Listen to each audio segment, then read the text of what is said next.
Welcome back to the Criminal Connection podcast. My name is Terry Stone, aka The Podfather.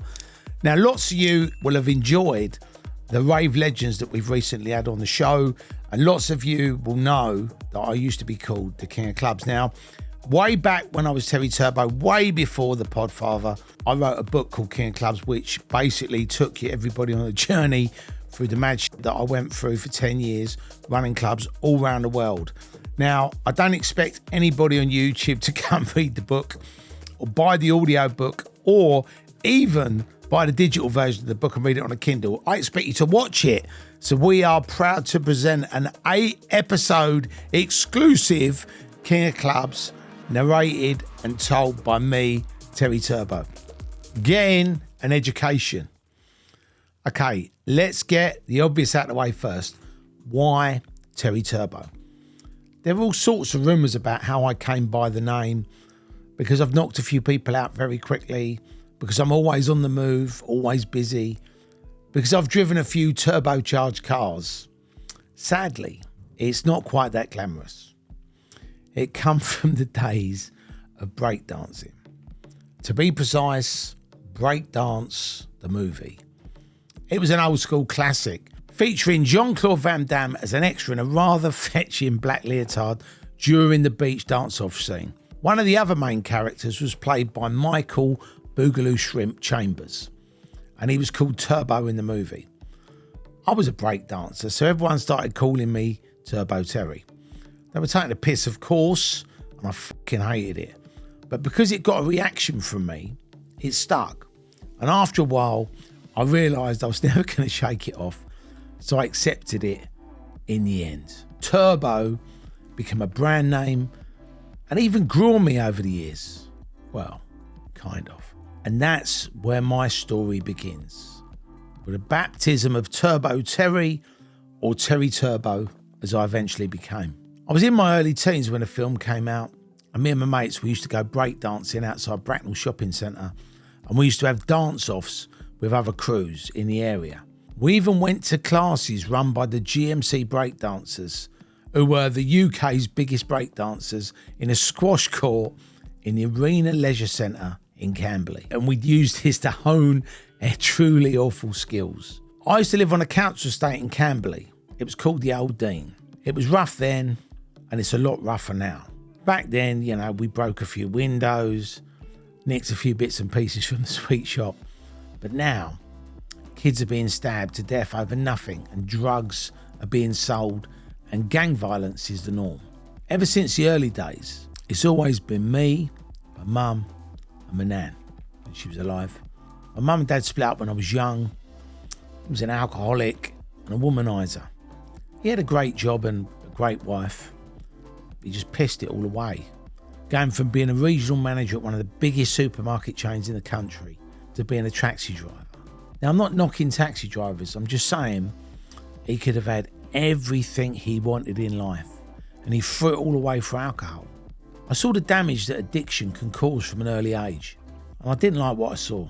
I could understand doing something that was good for you and made you feel stronger or happier, but doing something that just tears your family apart and makes you ill or even kills you, that I couldn't get my head around. I wasted a lot of time trying to keep in touch with him, but nothing ever came back. No 18th birthday card, nothing for my 21st. So I f***ed him off in the end. When they separated, me and my mum moved and I had to go to a new school. They weren't great days. You know what bullies are like. If you're new, or you're not wearing the right trainers, or you wear glasses, they zone in on your weakness. I wasn't a confident kid. I was skinny and small for my age, and I got bullied a fair bit. And I didn't have that father figure to inspire me. Tell me how it was. Show me how to put my hands up and protect myself. I had my mum and my nan around me, and they were into nice stuff like swimming, not scrapping and violence. I spent a good few years being frightened of the bullies, frightened of getting hurt, frightened of fighting. And I remember one kid in particular, Mark Tyson was his name, and he was a right prick. His favourite thing was to walk up to you and just punch you in the face for no reason. No warning, just bang. Tyson did that to me a couple of times, and eventually, what with everything else that was going on in my life, I just realised I needed to learn how to look after myself. So I went down to Camberley Amateur Boxing Club and I said I want to join. They obviously had a lot of this, and the guy sort of said to me, yeah, you and everyone else, mate. Look, come here every week and watch. If you're still here after 3 weeks and you're still keen, you can have a go. So I went and watched, and I remember thinking, I'm not sure if I actually fancy this, getting punched in the face. But I was still going around there 3 weeks later. So they let me join. I was 14. And once I worked out that getting hit in the face does hurt, but it's not the end of the world, I loved it. 6 months or so into the boxing, I was stronger, fitter, and much more confident. I was in assembly one morning, and there was this kid called Lawrence Larby. And he started having a go at me. Mark Tyson was a mate of his, and he was sitting in front, and he just turned around and punched me in the face for no reason, in assembly, in front of everyone. And I said, you fucking cunts. He started going, yeah, me and you outside later. And I said, no, me and you here now. And I went for him. And I started smashing the fuck out of him.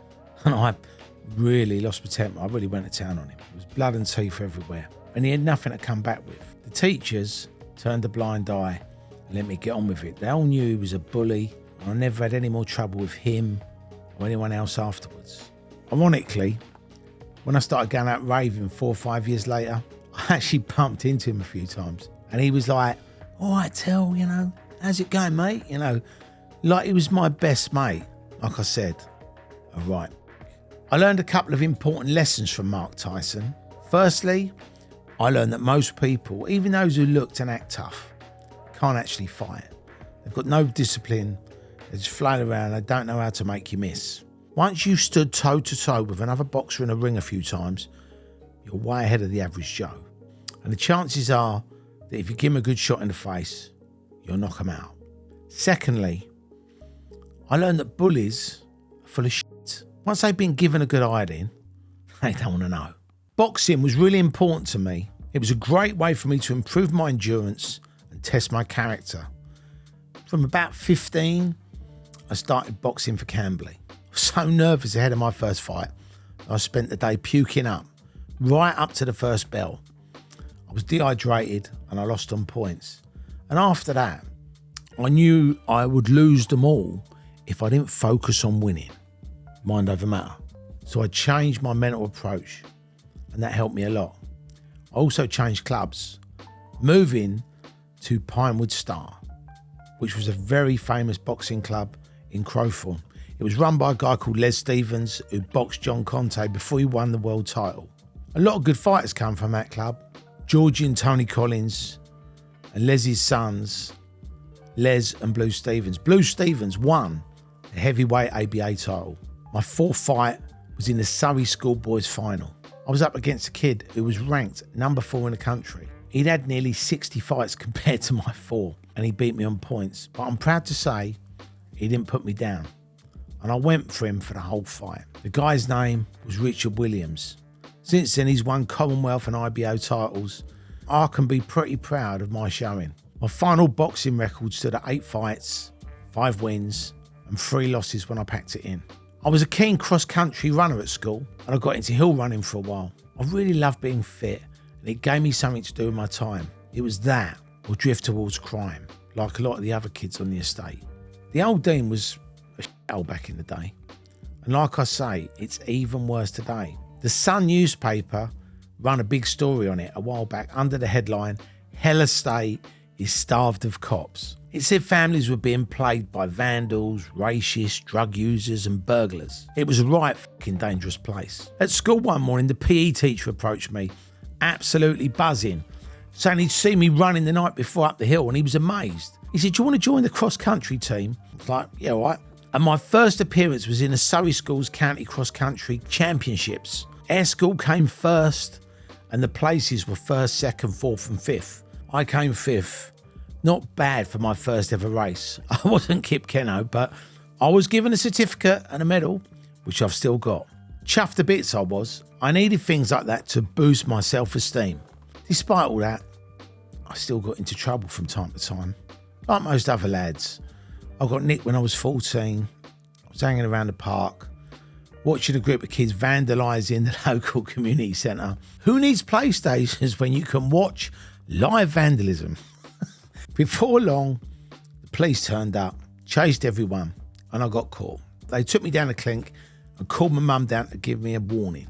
Not actually done anything wrong. Mostly it was just having a laugh, you know. My mum was seeing a bloke at the time called Jack. He called himself Jack the Trowel, the Camberley Cowboy, with a name down the side of his van. And he had a big Stetson hat that he used to wear on his head. And I used to wind him up all the time.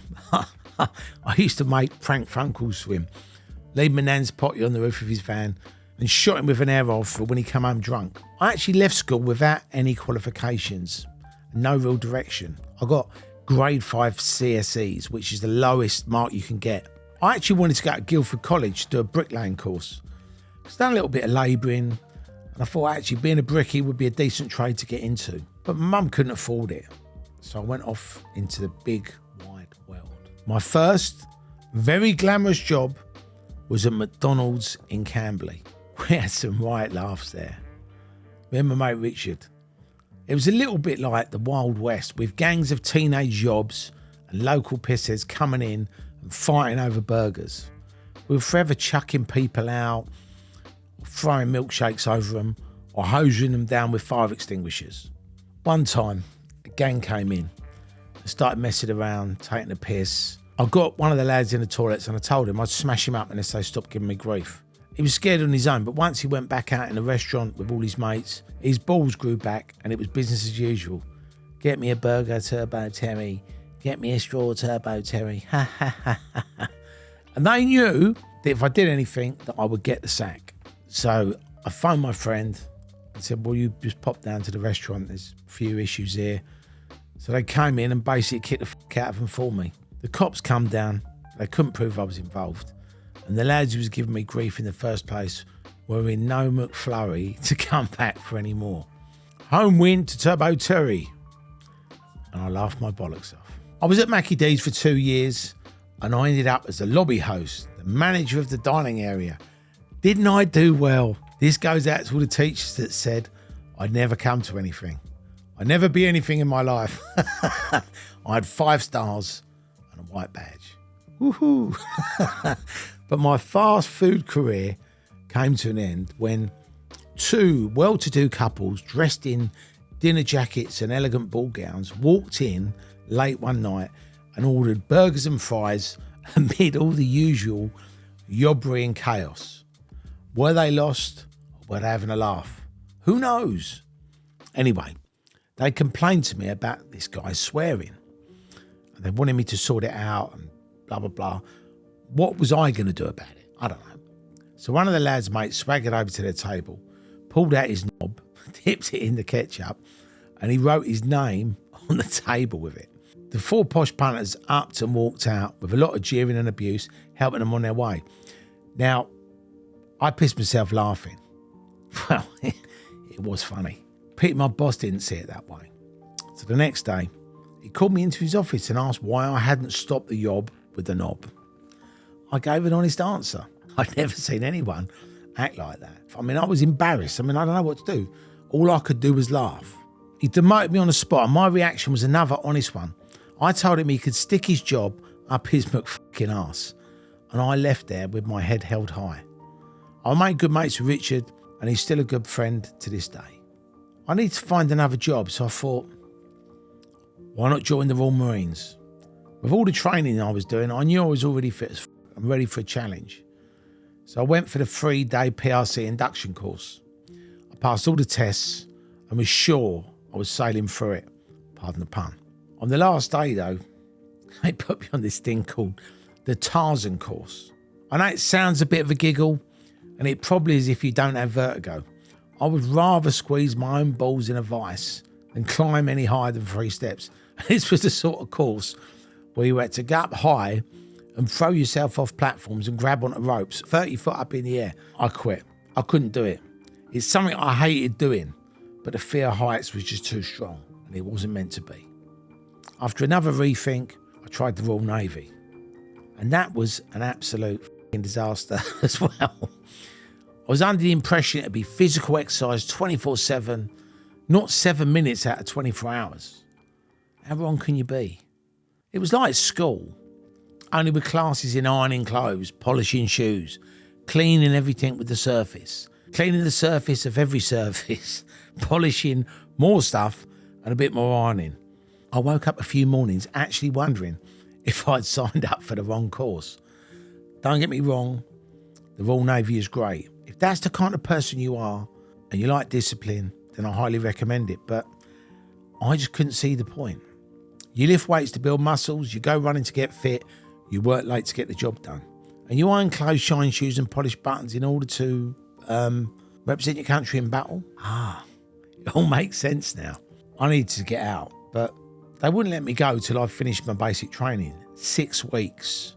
No way. I had to leave. So I just started being as awkward as I could. I refused to do any washing and ironing. I didn't clean my shoes or make my bed. I just messed around and gave the instructors a lot of lip. They weren't easy people to convince, so they had me cleaning toilets with toothbrushes, watering fields with tiny watering cans, and really wishing I was somewhere else. The chief PO was a right charmer. Me and you are going to go for a walk one night, and you're not going to come back, he said. Death threats and bullying on a training course. And they say bullying doesn't go on in these places. So me being me, I told him to let me know when he thought he was ready. And I'll be honest with you, I'd rather have a tear up with him and see what happened than take any more of this f***ing shit. Anything cleaning another bog with a toothbrush.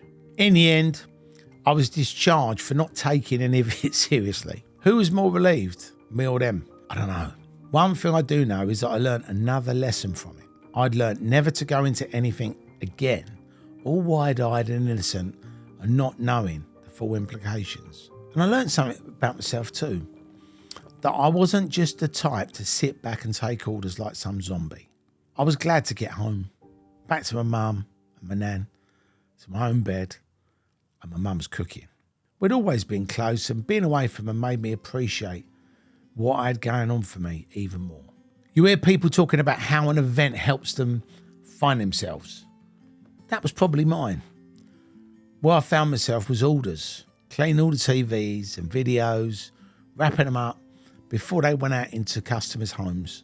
I know, my CV is starting to sound terrible. And there I was in my Farah slacks, shirt and polyester tie, earning the grand sum of 60 English pounds a week. Not exactly rolling in money, it paid me enough to get by and meant I was earning and not sponging. This is where I started to use my head, when my entrepreneurial skills were beginning to develop. I'd always had an interest in TVs and cameras and all the other gadgets on the market, so it was great to be surrounded by them all day. So I decided to do my homework, read up on each product and learn how they all worked. In the end, I probably knew more about them than the salespeople did. Armed with my newly acquired knowledge, I started trying my hand at selling when the sales team were busy. Because I knew my stuff, I could answer the customers' questions.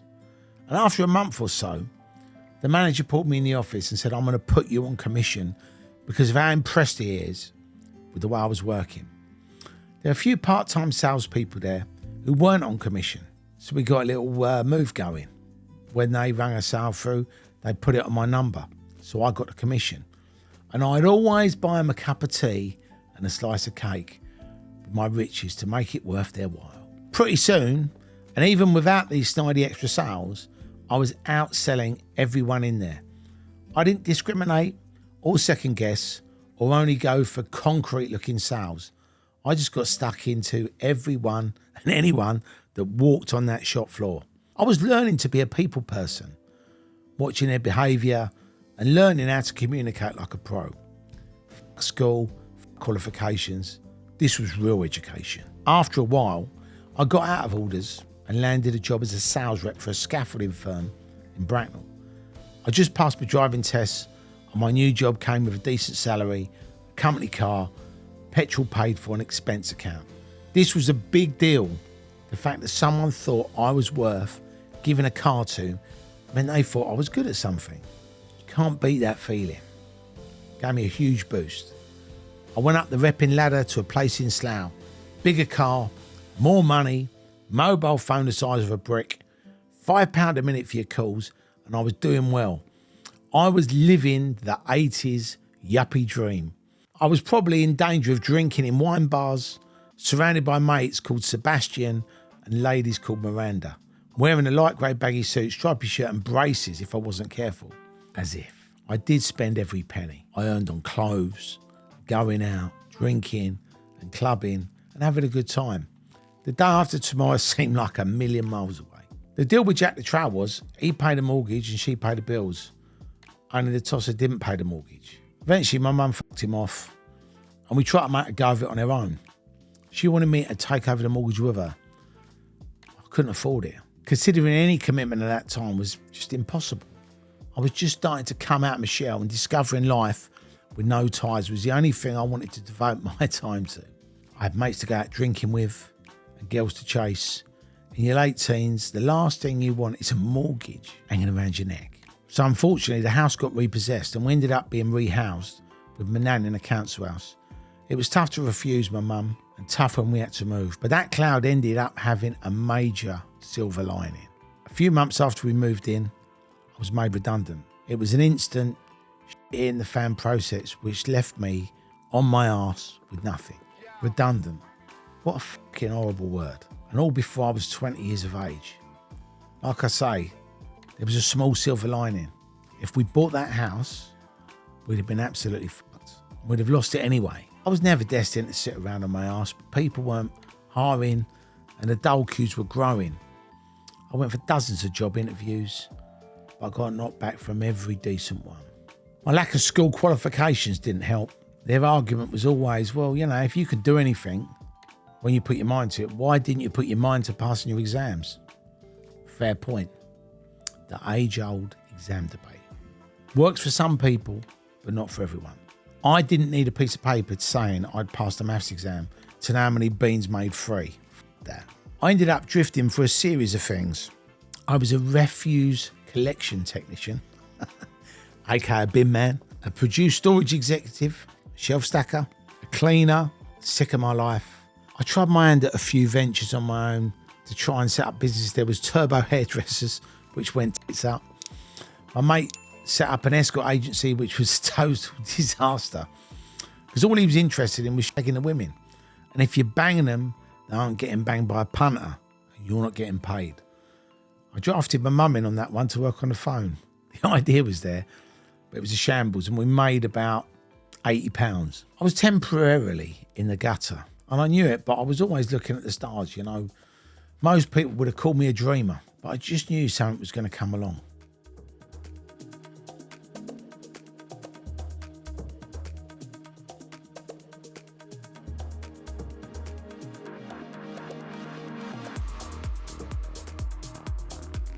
Turbo Promotions. I started going out clubbing when I was about 15. I say clubbing, I'm talking your typical high street dive. Ragamuffins was opposite the McDonalds in Camberley, a real fucking cattle market, which has seen better days.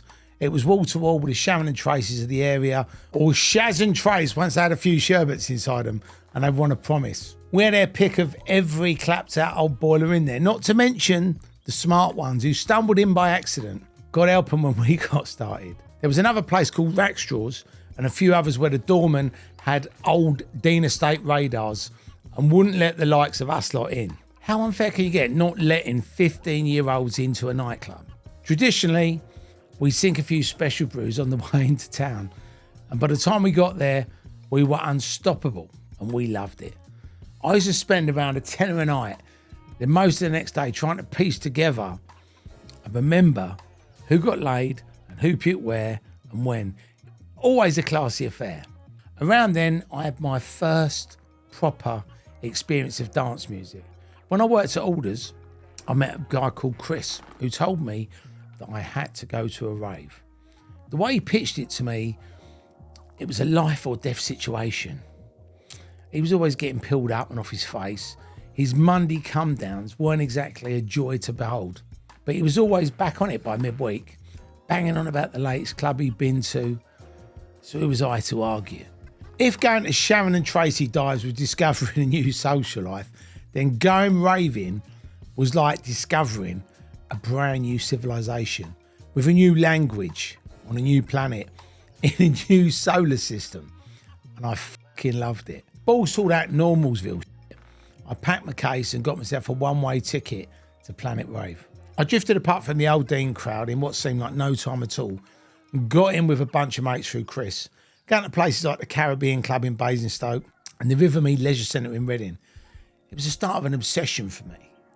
I bought and listened to all the tape packs, consuming them like a madman, losing myself in them and connecting so much with them that I felt like I was a part of it, part of something. Bollocks. I was a part of it. Much like when people say they were touched by God and religion. I found myself converted to dance music. I love the fact that no one gave a fuck about who you were, where you were from, what qualifications you have. It was all about the music. Black, white, male or female. It didn't matter. It brought everyone together. With a new set of mates, I want to experience different things. I've become one half of a dance show with my mucker, Marvellous Marvin Kane. Marvin was the DJ, I was the MC, and together we were, wait for it, two-tone. He was black, still is, and I was and am white, hence the name. We were going to be the Stevie Wonder and Paul McCartney of rave music until we discovered that tone deaf would have probably been more appropriate. We did one gig together at Perry's in Wokingham. My mum and one of her other friends came to see us rock the house, and it was great to get some home support, and even better to see my mum in the crowd giving it a large, doing a Big Fish Little Fish cardboard box dance. But to be honest, we were shocking. We called it a day, more at that difficult second gig stage than that difficult second album. It was a short-lived venture, Two-Tone, but Two-Tone will always be the dance act that could have been, should have been, and never was. Marv carried on for a long time after. Well, he was the one with all the talent, and he's now an established music producer and DJ. I was loving my raving, enjoying, discovering this new club scene and a new way of being, and my old D mates had become 9-to-5ers who just wanted to get picked up on a weekend and have fights. That sort of rubbish had lost its appeal to me. Fighting anyway. Although I kept myself physically fit, I never had a problem with pouring gallons of alcohol down my neck. All that my body's a temple malarkey never interested me. I soon realised that there were other vices a rave could get into. All those lads in denim dungarees weren't gurning and dancing funny all night for no reason. Every culture has its seedier side, and rave culture was no different then.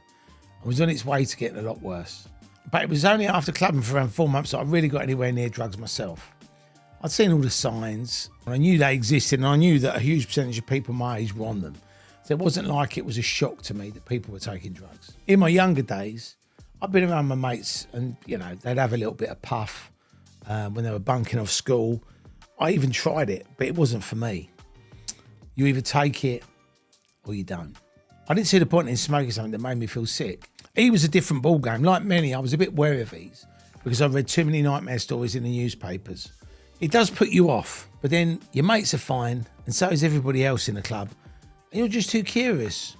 Just snap it in half, see what happens. Half isn't pushing the boat out too much, is it? And then you let the other half and you have the best night of your life. Your energy levels are up, the music sounds great, you move in perfect rhythm to the beat, you feel so confident, so unbelievably happy and in love with everybody. Weird, but good weird. Even though it was a lot of fun, it was never a major thing for me. And like 99% of people, I did it a little bit when I was younger, kept it under control and stopped it as I matured. The thing is, and you don't read about this in the papers, but taking drugs can be a good experience. Of course, that's a controversial thing to say, and it can be taken out of context. However, like it or not, ecstasy pills, as far as I know, don't make you unreasonable, violent, determined to have a fight, and prone to glassing someone in the neck. In all my years of being in clubs, that never happened. At least not when someone was on one. All drugs have different effects. People having a smoke just can't be bothered to have a fight. People on acid have turned into a castle full of flying leprechauns. People on the speed and on ecstasy are too busy feeling the rush and the dancing and hugging and talking and having fun. It's the people who've had too much to drink who always want to have a row with someone. Even a happy drunk is more susceptible to having an argument. As a punter in a rave, I rarely sensed any threat or bad atmosphere. It was the complete opposite, because people all had the same intention: to have a good night, to have a good time, to dance, to have fun. You couldn't beat it. That no bullshit, no aggro atmosphere. I love to actually get a grant of a few $100,000 and run the most unethical scientific experiment in history on this proposition. 2,000 people on a good pill in a rave are almost certainly guaranteed to have a good time, smile a lot, hug each other, dance their asses off, and have a memorable night out they talk about for ages. 2,000 drunken people in a rave are almost certain to start fights with each other for no reason at all at random intervals throughout the night and not remember any of it. I just need to sit back, observe, and compare the results, and maybe correlate a graph or two and run a Mann-Whitney test on it. It's something I witnessed every weekend, every night out, and I still see it today. I don't think the authorities would like the results though. They make billions out of the duty, alcohol and ecstasy, both drugs. But society says that one is socially acceptable and the other isn't, even though the acceptable one is the bigger killer and leads to violent crime, road traffic deaths, and all manner of embarrassing behaviour that you know you're going to regret in the morning. A sweeping statement, I know, but it's true. I'm not here to preach. These things go on whether we like them or not. They're part of life. I'm certainly not pro-drugs. I certainly don't think anyone under the age of 18 should go anywhere near anything illegal. And I'm not anti-alcohol either, but I've seen plenty of people enjoy a drink harmlessly, and some people in the rave scene ended up fucking their lives up completely because they didn't know when enough was enough with the drugs. When you first try a drug, it doesn't mean you suddenly turn to crack cocaine and start stealing from your granny's purse.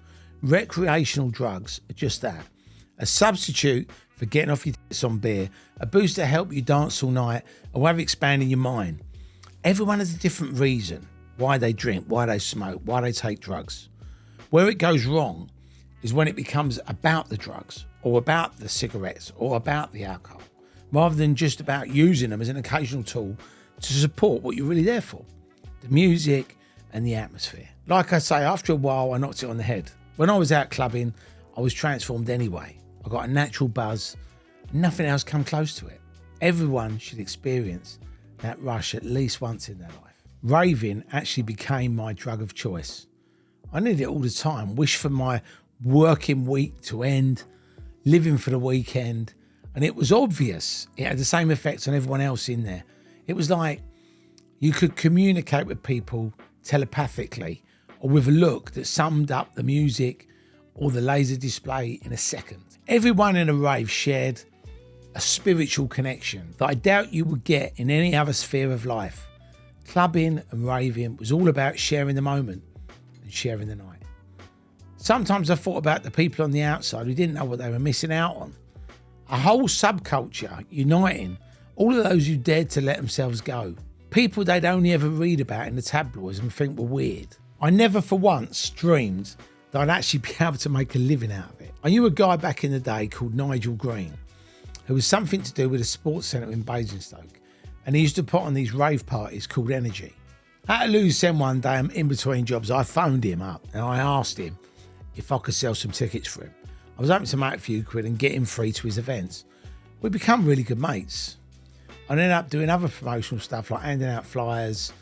I mean, Nigel, he was funny as he used to do this thing where he'd be stressed out in a rave and then just drop on the floor and pass out. And this happened as soon as the conversation got a bit heated. Any hassle, bang, he was out of it. You could be in a rave with him or having a conversation with him, the next thing he'd be on the floor.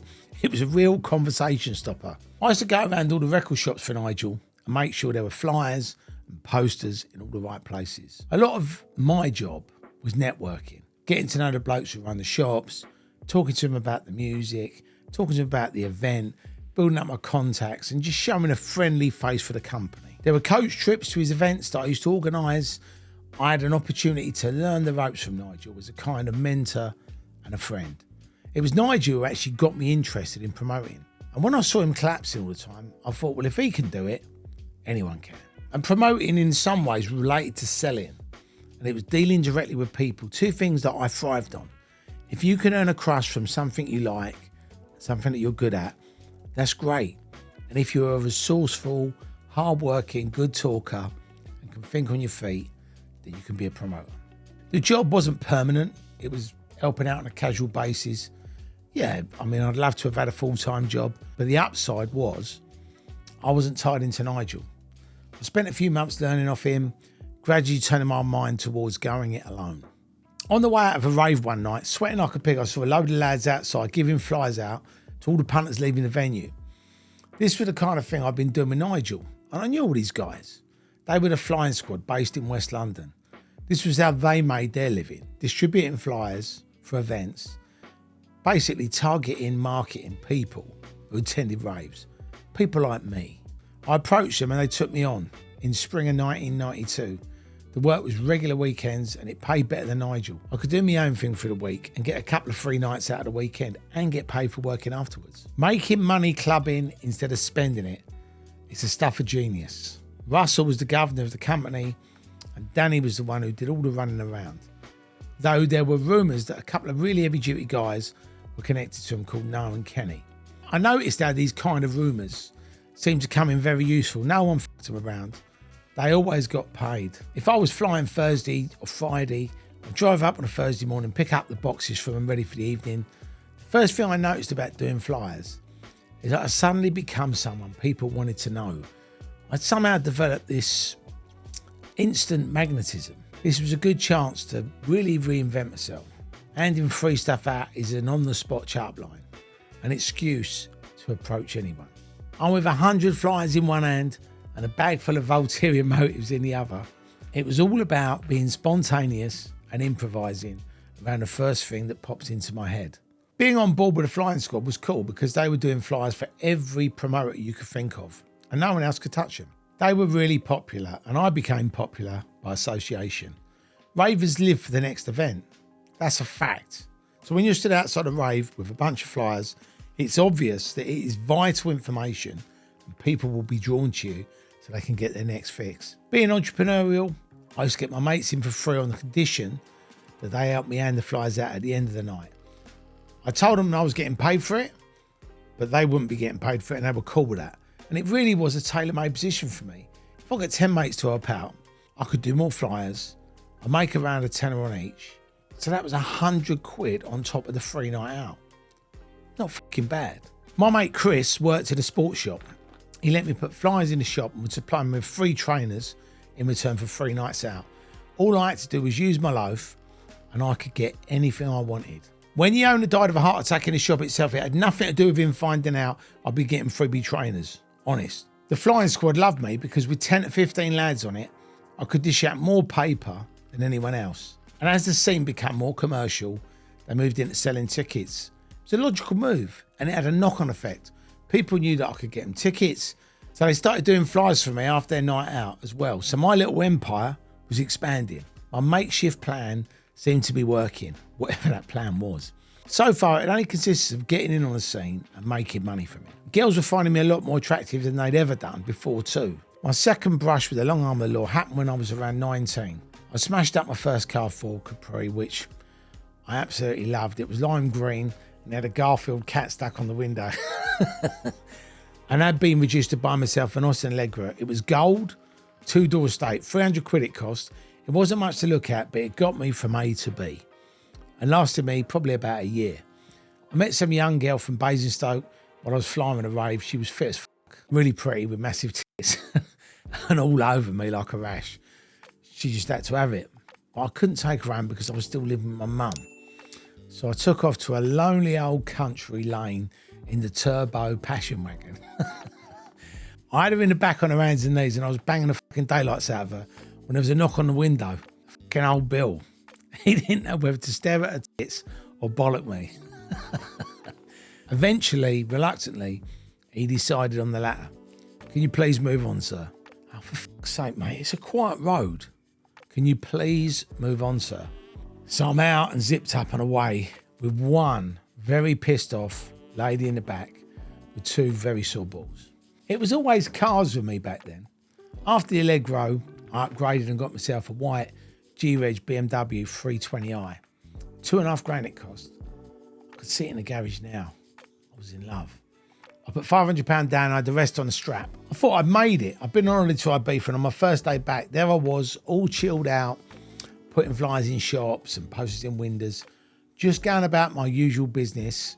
And as I was getting in to drive off to the next shop, a car went past me and just missed taking off my car door. You can be the nicest, quietest person in the world or someone with the worst attitude. It doesn't really matter.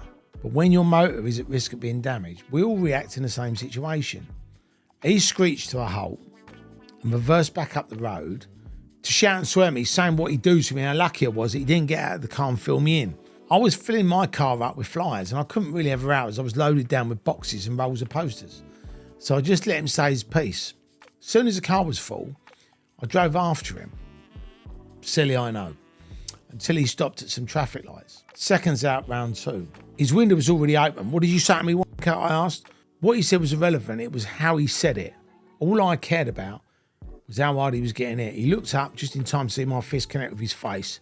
Perfect timing. And I left him sparked out and slumped over the wheel. That was my 3rd meeting with the police.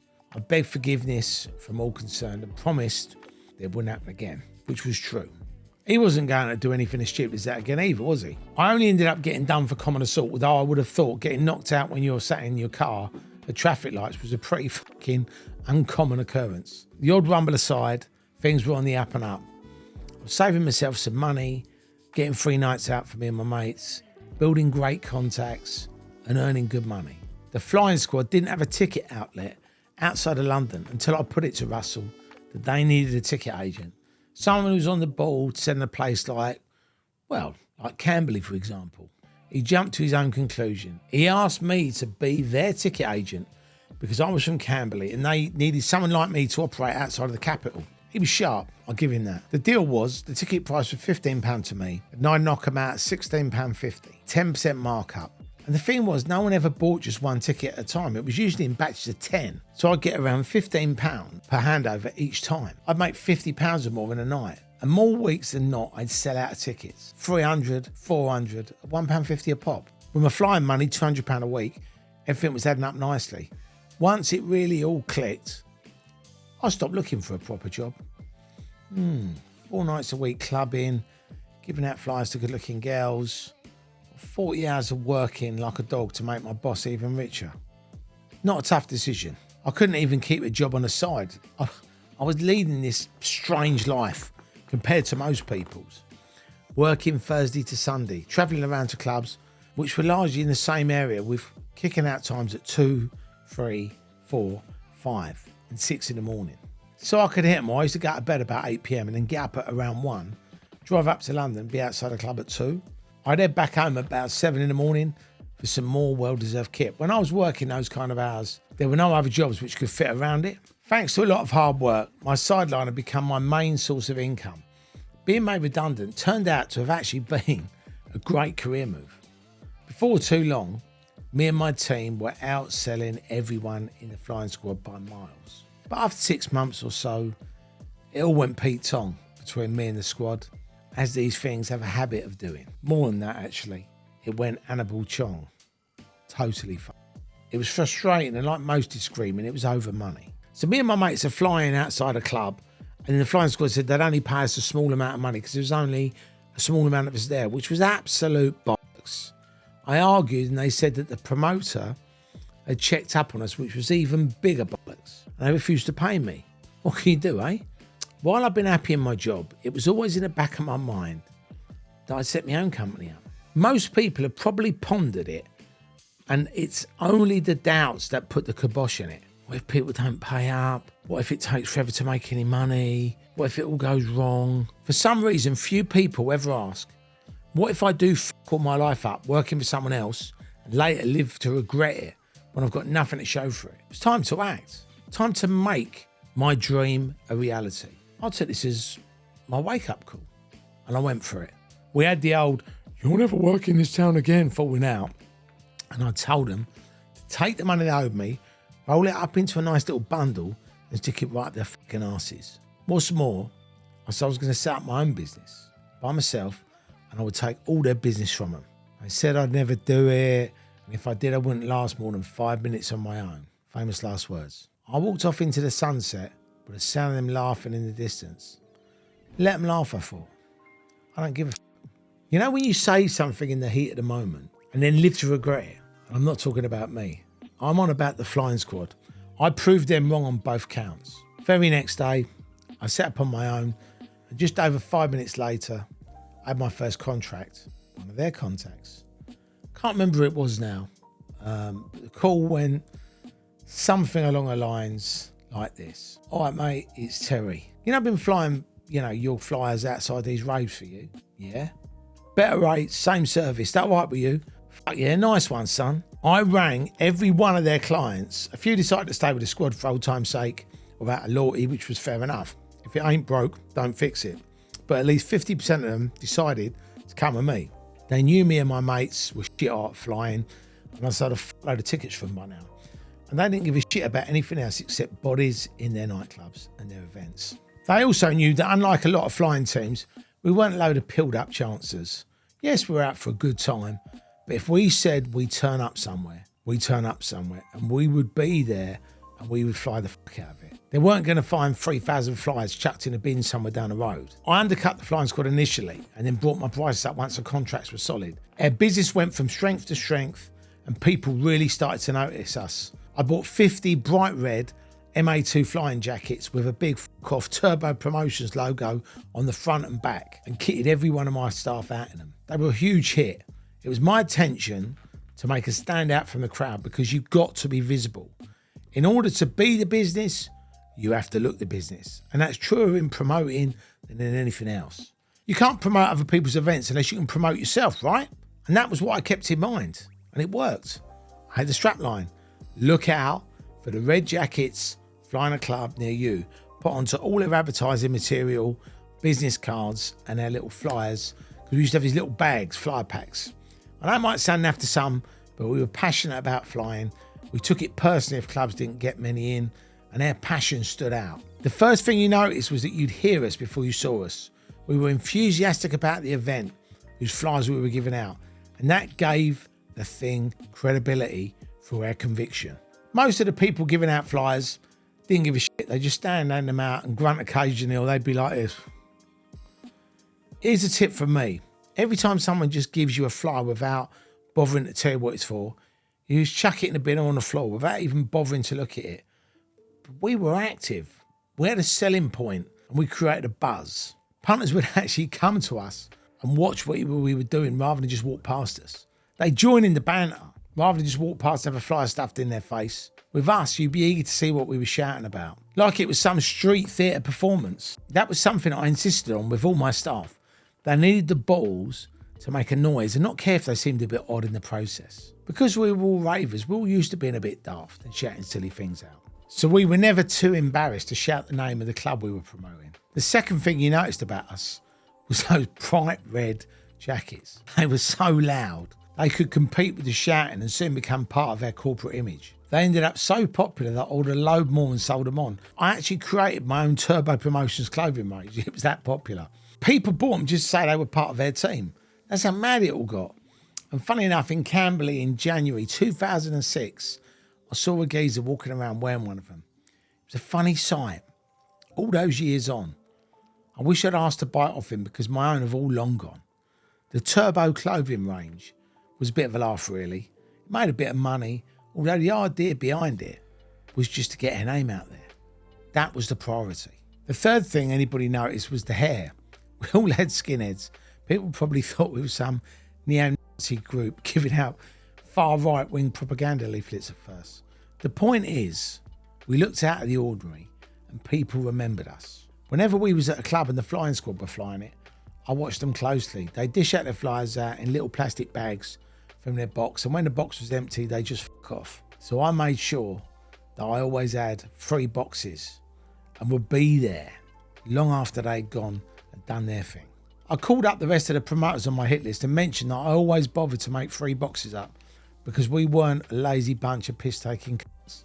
These other promoters did a bit of asking around, turned up, did their research and came back to me when they realised that I've been doing 3 times as much work as anyone else. Now they wanted us too. I charged them the full price, a little penalty for not going with me in the first place. In the months that followed, there was so much work on offer that I could do all kinds of deals with clubs and promoters. Whether they wanted 4 different flyers or 1, all prices were negotiated and we were all happy. As more work came in, I was able to sit back from flying and let other people work for me. That was a bonus because there was a lot of work. We spent all day phoning around, picking up boxes and doing all the behind the scenes stuff and all the prep that no one ever saw. My organisational skills weren't brilliant back then, and I found myself on a wing and a prayer more than once. I'd have scraps of paper everywhere, notes to myself, things to do, people to see, all with no meaning to anyone other than me. Somehow it was easier to keep track of all this chaos. After a year or so, Turbo Promotions had all the clubs in London coming to us. I charged £15 per head and paid my team £10 per head per night. So straight away, I was making a £5 on each body. But often they just wanted to get in for free without pay, which was easily arranged. And the whole 15 quid went in my back pocket. By now, I was earning around £600 a week and was also selling tickets and not having to pay for anything when I went out anywhere. It was all very Henry Hillish, where he takes his girlfriend out for the first time, gets in the club for free, getting recognition, the best seats, and the VIP treatment. I get bottles of champagne brought over and loads of girls wanting to know me. As a teenager, I'd not been that confident around women, and now I was in different girls every night. If it was a blonde with big tits yesterday, it must be a brunette with long legs today. It can go to it if you're the wrong kind of person. But I didn't have time to let that happen. There was so much going on every day that I couldn't afford to stop and bask in it all. I had to push myself further all the time. You know the saying, no pain, no gain. It wasn't all work and no play though. We'd have a right laugh every night we were flying. Some of the sights we saw emerging from clubs and large venues range from amazing to ridiculous. There were people who really dressed up for the occasion with face paints and girls dressed so sexily and flamboyantly, the kind who were real exhibitionists and took having fun seriously. Then you see geezers who were sweating and gurning with their tops off, wide-eyed and still dancing. They defied all probability. You just couldn't take that many drugs in one night and live. They would come up to us buzzing their tits off just to talk so they could carry their night on. We'd always have fun and play a few tricks on them and have a bit of banter with them. We say, see that girl over there? She really fancies you. And watch the scene evolve. We knew we could have a laugh with all these people because they were such a good crowd. There were also the rave regulars who we knew from different events, and they would always stop by for a chat. And I'd think, fucking hell, these lot go out more often than I do. By now, my mum and nan were working for me at my mum's place, and it was starting to look like a warehouse. Actually, it was a warehouse. It was also part DOS house, part call centre, full of boxes, flyers, and rave tickets, and people crashed out on the sofa.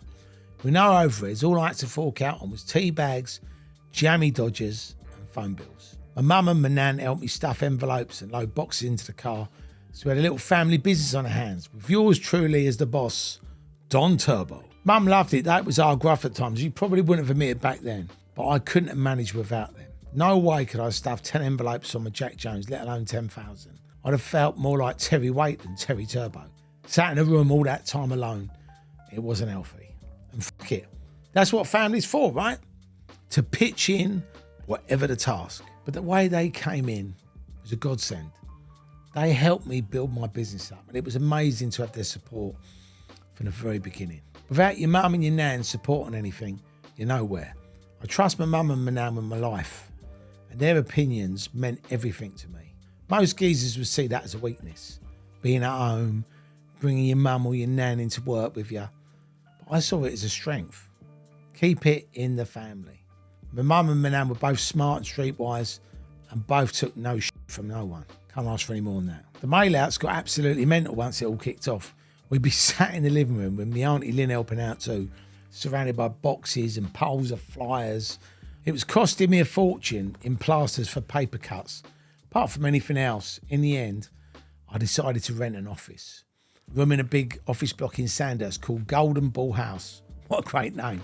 And I hoped it was a lucky omen. I took on a dedicated mailing company to do the flyers, as I couldn't expect my mum and my nan and my auntie to spend the rest of their day stuffing papers with envelopes. It was probably some breach of the Geneva Convention. As you'd imagine, I had the inevitable run-in with the flying squad. It started out after a night at the Camden Palace. Danny from the flying squad's girlfriend was off her face and having a go at one of my staff. And one of my lads phoned me and said, look, this is what's happened, blah, blah, blah. What I was pissed off about was that they'd taken out our little feud, someone it had what to do with. The only people my falling out with, the flying squad concerned, was me and them, the fucking flying squad. A few days later, we were flying a rave for the Orange organisation on a racetrack in Essex when I spotted four of the flying squad, two of which were Danny and his girlfriend. Time for some payback, I thought. My lads followed me over. My eyes only on Danny's bird, and I told her to laugh abusing my staff for something which wasn't her fucking business. Any problem should be sorted out between me and them. End of story. Obviously, I threw a truckload of swearing in there too, just to prove I knew more naughty words than her. I really targeted her because I wanted Danny to intervene. Don't talk to my girlfriend like that, he said. He even pushed me. I mean, who the f*** does this think he is? Just when I had my excuse to give him a fucking clamp, it became obvious why he'd suddenly grown a massive pair of bollocks. Behind him was my old friend and now enemy Russell, and behind him were 10 or so doormen and Kenny and Noah from A Living Dream, who were a right pair of fucking lumps. Following Danny's heroic one-liner, they surrounded us like red Indians in a shit Western movie. We were outnumbered and going to get a kick-in. I told them I'd like to stand their ground. Although it wasn't their battle, we had to go down fighting, whatever the outcome. But nothing happened. Bizarrely, they all dispersed as quickly as they'd arrived. Praise my lads for keeping it strong and standing together. They were all prepared to have a go, and none of them was older than 20. I was only 22 myself, for fuck's sake. It was only as we were heading back to the club when one of the doormen asked if we wanted to help clear up after the rave for 30 quid each. Confusion over. They hadn't bottled it. They just didn't want to fight in front of witnesses. If we'd stayed and taken them up on their kind offer of earning a bit of extra pocket money, we'd have definitely got smashed up. No thanks, I said, and we were off. The lads I had worked for me didn't need any aggravation, and the business demanded that you looked after the team so they'd look after you. I didn't talk them into a kick-in technically. I saved them from one. It isn't worth fighting when you don't have to. Or if you haven't got the right backup, of course. There's always another day. I had a smile on my face as I drove home that night anyway. I'd taken pretty much all of their rave flying away. 40 or 50 grand's worth a year of business was coming out of their pockets and into mine, and it felt pretty fucking good. I said I'd do it, and I'd done it. There I was, the kid from Camberley who proved himself against all the odds. I thought back to the way they'd laughed me out the door the day I'd quit. They weren't laughing anymore. I told them that they'd ruined the fucking day and they were ruining it all right, and there was more to be done. I've been waiting for my time to cut loose and do it my own way. I was the one with the name and the face. Fuck them. All I needed to do was keep my nose clean, and I knew I'd make a lot of money. The only way I could be stopped was by either getting killed or put in prison.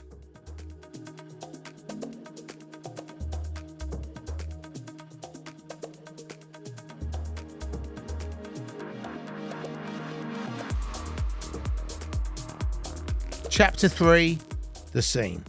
I've been thinking for a while about putting together a magazine.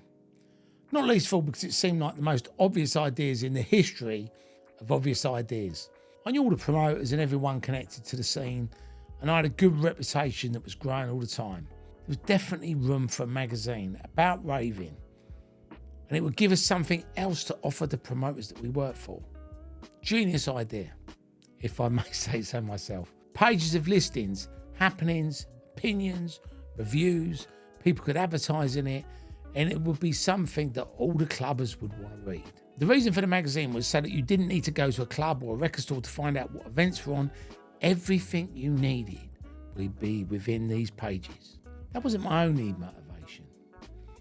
There was this bloke called Ralph from Birmingham.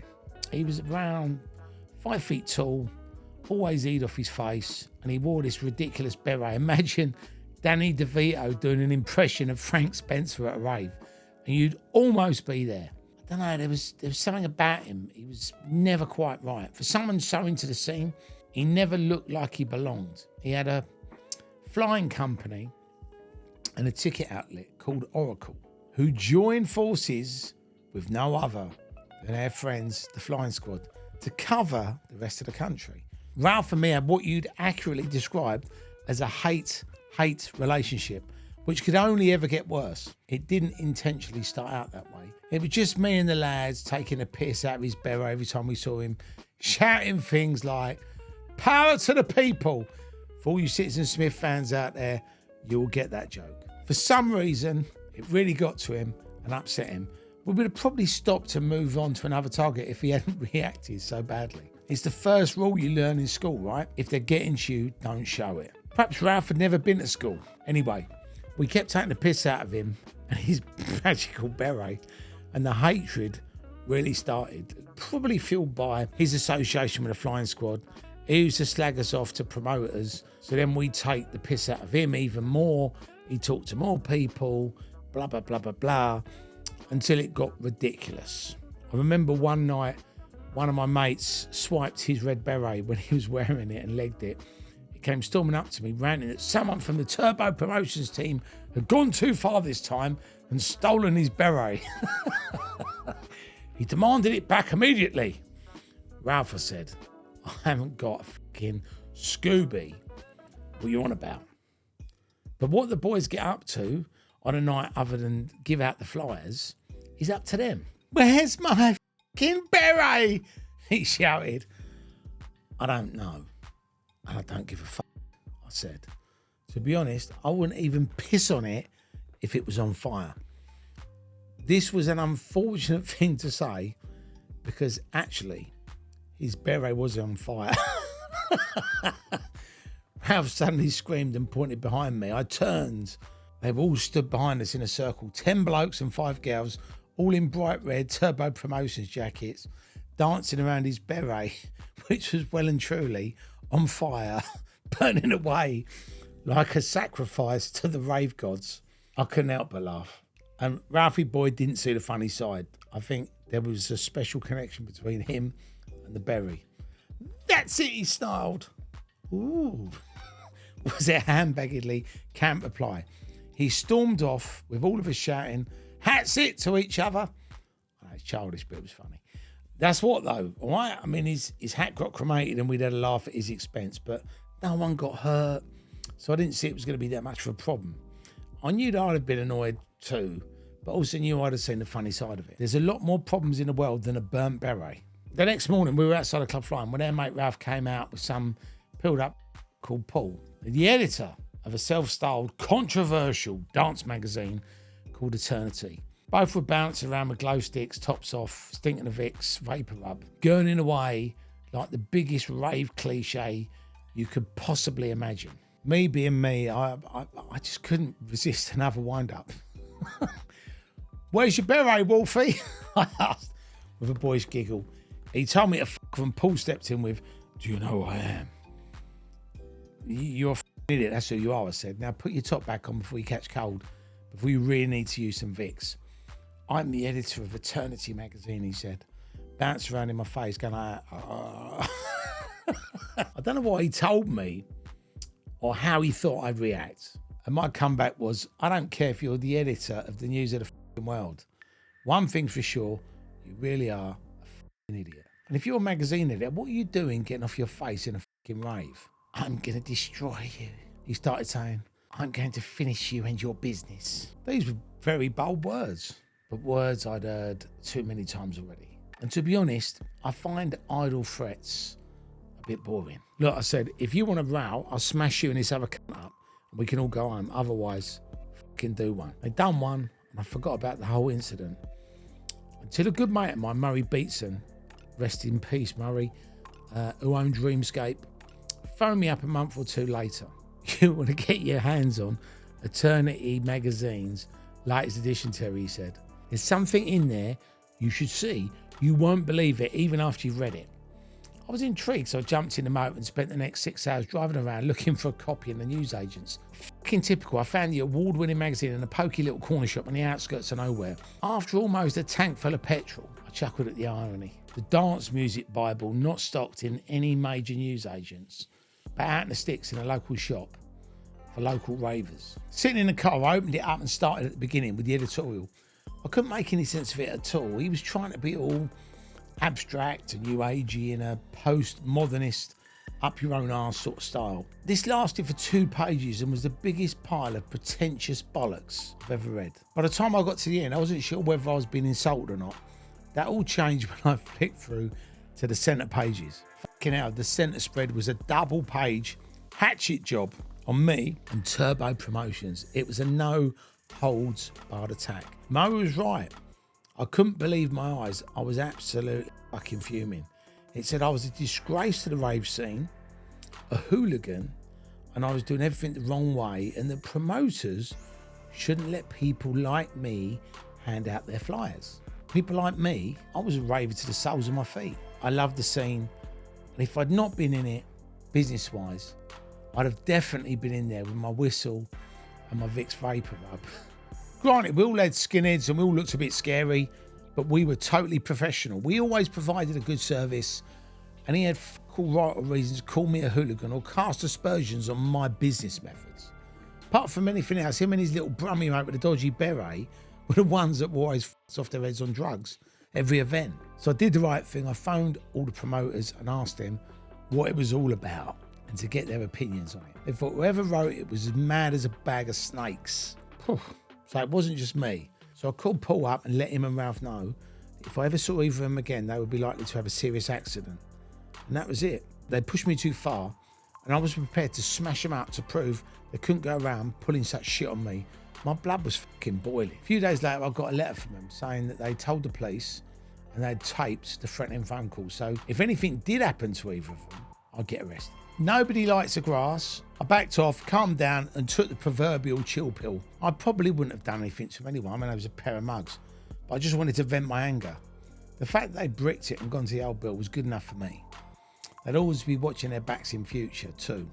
A nice little bit of mental torture to throw into the mix. Murray advised me to leave it there. Keep doing what you're doing, because they're only jealous of you, he said. And that is the best way of fighting back. And his words still ring true today, you know. These were wise words, and they were the final push I needed to start my own magazine. If those two clowns could run a magazine, I was certain I could. I sat down, I thought it all through properly, deciding on the amount of time and money available to put it together and how much I'd need to take in order for it to earn money. With an idea of page numbers and dimensions, I was able to work out how many adverts I would need to put in there and how much there was to be made out of doing a magazine. So my first steps was to ring around, ask all the promoters if they would be interested in advertising in my magazine. And most of them said yes. It seemed viable, double checked, it still seemed viable. I set to work on it, and the result was the birth of the Scene magazine. Another one of my ventures that started out relatively small, but with big plans. First up, it was a small A5 sized black and white magazine featuring listings, regular features, reviews, interviews. If I say it myself, it was a good read. Meanwhile, things could only get better. A lot fucking better. Murray Beatson told me a very interesting story. After a month after the double-page expose on the evil Dr. Turbo, Paul, the editor fraternity, had gone a bit potty. He'd sat at home taking LSD for 2 days on the trot, which is bad enough in itself, but then the etiquette guru of the rave scene had gone on to snort and smoke every other substance he could lay his hands on and got so off his face that his trip went a bit paranoid. I say a bit paranoid. He went out to his driveway and smashed his cars up on the drive, and then when his wife came out, he smashed her up. I'm pretty sure none of us would condone domestic violence against women, but you must admit, it was fucking funny. His wife phoned Murray up during all this because she didn't know what else to do. While she was on the phone to Murray, Paul went back into the house and smashed that up too. She was so scared and had no choice but to call the police, who arrived and arrested him. I was so happy when I heard all this. I wrote a big spread for the Scene along the lines of attorney editor takes drugs, goes apeshit, smashes his own house up. That really was poetic justice. Instant karma. You usually expect those types to get done over because of all the enemies they make, but you don't expect them to do it to themselves. Fucking priceless and controversial. Even better, the icing on the cake was their magazine went bust, owing thousands of pounds all over the place. I know it's childish, but we couldn't let that one pass either without giving it a special mention either. The Scene magazine set up an Eternity magazine memorial fund. It is with great sadness that we have to bring all the Scene readers some very disturbing news. Eternity magazine has now become a thing of the past. They have gone bust owing £250,000. Here at the Scene magazine, we feel that without Eternity magazine, the whole of the rave scene will fall apart. Just think of all the poor ravers that used to read the introduction and think, what the fuck are they going on about? Fuck 'em. We could wind them up even more, then I was fucking bang up for that and a happier man. And the Scene magazine was all about taking a piss anyway. It had silly articles and jokes and was never intended to be anything you take seriously. I never set out to produce a controversial dance magazine. It was just a pocket-sized mag that would give people a laugh but would also keep them up to date on all the happenings in the rave world. It ran for quite some time and became very popular. As it took off, it helped me fund other projects and ran parallel with my events when I went into promoting. When One Nation was eventually set up, the Scene was synonymous with it, and they were a great combination because with raves being a monthly thing to begin with, I could concentrate on the magazine in my spare time, assuming I ever had any. Having both of them running gave me the foothold I'd been looking for. It was a good move, establishing my name and status before promoting. Going from Turbo Promotions to the Scene magazine and then on to One Nation would give me quite a powerful position within the rave scene. People already saw me as a driving force and took notice of what I was doing. I even had my mum in the magazine with a regular feature as Auntie Trisha. She was a mental agony aunt who just talked a load of bollocks and answered everybody's rave problems. We used to get people to write in, and the maddest letter we received, one, an Auntie Trisha solved my problem t-shirt. We'd have letters like this. Dear Auntie Trisha, my mother-in-law was a witch. She lived with me and my wife. She nagged and moaned at me constantly for the 20 years she lived with us. She never let me watch football or action films. She made me do the washing up every night and also take the dog out for a walk. Everything I did was wrong and she thought she was always right. Eventually I couldn't take anymore, so I killed her, hacked up her body, put it in a bin liner and threw it in the Thames. Do you think I overreacted? That was one sent in by someone calling himself Mr. N. Bates. It was this kind of silliness that I loved and encouraged. We also had a page which was dedicated to ravers that were off their faces called Gurner of the Month, which was always a crowd pleaser. So we encouraged people to send in photos of their mates in a state when they were absolutely mashed, and we print them. It was so funny. I even had a few of me in there. My favourites were when someone had fallen asleep and their mates would put them in these mad positions, dress them up, put makeup on them, shave something off. They always had me laughing like a lunatic. We also had another column called Mystic Peg. She's off her head. It was a horoscope column where she just spurted a load of complete and utter nonsense. There were also regular columns from DJs and MCs. There was interviews and reviews of all the latest events. I like to add articles that were about nothing at all.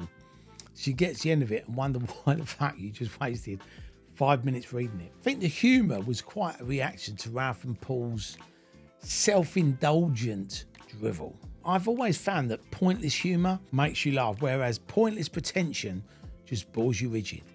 People wanted to be entertained, and I wanted a magazine that could make people laugh instead of being felt like they were being patronised or alienated. Danielle and Rochelle were two lady DJs who worked for me on the magazine. They'd write articles on up-and-coming acts and interview anyone in the club scene they wanted to. And as an editor, I'd okay everything before they did it and see if it was worthy of publication. Really just to make sure they were on the right lines, which they always were. It helped that they were already on the scene and knew what they were talking about. I think one of the best things about the Scene magazine was their legendary trips abroad. With Britain being the birthplace of raving, lots of promoters would get called up and asked to fly off somewhere and sprinkle a little bit of their magic promoting dust on some foreign clubs. With the flying and the tickets and now the Scene magazine going strong, we'd often get invited along. The promoter would just add a few of us to his entourage, foreigners would pick up the bill, and we'd print a nice big feature about the event when we got home. I think you'd call it a win-win-win. We went all over the place. We went to Canada, Switzerland, Tenerife, Ibiza, Ayia Napa, just to name a few. My mate Chris Brown had recently set up a dance music event called United Dance, and within no time they blew up. Mainly because of Chris's commitment to the scene. He knew what he was doing. He wasn't one of these rave cowboys who just wanted to bleed the seed dry in a year and then fuck off. He was in it because he loved it, was keen to see it evolve.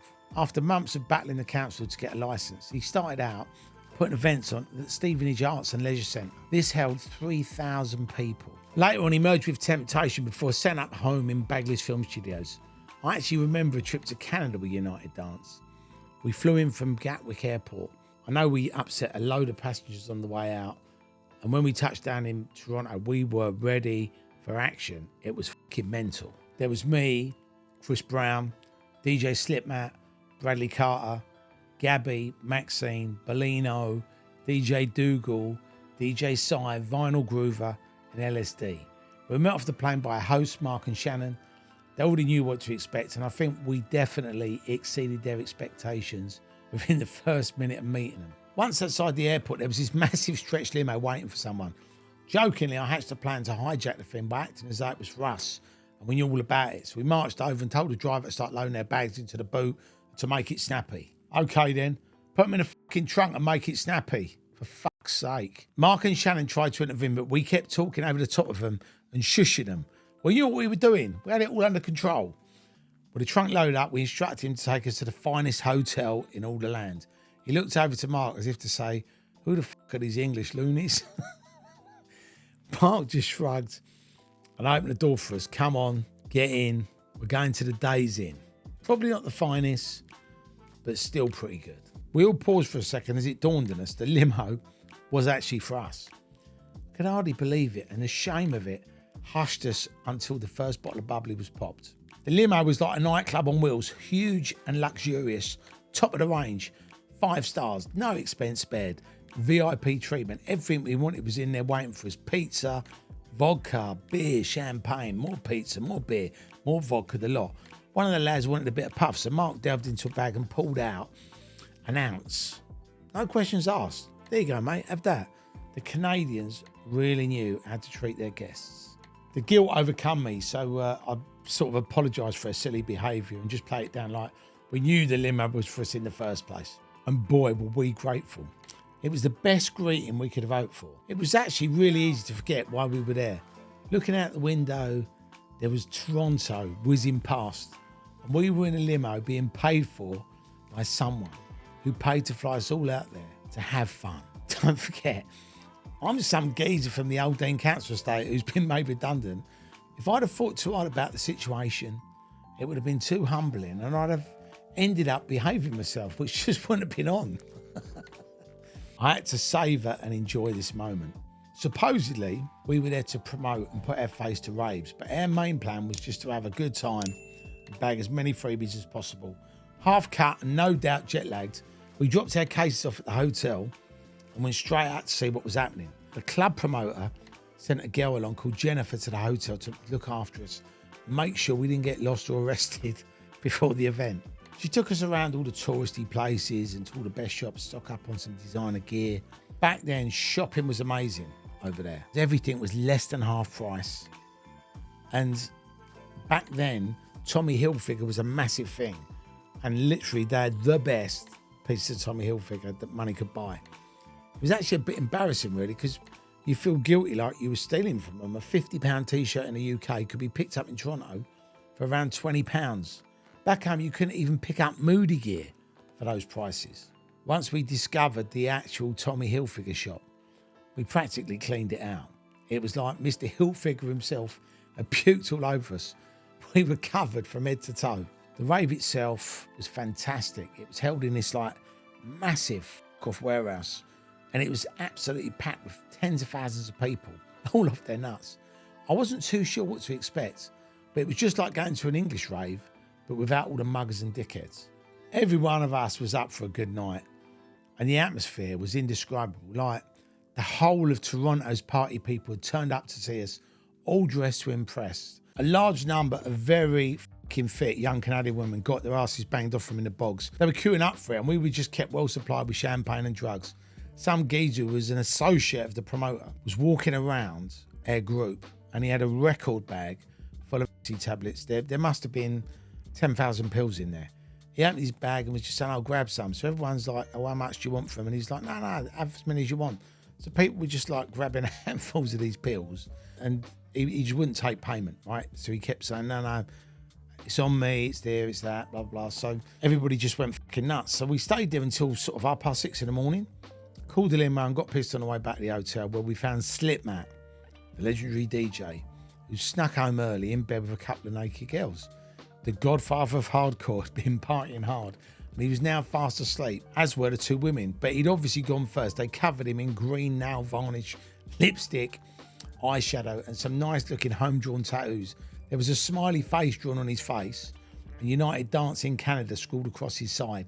Concerned for him, we did what any real friends would do. We took photos. The next day saw some rather green faces emerge from the rooms.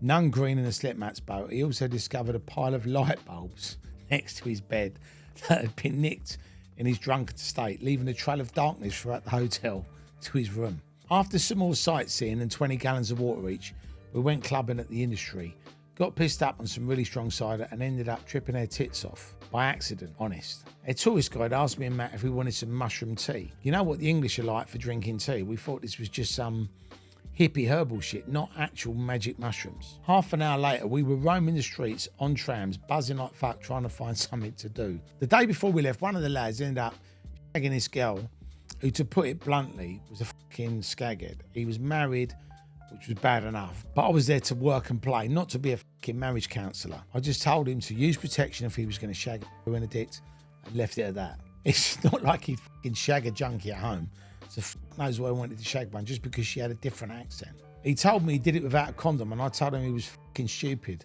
But as boys do, we took the piss out of him. In EastEnders at the time, there was an actor that played the character of Mark Fowler who had HIV, and it was a big part of the storyline. So from then on, my nameless friend was known as Mark Fowler. It wasn't till the flight home that the shit really did hit his fan. He started complaining that his was on fire and his bollocks were going to explode. I'm not kidding. I was crying with laughter. Turned out he'd somehow caught his nuts on something when he was banging her, so it wasn't the pox after all. Knows if he ever told his wife. There was another night at clubbing the following night, but it was my turn to be the lightweight of the group. I turned in early, only to be woken up at 6 a.m. with 12 geezers jumping up and down on my bed. It was annoying, but it just meant that I got up and joined in the party and could then annoy everybody else when they eventually burnt out. Once they crashed out, I sneaked out of them, went to the shops and bought tons of fruit and veg. I borrowed a table from reception and set up a market stall outside their room. It was all set out perfectly. I went back in and dragged the others outside. As soon as they clapped eyes on my pitch, they pissed themselves laughing. I borrowed a bum bag from someone to wear so I looked like an authentic market stall holder. And I started shouting things like, "Get your oranges, 5 for £1." Some of the people staying in the hotel even stopped by to buy some fruit off me. Well, I started losing it a bit with all the drugs, the booze and no sleep. I remember LSD somehow got himself into another dimension where he started thinking he was James Bond. He was walking around Toronto with an imaginary gun pulling 007 poses. The Canadians were like, who is this crazy Englishman? Being the degenerate pop stars that we were, we smashed our hotel rooms up like we were in the Who or something, ordered huge meals, steaks, pizzas, wine on room service, and hardly ever touched them. Towards the end of our stay, it did all go tits up. The guys told Chris that he owed them around $3.5 grand for all the extras. That was a lot of money, especially 30 years ago or more. What do you mean $3.5 grand, he asked. It turned out they wanted weighing in for all the fucking ease and the puff and all the champagne, all the drugs everyone was taking. Because Chris was the promoter behind it, they went to him for the money, but they picked on the wrong guy. Okay, everyone had been taking liberties and necking as many drugs as possible, smashing rooms up on the tape for the whole week, and it had obviously mounted up. But that, we'd been told it was all free. Now it seemed that all expenses included means you can have anything you want, you got to fucking pay for it. We told them in no uncertain terms that we weren't paying for any of it, and they stormed off angry and threatening. We made some inquiries and it turned out that these geezers were connected to a very serious family, if you know what I mean. Being in a foreign country and upsetting those kinds of people is the last thing anyone wants to do. It wasn't like we could just get on the blower to one of my mates and ask them to come and help out. With some big time geezers breathing down our necks for this money, and us being in an unfamiliar country, we did what any other normal human being would do. Went down the road to the martial arts shop, got tooled up and bought a couple of samurai swords. Fuck it, we're going down fighting. All of us were completely ninjaed up. I seriously thought it was going to come to that too. And I don't mind admitting I was fucking worried. In Canada, these guys have guns, after all. They weren't just going to have a roll around on the floor with us. I didn't really relax until we'd gone through the check-in at the airport. We managed to flee the country without having to pull any Kill Bill shit. Word had got back to England before we did. As soon as we touched down, there were calls from people wanting to know what we'd fucking done. Apparently, we'd upset the entire of the Canadian rave scene and their financial backers. Interestingly, the main geezer who put the event on was found dead at the end of a rope a few months after her visit. He borrowed a lot of money to put that party on and couldn't pay it back. Whether he hanged himself or someone did it for him, it was a horrible way to go. If it was the result of him crossing his friends, we could have ended up the same way. That was a close call. As soon as we got home, we were airborne again. Heading fried beef with M8 magazine, United Dance and the Drum Club from Birkenhead. It was fucking awesome. 9 days of mentalism. There was the M8 night with DJs Joe Deacon and George Bowie, QFX, Bass Instinct, Mikey B, Tizer, and a DJ from Hamburg called DJ Miss Nick. The scene had their own night with Slipmat, Dougal, Brisk, Vinyl Groover and MCMC. The Drome had DJ Tricks, Christian, MC Cyanide and a DJ from Germany called Westbam. United Dance had every DJ perform on one night, and M8 hosted a scratch DJ competition. The last night was set aside for the Club Chaos resident DJs to have a go. The usual silliness happened. We were drinking all kinds of mad cocktails and getting into scrapes every day and night. We really were the typical daft English lads abroad. The difference was that we got VIP treatment everywhere we went.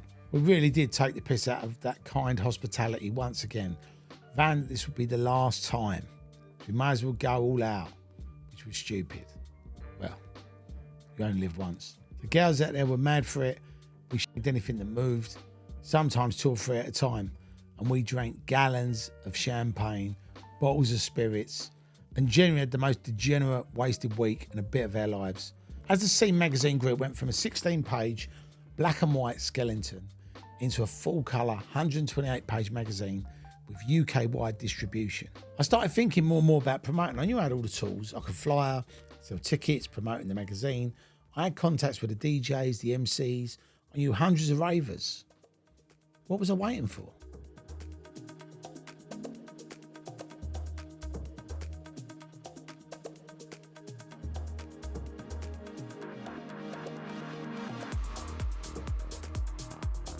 Chapter 4, One Nation, the early days. Well, it ain't that fucking easy. Yes, I had all the tools to get it up and going. Okay, I was a novice and I didn't have the know-how.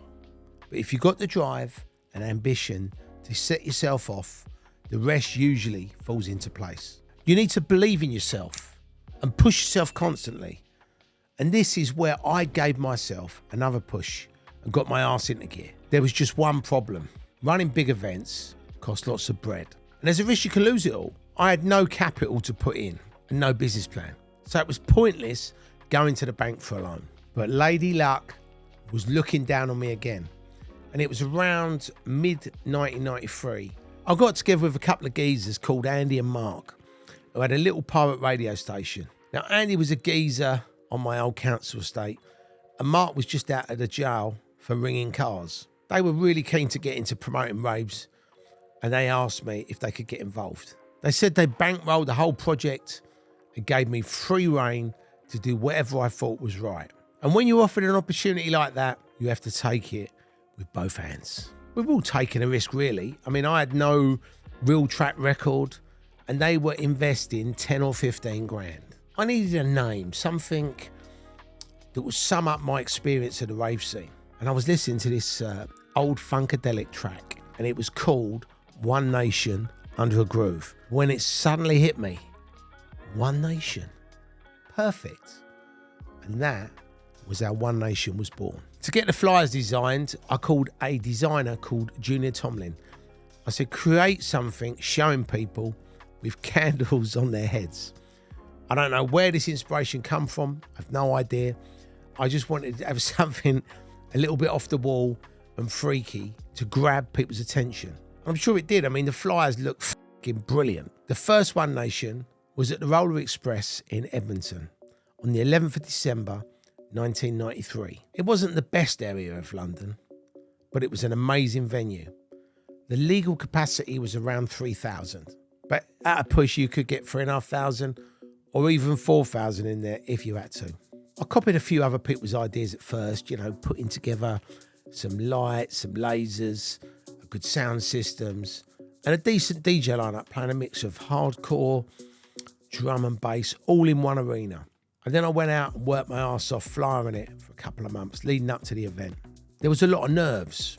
How would it go? Would there be any problems? Will people have a good time? Will they want to come back? We charged £12 in advance and £20 on the door. And I remember on that first event, walking around almost in a daze.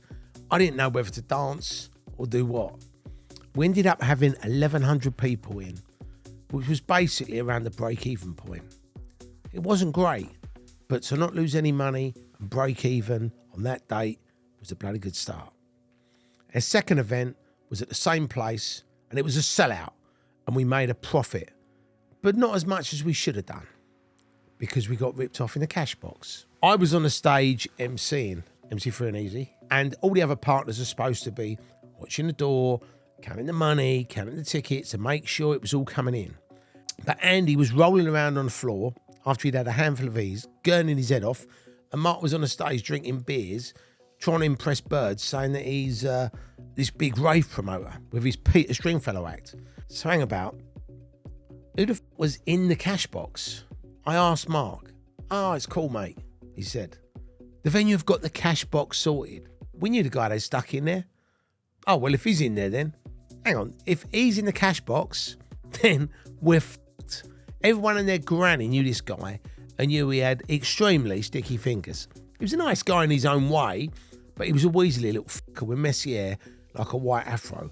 But he just could not keep his hands to himself. It wasn't just us. I was there a few weeks later at another event, and he did the same thing, and the promoter ended up punching the geezer in the face and knocking his teeth out. Everybody said he was on the take. Don't let that fucker touch your dough. So we were warned, and sure enough, we came up short. When the money was counted, when the tickets were counted, and I had a fair idea where it had gone, but we couldn't prove cool. That was a big warning bell for me with Mark and Andy. You know, there was no organisation or control. What's the point in setting up something and getting off your tits and then trusting a thief to handle your money? I mean, it's fucking dumb, right? We run a third event there as a May Day night party, and it did okay, but we weren't setting Clubland alight. After that one, Mark decided he could do a better job organisationally than me. He said he wanted more of a hands-on role, and it was his cash, so I couldn't really argue. Right from the off, the omens for the fourth night weren't good. His flyers looked like your granny had done them on an iPad.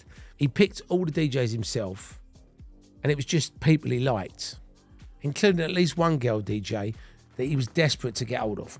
He paid no attention to what the punters wanted or even liked. And also, like the Albert Einstein he was, he put the event on the same night as Elevation. Now, at that time, Elevation was the biggest event in London. So this was like committing commercial suicide. Predictably, the party was shit and he lost money. Worst of all, it was still under the One Nation name, which I didn't like because it was my fucking name. And now I was handing it over to this guy for him to basically fuck it up and make a mess of it. I said I'd do the next event, but Mark was adamant he'd do it his way again. I was going to walk away at this point, but morbid curiosity kept me on board. He hadn't learned his lesson. He arranged the next party for the week after a bank holiday when everyone had already gone out and spent all their money and wouldn't be going out for a couple of weeks. I actually couldn't work out whether he was a bit mental or just fucking stupid. It would have been a brave thing to take on a big event if he was aware of it. But doing something straight after a load of big events over a bank holiday was the most dim-witted decision I'd ever heard. I take it you've heard of the X Factor. This was the why the factor. Why the would anybody do such a thing? He just wasn't switched on to what was happening. So he waded in without a clue and lost money each and every time. And there he was on the stage scratching his head, wondering why. And the sad thing was he couldn't see any of it. Rule number one, whoever you are, you cannot promote a rave unless you are passionate and knowledgeable about the rave scene. And if you're one down step from the village idiot, You certainly can't. To adapt a well-known phrase, he can organise a rave in a dance club. All he really wanted to was make money, give it large and be a big club promoter. And the same went for Andy. Yeah, he just wanted to get off his head. There's only so much fucking everything up that even really dense people can take before they work out they're not cut out for something. And eventually they realised they were in the wrong game. So they call up a meeting. We want to call it a day, said Mark. Thank for that. If they carried on as they were, they would absolutely be in more debt than fucking Ethiopia. Okay, chaps, I said, all amicable. I understand your position. I'm going to carry on with One Nation on my own then. No, you're fucking not, said Mark. If you want to carry on, you can buy the business off me. Buy what fucking business off you, mate? I said. You've run a few shitty events, which got shitter after you asked me to step aside. There's actually nothing to buy. It's fucking worthless. It degenerated into a big row. He was adamant I couldn't just go away and run One Nation events on my own. And I was adamant he was and I could, and I would. First you took me off what I was doing, I said. You got me into this promoting, and now you don't want to do it, that's fine. Second, One Nation is my fucking brand name, not yours. So fuck you. I'm going it alone, and if I'm going to fund it and do it myself, what's it to you? They weren't having it. So laid it on the line. Look, we can either do this like adults, or we can sort it out the naughty way. You can get whoever you want, and I'll get whoever I want. We'll meet up, we'll sort it out, and whoever wins ends up with a name. I was bluffing at the time, but they didn't call me, and I walked away grinning and whistling to myself. Funny enough, I bumped into Andy 3 or 4 years ago, and he said, you must owe us some money for One Nation. And I was like, are you off your fucking head, mate? You just sit in a corner off your fucking nut. Mark put the money in, but did fuck all else. I actually did all the fucking hard work. I come up with the name, I dug the fucking holes. And yeah, of course I've made money. But I've also lost money too. But whatever I've done after you guys fucked off, I've done on my own. So go fuck yourself. It had all been a bit of a disaster in one way. But in another, it had been a great experience. I'd learned so many lessons and made a lot of mistakes at Mark's expense. First off, the fucking cash box. I said the fucking cash box. Repeat 1,000 times until it's in your thick skull. That is the golden rule. Always, always have someone in there. And never let anyone you can't trust with your life take your money. Second, dates. Don't try to go up against the biggest people in the scene. And don't try to run events when everybody's pissed their last penny up the wall. Third, organisation. Plan, plan, plan. Know exactly how much you're going to spend and what you're going to spend it on and exactly how many people you need to break even. Fourth, the event. It's no fucking good relying on the club's lights and getting one poxy laser in. Your light show doesn't have to be a religious experience, but you need smoke. Lots of lasers, lots of lights, and lots of extra lights. People need to know that they're at an event. Same goes for the sound system. Bring your own bass bins. Amp it up. Bring your own decks. If you're not sure the club can give you what you need, hire it in. Fifth, DJs. Don't book a load of idiots just because they're your mates, women DJs because they've got nice asses or you want to shag them. Book the DJs the punters want to hear. And last, but by no means least, naughtiness, free ecstasy and speed, limitless booze and underdressed birds will be everywhere. But remember, you're the fucking promoter now, not a punter. I'd be lying if I said that in the early days, I didn't bend a few birds over in the bogs and give them a good scene to. Or take the odd blowjob here and there. It was all part of being a club promoter. Some beautiful young girl comes up to you with cleavage everywhere, a short skirt, long legs, heels, and whispers in her ears that she swallows. What are you going to do? But if I was going to do this professionally, I had to cut down on that. And after seeing Andy in action, I had to forget all about partying, having fun, drinking. This was all a no-no. This was work. All good stuff. The only problem was I still didn't have the capital needed to run events on my own. Turbo Promotions was going from strength to strength, and I was making more money from that than I did from any of my other old 4 jobs put together. But it's one thing having a nice regular income. It's another having the wedge needed to slap down on the table to put on a big party. I got lucky again in 1994 with some friends of mine, John and Andrew Searchfield, bought a Sharon and Tracy nightclub, which is what we used to call them, in the centre of Aldershot, the home of the British Army. They kitted it out and renamed it the Rhythm Station. They were the only club in the Thames Valley with a late licence, and it was open till 6 in the morning. And they asked me to come on and be their promoter. It was the perfect place to make my mark and build up my brand and make my name and travel a little bit further along that learning curve. First up, I run a regular jungle night. It was fucking awesome. Everybody who was into jungle will remember. We had Mickey Finn, Fabio, Groove Rider, Top Buzz. I mean, real top of the ladder DJs. Fabio and Groove Rider would be plugging it on their Radio 1 show. I mean, it was such a coup to get such an amazing lineup together with dancers, and everybody used to travel from such a long way away. The club only held 1,000 people, but the atmosphere, it was second to none. And I'd say it was probably one of the best club nights I've ever experienced. Jungle had spun out of the London clubs a couple of years earlier as a reaction to the commercialisation of rave music. They took the tempo from 120 beats per minute to 145 beats per minute and basically sampled and got their influences from massive reggae artists rather than from house. Eventually it diversified into drum and bass as we know it today. But back then, jungle was massive. With the Searchfields happy to pay the bills, I was able to plan the events just how I wanted them. For a while it ran like a dream, and one reason it worked so well was that unlike a lot of other fly-by-night promoters of that time, I really cared and gave a shit about giving the punters the best night I possibly could. The biggest hurdle in starting a club night is building up a following and a reputation. Once a punter buys into you and buys into what you're doing, then you're on the right road.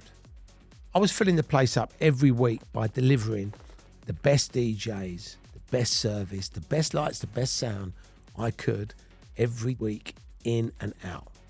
We had some great nights. Although I was the promoter, a lot of the hassle and pressure of running the event itself was down to the club. My deal was I made £1 per head. All I needed to do was have one guy on the door with a clicker. Not that I didn't trust John and Andrew. It was just something I had to do after the second event at the Roller Express. I didn't get paid my money until Monday, which allowed me to drop my guard and relax a little bit and have a few drinks and actually enjoy my Friday and Saturday nights while we fucked around behind the decks and pretty much annoyed everybody in the venue. One night, fed up with me behaving like a drunken arsehole, somebody thought it'd be really funny to spike my drink.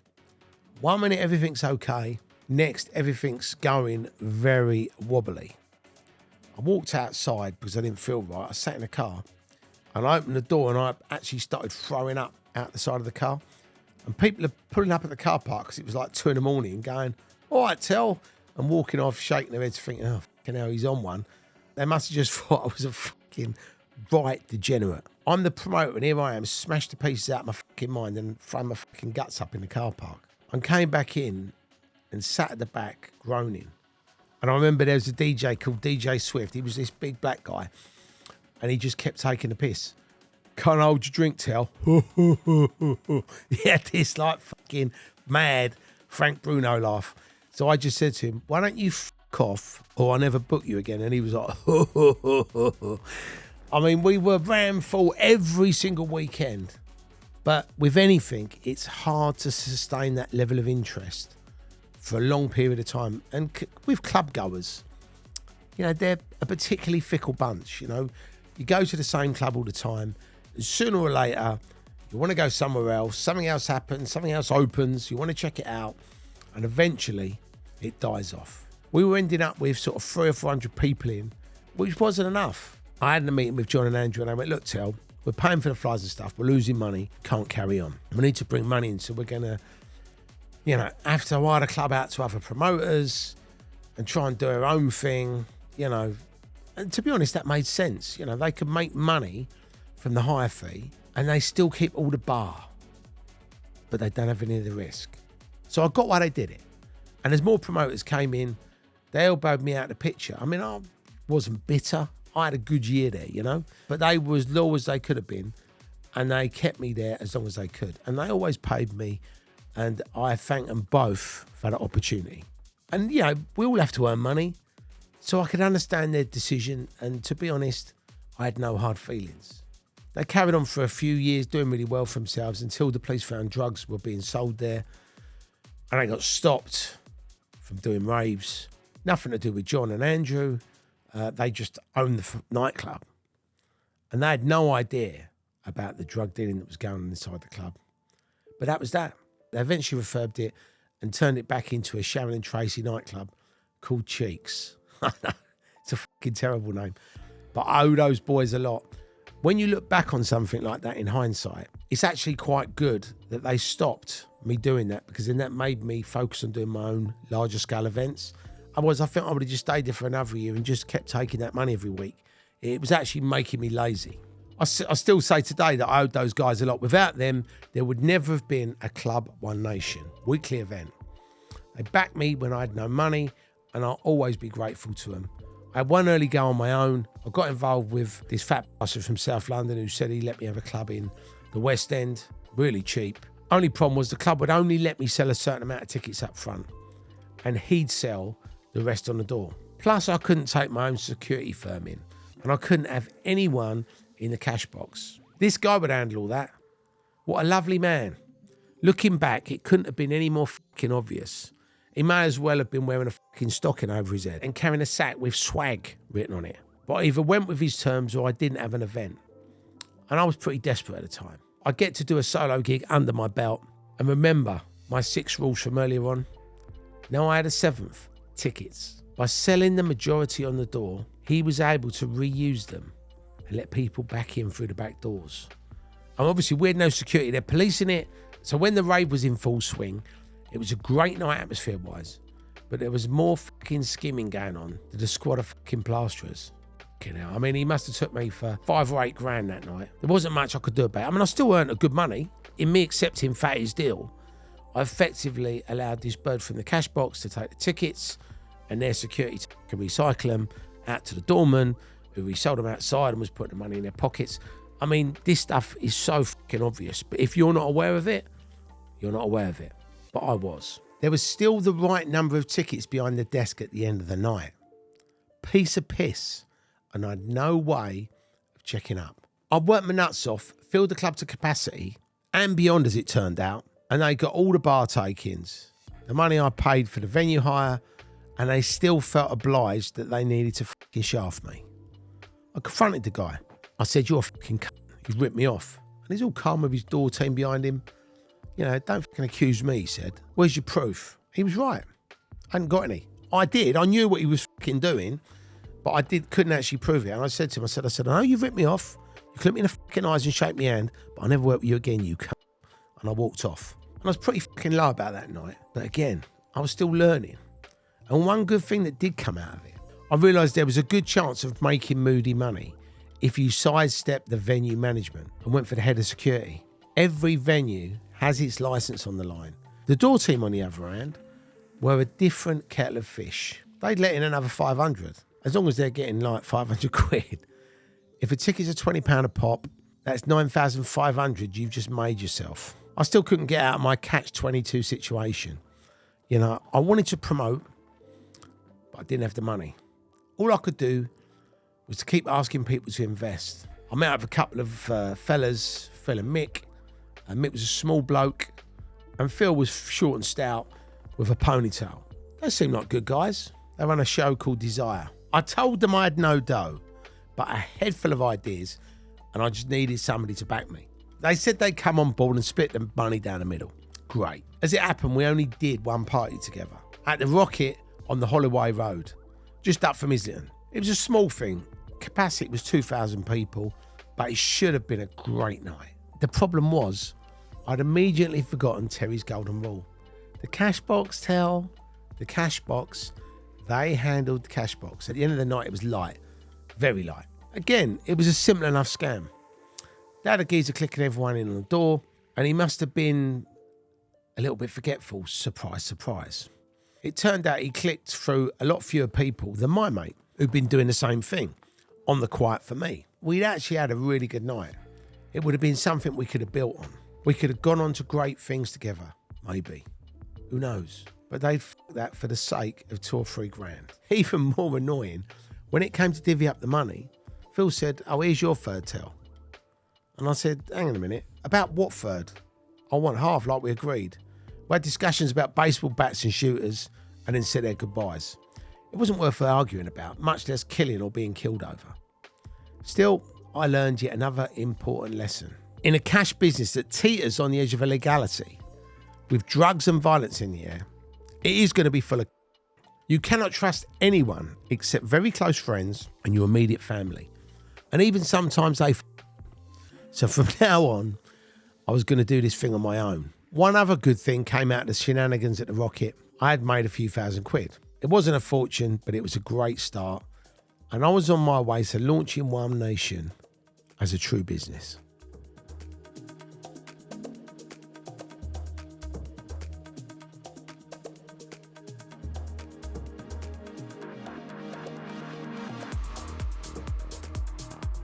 Chapter 5, up and running. I'd like to say a big thank you to our sponsors, HDB Services, the UK's #1 for fabric, construction and M&E maintenance. They are at the forefront of innovation in their field. Their services include static and mobile fabric support across a wide range of industries, including office, retail, industrial and high-end residential works. They have a reputation for their attention to detail, and their management team are always on hand to support their site teams every step of the way, ensuring 5-star customer service. HDB's fabric team are adept at delivering carpentry and joinery solutions, decoration, fire stopping, fire door installation and maintenance, all backed by British standard certifications and accreditations. HDB are one of the fastest growing maintenance teams in the UK, and if you're not using them in your buildings, you don't know what you're missing out on. HDB Service, the #1 fabric and maintenance service partner. I vowed to myself that I wouldn't make any more silly mistakes. I had my set of rules. I forgot how many, but there were a lot of them. And I made a few mistakes of my own. And I watched myself get sucked into a few made by other people as well. I remember sitting at home with a small pile of cash that I made out of the Rocket, and I thought about the way forward. I'd been earning over £500 a week on average, and I started putting a little bit aside with an eye on the future. But I still didn't have quite enough to go solo. The bank was still out. Bank manager. "Good afternoon, Mr. Turbo. How may I help you?" "You can start by giving me 10 large to put a rave on, mate." "Fuck it. Here's 20. Put 2 on." I mean, it just doesn't happen like that, does it? Hang about though. What do banks give you money for? I decided to get myself a house. I knew someone who worked in a council, and I had a word in his show because I wanted to get an ex-council property. So I found one, and that did 2 things. First, I rented it out, which brought me in a steady income. That's something that bank managers like to see. Second, it got me in the door and sat in front of the geezer asking for a home improvement loan.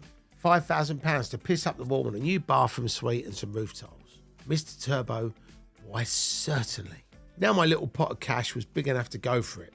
The first official One Nation, fully under my control, with no interference, no partners, took place back at the Roller Express. If I say it myself, it was a fucking ballsy move. I needed to make money from it because I'd have been fucked otherwise. But that was a risk that I had to take if I wanted to get anywhere in life. Understandably, I was, let's say, a little bit apprehensive. In short, the night could make or break me. Thankfully, it went really well, with around 2,000 people in. Not full, not sold out, but good. And I remember walking around the venue, watching these people, having a fucking great time, and knowing that this was all down to me.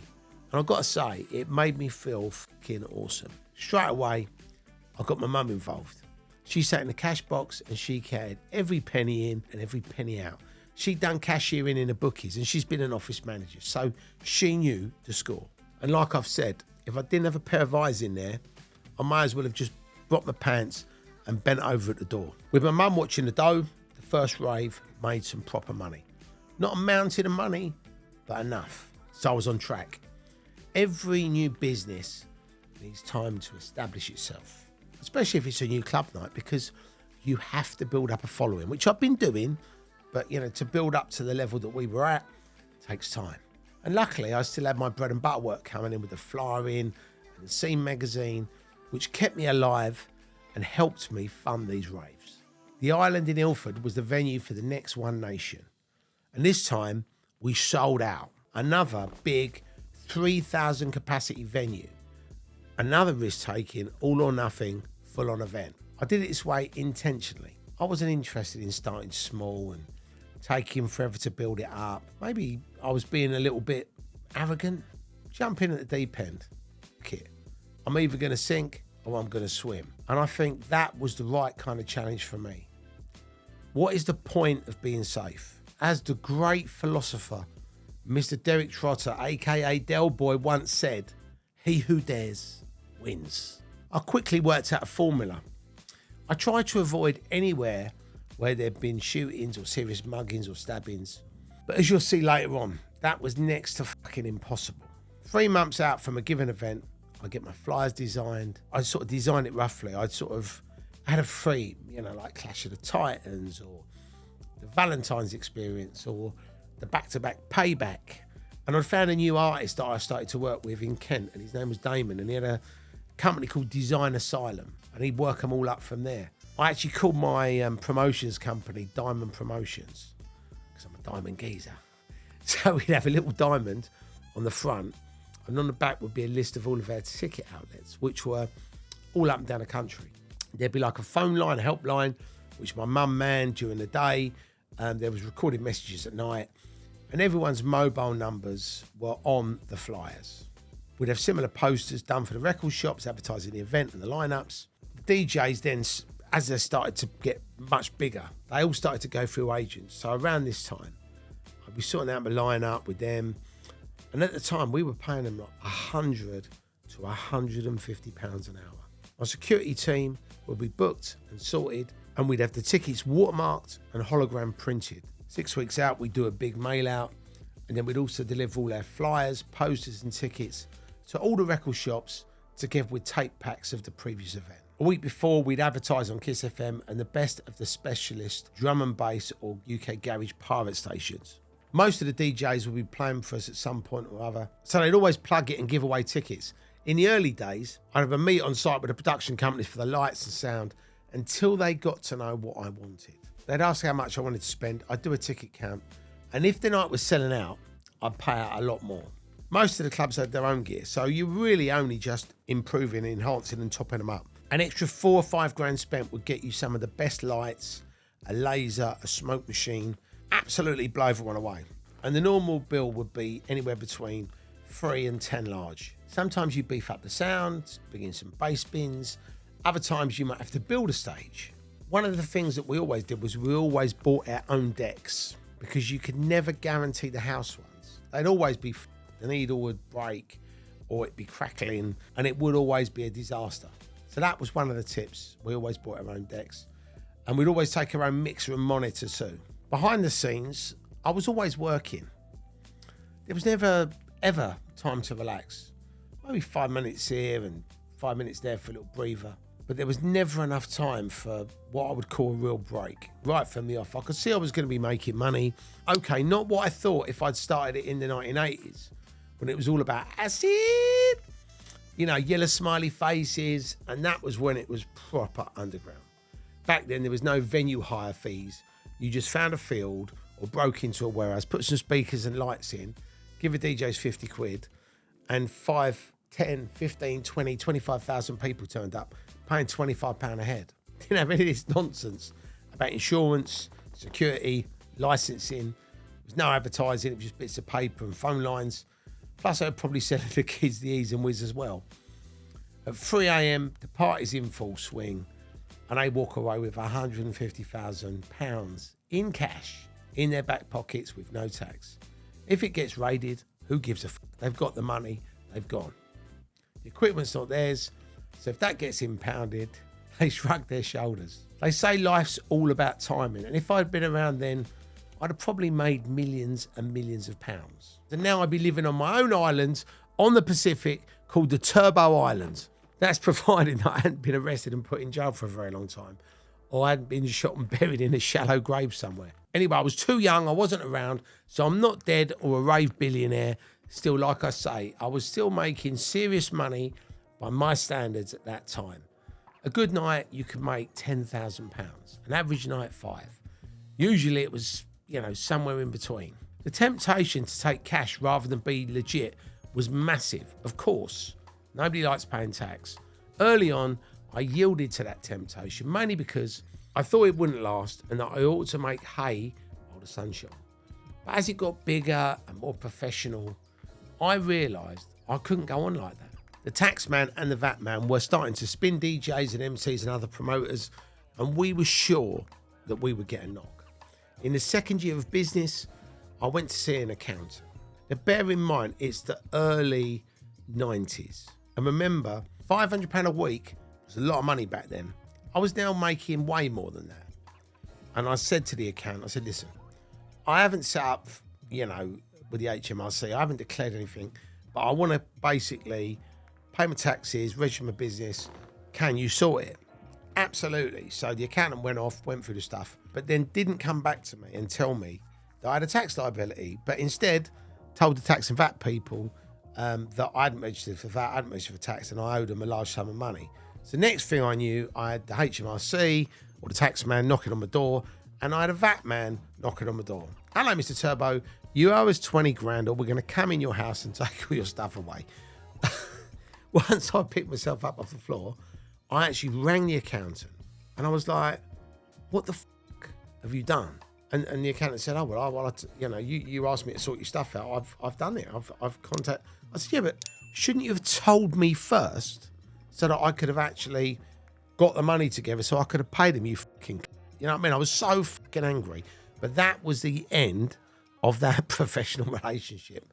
I then rang a friend of mine who was a DJ, and he had an accountant who was really switched on. And she was a lady called Frances Williams, and she had a look at my tax issue, and then she basically was an absolute gem and a godsend. She spoke to the tax man and the VAT man, arranged the payment schedule, and explained to me a few facts of life.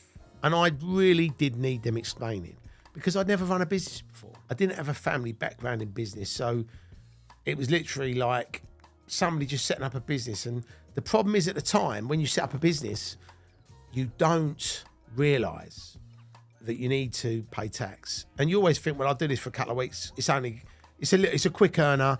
We'll get rid of this, and then I'll get a proper job. Francis said, look, Terry, if you want to be legit, you have to do everything properly. You need to declare all the money you make. You can take the odd amount of petty cash, but everything else has to go through the books. It was depressing advice in a way, but it was sound advice too. And I was glad I took it. I like being clean. I could spend my day without worrying that somebody was looking over my shoulder all the time. Early on, One Nation caused me 1 or 2 problems with promoters who'd used my turbo promotions for their flyering. Because I was doing my own events now, they thought that I somehow wasn't going to be promoting theirs as full on as I used to, which was utter bollocks. I never do anything unless I give it 100%. That's how I am. It was all jealousy. I had to smooth it over as my flyering wages were going straight back into One Nation. So I couldn't really afford to lose that business. At this time, my mum was a massive help. She ran the office and dealt with all the paperwork and chased all the money that was outstanding, which kind of left me free to do all the creative shit. I was always thinking of things that no one else thought of. It was important for me to set myself apart from the others as much as I could. I needed to be unique, so I set up a database. From having people's names and addresses on the bottoms of the tickets and asking them who their favourite DJs and MCs were, the punters could get free membership. They could get a newsletter every few months. They could get reductions on their tickets. They could buy their merchandise. We even did some funny shit. We got some celeb lookalikes to attend their parties, which really made the night that little bit special. We had Her Majesty the Queen one night. She did a little meet and greet to people in the queue. She then walked around the Rave for a little while, tapping people on the shoulder and handing out some of their One Nation mix CDs. And she even did a speech on the stage. We also had Prince William, King Charles, Madonna, Posh and Bex. We had them all. They all come in, they all walked around and well and truly done people's heads in. I bet there's still people out there now who think to this day that they met David Beckham at a One Nation rave. And all their mates just think they were on drugs. Well, it did happen. You were all right all along. My favourite guest, other than the Queen, was Ali G, and we also had Daniela Westbrook, but they were the real ones. We got Sacha Baron Cohen just before he went massive. He was still perfecting Ali G, and it was brilliant to get him there. Daniela appeared right after all that shit about her nose went in the paper and her nose was going to fall off. She went up on stage, took the mic and shouted, "Just say no." The crowd fucking loved it. And we always spent money on the sound system. Every event we did, the sound system was always banging. And I'd always spend as much as I could afford. Same with the lights, same with the lasers. There was no expense spared because I knew what I wanted to see in a rave. I was a punter at heart. Though I never went, near the dance floor. I was too busy checking on security, sorting out the DJs, making sure everything was running properly. There's no problems. I'd relax a little bit. Maybe around 3 a.m. I might get up on the stage and have a little look down at this sea of fucking people, all off their faces going fucking nuts, loving it. In a way, I was jealous of them. I'd have loved to have been down there in the middle of that, going mad with them. But I also loved the fact that I'd created this myself. We used to open the doors at 9 at night and finish at 6 in the morning. I'd have around 8 DJs in each room doing an hour each in a typical rave, with around 4 or 5 rooms. I had a drum and bass, that was always in the main room. There was garage in the next room.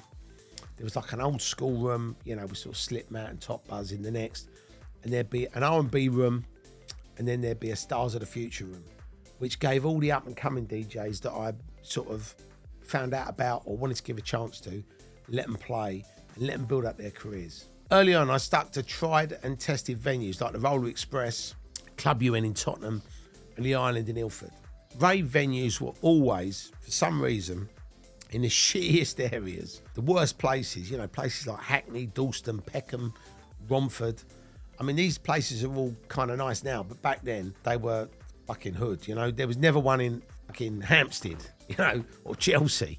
We ended up going from strength to strength, starting to build up a good name for ourselves with the punters and the clubs. All the punters that come were obviously massively important. Something that a lot of other promoters seem to forget. Below the happy, smiling faces and the love everyone vibe, there was always a lot of mugging, thieving and street violence on the rave scene.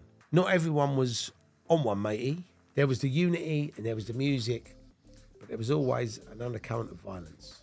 And I always remembered my own experiences as a young raver. One winter night in particular stuck in my mind. I went to a party at the Labyrinth Club in Dalston, in Hackney. We drove in London all the way from Camden with a bunch of mates, and we parked to kick up the arse away from the club. Even on the way to the club from the car, we thought we were going to get turned over. It was crawling with shifty-looking geezers hiding in the shadows and following us to the doors. Do you want any gear, mate? You know what I mean? So I was paranoid about coming back out of the place. If that's how bad it was, fucking getting in. But we still had a really good night.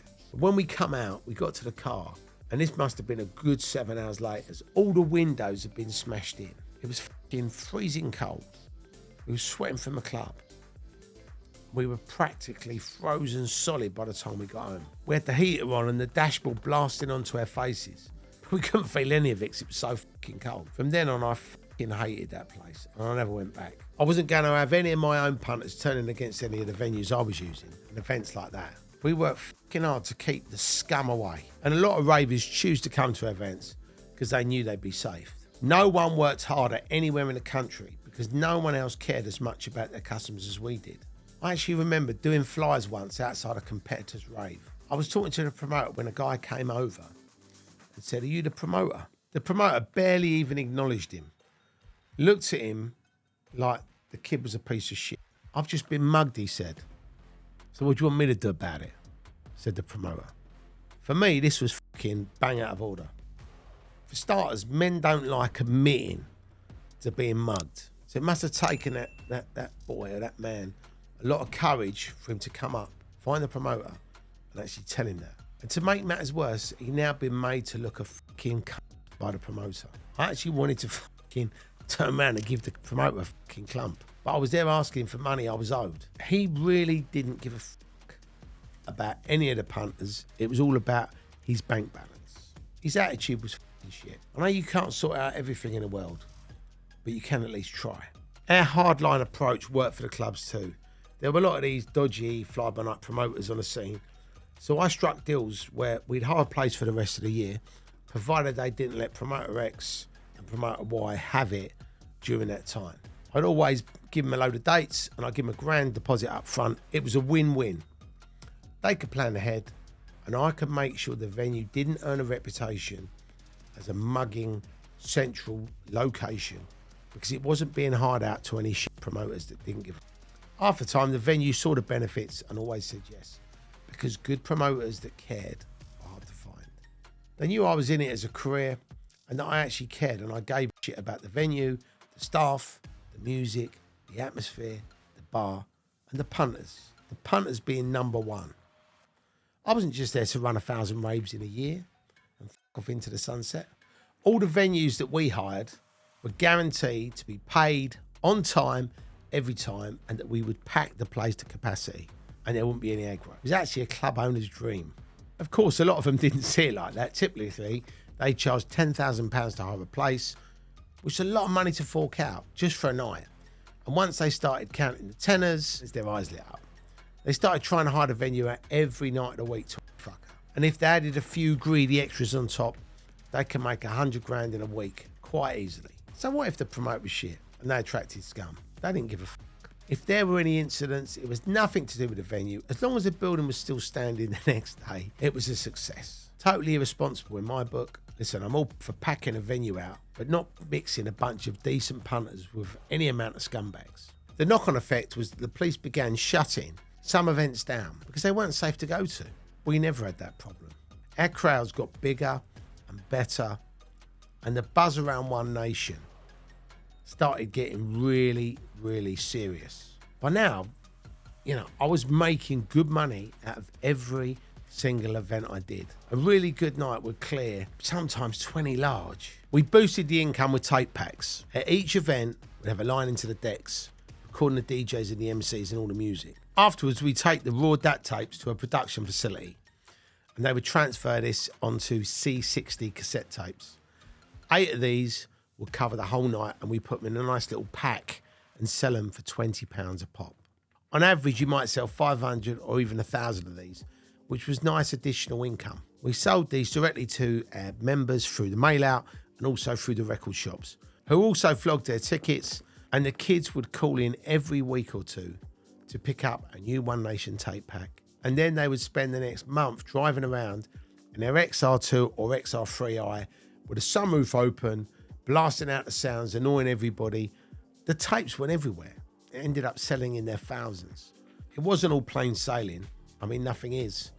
I ran a rave at the Adrenaline Village one night, squeezed an extra night into my schedule because I was getting greedy. It sounded simple.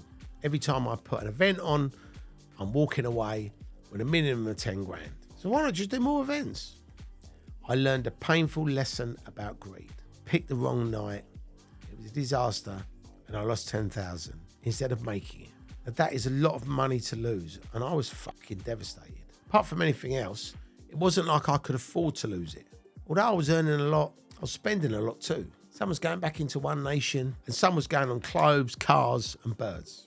The rest was being saved for the rainy day that I always anticipated I didn't ever want to dip into unless I absolutely had to. A lot of promoters weren't like that. They'd do an event, make 20 grand, go on holiday for a month, they'd do a load of gear, fuck a load of hookers, go shopping and come back with no money, thinking, right, let's go and put another event on. I had no plans for the future. I wasn't like that. For every pound I spent, I tried to put a pound away. I'm a natural worrier. When you start off in life with nothing and then you get something, you're always scared you're going to lose it all and go back to where you were when you had nothing. You're going to end up back on that council estate with no money again. It's always hanging over you. It's always in the back of your mind and driving you on. And to me, it's a healthy fear to have. This had been the first serious knock that I'd taken, and I could see the old Dean looming in the background. I teetered on the edge of jacking it all in and going back to get a proper job somewhere, assuming that I could find one. I really didn't want to chuck good money after bad. I sat myself down and I had a stern word with myself, dusted myself down, and carried on, vowing not to do anything as silly as that again. Chances, well, I would, but I'd deal with that if and when it happened. Wembley was my way of trying to pull things back. I would say it was probably the biggest party and one of the best parties One Nation ever put on. It was on May 1996 at Wembley Arena. Ravers still talk about this now. We teamed up with another promoter called Fusion that used to play hardcore. There was a brand called Jism, which was house and garage. And we put on the biggest event that had ever happened in the rave scene in this country. And it was called A Match Made at Wembley. There were 20,000 punters there. And it was fucking phenomenal. It was nutty too. We had breakdancing fairies playing bongos. The stage was done up like an American street. We had all these graffiti artists. And the crowning glory was when we blew a police car up on a stage. I wish the fuck I'd been there as a dancer, even though I can't dance, because it must have been a fucking legendary experience for the clubbers. For us promoters, though, it was a fucking headache, despite all the fun. We had loads and loads of aggro. Even with 30 of our own doormen there, it was non-stop aggravation from the beginning of the night to the end. Those guys really earned their wages that night. We had people rushing the door from Stonebridge. A guy was stabbed. There was like muggings outside. There was fighting inside. I mean, we had to deal with so much that night. At one point, literally, me and the guys, we just linked arms and we was just rushing people in the venue, getting them in the corner and just filling them in. I mean, we were like our own riot police. Anybody caused any aggro and we found you, we done you. I mean, that was probably one of the most fucking shittest nights I've ever had. Even my mum said she was actually going off working for me. I was so fucked when we finished that night. And I only managed to make $6,000 out of it, which wasn't really worth getting out of bed for. Now, I know it sounds ridiculous, right, for one night's work, but when you're doing something on that scale, you kind of expect to make 10 times that amount. So that really fucked me off money-wise too. I'd obviously calmed my own lifestyle down quite a lot at this point. You know, people taking drugs, different girls, going out raving. It all goes hand in hand. There's no getting away from it. And as a punter going out and clubbing all the time, I had no problem with being surrounded by drink, drugs, women, and people being off their heads. As a promoter, obviously things become much more different. When you're at work, all of this stuff is a total no-no. I mean, this was a serious business that I was in, and I was in it to make money. And you can't function properly if you're out your head on drink or drugs. Too many have tried and too many have failed. In fact, if you ask me, if you have anything stronger than a fucking Red Bull, you might as well throw the towel in. You saw what happened to those clowns, Paul and Ralph. And I don't just mean on the drug side. I mean, they make you wear comedy hats and write shit magazines. But apart from that, the old bill could close you down if they found your venues awash with drugs. So you had to make a strong show of keeping them out. And to be honest, we would bat the fuck out of any dealers who got out of line. And we used to search people coming in intricately. It was verging on full body cavity searches, shoes off, tops off. But for some reason, everybody still managed to fucking get something inside. I suppose it's just the same as with drug smugglers bringing stuff into the UK or into jail. I mean, for fuck's sake, if I ever got asked, I'd point to the searches and stuff. But the truth was that while we didn't want dealers or punters taking a piss, drugs were an essential part of the rave scene. So we did our bit and then stood back and let them get on with it. Dancing was what drugs were invented for. And what better place to get off your tits and have fun for 10 hours than with a few thousand other like-minded ravers, some banging tunes, a mind-blowing light show, and an amazing sound system. Most people in most raves were absolutely on something, whether it was drink or drugs. It was how the scene worked. As long as they were 18 or over, it was really between them, the law, and the NHS. In the early days of the acid house scene, it was a little bit of puff, a little bit of speed, stay up longer, sometimes mixed with acid. The E's come along, and after that, it was open season. You know, G8B, ketamine, coke, and all the dirty stuff. I'm not scared to admit that I dabbled in my early days of raving, but having seen addiction firsthand in my dad's alcoholism and being around so many people off their face on drugs, I was never going to go down that road. I used to like observing people, and people change their behaviour, their attitude, their personalities altered, sometimes for the better. In the short term, ecstasy single-handedly put a stop to football hooliganism, but generally drugs end up being for the worse over long periods of time. One geezer I knew had got his bird a rapper speed and got himself a rapper coke. He gave her the coke by mistake, and she went to the toilets to bomb the rap. While she was gone, he discovered that he'd given her the wrong rap. He went mad with her for necking it when it was his own fucking stupid fault. I've also seen what crack cocaine does to people. I mean, I've seen people on their fucking hands and knees picking up little bits of fluff and toenails off the floor in case it was something else that they could get high on. I mean, it was fucking disgusting, degenerative behaviour, and it made my skin crawl. Examples like this should be used in those Just Say No adverts to actually show how bad it can get. I don't know many people who've been part of the rave scene without experimenting with some kind of drugs. And those who say they haven't are probably fucking lying. Even Bill Clinton admitting to having a little fucking bit of puff a few years back. Although apparently he didn't inhale, did he? Come to think of it, he did not have sexual relations with that woman either. What a fucking geezer. He would be great to go out of a night out on. Can you imagine him out on a fucking big one? Hey, come on, Billy. He'd be like, I did not smash that man's head in. Okay, Bill, be on your way now, you little scallywag. Accepting drugs was something you had to do in a new culture. When I was going to the Sharon and Tracy clubs, it was accepted that everybody would binge drink as much as possible, try to get hold of some bird, have a fight later, get a kebab on the way home, and probably end up being sick in the gutter.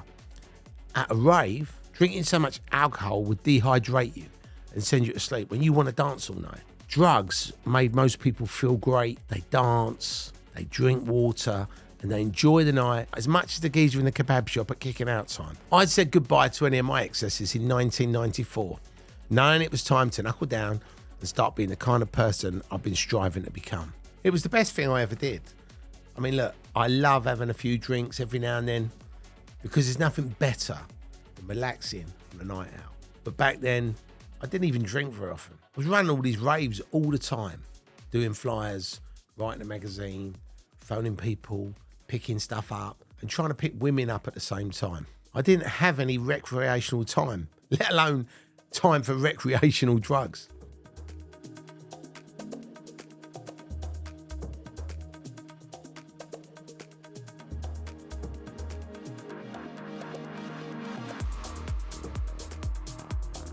Chapter 6, getting a team together. Like I said, most raves were in shitty areas and there were muggers and scum everywhere. Plus the industry itself wasn't exactly a boardroom and golf club kind of thing. The fuck up at the Rocket with Phil and Mick had been a pretty good pointer there. Organising and promoting raves had no regulations and procedures in place. It was basically full of people who were earning money on their own terms and usually by deploying strong-arm tactics. Financial predictions and 5-year plans were unheard of. People would get someone to back them and they dropped 10 fucking grand off in used 20s the next day. These were tough-talking, hard-nosed bastards who were used to operating outside of the law.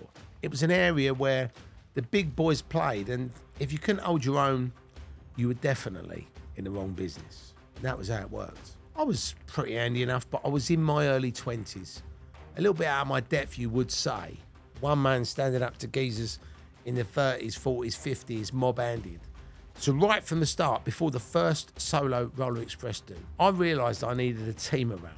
A team of the hardest, meanest, nastiest bastards the UK had to offer. And my reasoning was if I had them behind me, then I had power. And everyone would be a lot more wary of me than if it was just me on my own. And additionally, we could all keep these nasty f***ers out of venues and all of our punters safe, which is a win-win. Each venue would have their own security team looking after the door, but they were mostly a waste of space and they wouldn't have my interests at heart. They'd be quite happy to be letting people in the fire exits taking backhanders. So it wasn't as easy as it sounds getting a team together. I mean, I needed loyal guys who were reliable, very fucking hard.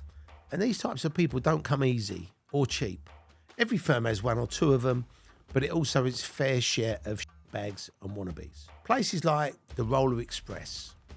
Once I got established there, and the local criminals knew that I was making money, they would be like magnets. I knew that I'd have every lowlife, knife-carrying, mugging, trying to get in, rob my clubbers, and I needed to be able to stamp on them with maximum ferocity.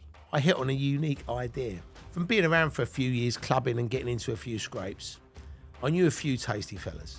And I just thought, what if I went up to these guys and actually said to them, why don't you come work for me one night a month, all right? Every now and then, it'd be a laugh, it gets you out of here, and I'll double your wages. The chances were they're all going to go for it, right? By doing one night for me, they make double the pay.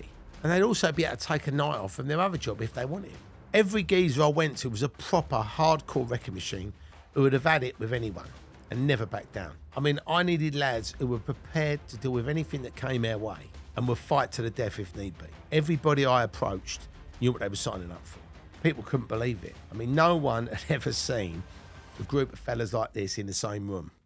And now I had them not only on my firm, but under my supervision.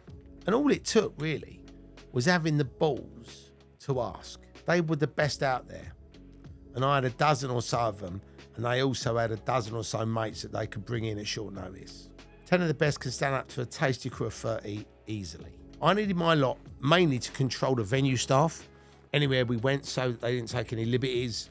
There were security teams robbing promoters back in the day. Just having people that could have around were hard nuts. I wasn't interested in that. I wanted them to be polite and friendly to the average Joe punter. I didn't want a firm who just stand around intimidating people because they just go somewhere else next time. You know, they frighten all the fucking punters. So I worked out that doorman could actually be a selling point. A rave has to be an experience from the moment when you turn up, you're being greeted on the door, and if you've got a chatty, friendly, smiling door team of men and women of all colours, of all creeds, that helps kick off your night to a good one. People feel wanted. And of course, most doormen are pretty friendly these days. But back then in the 90s, before the licensing and the PLCs were running everything, we were almost unique in what we created. There was no thought of customer service back then, and 99.9% of the doors just had basically scary looking meatheads on the doors that would absolutely fucking frighten the life out of you. And if you fucked about, they would fucking serve you up. I mean, that was how it used to be. You'd have people saying, oh yeah, you know, they kill people. You'd have people dealing drugs on the sly. You had people letting people in selling drugs. You had other ones who were just itching for a fight. You know, if you said hello to them, you know, they wouldn't let you in because they'd have had the missus on the way to work. So for us, I wanted to create a firm of doormen that were polite, that were friendly, and if they had to have it, they dealt with it. I actually renamed my firm of boys the Hit Squad. I actually become legendary on the rave scene. And because we worked together for 10 years, we became good friends and we became family. So let's meet a few of the boys. Warrior. Now, Warrior was from South London, and he was my first choice. I actually stole him from the Roller Express. He's this big, black, scary-looking geezer. He's still around now, even in his 50s. He was literally known as the clean-up man. If anybody stepped out of line, anyone pulled a gun out, anyone pulled a knife out, he'd be there to fucking deal with it. People were petrified of him because he was a warrior by name and a warrior by nature. He used to carry this samurai sword down his back. He was like one of them fucking Teenage Mutant Ninja Turtles. And I know that he had lots of different instruments of pain on his person. Not that he needed them, but I think it was just his way of being fucking scary. He was the type of guy that just didn't give a and he would use extreme violence without any hesitation if he had to. He'd always speak to him first and then he'd just go. I'd say having Warrior on the door was more of a deterrent than everything else. I mean, doormen were petrified of him, and you just had one look at him and you fucking knew that you don't want to give him any grief. People wouldn't actually look him in the eyes because he was actually quite a fucking scary geezer. He was a great friend, but he was very off-key, but very loyal. He looked after me from the beginning till the end. Next up, we had Gary Gooner, and he's just an enigma. He was very articulate, really well-spoken, impeccable manners, and it throws you off guard because he's this huge 6'6" black guy. And when you see him, you think, now. But then when he comes up to you and goes, "Good evening, sir," it's really disarming, and you expect him to be something he's not. So when he's very polite and very friendly, you actually think, wow, this guy's really nice until you cross him. I mean, he was a time-served Arsenal football hooligan, and he was totally streetwise. I mean, he worked that West Indian circuit, all the reggae dances, all the sunsplash things. He was a guy that was there diffusing all the fucking gun crime and all the aggravation. And when I came calling, he was in a bit of trouble and was looking for a bit of work that wasn't in that space. And what a geezer he turned out to be. I mean, he was just a natural. He had this sixth sense awareness, He'd be somewhere, he'd know what to look for, he'd know how to respond it. I actually called him my Jedi Master. Gary hadn't even had a chance to get inside the venue before I called on him for some backup. He was walking towards us when I spotted him. "Gary," I shouted, "those had just robbed these girls." A couple of girls had just had their ticket swipes and the geezers were running off down the road with them. Gary played it so cool. What, he shouted back? "These two," because they was obviously running towards him. "These two boys here, I think there's been a mistake," he called out. So they then look at him and he says, "Excuse me, chaps, could you just come back here a second, please?" And they sort of looked and then they was like, "Yeah?" And he sounded so nice and polite.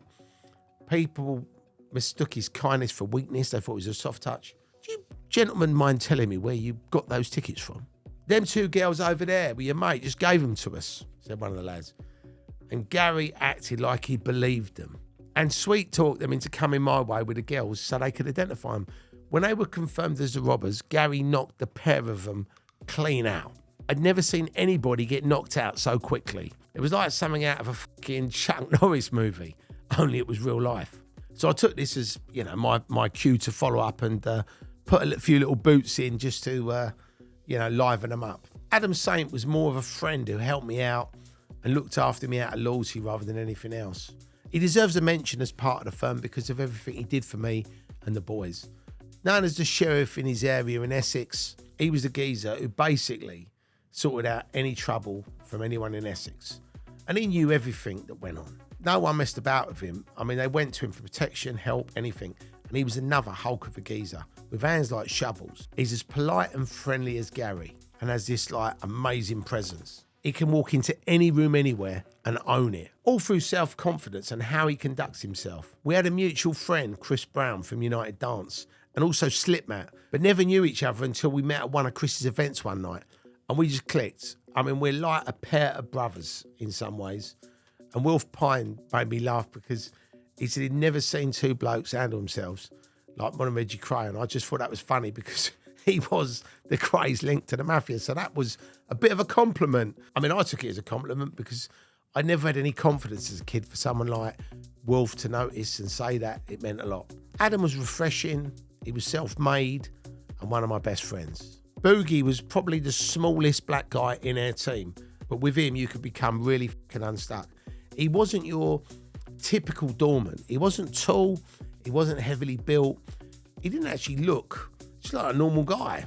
But people would take advantage of him because of his size, assuming that he couldn't handle himself, which was a big fucking mistake. I mean, he was heavy duty. As anyone who tried it on soon found out, Boogie had a fucking temper that was like that. He'd just go off at any time. I actually made him my head doorman, and he was with me from day one until the day I sold the event. He was basically tasked with collecting all the money in from all the raves and any debts that we had.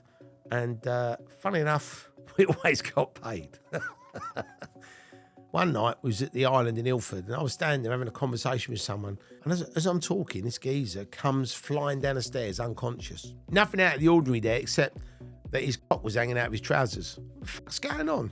Then Boogie comes running down the stairs, calling him a dirty fucking bastard, and then he's carrying on fucking kicking and punching him as he's going down the stairs, and then dragged him and thrown him outside.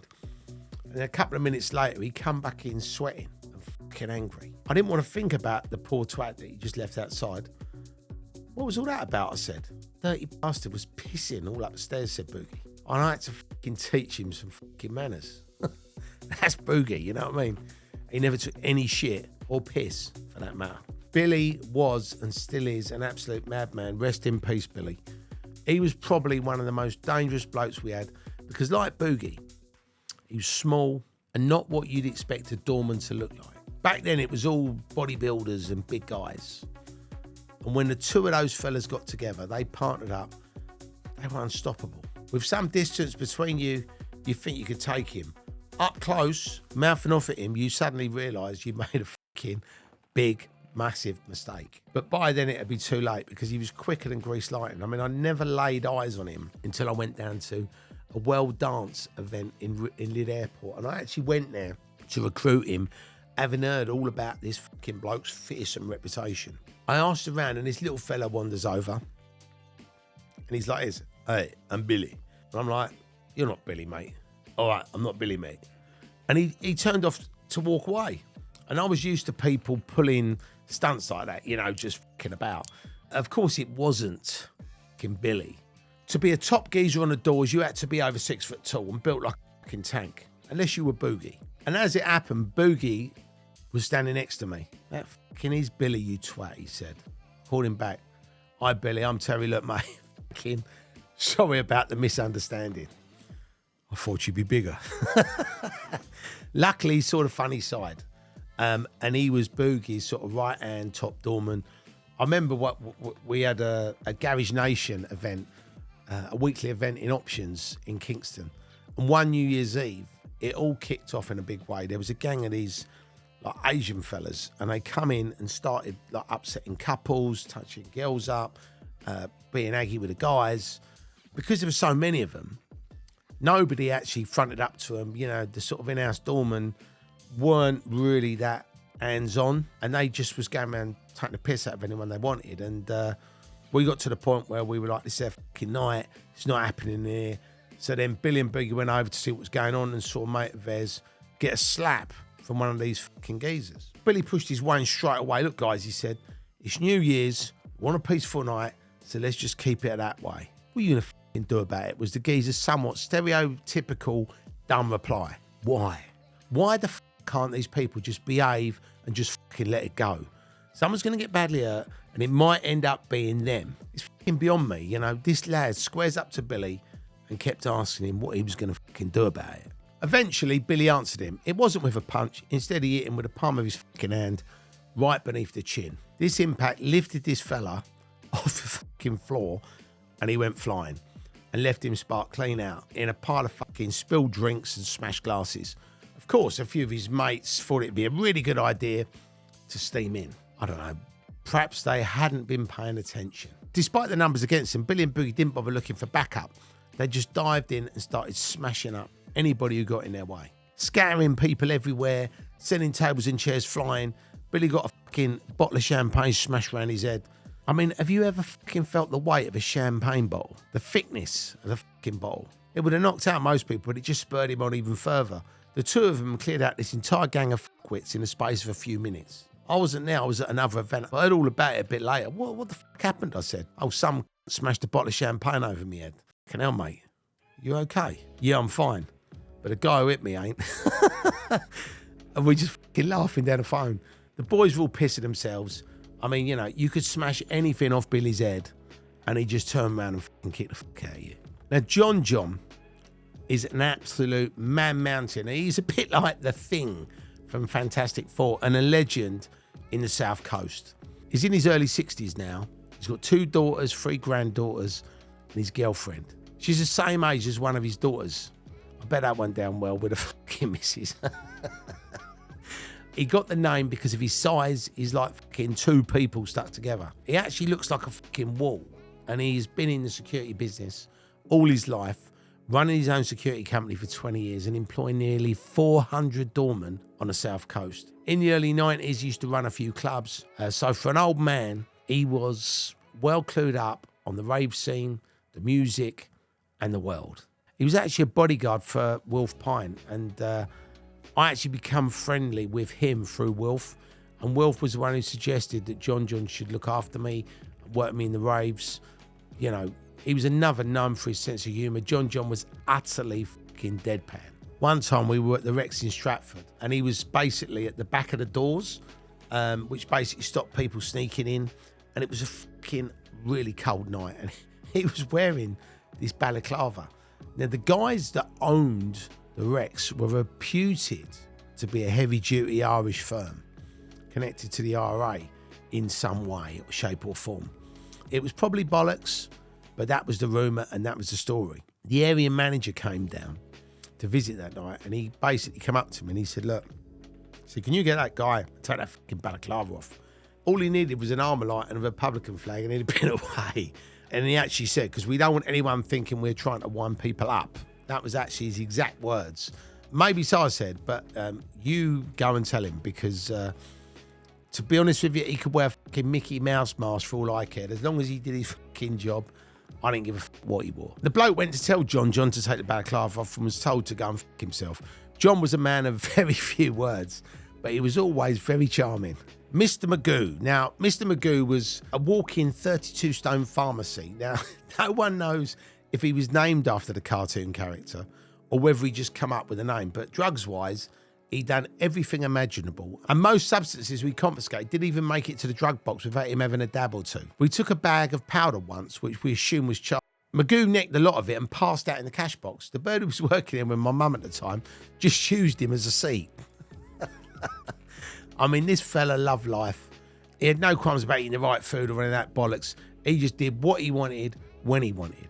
He was actually diagnosed with narcolepsy, so he'd actually fucking fall asleep anytime, any place, anywhere. We should have called him the Martini Man, not Magoo. He was actually given some stuff by the doctor, which was like amphetamines, and basically he had to take these to stay awake. But what he did was, because he fucking liked getting high, he would fucking take the entire month's dosage in one go, and he'd stay up for a week and then kept falling asleep for the following 3. I had this flat in Bournemouth, and he fucking fell asleep in my gaff. So I got on top of him and started surfing with my arms reached out. And all the rest of the lads were like going, singing that theme tune to fucking Hawaii 5-0. And he woke up halfway through and he's like, what the fuck are you doing on my back? Surfing, I said. Then he went back to sleep. I mean, he just do it anywhere. He used to like fuck about with cars. So he was fixing a car and he actually fell asleep under a car. One of the neighbours called an ambulance because they thought he was dead. And I think one time when he did fall asleep under the car, they couldn't wake him up, so they had to call the fire brigade in to winch him out. And when he woke up, he started shouting, what the fuck do you lot want? Get off my fucking property. He flattened at least 2 of my coffee tables. He fell asleep on my toilet. When he did that, obviously, we couldn't get in, so we unlocked the door and we brushed his teeth with a toilet brush. John's dog used to stay well out of his shadow, if that was at all possible, because he was so fucking big. Having said all that, though, he was a fucking hard man. He would literally go through crowds like a rhino, and he was always the last man standing. Mr. Magoo was respected by everyone. The sight of him and John coming for you would be enough to make you shit your pants. I mean, you're looking at fucking 70 stone, 2 30-odd stone geezers running at you. Even if Magoo couldn't be bothered to punch you in the face, he would just sleep on you and you'd be f***ed. His pancreas gave out in the end. When he knew his innings was coming to a close, he went out and he bought a f***-off speedboat. I mean, this fella, he just did not give a f***. R.I.P. Mr. Magoo. Jeremy Bailey was known as the bad boy. He was hard as nails for a relatively young geezer, a vicious street thug when needed, and a champion cage fighter and kickboxer. I think he has around 7 titles. I met Jezza at the Caribbean Club in Basingstoke when we were both up-and-coming MCs, which basically translates to shit MCs. It was a place where you could do something like that and get away with it because there was such an amazing atmosphere. He must have been around 16 years old, and I reckon I was around 19. And we actually got to know each other through friends of friends. We became close in the late 1990s after losing touch through various reasons, such as me doing the raves and Jez doing a little bit of bird in prison. I mean, a load of geezers started on him and he beat them all up. And he used a cattle prod on one of the guy's bollocks, which maybe was a step too far. When he got out of jail, he came to work for me at One Nation because we'd always had such a laugh together. And you know what? It was even better when he was training for a fight and working for me because he was always a real angry cunt. Even when we got into any fights, I couldn't help finding something funny in it. You know, some shit kicks off with a couple of geezers in a club because I bumped into one of them while dragging some other idiot out. He puffs his chest out and come at me. So I've like fucking cracked him and sparked him out. And then another one's come forward and Jez let fly with a fucking 1-2, bang, knocked him out, floored this other geezer. It was all for no reason. You know, why did I have to do it? I couldn't help laughing at the way it all happened. Come on, you bang. Right, you bang, bang. That was 2 of them knocked out in 2 seconds. I leant over the one I decked, and in my most American accent, I said, "You got knocked the fuck out. Someone better call a doctor." Adding a little dance to it. Woo.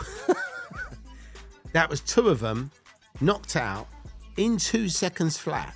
I've been to Vegas a few times with Jez, and we've always got into some fucking funny shit. There are some good friends of ours out there who Wolf knows very well, and they always look after us when we're in town. They call me the crazy Englishman. I always go, Jez, into a fight with someone everywhere I go, then I normally hide just as it goes off. When he turns around for backup, all he can hear is me laughing away somewhere like a lunatic. The last time we were over there, this geezer fucking spilled some champagne down Jez's back when we was in his club. And it was no big deal, it was just an accident. But something about the geezer, I don't know, I think it was that he was a bit of an arrogant prick. It's my duty to do something about it. So I started to wind Jez up with things like, who the fuck's that fucker think he is? Look at him, fucking mug, all looking over here, keep looking at you and laughing at you. What the fuck are you going to do about it, Jeremy? You going to let him fucking mug you off? You going to let that prick mug you off like that, pouring drink all over your back and just laughing at you, all his mates?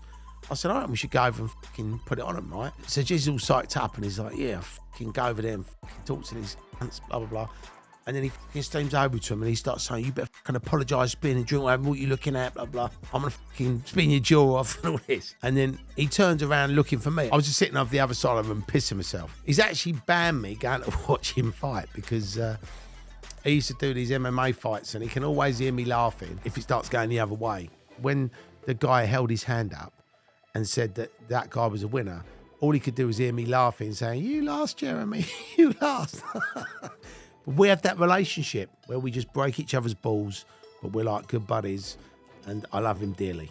At the time of writing the book, he had been arrested and was on remand for the Securitas, which was a big £53 million robbery. I actually made a joke in my book saying, I can't believe, he did that, and, the type bastard never give me anything from it, blah, blah, blah. But Jeremy hadn't done anything. It was me making a joke in the book. It was bad taste, so I apologise, Jeremy, for joking about things like that. But I'm glad you got found not guilty and you got out of jail and you was proved innocent. Matt and the Animal. Now, these 2 fellas come out of Gravesend, and I've got to say, they were great fellas, but dangerous guys. Matt's always been a good friend and an absolute legend. And the Animal, well, let's just put it this way. You don't get called a fucking animal for being good at cake decorating, do you? This fella was over 6 foot and I reckon 18 stone. And he used to run the doors in Plymouth and he used to enjoy beating Royal Marines up for fun. And he'd do 2 or 3 of them at a time. So that was his thing. He just liked fighting. That was just on his nights off. I'd say he was probably a little bit unhinged at the best of times. And he's the type of guy, if you had a fight with him, he wouldn't stop until you was fucked up. Do you know what I mean? You'd be like smashed to pieces on the floor, hardly breathing. So you definitely didn't want to fucking fight this geezer. The Sanctuary in Milton Keynes actually springs to mind. And I remember this fondly because the Animal was working that night. And we were standing in this little fenced off compound having a coffee when a bunch of no good for nothing fucking hood rats were looking through the other side of the fence and thought it's going to be a great idea to rush the door so they don't have to pay to get in. Now, the Animal fucking knew, right? So as soon as they started coming towards us, he said, they're going to come. And he ran at this fucking fence. He picked it up like this. And he ran at them and smashed it into him. He was like this. Rah! I mean, fucking like he'd been possessed, right? Obviously, if you get done in the face with one of them fences, they're metal fucking fences, you know what I mean? He sort of ironed out about fucking 5 of these geezers with his fence. And then he put the fence over the top of them. And it was like stamping on through the fence. He was screaming, shouting and foaming at the mouth. And if they'd have had, I think if social media had been a thing then and people had filmed that would have definitely got 10 million views on Instagram or YouTube. It was scary to watch, but highly amusing at the same time because we were there to stop the bad guys and sort them out if they misbehaved, But he just happened to sort 5 of them all out in one go. And he was creative, but fucking dangerous. Of all the doormen that I knew, I'd say he was probably one of the scariest because no one could really stop him or control him. Mark, AKRS, was a guy that I met at the Adrenaline Village in Chelsea, and he used to sell tools. And when I say tools, I'm not talking about Black and Decker ones. So whatever you wanted, he had it. Knuckle dusters, CS gas, koshies, bats, knives, bulletproof vests, whatever you wanted, right? He was like the Inspector Gadget. I don't know where he got all this from, but he used to turn up in his Range Rover, open the back of it up to peddle his wares to all the fucking doormen. Back then, you know, a lot of doormen did carry weapons because they never knew what people were going to pull out on them. And I would describe it as a mobile sweet shop, like an ice cream van for doormans, but there's no ice cream, just fucking tools. And I'd had a few hassles with one or two people, and it looked like it was going to get a little bit naughty. So someone sort of gave me Mark's number. So I gave him a bell, and I said, look, I'm Terry. It was my event. Can we meet up? He weren't that far from me. So he said, look, I'm not going to meet you. I don't allow home visits. We got to meet in this fucking side road. So it's a bit like a spy film, right? You got to meet me here at fucking 18, 15 and all this. So I thought, this guy's a weirdo, right? So I've turned up and he started scanning me with this device, saying he was checking me out. And then he started fucking patting me down. And I said, look, mate, I only want to buy a fucking few bits off you. I don't actually want to marry you. Do you know what I mean? I would describe him as being a bit eccentric. I think he was just paranoid. So he thought I might be fucking wearing a wire or setting him up. I don't know. But I passed his test because he went, right, let's go around my fucking gaff. And then he's like, how far do you want to go? And his missus is getting really fucking angry. I'll tell you how far I'm going to go. I'm fucking going. I'm off to bed. And then I realised that he'd obviously had a few sherbets, and he showed me his collection of arms. He had French military fucking distress flares, grenades, devices for grabbing people's wrists, special koshes, torture equipment, night vision goggles. And then he sort of went into, he was an ex-parachute regiment guy. He'd done a bit of mercenary stuff, close protection. And I thought, you know what? This geezer would be absolutely perfect to work with us. I used to call him Inspector Gadget because of all the fucking shit he had on him. You know, he was always pulling things out. He was like a cross between that and cueing James Bond with gizmos for every single occasion. I have no idea where he got any of this stuff or who made it or how they made it. I mean, one night he bought a machine for scanning people carrying drugs. He used to call it the magic wand. And he'd literally wave this fucking thing at people and he'd be like, empty your pockets. And you could guarantee they'd be carrying fucking some sort of drugs. Fuck knows how it worked, but it just did. It was so legendary to the point that people would see it and go walking up the street to get rid of their gear. I had another guy called Nick who worked for me. He was an ex-Special Forces dog handler who brought in our One Nation resident psycho dog, Brusco. Now, anybody that ever saw the dog at One Nation or Garage Nation would remember it was a fucking Doberman, and it was a fucking scary fucking dog. Nick was scary enough, but Brusco was the real deal. He was trained to respond in German, and he would literally just disarm people, rip your bollocks off or rip your throat out if needed. He gave us the kind of backup that no man could give, and the pair of them made an awesome team, almost working telepathically. You know, when he wasn't working and he brought the dog over, the dog would play in the garden, it'd fuck about, he'd throw things at it, it'd laugh, you know, come and lick your face, have a little dance with you. But as soon as, you know, Nick puts his black outfit on and he starts speaking in German, that dog, it was literally like fucking Jekyll and Hyde. He was probably the best door dog anybody could ever wish to have. I'd much rather have someone trying to sue me for a dog ripping their hand off than to deal with someone being shot dead at my club. And that really was the reality of it, and that's why we hired him. Scooby. Now, he wasn't another psycho dog. I know he sounds like he's got a doggy name. He just got this name because he was a real joker and always great fun to be around. Scooby was, you know, in his 30s, he was half-caste bodybuilder, really funny. But, I mean, he could fucking go, you know. He used to run all the doors at comedy clubs in London. And we actually organised a party at one of his clubs in Camden. And there was 20 of us, if that's what it looked like. We was on release from Pentonville jail, you know. There was these like 20 geezers, all with shaved heads, all 6 foot tall. Well, apart from Billy and Boogie. Just looked like we were not going to react well to having the piss taken out of us by any comedian. So Scooby was actually saying, look, guys, you know, don't get leery. I don't mind if you go somewhere else, you know. I mean, yeah, right, that's going to happen. But one of the comedians couldn't persist, making a few snide comments about us. Warrior being Warrior took great offence. You always hear how a lot of comedians started in the playground at school, you know, where they used to shame all the bullies with their wit and win people over. Well, we weren't in the playground now. And the comedian was the one actually starting it. If there's a bunch of really hard-looking geezers, is it worth taking the piss to see if they'll laugh? I mean, just concentrate on someone else. Yeah, and there's a lot of people here. So Warrior fought back and he started heckling the comedian, calling him a pussy-hole, bombaclat, federale. Those were a few of his insults. But it was funny because he just kept on doing it. And even the other punters in there were laughing at the heckling, you know. And it wasn't just nervous laughter, it was genuinely funny. However, I think Warrior might have smoked quite a bit of fucking puff that night and drunk a lot of brandy to give fucking Dr. Dre a whitey. So he was convinced that the comedian was working undercover for the government. He was going to kill him after the show. The guy was just joking, you know. So for safety reasons, and obviously I didn't want him to kill the comedian, I put him into the cab after his routine to get him out of there. Warrior eventually calmed down. He and his samurai sword would deal with that geezer another day. Big Albert, he was a big black bodybuilder, and it was through him that I got connected to Scooby and Gary Gooner. He was this huge, beautiful, lovely geezer. He was like, looked after his kids while his wife went to work. I mean, you call him a house husband now, but he was a great dad and he was a great man.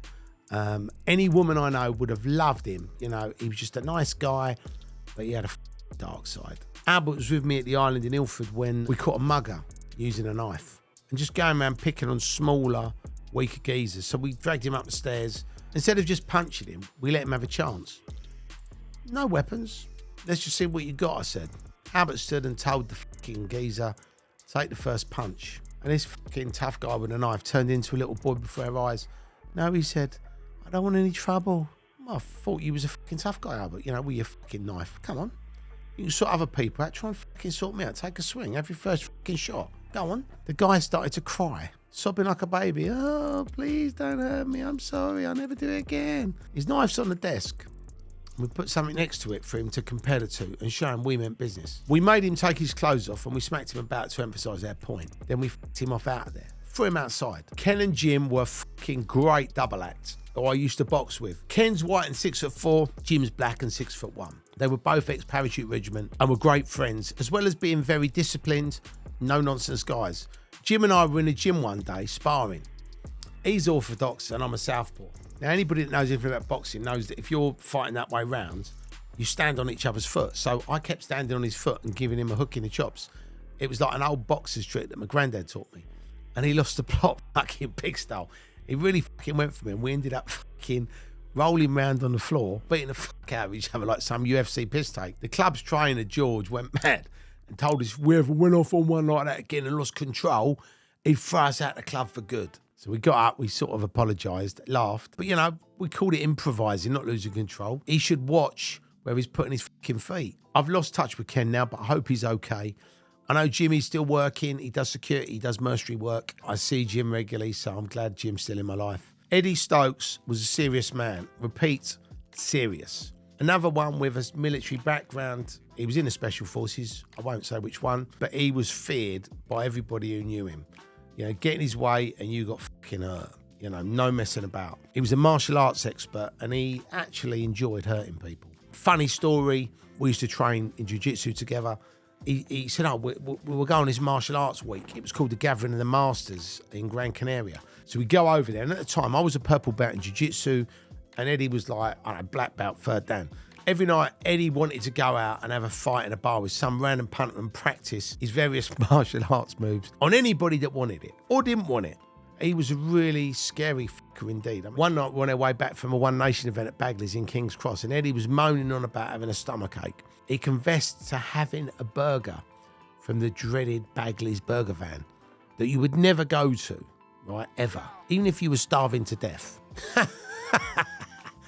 You probably got food poisoning or mad cow disease now. The lads are all pissing themselves in the car. The situation deteriorated until Eddie started to shout, Turbo, pull the fuck over. Pull over. So as politely requested, I pulled over. And we spent 10 minutes watching him fucking chucking up his guts at the side of the road with his fucking burger. I don't know what's so funny about watching your friend being violently ill at 7 a.m. on a Sunday morning at the side of a motorway. But it just tickled us, you know. It was just really funny. When he finished being sick, We went back off in the car and we're all still chuckling like little kids in the car. You fucking cunt. I hope you all die, he said. And he probably fucking meant it too. He could chub anyone, Eddie. Terry Fisher was another great guy from South London. Very hard, real team player who would never take a step back. He's a funny guy too. One of the very few people who can have a pistol pulled out on him by a 17-year-old crackhead over a stolen ticket he just confiscated and laugh about it. Carlton Leach was a good mate and their Essex connection if things got tasty out that way. Carlton's a very tough man with a reputation for loyalty to his friends, not someone that you want to cross. Having him as a friend and an ally was always a bonus, and that friendship led to us writing and making a film about his life. You may have seen it. It's called Rise of the Foot Soldier. Picky and Temper were a couple of real South Londoners that you wouldn't ever want to cross, ever. They never actually worked for me. We were just really good pals. They always used to come to our One Nation and Garage Nation nights, and we always gave them the red carpet and VIP treatment. They always looked out for me, and we've remained mates ever since. Picky and I it was 2004, made a film together called Rolling with the Nines, where I played a crap cop. Funny, two of my old friends, 2 movies. Paul Pinto and Brian Tuff. Now, these two were not only hilarious, but they should have been called Double Trouble. I've never seen anyone go like those two. Paul Pinto, we used to call him the master of the flying headbutt. He also did fucking amazing Scarface impressions. And Brian Tuff, he was a 6-dan in some horrible, bone-breaking martial art. I remember one night at the island in Ilford, it all went off, and Tuffy kicked a mugger in the fucking head. It was literally like watching fucking Bruce Lee in a game of death. Later on, the police came down looking for the doorman who'd hit the black guy over the head with an iron bar. That sums him up to a T. That is how dangerous Brian Tuff was. Now, Brian Tuff recently passed away, so I want to say a big RIP to Brian Tuff and to his family. Brian, you'll be sadly missed, brother, and I want to thank you for working with me and being a friend. You'll be sorely missed. As a proper team, we become aware of each other's strengths and special talents and functioned really like a military unit. They were looking after me and my mum first and foremost, and then the punters. The good thing about making that bond and that close relationship is you don't have to brief them on what to do and how to do it. Most of them have been doing it for years anyway. With them behind me, I was unstoppable.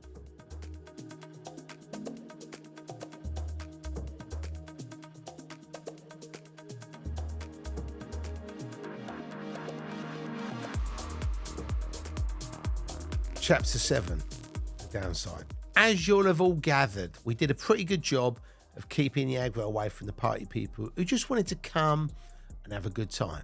But inevitably, some of the scum got through our safety net. The second ever One Nation event at the island was a case in point. The island was a tricky place. It had become well known for fights and murders, and we had to be on the top of our game. That second event at the island, there was so much blood spilt. The worst incident involved a punter getting attacked in the toilets. He came staggering into the foyer with claret pissing out all over the fucking place from a shoulder wound. He'd been stood there having a piss when some scumbag had fucking gassed him and slashed him, nicking his money while he was incapacitated. They probably weren't aiming to cut his shoulder. So that sounds fucking ridiculous. The guy was actually lucky. Mark, aka RS, aka Inspector Gadget, was just the kind of man you needed in a situation like this. He literally went into the back office and asked a bird where they kept the first aid kit. First aid what? She looked at him like, he just fell from the fucking moon. So he ran outside to his go-go gadget mobile and got his own gear. Back in the venue, he sat the guy down on the stairs, pulled his top off, and then started sewing his shoulder up. Luckily for him, he was so off his face, he didn't feel a thing as Mark pulled the stitches as tight as he could to keep his shoulders together. This sort of thing was nothing unusual for Mark. He'd been trained as a medic in the army and seen a lot worse in the past. But to the rest of us and the fucking other door team, it was fucking heroic. We were proud of him that night. And I knew if we could deal with that so early on, we could deal with anything. Christ, we didn't even have to call the police or an ambulance. We were like our own emergency service in our own right. Once the lad's shoulder was sorted, we kept him there while we sent a search party out to find this geezer who slashed him. Mark, Albert, Boogie and Billy took on the mission and quickly found this fucking arsehole.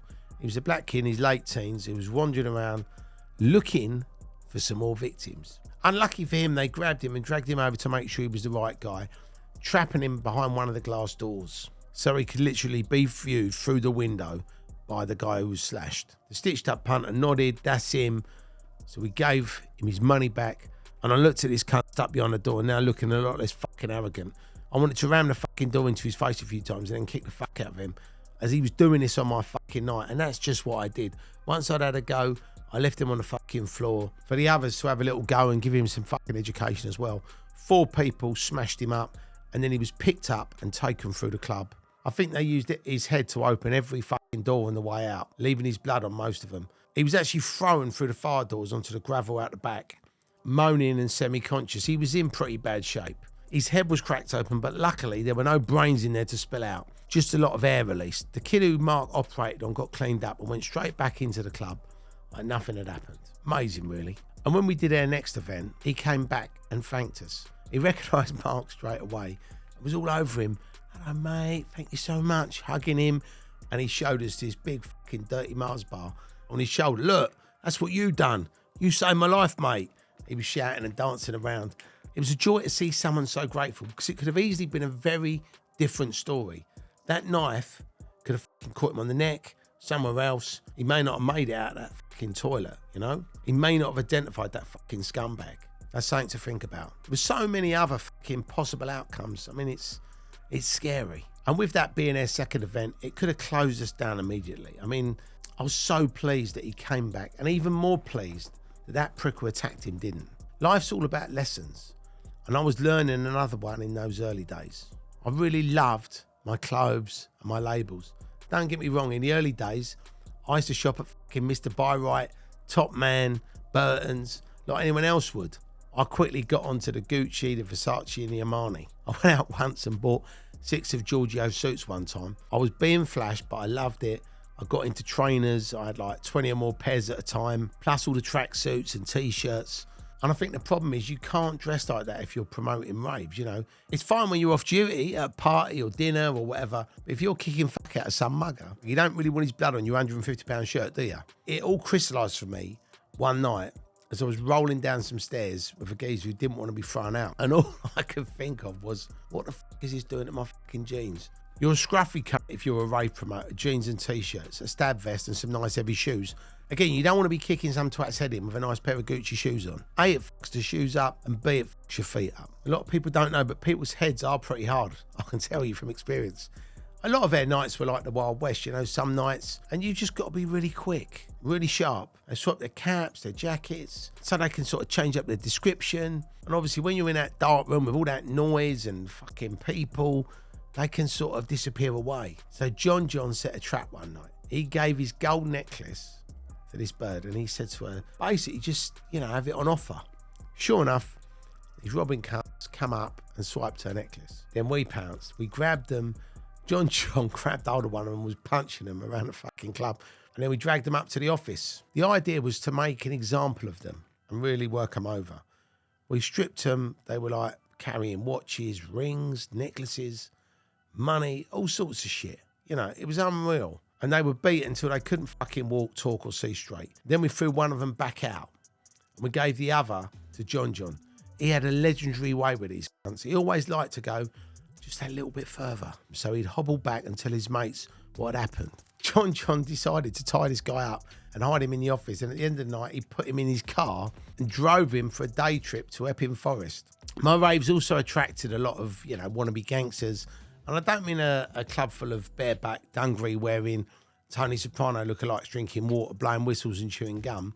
I don't mean any serious, heavy-duty organised crime. There was a lot of money floating around after all, but if you're a fucking top league villain, yeah, you might want to take, you know, 10k off a rave promoter, but that's chicken feed and it will cause a lot of aggravation. People used to say to me, you know, are you worried about getting robbed? And I used to say, look, if they want to come and have a go, let them. We're prepared. And a lot of it was a front, but ultimately we would have delivered. You know, all my guys were lunatics. They did not give a fuck.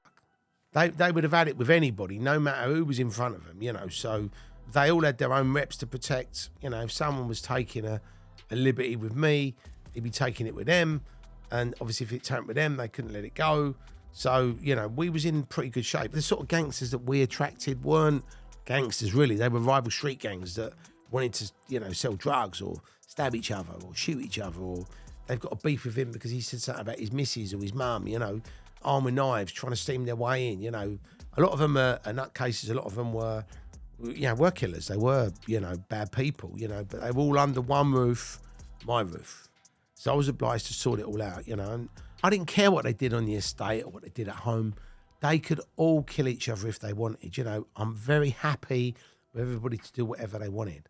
But when they come to my event and upset the atmosphere and compromise the safety of my events, my punters, my friends, then it was a personal threat. And I would never back down from that.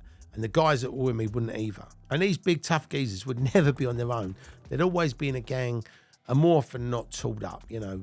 They'd turn up to the doors, they'd be searched on the doors, we'd use metal detectors, we'd have their shoes off, and still somehow weapons were getting in. I actually think the women were a big part of the problem. You know, they rarely looked innocent and they seldom acted it.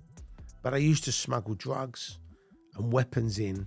I know this sounds mad, but by stuffing it up their bums and their fannies. Unbelievable, I know. We had to actually eventually get a woman doorman in so that she could actually search them intimately to make sure that they weren't bringing this stuff in. And, you know, once they'd been patted down, they were in the club. A few minutes later, they tap the doorman and say, "Is it all right if I nip to my car to get something, babe?" And the lads would always say, "Of course." And then they'd nod at the doorwoman. So the doorwoman would clock it. "But she's going to search you again when you come back in, babe." Some of them still thought they'd get away with it. They'd be back 5 minutes later. We run the metal detector over them. And surprise, surprise, it'd be beeping. We'd get them to take their shoes and jewellery off. And it would still be bleeping. So they'd be off to a quiet room for a session with a KY and the rubber gloves. Our attempts to keep muggers, thieves and psychopaths at bay were sometimes hindered by the venue's own security firms. I wouldn't trust most of them as far as I can kick them, to be honest, because it might be different now. But back then, there was almost always a few of them that were fucking useless for a number of reasons. First off, they were basically event stewards with a couple of local hardmen in the mix to supervise them. They were all open to backhanders. None of them really were fucking scrappers. And secondly, you know, they're getting paid a small amount of money, right, to do a dangerous job, yeah? They weren't really motivated. So if somebody said to me, "It's 50 quid, let me in the back door," they probably would. I mean, let's be honest. Would you jump into a knife fight for fucking £10 an hour? I'm fucking sure I wouldn't. And thirdly, on such a shit wage, they'd be looking to boost it. And they were in a perfect position to let people in back doors, side doors for a backhander.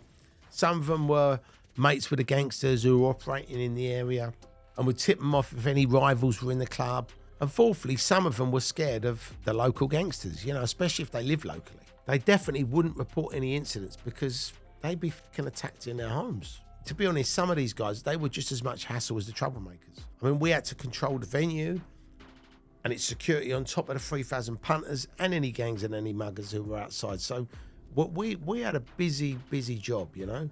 One way was, you know, to send them a message that would get talked about. It was setting a precedent, you know. We're not going to allow this behaviour. We're not going to let this fucking shit happen, you know. And one night, the lads spotted a couple of fuckwads serving up. I saw them count the money and went over to them and give them a warning, you know. I said, sometimes a warning can work and it is a lot less hassle than actually bashing someone up, bringing the police and having to dispose of them, you know. So I said, look, if you're serving up, don't fucking bother, you know. We'll deal with you if we see you doing it again. Stop it. Half an hour later, a punter comes up and says he's just been threatened by two guys who are serving up. Who do we find but the two guys that we warned earlier, stood with his mate dishing out pills. Mark went over, locked eyes and told him to walk forward. He did, putting his hands in his pockets. Not a good move. He might have had a knife, he might have had a shooter.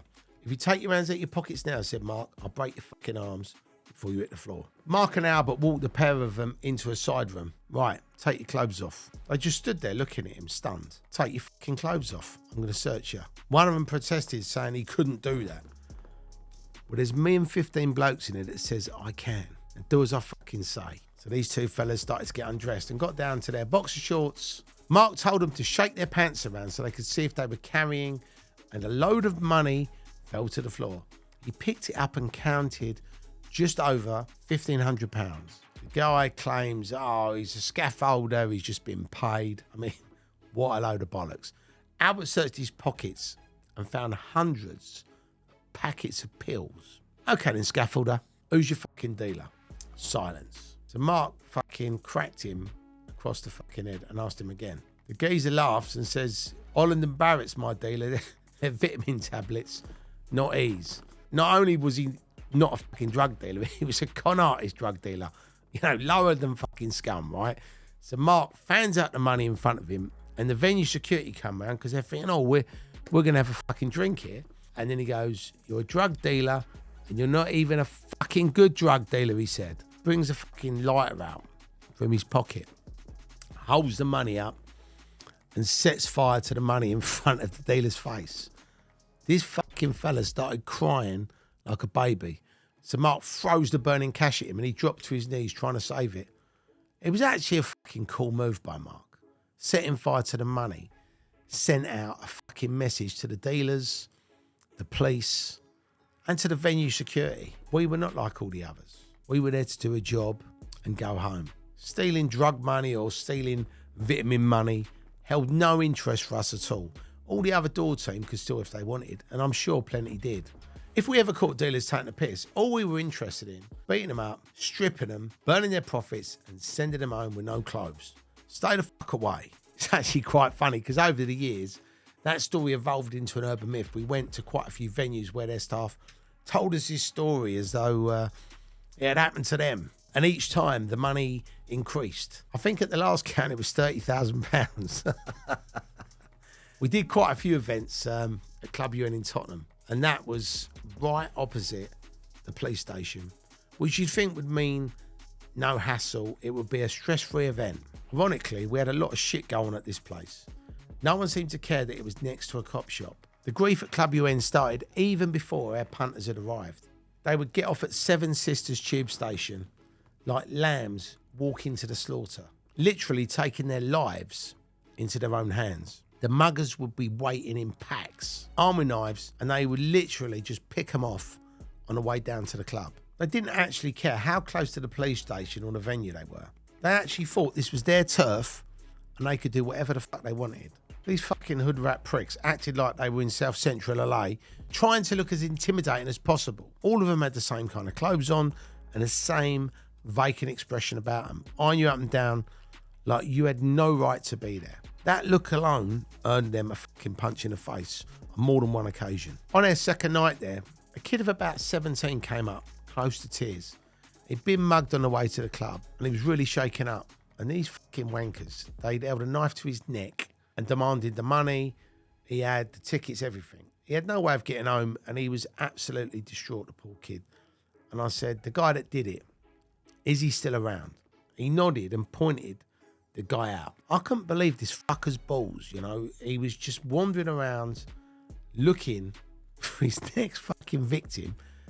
Fucking bold as brass outside our fucking rave. Wait here, I said, look, I'll get your money back. So I watched this mugger, right? Casually leaning with his back against the wall, waiting for his next vulnerable victim. I got close up, all casual, and waited. And as soon as he made his move, I made mine. He was turning over a young lad, threatening him, and didn't see me as I crept up behind. As the kid was about to hand his money over, I said, Paul, where you been, mate? Which took them both by surprise. Who's this? Is he a mate of yours, I asked. By now, the mugger had turned and was eyeing me up and down. When my eyes locked with the mugger, I told Paul to go to the club. And I joined him after I had a word with his friend. I moved in on him, he was bricking it. He was trying to maintain his cool. This fella didn't like the tables being turned on him. Give me your money, you c***, I said. And I didn't say it politely, it was a very snarled through gritted teeth. And I get nothing but a defiant, vacant, spaced out stare back. Give me your fucking money, I repeated. Now, the slow of his reactions were the anger I got. He shrugged and put his hands in his pocket. Now, he either had a knife or a lot of money in there. And I definitely wasn't taking any chances. So I banged him in the face with a right elbow, knocked him to the ground. It felt fucking good. He was semi-conscious, groaning, and I kicked him 3 times in the bollocks, in the face, and in the stomach, and dragged him back towards the wall he'd been propped up against. He was on his back with his head pushed up against the wall. I pressed my foot onto his throat and I pushed my weight down onto it, watching his scumbag eyes widen with terror. I leapt forward and I spoke slowly and deliberately, so he knew that I fucking meant it. If I ever see you round here again, I'll fucking bury you. Out in the woods somewhere. Do you understand? He didn't reply. Did you fucking fucking hear me, cunt? I asked. He nodded his head as best he could. I took my foot off his throat, and before he could move, I crouched down, grabbed hold of his top, and punched him in the face again, so hard. His head had nowhere to go and smashed into the wall. I let go of him, and he slumped down, out of it. I rifled through his pockets for his money and his knife, which I put in a confiscated weapons box for the police to have. I stood up. He was still sparked out cold, and I couldn't resist one more kick in the bollocks before making my fucking way back to that club. When I crossed that road and I looked back, he was still in the same position. My mum was comforting this young lad when I got back to the club. I gave him his money back. 2 other kids told us they'd been mugged, and that added up to the remainder of the bundle. Club UN was probably the worst place for mugging. It never let up once. We had another occasion where 3 white kids come in crying because they'd had their tickets and money nicked by these 3 black guys. So their names were actually on the tickets because we used to have name and address where people could write their names and addresses on the tickets. These kids were all called things like Rupert and fucking Tarquin, right? So their names were on the tickets, names that no young black council estate kid was likely to be called. When the scumbags got sick of mugging people outside, their plan must have been to come in and get the people they missed earlier. So after half an hour, in they walk. But we was on them immediately. I cut them off before they even reached the cash box, and I asked them their names. They stuttered and stalled and asked why, what's it got to do with me? And I grabbed their tickets and said, look guys, well according to these tickets, your name's Rupert, your name's Alexander, and your name's Giles. No need to look so fucking shocked, lads. We just need to search everyone who comes in, that's all. It's a random thing. License requirements. We've just picked you guys out. You know, it'll only take a minute. I led them upstairs. They were nervous and didn't want to come, but they knew they had no choice. Inside the office, a couple of lads were waiting to greet them. You could say it was their greeting party. My tone changed. Right, boys, take your fucking clothes off. First person to speak without answering a question gets his fucking tongue cut off and stuck up his fucking arse. Not one word was uttered as they took their clothes off. Now put your fucking hands behind your back and kneel on the floor. We took a bag of surgical instruments around with us, just in case we needed to operate on anybody. It was just for show, really, but it did have the desired effect and made them quite scared. But, you know, for me, like, they've been fucking terrorising people all night. So if we can terrorise them back, I think that's called instant karma. So I made sure they had a good look at these tools. Then I waved the roll of bin liners at them. You're not getting out of here, except in bits in plastic bags, unless you're very lucky, I said. Back then, you had to fucking really scare these fuckers, you know, give them a taste of their own medicine. When they were kneeling, we got behind them and stomped them down to the floor, grinding their faces into the carpet. Their pockets were all emptied and all their personal stuff was put on the side. There were some really nice designer sunglasses which got broken.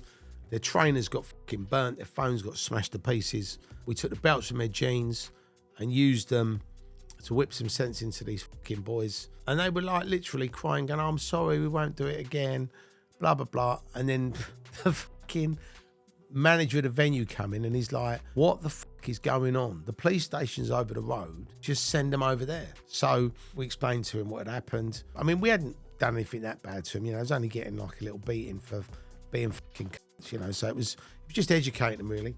The beautiful thing is we had their IDs. We got your identities. We know where you live and we will fucking come around your house, right? So you go and fucking don't ever come here ever again.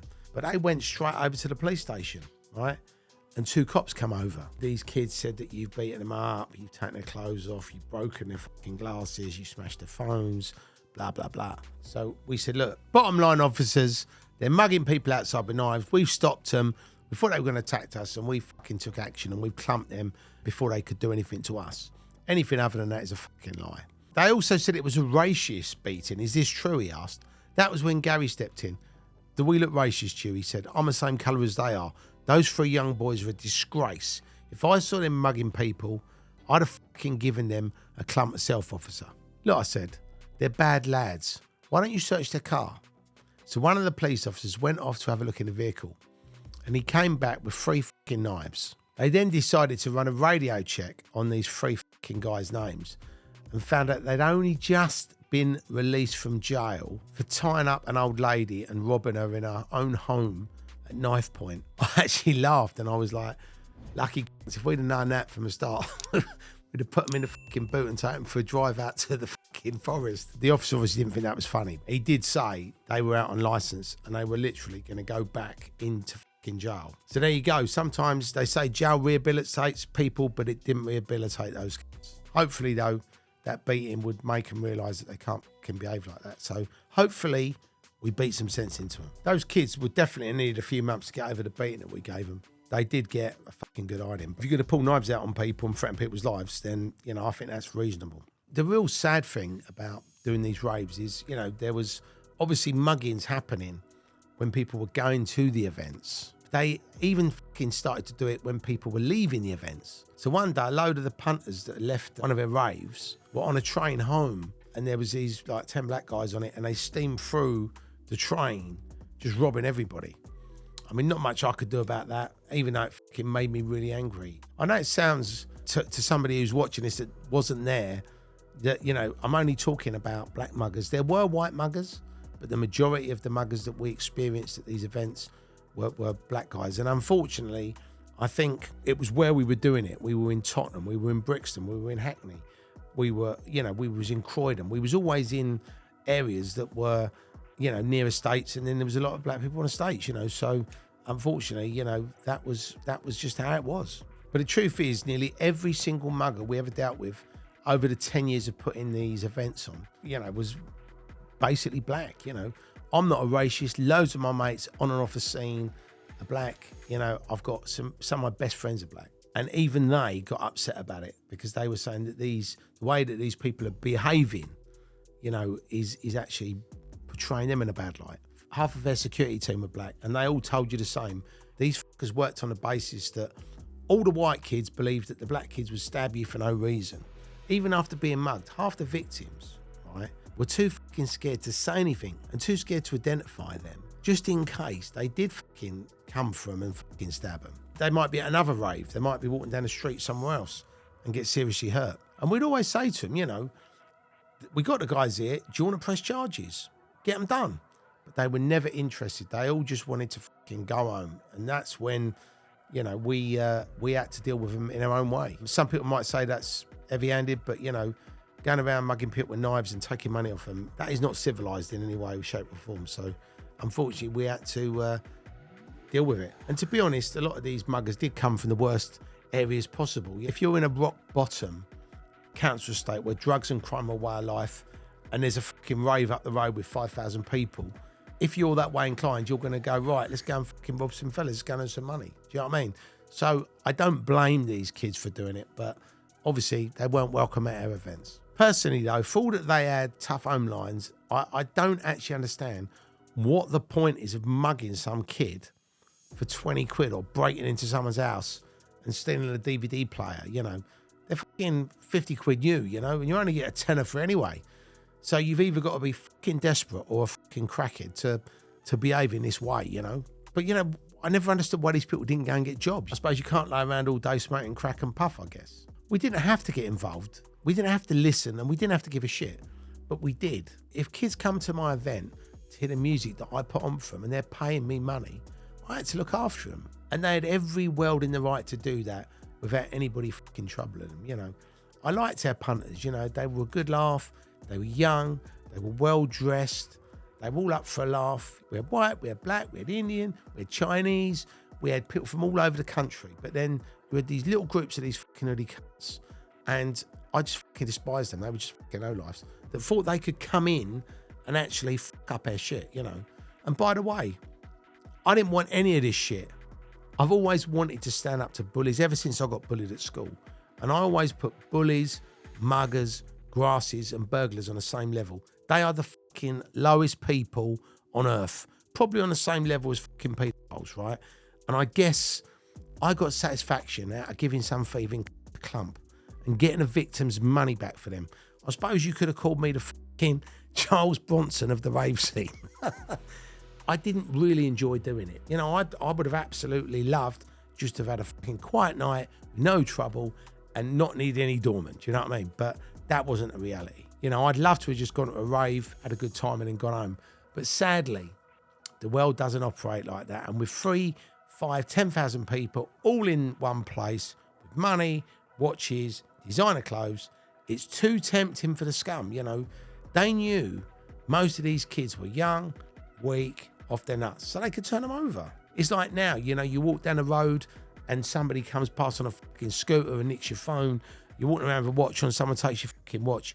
It was the same thing then, but it wasn't about watches and phones. It was about fucking tickets and 20 quids.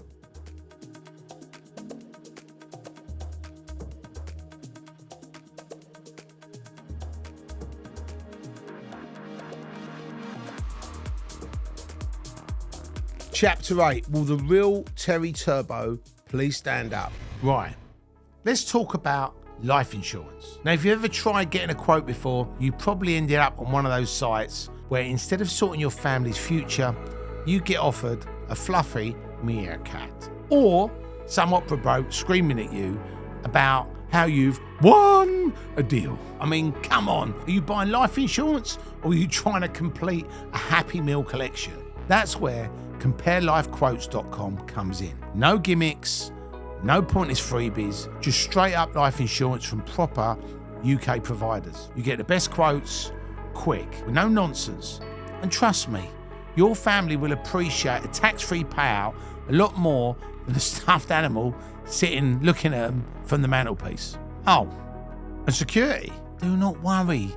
We don't sell your details to 100 call centres who ring you when you're trying to eat your dinner. We've got bank level encryption, proper compliance. Your info's locked down tighter than a high security vault. Getting a quote takes less than 2 minutes. That's less time than it takes to mute one of those annoying ad jingles. So stop messing about and go over to CompareLifeQuotes.com, get a quote and sort your family's future today. Because when you go, your loved ones need cash, not a cuddly toy.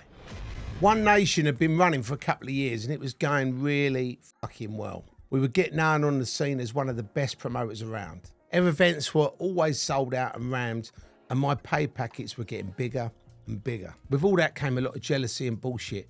And in these 15 years of madness and mayhem, I've been described as, in no particular order, a gangster, an arsonist, a psychopath, a womanizer, a thief, a fighter, a practical joker, a great shake. I won't argue with that one.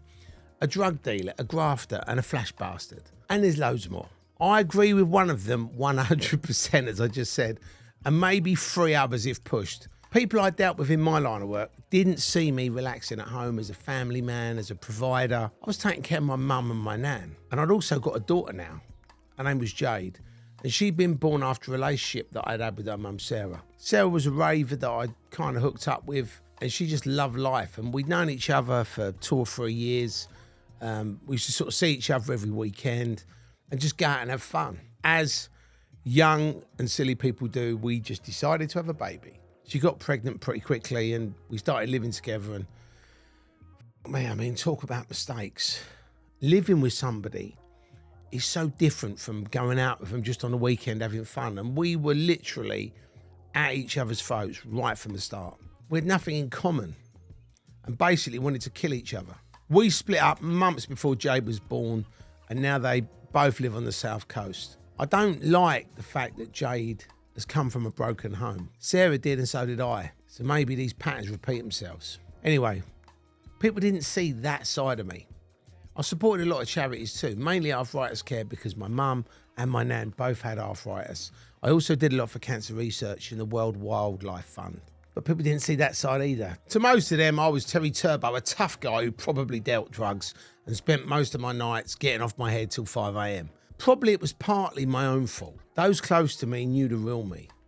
The lads I worked with, they knew my sense of humour, my temper, and all my little quirks. But in a cutthroat business, I can never, ever afford to let my guard down in public. Having human characteristics would be a sign of weakness. It had to be business. Every waking hour. Oh, what else did people say about me? Oh, that Terry Turbo Goose is a gangster. I'll go into this a bit later. I did hang around with a lot of gangsters, it's true. So I was automatically in danger of being tarred with that same brush. Suffice for now to say, I was not, I am not, and I have never been one myself. That fucking Turbo Geese is an arsonist. Probably one of the maddest things I've been called. Some offices got torched and the geezers who owned them thought that I was the culprit. It would have been funny if it wasn't taken so seriously. I mean, rumours like this can be very damaging. So I'll phone one of them up to put the record straight. Listen, mate, don't go around spreading things about me, okay? I have no interest in burning your fucking offices down. If I was that bothered about you, I would have set fire to you and not your office.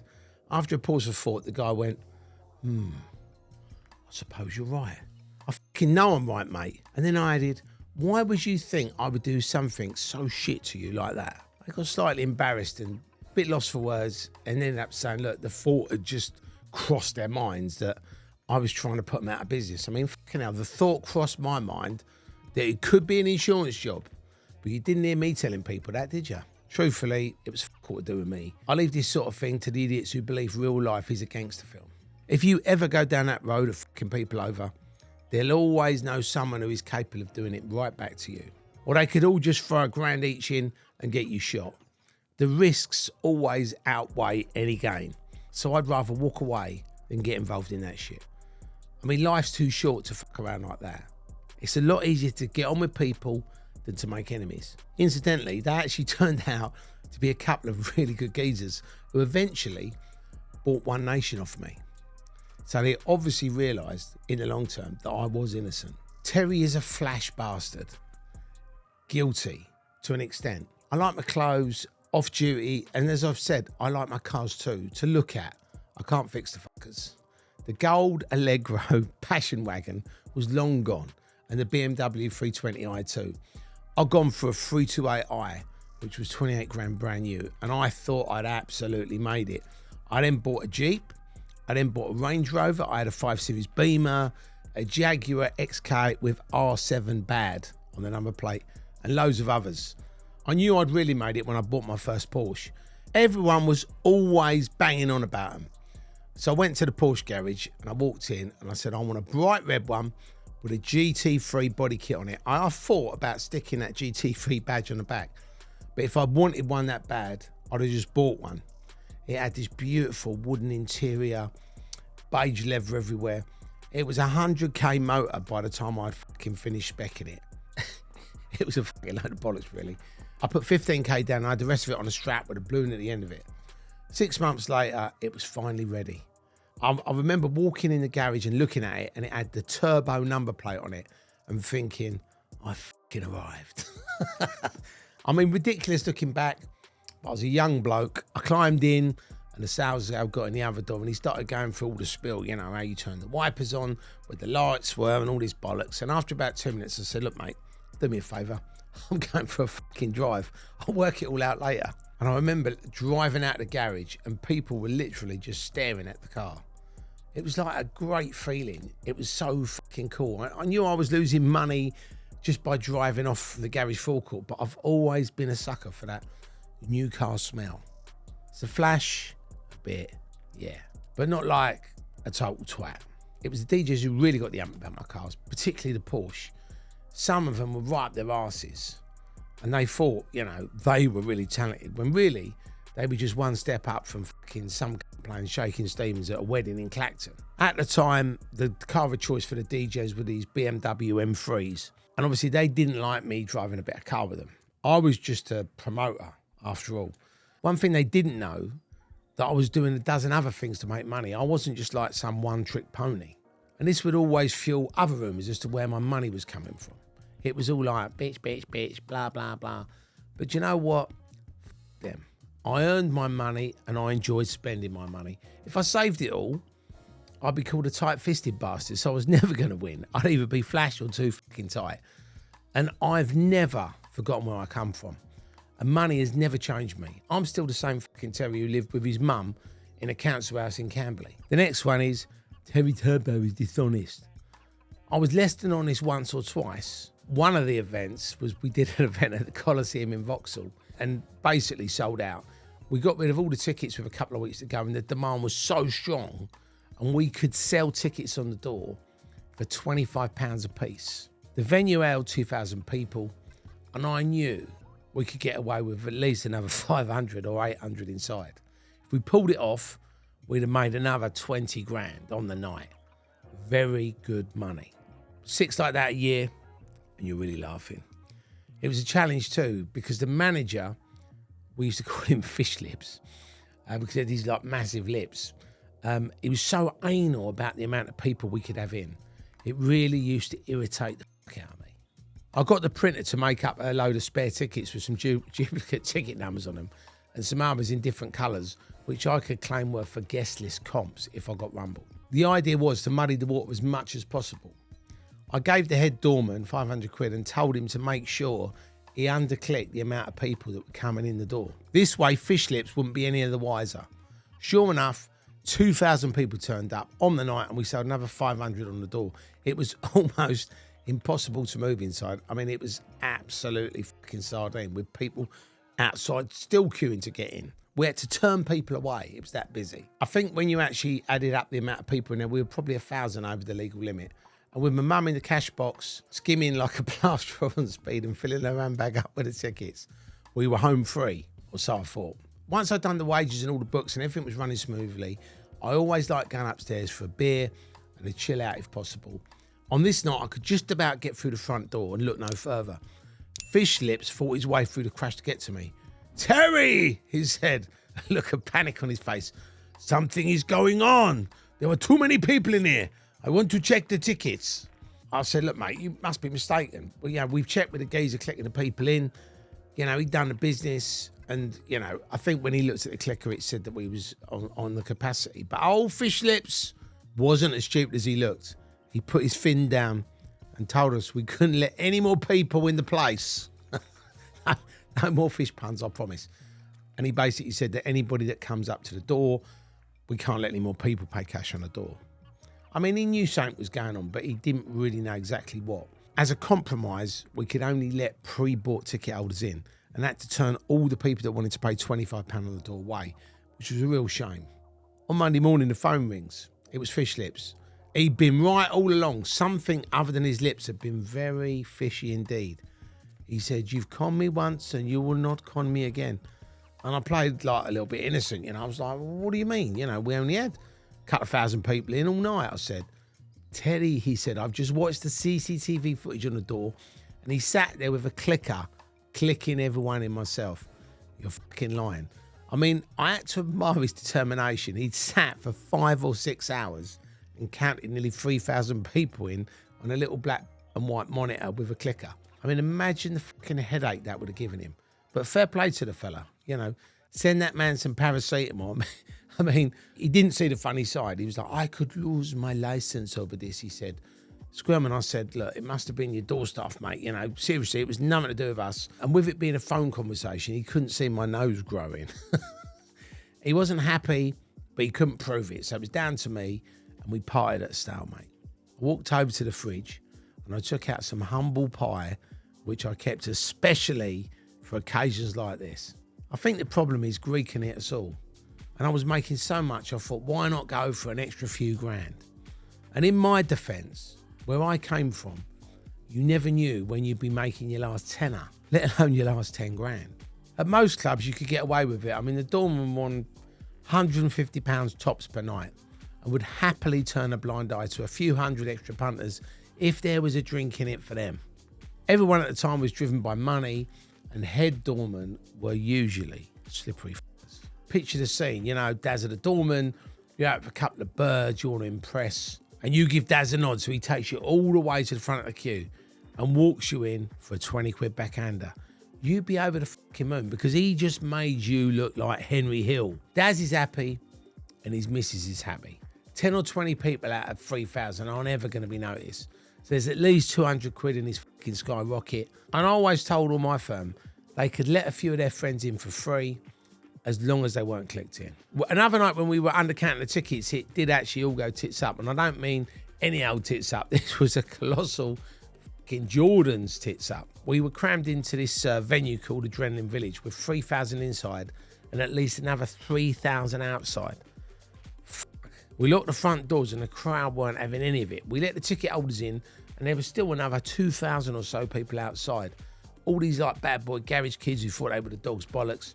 So what they did was they actually fucking ripped the fucking fire doors off the side of the building, and within minutes it was mental. There was all these fucking people rushing in. I mean, Gary Gooner was at the front. He was in his fucking element. It was like being back in his terrace days at fucking Arsenal. And he was smiling as he was bowing the fuck out of them. The riot police turned up in the end and basically pulled all the crowd out and f***ed all these people off. I mean, that was a close one. I mean, it was absolutely mental. Probably the worst riot that we had ever had at an event. It got diffused quickly, so we actually got to the point where we could take a deep breath, close the doors. Actually, we didn't close the doors. They had to put the fire doors back on, and then we finished the rave. Terry's on a short fuse. He just goes off on one. Well, I've been known to, especially in my younger days. But lots of times when it's been on the cards, I've actually held back. For instance, one time, a company came along who started leaning on every promoter you could think of. It was a record label, and as DJs played a lot of their music at the events, they started taxing the promoters for putting out the tape packs with their music on.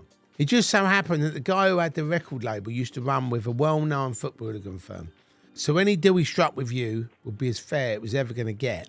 A sort of give me some money now kind of deal. With the tape packs, promoters would record the DJ sets from the night and then turn them into tapes, which you played in these like little tape decks for anybody who doesn't know what tapes are. And then we sell them. And when you considered intellectual property and copyright laws, the record label was well within its right to get paid something.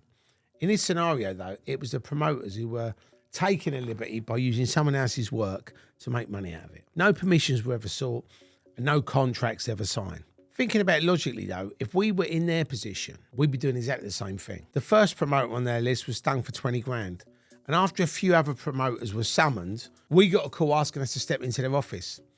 As long as I had a hole in my ass, I was never going to give anybody 20 fucking large. We actually thought about taking a couple of the guys down to the meeting, you know, showing that we knew people and we could take them on.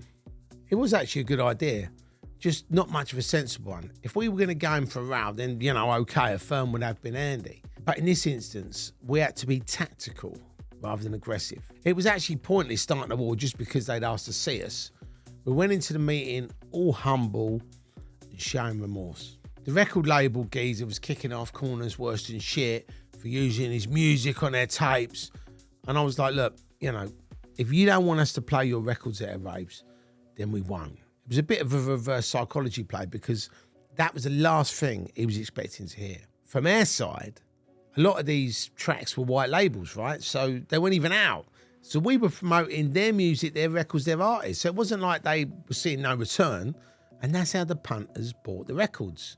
So long story short, the deal we arrived at was to pay them for the last few tape packs and to negotiate each deal separately with every future release. Being the biggest promoters in the business really did help our case. I mean, we could have just paid them a stack of money and not played their records from any of their events again if talks went down a Swanee. But it proved that actually by talking about it, as reasonable businessmen, we could reach a compromise. Terry's a womanizer. Again, guilty in my early days before I settled down. If some beautiful 20-year-old lady in a bikini top and hot pants comes up to you and asks you very nicely if you would please take her into the back office and fuck her, it's very hard for any red-blooded man to say no. As One Nation got bigger, I did say no because I was too busy. But the temptation was always there. I remember I went to a Desire event and then on to this after party in Tottenham in a pub in the middle of this right moody council estate. I've had enough, but I'd also had a few too many drinks and there was no way that I could drive home. So I thought, you know what, I'm going to go and sit in a car. And this bird who used to work with me said, oh, I'll come and sit with you, keep you company. So we're in the car and I'm obviously trying to go to sleep, but she just kept talking and talking and talking. And in the end, I said, look, babe, I'm really tired. Can you please just shut the fuck up? And she just grinned, bent down, and started giving me a blowjob. Well, it did keep her quiet.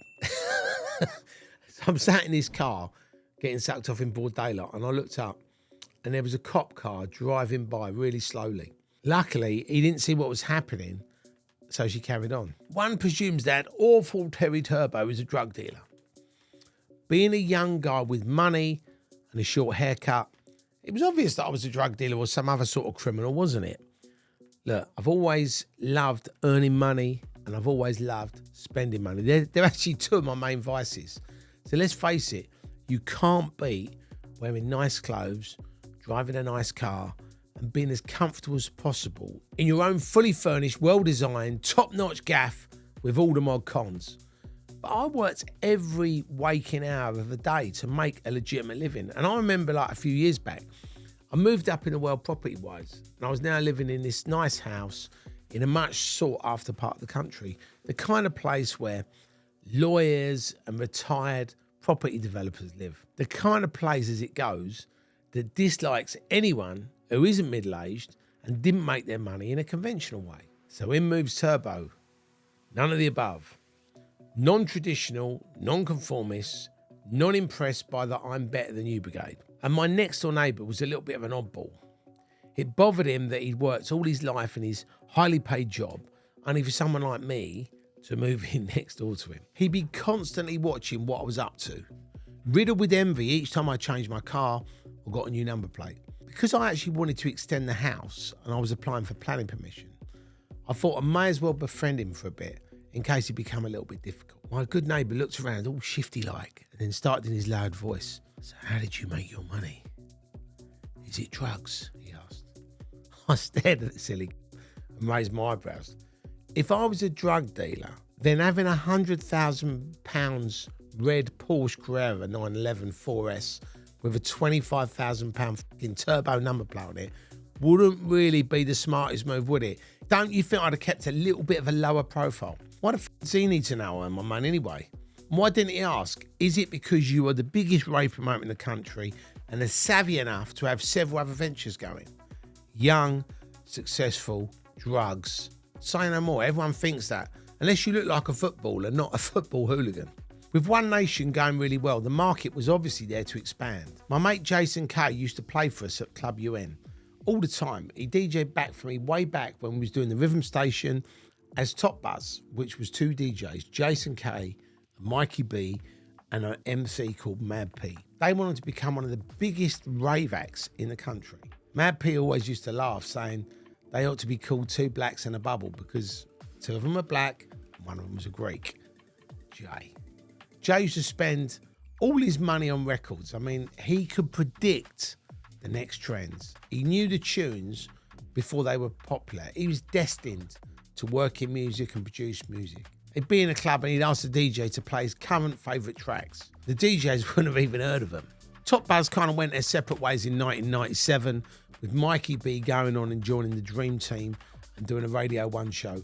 And Jay carried on making music, producing, DJing, playing old school rave music sets as Top Buzz and then going out and playing UK garage sets as Jason Kay. We weren't particularly close, but we'd always kept in touch since the Rhythm Station days and literally bumped into each other at this mad party. It was the Black and White Ball hosted by Tommy Mac, rest in peace, at the Royal Albert Hall. And I remember him saying, "Tell, this garage thing is going to be massive, man." Garage music was emerging on the scene probably around the mid-90s and got its name from the Paradise Club in New York. Garage, originally being an American term, to describe the records that were played at the club. It's basically like drum and bass meets hip-hop and R&B, but slowed right down. And people like the Artful Dodger, featuring Craig David, brought garage into the UK charts. And then there was the dirtier, darker stuff like Dizzy Rascal did. I thought about it and I said, you know what, Jay, I'm going to give you a call. And we talked over some ideas and ended up deciding to set up Garage Nation together. And it was the start of a great friendship and a great business. I couldn't lose focus on the One Nation, so I roped in a mate, Murray Taylor, to work for me and Jason. I also pulled out the flying sides of the business now because I didn't have time to stand outside nightclubs 6 in the morning, 3 or 4 days a week. So I actually gave Murray that business for free. I just couldn't devote the time to it anymore. And I also closed down the Scene magazine and sold it on. Other mags had started up and I was sort of working my arse off in a venture that was going like that. And because of an oversaturated market, there were times when people either couldn't advertise or if they did, they ended up not fucking paying for the advert. And I spent fucking months chasing them. And it just reached the fucking stage where some months we were struggling to break even. In the mag's heyday, it had brought in $2 to $3 grand a month. Not likely to other fucking IPC magazines, but fucking brilliant when you considered its humble beginnings. Listen, when we did it, it served a purpose and had already outlived its shelf life. If it wasn't for the scene, I reckon it would have been harder to break into promoting and would have probably have taken me a lot longer to make that transition into doing promoting full time. Because it was like an extra way to increase my contacts list and my knowledge of the industry. It helped in that natural progression. With Garage Nation now growing and taking up a lot of my time and attention, it was great to have Murray alongside, helping us along. He was a good bloke to have around, you know. I didn't need to be on his back hassling him all the time, checking if he's done stuff. And likewise, he wasn't always asking me ridiculously stupid questions with obvious answers. It was basically Murray's job to make sure the flyers and the tape packs and all the distribution run smoothly, and the tape packs went to the shops and all the money was collected every week. It was a cushy job for him in a way, because there was a formula that we'd sorted with One Nation. All Murray had to do was follow suit and be honest. He'd been working with me for 3 years, so if any problems cropped up, he knew me well enough to speak up. The job was even cushier when I got him a car. I mean, for me, I'd gone from driving company cars to dishing them out. You always see an initial change in someone's appearance as soon as they get a good job. Murray used to be a window cleaner back in the day, so it was great for me to see him starting to do really well for himself at last. He smartened up, looked well, and started spending lots of money on his missus. Spending too much money, it seemed. Soon he'd got himself a new motor, a house, he was going on exotic holidays. And I knew we were making money, but our names are Terry and Murray, not Brinks and Matt. It didn't add up, and I smelled a rat, a big fucking rat. One that looked like Murray Taylor and sounded like him every time it squeaked. Now, I'd had my suspicions at an early stage because I noticed that the tape pack sales were in decline and they weren't what they used to be. When you did the books, they were like 100, 150 packs light. And the envelopes of cash were starting to get lighter and lighter. There could have been a slump in the market, but nah, bollocks. Could there have been a slump in the market? Selling tapes to Manfit Ravers back then wasn't a market that slumped. So while he was around one of his exotic trips to Thailand, I had 2 weeks to suss him out. I took over his job while he was away purely for snooping purposes and didn't let on to him or anyone else what I was up to. The first day was typical. People coming to the house to pick up flyers, heading up to the office to sort a few things out. And a couple of lads arrived. So me being a decent fella, I helped them carry the flyer boxes to their car. When they opened the boot, they had loads of tape packs in the boot. "Did you buy these, fellas?" I asked, all casual. "Nah, Murray gives us these instead of wages." So I went back to the office and called in all of the guys who worked for us. Eventually, we had just over 30 people, and every single one of them was being paid in this method other than money, mainly free tape packs. Even worse, some were buying tape packs off Murray at the full price, and he was keeping the money and not paying me for the fucking tape packs. It turned out he was nicking around 150 tape packs per event, covering the losses up by claiming we'd have returns, which he sold cheap, or that we were being supplied short orders over. Over those 6 months, it meant that when you actually added everything up, he stole £20,000 from me. I mean, that was a massive kick in the nuts. And to be honest, it wasn't the money going missing that bothered me. It was the friendship and the betrayal of trust that really got me. You know, he was a nobody. I helped him, and this is the way he fucking treated me. The fact that a mate could do that without a second thought really fucked me off. And it was like, he couldn't give a whether I knew or not. And he was mugging me off. So I called him up on holiday and I told him, "Oh, when you're back from holiday, make sure you come and see me. Yeah, I've got to have a chat to you about a few things." As soon as the plane touched down, he came straight round with his fucking suntan that he'd had on my fucking money. I said, "Have you got the keys to the office?" And he looked pretty surprised, but he handed them over. "You're no longer a part of Garage Nation, One Nation, Turbo Promotions or anything else." And I said, "You are getting fuck all else from me, you cunt." And he had the cheek to ask why. So I told him exactly why. The tan drained from his face immediately. He thought I was going to actually fucking take his head off. And if I'm honest, I'd considered it. But stopping his income would hurt him a lot longer. Thieves think they're entitled to everything for free. So I was leaving him with nothing so he could fucking experience what it feels like. Very calm and in control, and I didn't want to lose it. "You watch me over the next 3 years," I said. "You watch how I go, and remember that you could have been a fucking part of this. You could have earned money with us if you'd have been fucking honest." I showed him the door, and he was gone. He'd actually got off very lightly because he knew what I was capable of. He'd mugged himself off, really. I mean, he could have been earning for another fucking 10 years if he wasn't such a greedy, thieving cunt. Do you know what? A tape pack here and there for his own entertainment wouldn't have gone amiss. If he'd have come to me and said, "Oh, can I have some tape packs? I'll buy them off you for £5 and sold them for 20. I wouldn't have given a f. But the fact that he was nicking them and keeping all the money, that is what f***ed me off. But 100 to 150 tape packs a time, selling and keeping all the money was taking a fucking liberty. Money's a strange thing, and it actually does strange things to people. The whole industry was calling with people like him, and I'm honest, right? I pay everybody what I owe them unless I had a very fucking good reason not to.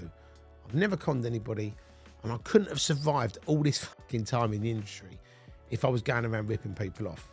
Because people don't forget, and they will come back for it, and you will get your karma one day. I actually assumed everybody else was like that, which in hindsight was a bit naive. People would rip you off or just fuck you around as soon as look at you. The company that we used to get our tape packs from was a case in point. They started delivering their tapes late, anywhere up to 4 weeks, which just wasn't fucking good enough. Punters would go to the rave and they would want the fucking tapes from that event to relive the moment, or just charge to remember it in some cases. In 4 weeks' time, they're not going to give a flying fuck about the event. And we've been to a few more in the meantime. And I found out that other promoters were getting theirs into the record shops within a week, which meant we couldn't compete. Some of these other promoters were getting their tapes produced by the same company that we were using, which I thought was a little bit odd. So I phoned the company up to find out what was going on. Why did they get their tape packs within a week and I have to wait for fucking 4 weeks? He told me it was because I got credit. I mean, was this fucking geezer for real? I said it didn't matter whether I got credit or not. I was still fucking paying for them, and I was still ordering more tape packs than anyone else. And because they weren't getting the tape packs to me in time, they weren't selling. I had a fucking load of them that I couldn't get rid of sat in a warehouse. The company saw sense and they knocked £30,000 off of my bill, took all the old tapes back that he admitted he fucked up on them, and promised that he would turn their stuff around a lot quicker in the future. Result. True to his word, that's what happened, and all now was hunky-dory. Until 6 months down the line when he started doing it again. So I phoned him up. Look, mate, we've already had this fucking conversation and you've already given me a refund before. You've delivered the tapes late and now they're not selling. Again, we're going down the same route that we went to last time and I'm not going to end up fucking paying you for them. His reply was the same. Look, I'm really sorry. I'll give you a refund, blah, blah, blah, blah, blah. A year and a half later, he pulled exactly the same fucking trick again. I couldn't actually tell if he was just fucking stupid or had a bad memory or both. Phoned me up asking for money because I hadn't paid about 50 grand worth of invoice and he wanted his dough. And I went through the whole story as calmly as possible, like I had done previously. As long as you keep delivering a product late, means that it's going to affect the sales. So I'm not going to fucking pay for it. You can take all these unsold tapes back. So as a compromise, I collected all the tapes that I had, gave them back and said I'll pay the difference. I had probably 8,000 tape packs and they were charging me £5 for each one, including tax. Okay, 8,000 times 5 is 40,000 that they'd be knocking off the bill that I owed them. I owed them 50, which meant with a deduction, I owed them 10. He picked the tapes up, left a credit note for 8 grand and said they were only paying £1 for each tape pack. That is a huge difference. Instead of me owing him 10, he actually wanted 42,000. I mean, absolutely ridiculous.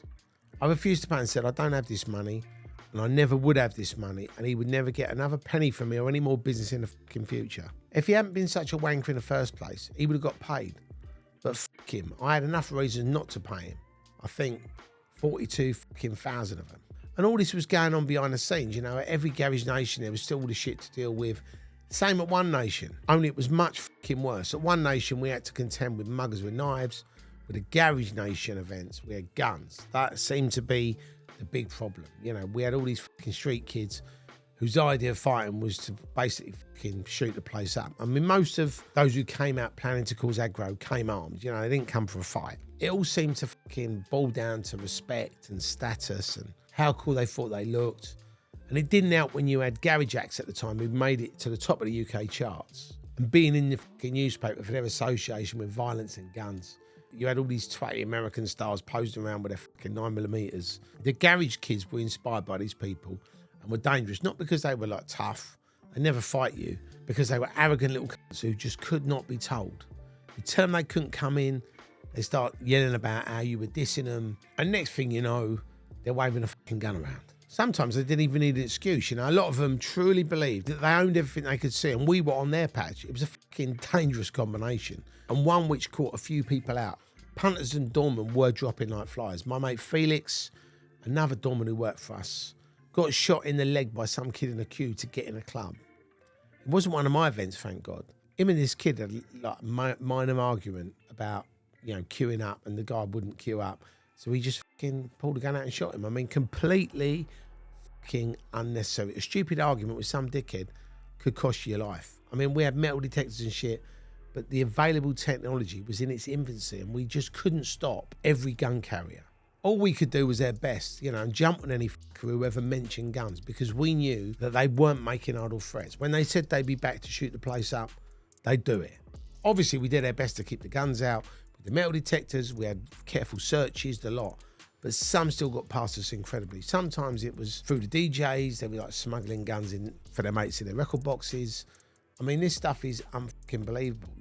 Hiding guns in their fucking record boxes and then handing them back in the club. I found this out because one of my mates came up to me in the club and said, "Look at this, brandishing a handgun." It was a tasty little 9mm Glock automatic. How the fuck did you get that in? And he told me, and I went fucking mental. And just like all the other fuckers who stepped out of line, I made an example of DJ fucking gun smuggler. I had him beaten up badly and thrown out on his ass. The muggy little prick. I mean, in hindsight, we should let a few fucking rounds off in his leg, right? And play the shit tune just to let him know how fucking dangerous a gun in a club could be. I mean, they thought they were the coolest thing in the world, that the world wrapped around them, knives, powder, pills, anything that wasn't allowed, they try and bring it in. There was this geezer called MC Sparks, who's, he's dead now, but he smashed a wine bottle across a girl's face in one of the clubs. I mean, pleasant chap, but I'll be honest with you, he was lucky to get out of there alive because he was in serious danger from everyone. Even the venue security had their fucking sleeves rolled up. Thank God it wasn't at one of my events. Just when everything had calmed down, the bird went to her car and come back to the club waving a gun around, threatening to shoot him. Police were called and she got arrested. I mean, she was lucky, really. With the amount of weapons in there, someone could have easily have blown her away before we called 999. I mean, we had a serious set to up at the Sanctuary in Milton Keynes. There was a gang of 20 or so guys from Manchester, and they turned up, and supposedly they were one of the, there's all these different groups of gangs in Manchester, and they were one of the most notorious young black gangster firms, responsible for dozens of shootings and deaths up north. They never used to call it Manchester, they always used to call it Gunchester. To be honest, they could have been calling the gang for all I cared. I mean, they were all there in their hoodie, homeboy baggy clothes, giving it all that shit about respect and saying they didn't want to pay at the door. I'm not running a fucking charity event, boys. I don't care who you are. There's no way you're coming here unless you fucking pay. In the end, they grudgingly handed over the wedge. Like I said, now if you come in and fuck around in my club, you're going to get hurt. Respect us and we'll respect you. Sorted. About an hour later, the punters started leaving the event, and I mean big numbers of them. And it was only like midnight, and the rave was only really just started to get going. And it finished at 6 a.m, so something was definitely up. I nosed around and found out our friends from Manchester were the guys causing all the trouble. They had their hoods up, they were like starting on people, they were like kicking girls up the arse. I mean, it was pathetic, really, And then when the guy turned around and said, "What are you doing?" they punched him in the face and threatened them. So there was no option. These guys had to go. Called the venue security over, and I said to them, "Look, I want all these lads thrown out." The house team shit themselves and just refused. They didn't want to get involved, so we'd have to do it ourselves. Not a problem. Caused an aggro in their event, and now they were going to get fucking smashed up. We got a few of the guys together, and we approached, and one of the fellas got right up in my face and was telling me how it was. He obviously got educated. Right behind me, all the lads are snarling like a pack of kamikaze pilots, knowing they were down in numbers, but going in regardless, knowing that we're going to come out on top. There was fucking enemy claret all over the floor. I mean, you'd think a big posse like that would have been a bit tasty, wouldn't you? But sadly for them, they weren't. We bashed a few of them randomly, and then they scattered, then linked arms to charge them and force them out the fire doors down the far end of the club. On the way out, we were still clumping and kicking them. It was a bit of a struggle, but the lads all looked like they were enjoying it, and they were. The likes of Gary and John towered above everyone, even them forward and bringing their fists down on them like sledgehammers. With John pushing you, it fucking moved. You had no choice. With all the lights and the lasers and strobes, you saw everything in slow motion. Each punch we threw was a leveler, with no time for hanging around. Bang, next. Bang, next. Bang, next. We definitely knew after the beating they got, they weren't going to be fucking coming back in a hurry. One of their doorman, Scooby, was outside protecting the back doors, so once they were thrown outside, he gave him a slap too. Animal and Warrior started grabbing them, arms and legs, and flinging them into this huge ditch by the grass verge outside, the One Nation's crew mass burial site. There was blood, teeth, groaning, squealing bodies everywhere. You always find humour in this sort of thing, and seeing all these geezers piled up outside was the laughter that we needed. They were all either knocked out or close to it, and there must have been 20 of them in 5 or 10 minutes with just 8 of us. We had a bit of a chuckle, walked back into the club, shut the doors, job done. And one of the boys who was literally in the car park that was, he was basically keeping his eyes out, come through on the radio and said, "Tell, they've all gone to their cars. I'm watching them now. They're putting on body armour, balaclavas. Oh, f*** me, they're pulling guns out. They look like they're fucking getting ready for a war." Four in the gang were coming back in a hurry after all. I mean, that surprised me, I must be honest. I mean, I thought they'd fuck off after the kicking they'd had. But what a fucking pisser. But now they wanted to shoot us for finishing something that they'd started. Fucking brilliant. I mean, that was the mentality of these geezers. When it's mine or my mum's safety at risk, I had to take all the right precautions. And you need the ultimate tools handy if it all turns really bad. I never asked who was carrying because I didn't want to know. And the only details I needed were that someone would be ready, willing, and very able. And then it hit me. Earlier that day, I'd had a call from the manager of the club warning me about being tooled up. There had been allegations that someone from the venue security staff was dealing drugs, and the police had been down a few times and were just basically conducting random searches on them. If they suspected you, you couldn't refuse to be searched. So there was no bats, no koshes, no CS gas, no dusters, nothing. So we locked the doors and called 999. And believe me, they were like shit off a shovel. They must have been, the armed response unit was outside that club within a minute. It was that quick. I mean, they were tooled up like Terminator 7, They must have known something was amiss that night. So the police rounded up all these guys, found the balaclavas, a bulletproof vest, searched them, but they couldn't find any firearms. They didn't even find a water pistol, and it turned out one of their mates had sped off with all the guns on a motorbike. Police had to let them go, which I found pretty fucking amazing, despite the lack of guns. What did they think they were going to do? Fucking go paintballing? They knew the gang were and what they were up to. The head of the police unit came into the club and he went, "Look, these guys are a serious firm from Manchester. We haven't found any guns now, but you can bet that they're getting back as quickly as they've got rid of them. Your card's marked, basically. I need to get you and your team out of here as quickly as possible." I mean, what a fucking downer. The event had to go on without us.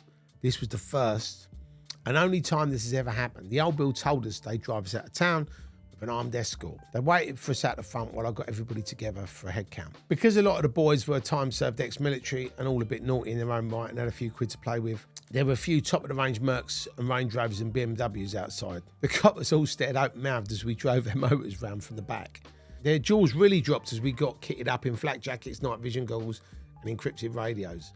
Their gear was more advanced than theirs. We were given an armed escort out of there. I was sat in the back of a Range Rover in silence with my mum, looking out at these police cars either side of me, thinking, has it really come to this? And once we were safely out of the area, the police left us to continue on their own. We were still a little bit uncertain. I mean, when things like this happen, you're all a little bit sort of paranoid that something else is going to happen.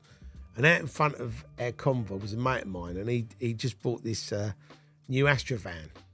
So he phones me and he goes, "Oh, I'm really worried, mate." He said, "I'm sure they're waiting for us all watching, and they might try and fucking ram into us."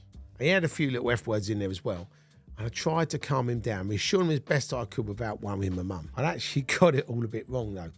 He didn't give a fuck about the danger. It was his car that he was worrying about. "I'm only insured third-party foreign theft," he said.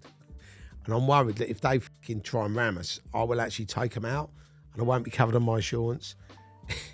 If he wasn't so serious about it, I would have pissed myself laughing on the spot. I said, "Look, mate, if anybody rams us and you have to use the car to fucking take them out, do not worry about the fucking insurance.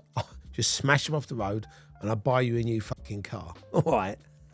I mean, it was priceless. And it certainly took the mind off the fucking gang on the way home. I was actually having visions of him trying to swap insurance details with some Manchester mobster while dodging bullets. Why couldn't people just have a fight and sort out their differences on the spot? Those geezers or gangsters, as they love to be called, tried it on and got fucked up. End of story. After that incident, we made a conscious effort to make sure that if someone stepped out of line, they were smashed up to the point that they couldn't fucking walk to their car, and they wouldn't even be able to fucking lift up again, even if they had one. Our biggest mistake with these twats have been in only knocking them about a bit. In future, if we let anybody off so lightly, we might not live to regret it. We run parties at the Rex in Stratford, and that was a fucking rough shithole. And to be honest, John used to say to me, why the fuck are we doing this place again? I fucking hate it. So I used to send him to have a little look around the fucking loudest rooms, where I knew he'd hate it even more. The first time we did the Rex, we had around 25 people mugged on their way in.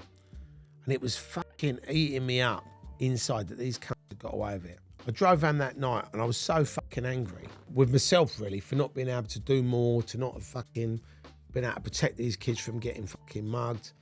So the next day, after I had a bit of sleep, I drove back up to Stratford, parked up, and I walked around all the side streets, looked for all these hiding places to just see where these fuckers were hiding. So when we did our next event, I doubled up the security. But I said to the guys, don't fucking come security, guys.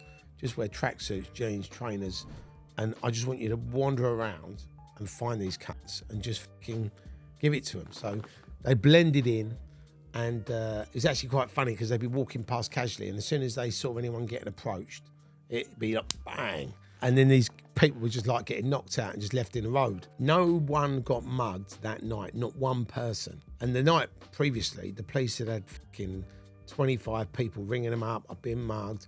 I've had my car broken into, blah, blah, blah. We solved the policing issues on the next event. The police had plenty of complaints from would-be muggers, though. One night, we had two gangs in from Birmingham and Nottingham. The Brummies were from the Burger Bar Boys.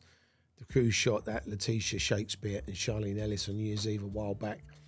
And the Nottingham lot was some other equally fucking dangerous firm. For some strange reason, they can't come out for a night out, take a pill if it's their thing, or chill out with a few drinks, get laid, have a dance and go home. They have to start a fucking beef and start a fight. They began by carving each other up outside the venue, and then it carried on inside for hours on end. And eventually, we located them and threw them out. The Nottingham lot were trying to get back in, but because the doorway was so narrow, they could only get in single file. So we was like just battering them as they was coming in the door. One by one, they were just getting bashed, knocked out, and then thrown through the fucking fire exit. So there's all their bodies all outside the fucking front of this venue. We ended up carrying a few of them out and laying them in the car park. Most of them eventually fucked off, realising they'd bitten off more than they could fucking chew and that we weren't going to have it. But as four of the geezers walked away, one of them said, let's go to the car and get the machine. Now, for anybody that doesn't know what machine is, it's ghetto speak for a gun. So as soon as we heard that, we were fucking on them. I mean, we chased them down the fucking road. Now, we knew that if they got to the car first and they did have a weapon, they would actually pull it out and fucking use it. So we had to get on top of them quickly. Good job a few of the guys have run a few fucking sprints in their days. And I can relive it to this day. They literally managed to get inside the car, and then they locked the doors, and the driver's trying to fucking turn the ignition to drive off, but his hands are shaking, so he's like that. The passenger's fucking scrambling under his seat, and at this point, we assumed he was looking for the fucking gun. So the boys in the back were just petrified and yelling at the guys in the front, and we ended up just putting all the fucking windows through. And sort of when you put a window through and someone's in there, obviously they end up getting kicked in the face.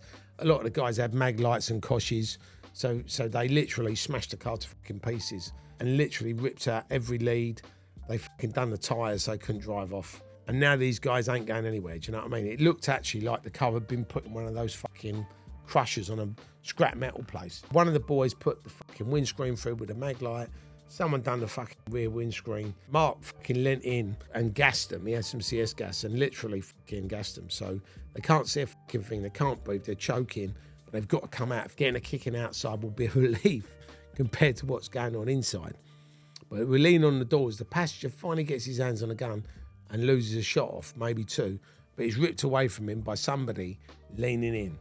We battered the absolute fuck out of this cunt. By the time we decide that they've had enough, the car, which had once been a brand new Mercedes, is unrecognisable. And so the geezers in it. And if you passed by, you'd have thought that these fellas had just been hit by a fucking train. It was that bad. They parked outside a gay club at the bottom of the road, and a little crowd had gathered outside watching. And we're like, there's nothing to see here. Go back inside, please. And we hurried back to the fucking club. And once I got inside, I got a bit paranoid. I mean, we really fucked up these guys. I started thinking maybe, you know, we got a bit too far, you know, and I didn't want my mum or my missus around if there was going to be any sort of armed comeback. So I thought, you know what, maybe it's time to go home early tonight. And it was actually quite funny because when we got in the car, as we're driving past, my mum looks at the car and these 4 guys are sitting there all unconscious. And the police had arrived and would like literally talking to them. My mum's like going, oh my God, look, she said, I wonder what happened over there. Don't know, Mum, I said, you know, kept my head down and hurrying her along. As I didn't want the cops roping me in. Amazingly, they never put 2 and 2 together, and the 4 boys from Nottingham never tried coming back. Other firms weren't as severe on these cunts as we were, and they paid the price. We were due to put on a rave at the Island in Ilford 2 weeks later. The venue door team had got hold of some muggers and threw them out, and as they did, one of these scumbags turned around and said, I'm going to come back and shoot you. To which the head doorman responded, yeah, mate, course you are. Fuck off or you'll get another clump. The trouble was, though, the guy was actually serious, so he went to his car, got his gun, walked back and opened fire. Calm as you like. He did the whole clip. One of the bouncers was shot dead and the head doorman got hit in the arm and the top of his shoulder and spent a week in intensive care. He turned up on air night, his arm in a sling. I took one look at him and I said to my lads, see that, fellas? Anyone who fucks around here tonight, we just smash him up so badly, he can't do anything. The head doorman overheard what I said, and he went, you can't. I got fucking shot last week and one of my guys got killed. If you do that, they're going to go and get a gun again. Trouble was, he was upset because he knew I was criticising him in front of his team. It nearly actually started a war between his door team and their door team. All the venue's doormen were going, what are you doing? You're going to get us all shot again. They started edging forward. We started edging forward. And there was like a little bit of a standoff. And I said, look, if you'd done your fucking job properly, that cunt wouldn't have been able to come back and shoot anyone. For me, no way would I let anybody walk away after making a threat like that. It was enough for him to go to hospital. I don't think that's unreasonable force. You had to take it seriously, and a 2-week-old corpse in the local morgue was a fucking proof. Warrior held up his hands. Listen, guys, he's right. If someone says he's going to shoot you, you don't just let him fuck off. They could see the sense of what I was saying, and it all got diffused. I understood their boss's attitude a bit. He was emotional. His mate was dead. He was in pain from his shoulder. He probably felt a bit of guilt about what had happened. But at the same time, we didn't want to be in that fucking situation ourselves. And funnily enough, that night, we did catch a mugger who started making threats. And we beat him up, stamped his ankles and arms. I mean, really stamped. And roughed him up. He couldn't have gone and got a gun, even if he'd fucking had one. He had his driving licence on him. So we took it off him. Right, you cunt, I said. We know where you fucking live. If we ever see you again, we're going to come round your house and do you in your house. We're not playing fucking games. He got the message. It wasn't just gangster punters who wanted to know. I got a call one day from a mate of mine telling me to watch my back because of some yardie guy. I was intrigued, as you'd expect. When we was doing our first rave at Brixton Academy, it turned out some Brixton firm was going around telling everyone I was paying them off so they didn't come and ruin my nights. My blood reached boiling point in seconds. It was like red mist time. I got my mate to pass a message on to the head of the firm. Gather your fucking boys up and meet me at the academy when we're there. I'll bring my boys along and we'll sort this out. Not too long after, I got a call from a guy and I got straight to the point. We need to come down for your fucking envelope. Look, mate, I just want to make it clear to you, I won't be paying you or anyone a penny in protection money. I said, anyone tries that with me, I'd rather pay someone 10 grand to kill him and bury him somewhere. I've actually got the money and I'm willing to do it. I'm just letting you know exactly where I stand on paying people protection money. The thing is, he knew that I had the connections and the money to do it. And this was probably not the sort of talk he was used to having coming his way. Would I have gone that far? No, absolutely not. But it's a bit like playing poker. You have to be able to play your fucking best hand and know how to bluff people to win. With Garage Nation, it was a constant fucking battle with these Muppets and their guns, you know. I even got to the point where I phoned the police. I offered to pay for an armed response unit to be parked outside their raves. It may have seemed like an odd request at first, until I told them who I was and why I wanted one. I offered to pay for it all, whatever the cost. I didn't care. I mean, you can't put a cost on the safety of a few thousand people, can you? I was the one who brought it all together, and I saw this as my responsibility. It wasn't just the punters. There was the venue staff, there was the venue security, there was the DJs, there's the MCs, there's my firm, there's my mum. You know, I know the venue security don't count as real people, I'm only joking. But I still didn't want them to get shot while I was there. I'd probably have to fucking mop all the blood up. The police told me they don't provide that kind of service for anyone. I asked what I should do if someone comes to the club and started shooting. And they said, you should call 999. In 1990, Public Enemy did a tune called 911 is a Joke. They should have actually released the fucking UK version. If some fucker pulls a gun out, by the time we called the police and they arrived, the shooter would be fucking long gone. Unless we somehow managed to disarm him and got someone like John to fucking sit on him to keep him there. Or he happened to get shot by somebody else. The police really didn't want to bother themselves with helping to protect people or my livelihood. But they'd waste no time in shutting me down if people did start getting shot.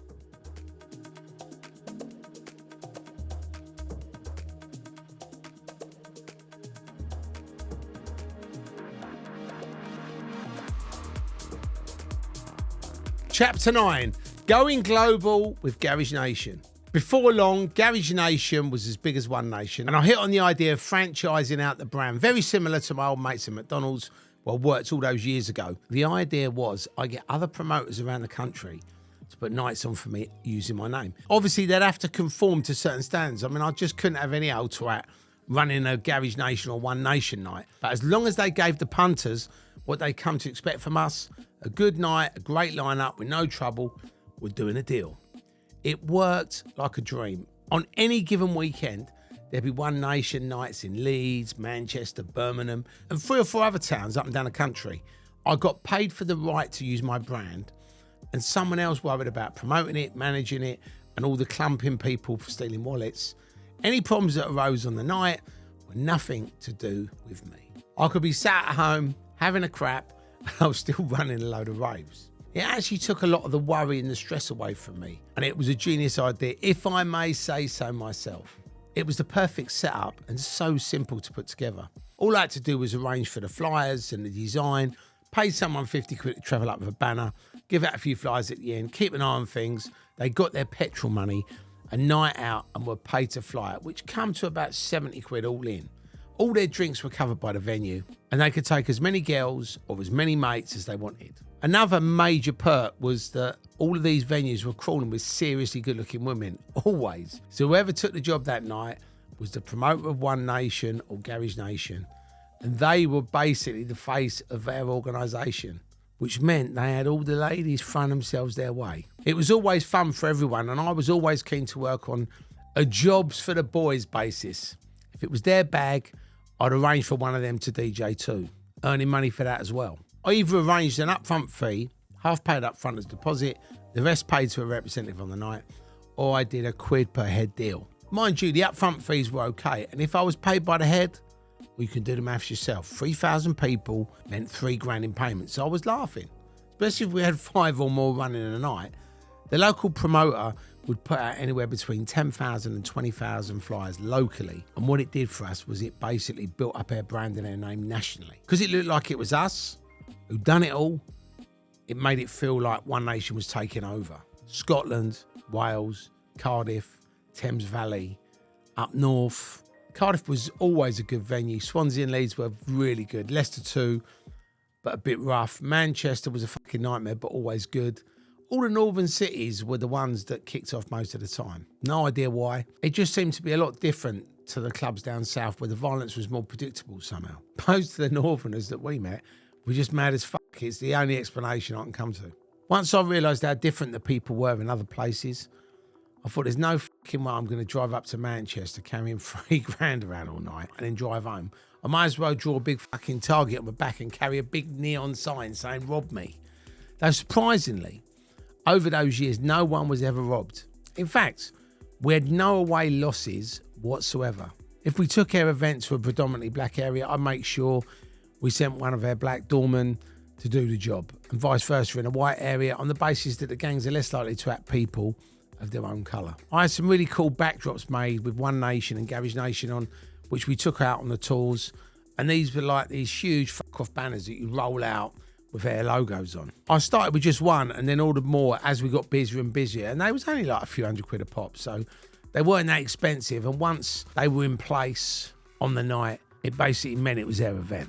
We could have them spread out all over the country on the same night, and the punters didn't know that Terry Turbo was sat at home with a glass of wine, relaxing. These tours meant that I could be in 6 places at once, and not many other people especially promoters can claim to have ever done that. Although we didn't take our own security firm to each club, we were relying on the venue security if any aggro did kick off. A lot of the boys played the promoter role. Having someone like Gary Gooner as an away day promoter, I knew the company was in safe hands. A good thing about the tours was that most of them were held in universities and you didn't get half as much aggro as you would in a normal nightclub. That's not to say that there was never any grief. One time we'd licensed the name out to a club in Kingston upon Thames.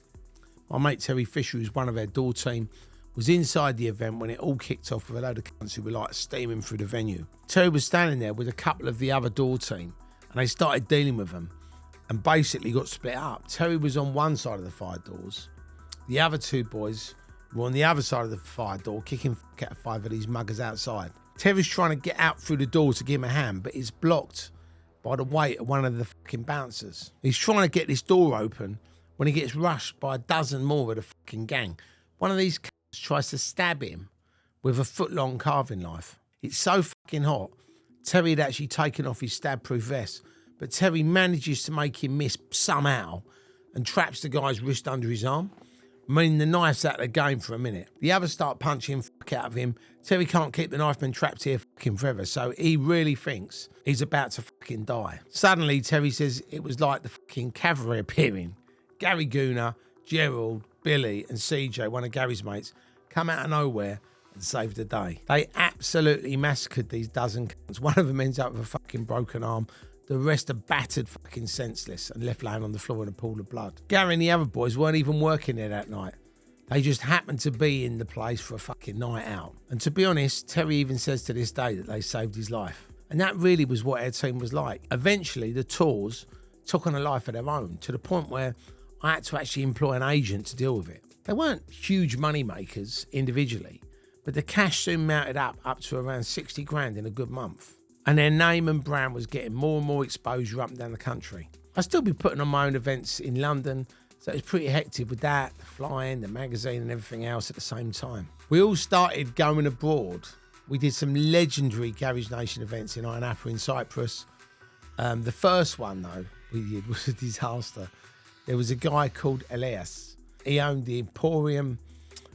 He paid us a load of money to come over, but turned out to be a complete fucking psychopath. He met us off the plane, and I was with a couple of geezers from my firm and my old mate Richard of McDonalds fame. He came along too, just for the jolly. Alesha drives us to the hotel like any self-respecting Formula One driver would.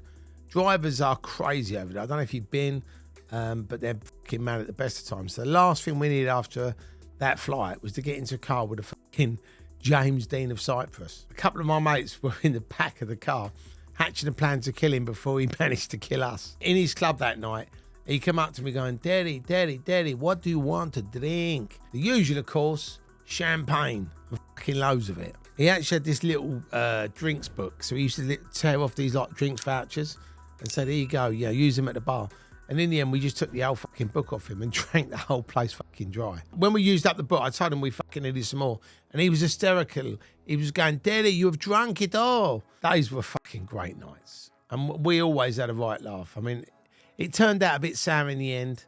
We found out he was doing tapes and CDs without us knowing. So we had a meeting and asked him, we need to be compensated. Elias was like, I have no more money. So we had to literally go and see his old man in some fucking moody Cypriot hotel.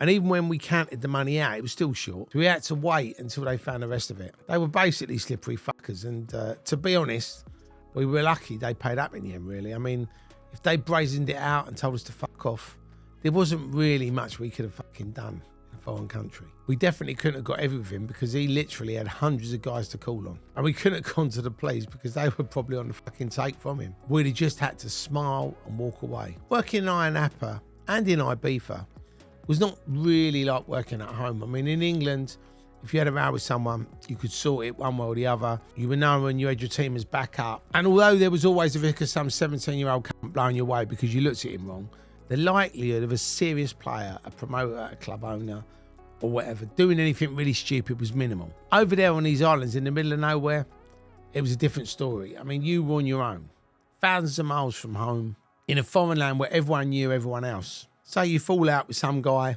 called Javier or Stavros, you're using their club. You know you had 2,000 in, but he says you only had 1,200, and he shows you the clicker to prove it. What can you do? A good friend of mine, who is a sensible proper geezer, went over to Ibiza, and he was doing a regular club night in his club, and the club ripped him off. They had an argument over it, and my mate lost his cool a bit. He was demanding to count the money. The club owner wouldn't let him count the money. Eventually, my mate said, listen, I've got people in London. I can pick the phone up and they'll fucking come and take you away, you cunt. And the Spanish guy was like, yeah? Well, you ain't in fucking London now, son. And that night, my mate's door was kicked in by the Spanish old bill. I mean, for fuck's sake. I mean, they dragged him out, smashed the fuck out of him, and told him to go home or he was going to fucking disappear. And there were several other English promoters who were out there that actually did go missing. I mean, people were found thrown over cliffs, found with their fucking arms chopped off. There was some fucking mad stories about people driven out into the country, shot in the back of the head and thrown down wells. I mean, if you were lucky, the police kicked your door down, found a bag of ease, and you went to jail for fucking 3 years. The thing was, there was serious money to be made. Millions of pounds a month was being generated by clubbing on those islands. And in Ibiza, millions more through the drugs. I mean, Ayia Napa was essentially drug-free. You know, you could find it if you really went looking. But the local people didn't like drugs whatsoever. And the police would make serious efforts to get rid of dealers, and you would absolutely get fucking punished for it. Beaten up and punished and put in jail for a very long time. In Ibiza, though, you know, it's everywhere. You couldn't move 10 yards without being offered coke, speed, ease, or grass. I'm sure if you wanted crack or heroin, you could have found it easy. You just needed to know who to call. And when you have that kind of scene going on, you know there's definitely going to be some serious, heavy-duty criminals behind it all. The lesson for me and Jason from the Elias fiasco was, if we're going to do Garage Nation in places like Ibiza and Ayia Napa, we needed to be in with the right people. In Ayia Napa, that meant working with the Malas brothers, a pair of guys who, with their dad, owned the water park, most of the clubs, and a lot more.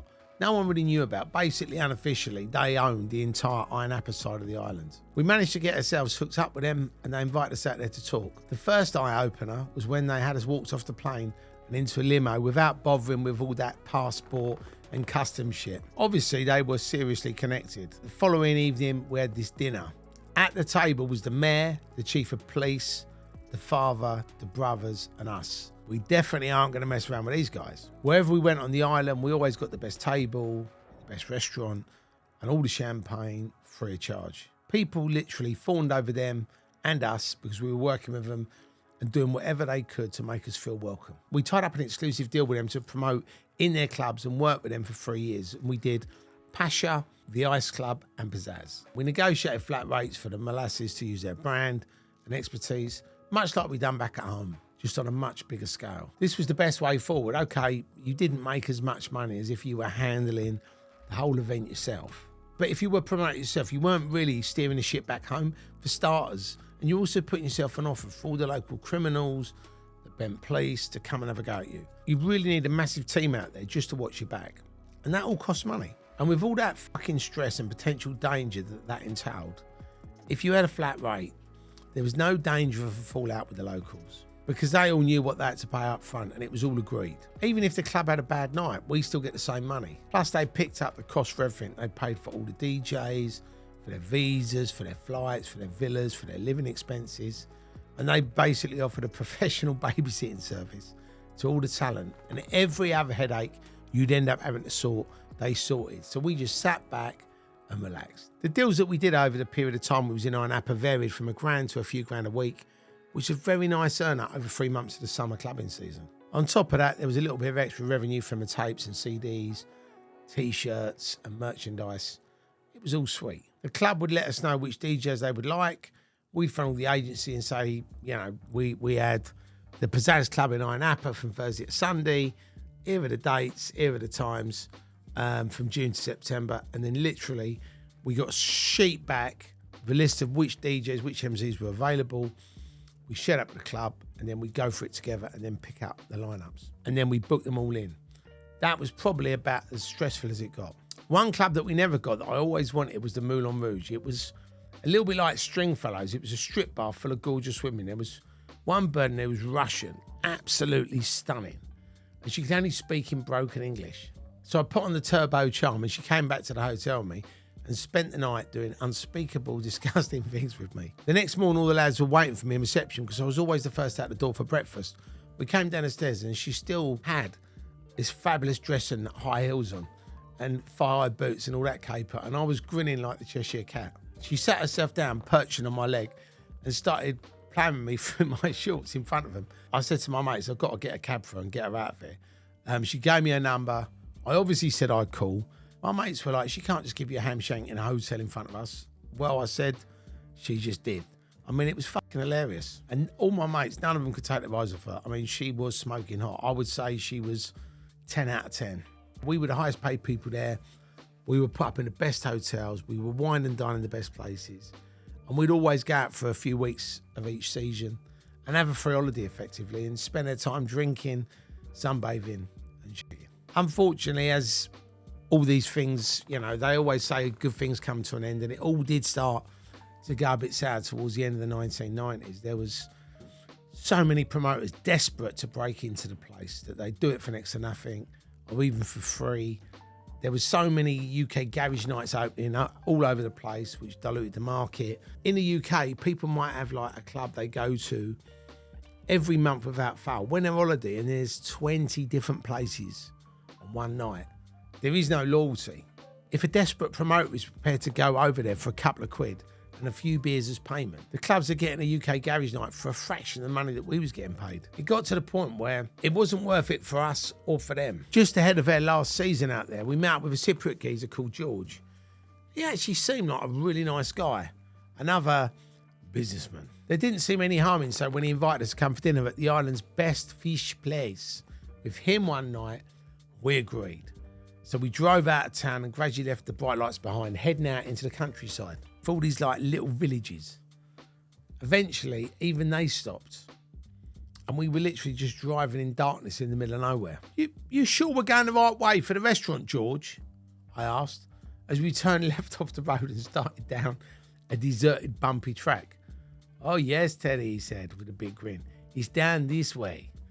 And I started thinking about those promoters getting fucking thrown down wells. This was starting to smell seriously fishy before we even got to the fish restaurant. I actually said to Jay, he's going to fucking murder us, mate. It was the only possible outcome. There was no way anyone would open a fucking restaurant out here. Even wild animals would get lost in this. And the problem is we didn't even have any tools on us, so with no backup, if he was carrying, we were fucked. Jay had been enjoying the ride up until then, and suddenly he went on a paranoid one. Fuck me, he whispered, all bug-eyed. Do you reckon? What the fuck are we going to do? I was just thinking about twatting George and trying to do him before he did us when he bounced around a bend, and all of a sudden there was this big restaurant. The swarthy cunt was on the level. And I've got to say, I've never had seafood as good as that in my life, and I haven't since. George was like some sort of old school wise guy, talking very slowly and very deliberately, like a cross between Paul Sorvino, the Goodfellas boss, and Yoda. Next year, Garage Nation, I want Iron Apple. I will pay you 30,000 now. You want to pay us 30,000, asked. Jason's going, let's take it, man. And I wanted to. I mean, I really wanted to. He was talking Cypriot man as well, so it would have worked out a lot more than 30 grand UK. But Jace had already agreed a deal for the following year with the Malas brothers. And unfortunately, our word was their bond. Unfortunately, George was very disappointed, but he understood. He said the offer was on the table if we ever wanted to take him up on it. As it turned out, we probably should have just taken that deal with George, because next year the Molasses fucked us around. And by the time we actually went back to George, he was sorted with someone else. Around the time we started Nine Apple, we decided to try a hand in Ibiza. For those who've never been, at the time, it was much the same, only more English. There was definitely a lot more drugs, there was more sex and more violence, and there was a lot of fish and chip shops and burger bars instead of the nice restaurants you found on an app. Obviously now in Ibiza, they've got the best restaurants in the world, but back then, you know, I think it was just getting started. It was more about the raves than the food. It was also the biggest rip-off on the face of the earth. I mean, I've been there as a young raver, and I didn't enjoy it much. When you've spent 500 quid to get there, and it's 25 fucking pound to get in a club, £10 a fucking drink, I mean, you can blow $1,000 in no time. And at that stage, I couldn't afford to be fucking spunking that much up the wall. And I was always amazed at how they got away with it. But I suppose on the plus side, it's a clubber's paradise. They got the biggest clubs in the world with the likes of Manumission, 15,000 people every night, every week, and Amnesia, which does the same with 6,000 punters. My take on Ibiza was, if you just want to get off your head and not sleep 7 days, there's nowhere better. The state you see people in is actually fucking hilarious. I remember one time having some lunch with my missus when we just sitting there, fucking belly laughing over breakfast. There's 2 lads sitting opposite us, totally monged out, gurning away, pulling all these faces. And we're like sitting there eating their fucking sausage and chips. You can get seriously messed up, fucked up, blown away on drugs out there if you're not careful. Sun's shining, loads of V's, whiz, puff, and you don't sleep for a week. Next thing you know, the CIA are in your telly and they're coming to take you away. In moderation, with the odd pill here and there and a few rum and cokes, you can end up dancing your tits off and shagging loads of birds, which is great. When I actually went back there as a promoter and had all my flights, hotels, clubs and drinks paid for, it was obviously a much better place. We started off doing a club called Summer, and it only held 1,000 people, but it went really well. The following year, we ended up moving up the ladder and we ended up going to a club called Es Paradise, which had a 3,000 capacity. The guy out there that we did all our business with was a legendary mad Scotsman called John Davis. I've never met anybody as funny or as switched on as John. I mean, he can drink anyone at the table and still be up at 8 a.m. the next day to run his empire. And believe me, he has an empire. I had some legendary nights out there as well. We'd be in the clubs all night and then doing some great after parties at places like Space. I mean, Space was a great club with a really good atmosphere. It was actually positioned right by the airport, and it's funny as fuck watching loads of spaced out ravers duck as the planes come in. We bumped into Puff Daddy, or P. Diddy as he was then known, in Space. He was surrounded by bodyguards, but we just thought, fuck it. You don't see someone like him every day. So we approached him and said hello, and what a fucking cool geezer he turned out to be. We had a good chat. He gave us some free Sean John hats, which was his merchandise range, and some t-shirts, and he hadn't actually launched a brand by then, which was proper, and asked us if we liked to join him the following night at Pasha. I said, can we come back to you? We may be a little bit busy on Friday. We grabbed his hand right off, and I've got to say, it was a fucking unbelievable night. I mean, he knew how to give it the massive fucking large. He didn't just have a few tables in the club, he had the whole of the upstairs of Pasha. And if you've been to Pasha, you'll know how fucking big that is. It's a very large amount of square footage, and there were hundreds and hundreds of people there with a couple of bottles of Cristal at £900 a pop on each table. There was this huge lobster buffet. There was waiters badgering you with cocktails all night long. I think between me and my mate, we probably drunk 6 bottles of Crystal between us, which was a bit of a tactical error because we ended up feeling a little bit under the weather and staggered home instead of off to the after party on this huge boat, which in hindsight was probably a good thing. We also got followed around when we was in Ibiza by a Sky television show called Loading Ibiza, which followed 6 promoters around for the summer.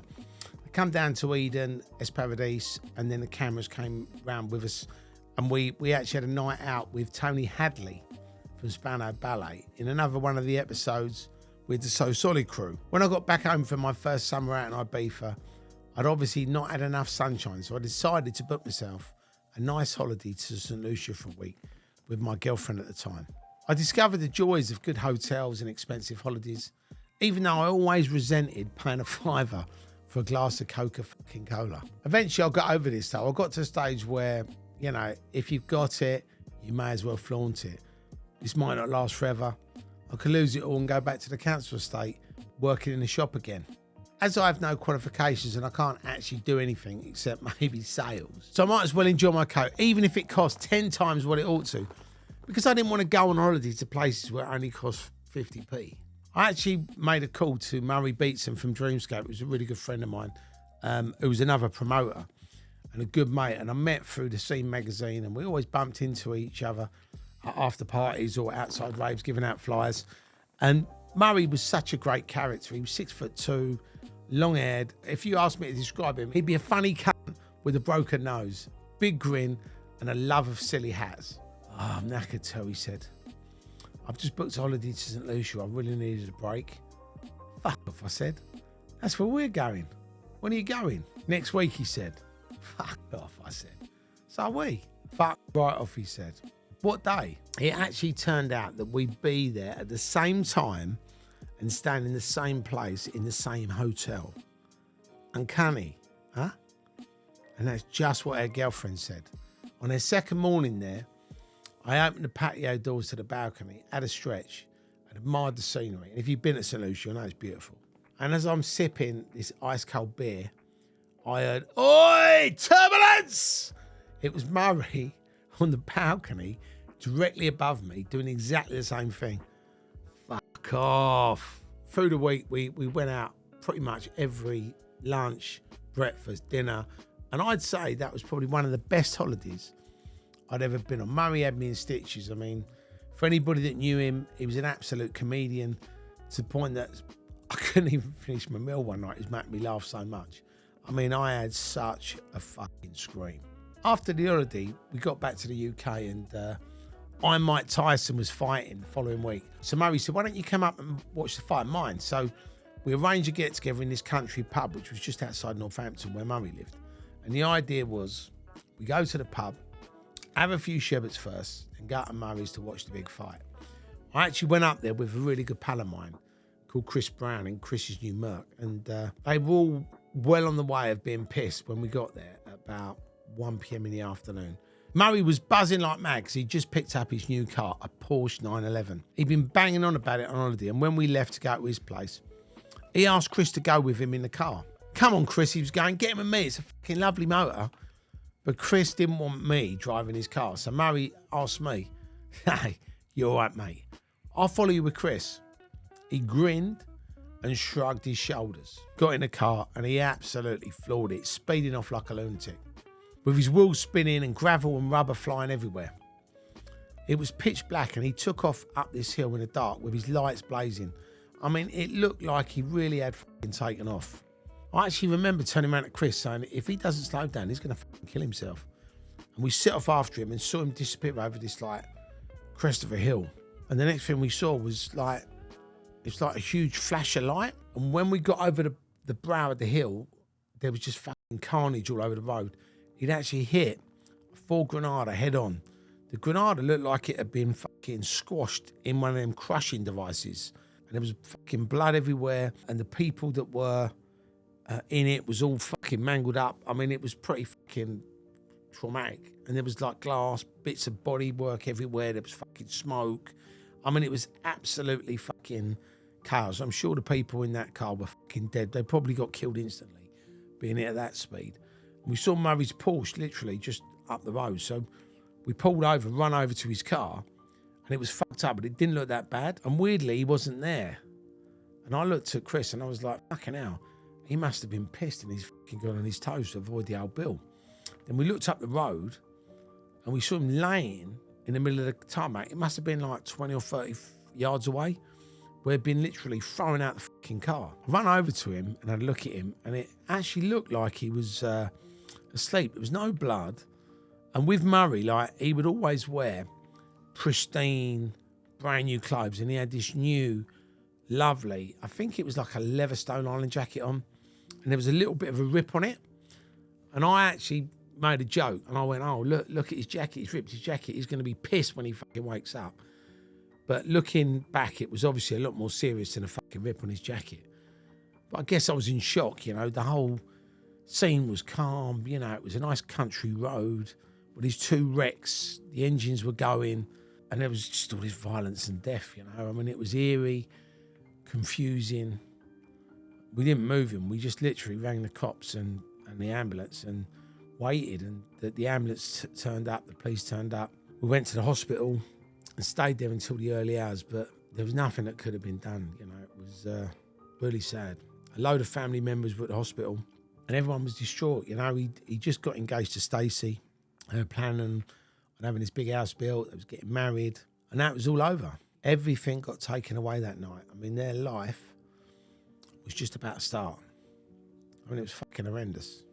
I went to the funeral, and that was a fucking horrible thing, you know. Murray's family were all on one side of the church, all nice, people, and there were all these fucking idiots from the rave scene on the other side. At one point, two degenerate crackheads, a DJ and an MC, actually had a fight in the middle of the church. I mean, this is the kind of scum that we're fucking talking about. You know, I stood there watching him, and I was saying to Chris, you know, under my breath, you know, I'm going to cave those fucking cunts in. You know, it's so fucking disrespectful, you know. They need to be put in the fucking ground. I mean, why would you do that at someone's fucking funeral, you know? I was so angry that they come and disrespected my friend's funeral. A guy who'd actually given these cunts work, you know? I don't care what differences they had. They should have just fucking put them to one side or sorted them out down the road. And I always remember Chris saying to me, Terry, don't do anything. Just walk away, forget it. So if you start smashing them up, you're as bad as they are, blah, blah, blah. And he was right. But neither of those cunts worked for me or anyone else ever again. Stacey tried running Dreamscape without Murray, and we all wanted it to carry on because it was his legacy to music, you know. He'd been at the top of his game, untouchable as a promoter. Keeping the organisation going had to be done immediately or it would crumble. And it needed someone who would hit the ground running. But I think it was just too difficult for her to manage everything. She didn't need the extra stress in her life, and before long she sold it on to a geezer called Steve Foster. He didn't have a lot of success, you know. He tried setting a few things up with other people. And within just over a year was in danger of running the whole thing into the ground. And that was when he approached me. Terry, you know what you're doing, you know. Do you want to buy Dreamscape? And by then, right, we were on the top of the world. We had the biggest drum and bass brand, the biggest UK garage brand, One Nation, Garage Nation. And Dreamscape back then was all about like hardcore techno. You know, it was a lot happier. Their stuff was a lot darker. So I thought about it, and I thought a lot about Murray. You know, we'd done an event together in the past. He hadn't made a lot of money, but I'd always admired him as a promoter. And I did feel sort of like I couldn't let it all just die. So me and Jason bought the company, hoping to save it from being ruined. And after about 4 events, having it for less than 2 years, I just couldn't see a future in it at all. You know, I was too close to it, and there were so many personal memories. I thought the company was cursed. You know, Murray had died. The next geezer couldn't do anything with it. We couldn't make it work. You know, something just wasn't right. Steve knew someone who wanted to buy it, so I was glad to sell it on. You know, the same thing happened. The events couldn't piss on anything. And I think, you know, a lot of that was to do with the fact that, you know, it was Murray's brand. It was his thing. You know, when he was gone, the Ravers knew he wasn't around, so it was just a name, you know. So Dreamscape should have ended when Murray died. In hindsight, you know, no one with all the best intentions in the world could have filled his shoes. You know, Murray was Dreamscape, and that was the only way it could have ever been.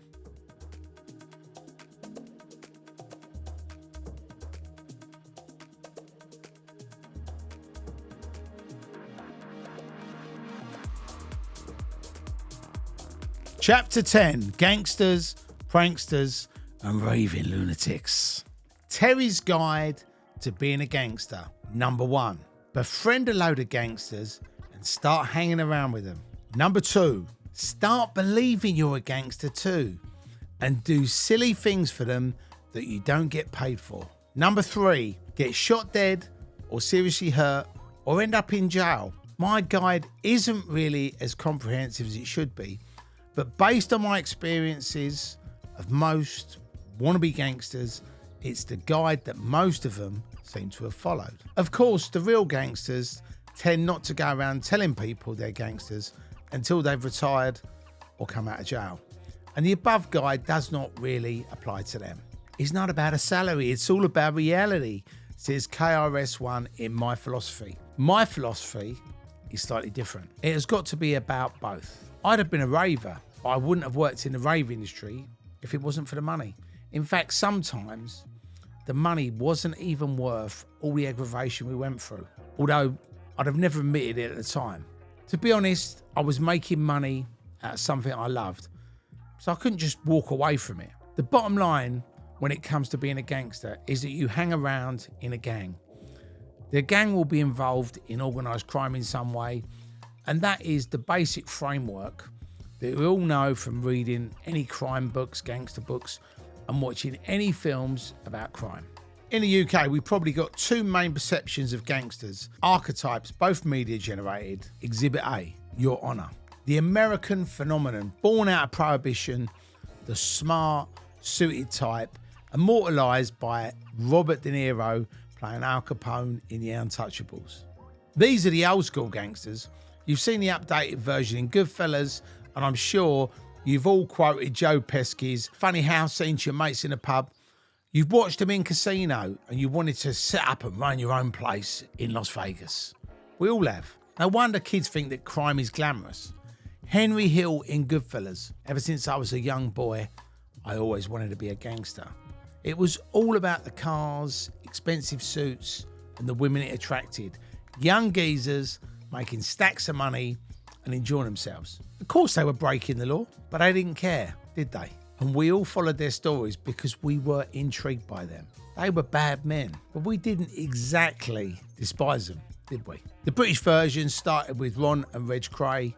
They weren't the first, but they are the ones that we remember because they became icons of the 1960s. Their look and style was influenced by the likes of Al Capone and George Raft. And you read about them in a really great book called The Profession of Violence. And in the thousands of other My Dad Knew Someone Who Knew Someone Who Knew Someone Cray books. The Crays were folk heroes, but also feared at the same time. The Richardsons were a lot scarier, although the Crays were the most famous. This was probably the first time that we saw criminals in the UK mix with the rich and famous, film stars, pop stars, even royalty. Ronnie and Reggie Cray became the first celebrity gangsters, and they in turn manipulated the media very well.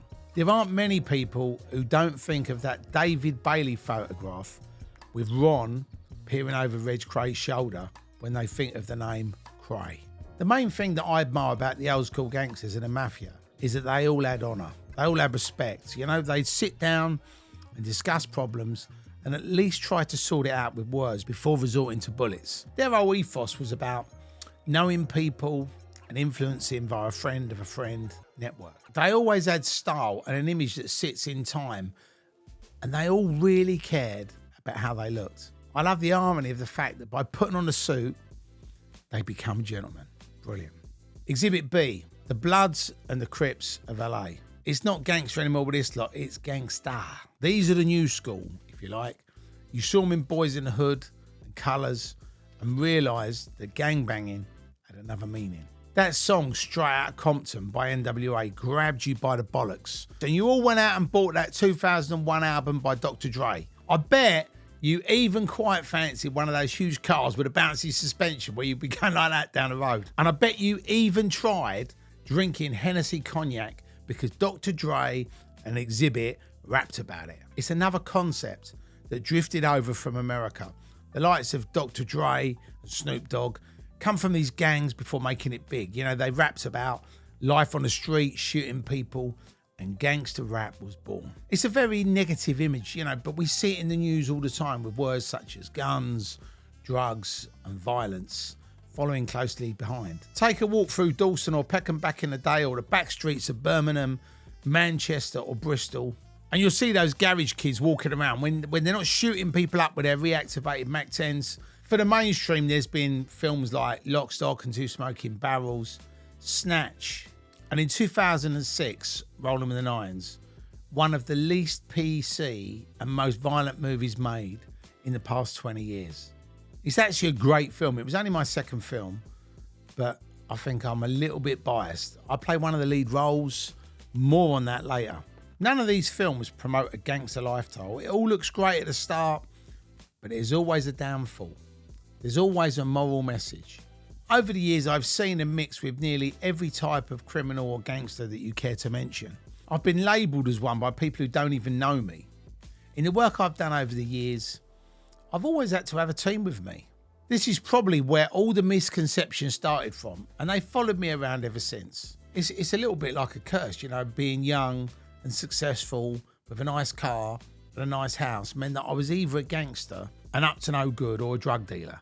There is no middle ground, it seems. When you're walking around knocking on doors with a bunch of big, tasty-looking, flat-nosed geezers, people are going to definitely put 2 and 2 together and get 26. Looking at it from an outsider's view, you know, people will always think you're up to no good, regardless of what you are actually doing. And to be honest, it's not like we were knocking on doors selling Bibles. So maybe they had a slight point. In the beginning of doing the raves, I did do a little bit of debt collecting, which is a job that usually requires more than one person. It was only a few years later when debt collecting was about intimidation. These days, debt collections are civilized and they have a chat with their clients. You know, the world's gone mad. One of my good mates makes a lot of money as a debt collector. He's civilized and polite, but will turn really nasty if anybody takes the piss.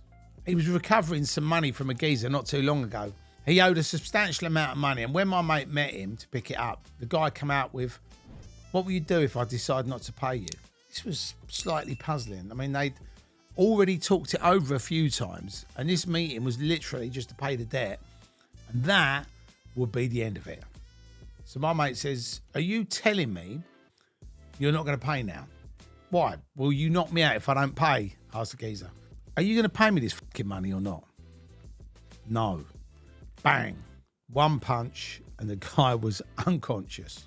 My mate then patted the guy down and took the money from his pocket as he lay there. It was already in an envelope. I mean, what was this guy thinking? For me, really, what debt collecting was about, it was just an extension of door work. Because people knew that we had a little crew around us, they come occasionally and asked if we could sort out some trouble. I get calls asking if I'd pick up some money that was owed to people, and I did all right by it. There was a club in Camberley in Surrey called the Agincourt where me and my mate Joe Johnson used to work on the door. At this time, I was in my early 20s, very aggressive and up for anything. And, well, Joe was as mad as a sack of monkeys. And when people owed money and had no way of getting it, they'd come to us and ask us to do it because back then, you know, we didn't give a f***. The combination of being young, with a reputation to uphold, and the responsibility of having to get results was pretty dangerous, to be honest. There's actually a fine line between collecting a debt and actually terrorising some poor fucker. If I ever collected it and if they ever told me they could not or would not pay up, the usual approach would be to threaten them for the payment on the next visit. If they still couldn't or wouldn't pay, I'd have to carry out that threat. If I phoned someone and told them to pay up, I'd tell them I was and to look me up, and if they needed to, then give me a call back and tell me if they're going to pay or not. They wouldn't get lippy once they knew who I was and who was with me. If all they was expecting was a punch in the mouth, it may just be worth taking the chance of non-payment. But if they thought they might be driven somewhere and have holes drilled into their kneecaps, they'd usually pay up, no problem. In this scenario, the threat of violence is far worse than the actual violence itself. It was really about frightening people. Debts were usually around £10,000 and we get offered 30% to collect it. But that was just loose change compared to what I started earning from the raves. So I was actually wasting my time doing it. And to be completely honest, I really didn't want to get involved with other people's problems, which is really what debt collecting is. You have to be a full-time people hater, and I'm quite the opposite. Terrorism and aggravation are two things that I don't like.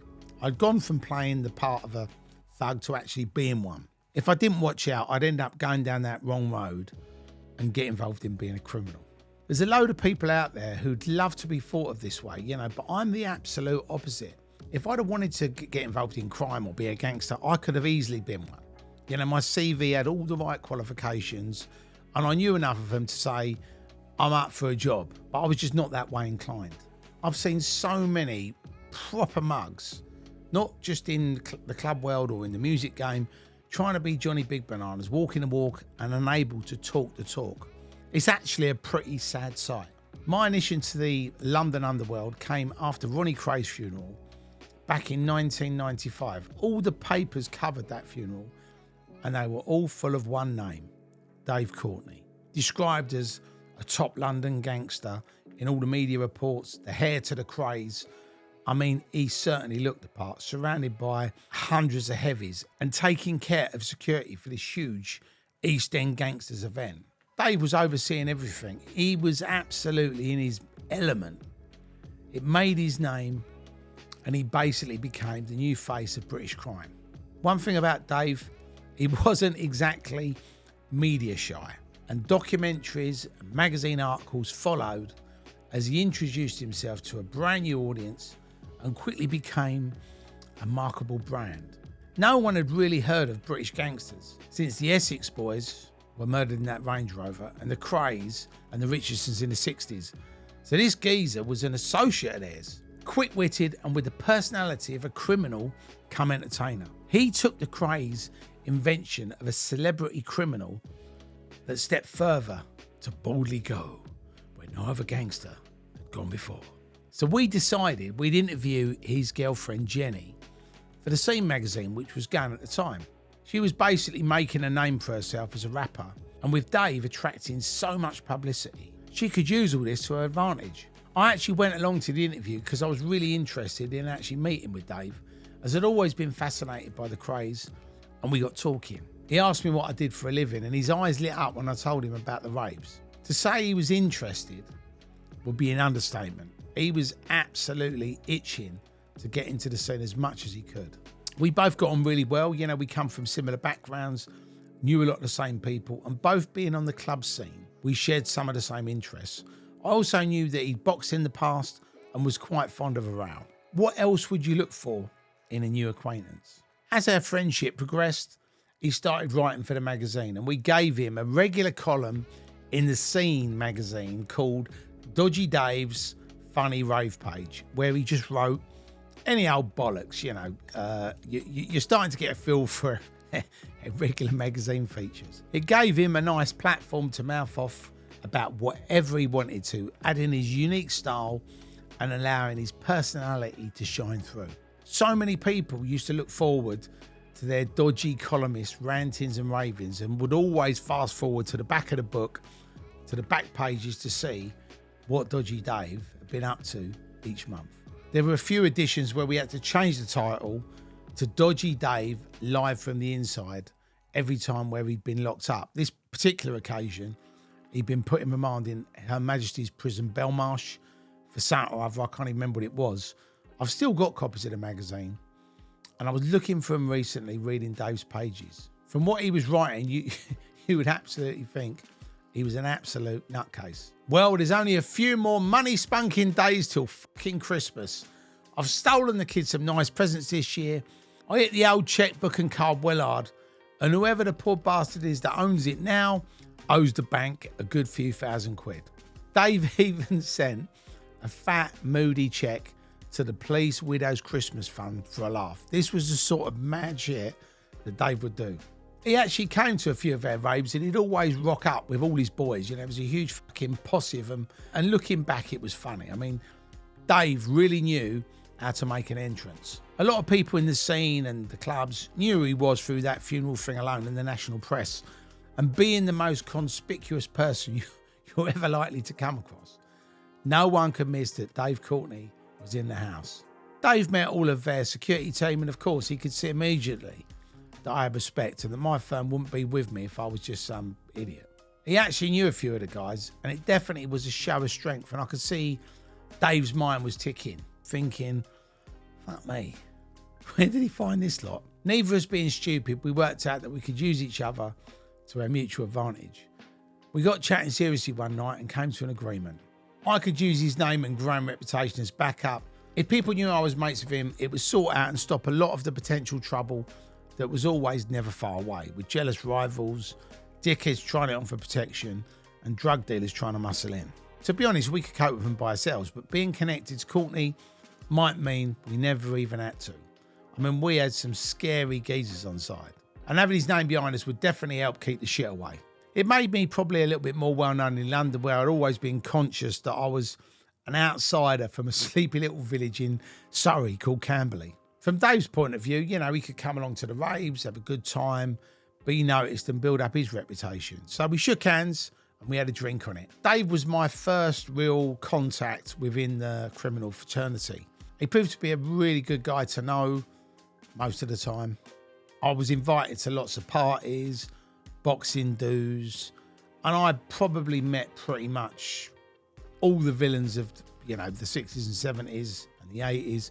Top people like Wilf Pine, Roy Shaw, Freddie Foreman, Tony Lambriano, Charles Richardson, Bruce Reynolds, the Nashes, Joey Pyle, Frankie Fraser. There's so many names. I never ever did any business with any of them, but they were all interesting guys, all time served in their trades and well respected throughout the underworld. And now, although most of them were retired and enjoying the world of, this sort of celebrity gangsterism, I really enjoyed meeting them. They were like my type of people. And of course, it suited me and my career at the time to actually know them. I'd sit and watch the civvies and the groupies at these events, coming up, wanting to buy them drinks, have their photos taken with them. It was actually a great place for networking. And as with Dave, we had a lot in common. Okay, I wasn't a criminal mastermind or a convicted murderer. The club scene and debt collecting shares common threads with the world of organised crime. I spent night after night swapping stories and getting along with the cream of crime. And it all helped build my network up. I know it sounds like a bit of a contradiction, but they were actually a decent bunch of guys. They'd all been around in the 50s, the 60s, the 70s, and they all had a great sense of humour about their businesses and used to regale me with stories of, things long gone. Most gangsters today are generally just want to be cunts with guns, crackheads in hoodies. I mean, they just do not compare to the romantic version of the boys in the 60s. Of course, these guys were every bit as likely to shoot you in the face or cut your stomach open, but they'd done it with style and with a nice suit on. One of the old school guys that I got to know, that I stayed really close to, because he really impressed me, and that was my old mate Wilf Pine. R.I.P. Wilf. Wilf was super intelligent, proper gentleman, and he would never ever bullshit you. He's probably one of the best cooks I've ever met. He was a genuine bloke, and he's respected the world over because of it. I think he's still the only Englishman reputed to be a made man in the mafia, according to US law enforcement agencies anyway. When I met him, it was over a situation where someone was accused of basically being a rat and he wanted to see me. We sat down and discussed it, and everything was smoothed out. From that day on, we became really good friends. I still saw him regularly up until when he died, and I've known him for 20 years. He's been able to vouch for me on more than one occasion, and he's the only person I know of who can arrange anything for you anywhere on the planet. Unlike most of the gangster fraternity that I met through Dave, Wilf had never got a criminal record, and he'd never been to jail, never done any time, so he's as clean as a whistle.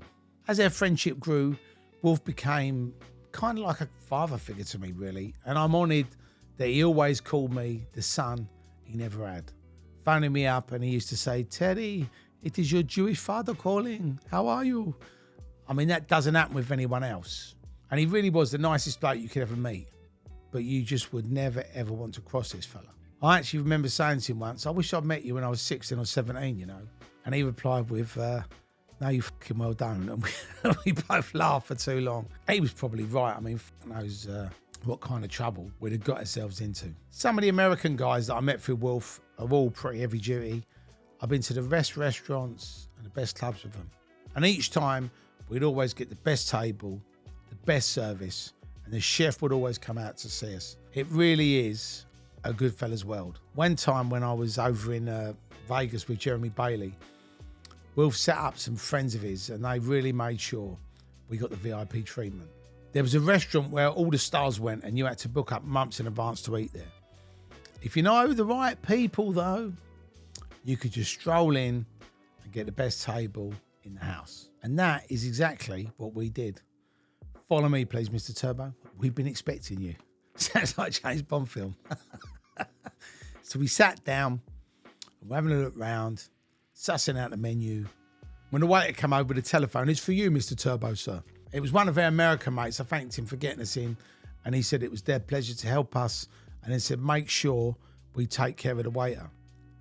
"Hang on, you want me to take care of the waiter?" I asked. "Yeah, man, take care of the guy." What, like, take care of him? Are you sure? There was a few seconds silence, then roaring laughter. "Terry, you fucking crazy maniac. Tip the guy, don't fucking bury him in the desert."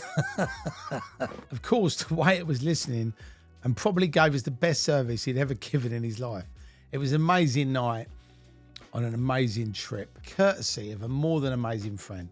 It's great that people say they back you up, and even better when they actually do it. I'd just taken a new place on a little while back. It was like a nice, classy restaurant. It was a new venture, and I was keen to make it happen. We'd not been in business that long when some geezers come in one day and thought it'd be a good idea to start taking photos inside and out and making the staff feel really nervous. The manager actually saw one of them walk up to where the office was, and he was taking pictures, and the manager said to him, you know, were you lost? And they were like, yeah, sorry, I was looking for the toilet. I mean, were these guys for real? He moved them on, but then when they left, he made a note of their registration. It was quite a rare top-of-the-range motor, so I knew it wouldn't be too hard to find some info on the owners. I made a few calls, and I found out that they were a pair of notorious armed robbers and were obviously on a reconnaissance mission to do my place over. I phoned Wilf, and he soon traced them through friends of theirs. As luck would have it, someone paid those two would-be robbers a visit, and it was made pretty clear they should definitely wipe my restaurant details off their fucking to-do list and never, ever step foot in there again. Funnily enough, we haven't seen them since. That was it. Problem sorted with a few phone calls, a result from using the old boys network. With anything like that, I could always ask Wilt for any favour, and he would always help me out. I mean, he would do anything for a mate, especially his Jewish son. He was giving me advice on a weekly basis, and he's never once asked for anything in return. It isn't a favour for me, a favour for you, deal with him. He's just a straight-up guy and someone I'm proud to call my friend. Meanwhile, Dave, Courtney and I had some real laughs together. In October 97, we held our biggest Garage Nation party at the GMX in Manchester in partnership with Fantasia. It was the biggest house and garage event that year, and there was 15,000 people there, and it was one of the best nights ever. Fantasia did most of the organisation, so me and the boys were able to go up there and have a great night. We hired a minibus and took Dave along, and we checked into this lovely 5-star hotel in the centre of Manchester where all the DJs were staying, the likes of Carl Cox, Paul Oakenfold and Sasha, with loads of models and other celebs. Dave called us into his room half an hour later after we'd all checked in. He had a holder on the bed. Right, boys, you know what these fucking northern cunts are like, don't you? For guns, fucking violence and shit. There's no fucking way we're going anywhere here without the proper tools. So he opens this bag up and empties the contents on the bed. There was Uzis, Mac 10s, 357 Magnums, 9mm semi-automatics, Smith & Wesson 38s, the fucking works. Everybody's eyes popped out and he started cackling and laughing like a hyena. They're only imitations. I'm only fucking about. We took these off of a film set.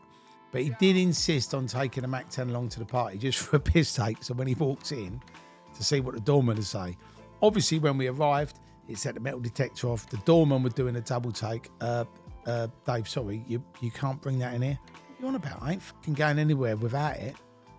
Sorry, but Dave, relax. I'm having a laugh, you cunt. We all pissed ourselves. Back at the hotel, and we're all sitting in the lobby, and the lift comes down, and the doors open, and this huge fuck-off firework display starts fucking happening. There's rockets, explosions, fucking sparklers, everything's going off everywhere, and everyone's diving for cover. Courtney, again. I mean, you could almost hear him fucking laughing his head off in the background. So we all got on well, but we were never really like close mates or anything, and after a while, unfortunately, we drifted apart. I'd stopped going to the sort of gangster parties. Dave was always great company, but unfortunately brought a lot of baggage and aggravation with him. And he probably did it without meaning to, you know. Imagine my surprise then when I started hearing on the grapevine a year or so later that I had another partner called Dave Courtney Esquire.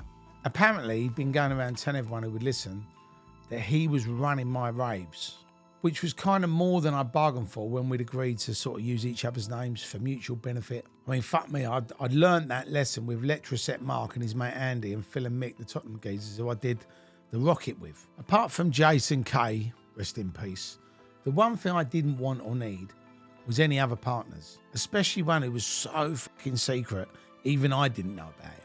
Worse still, he brought out a book called Raving Lunacy, in which he continued saying that he was my business partner. You maybe actually wondered, like, why I was bothered.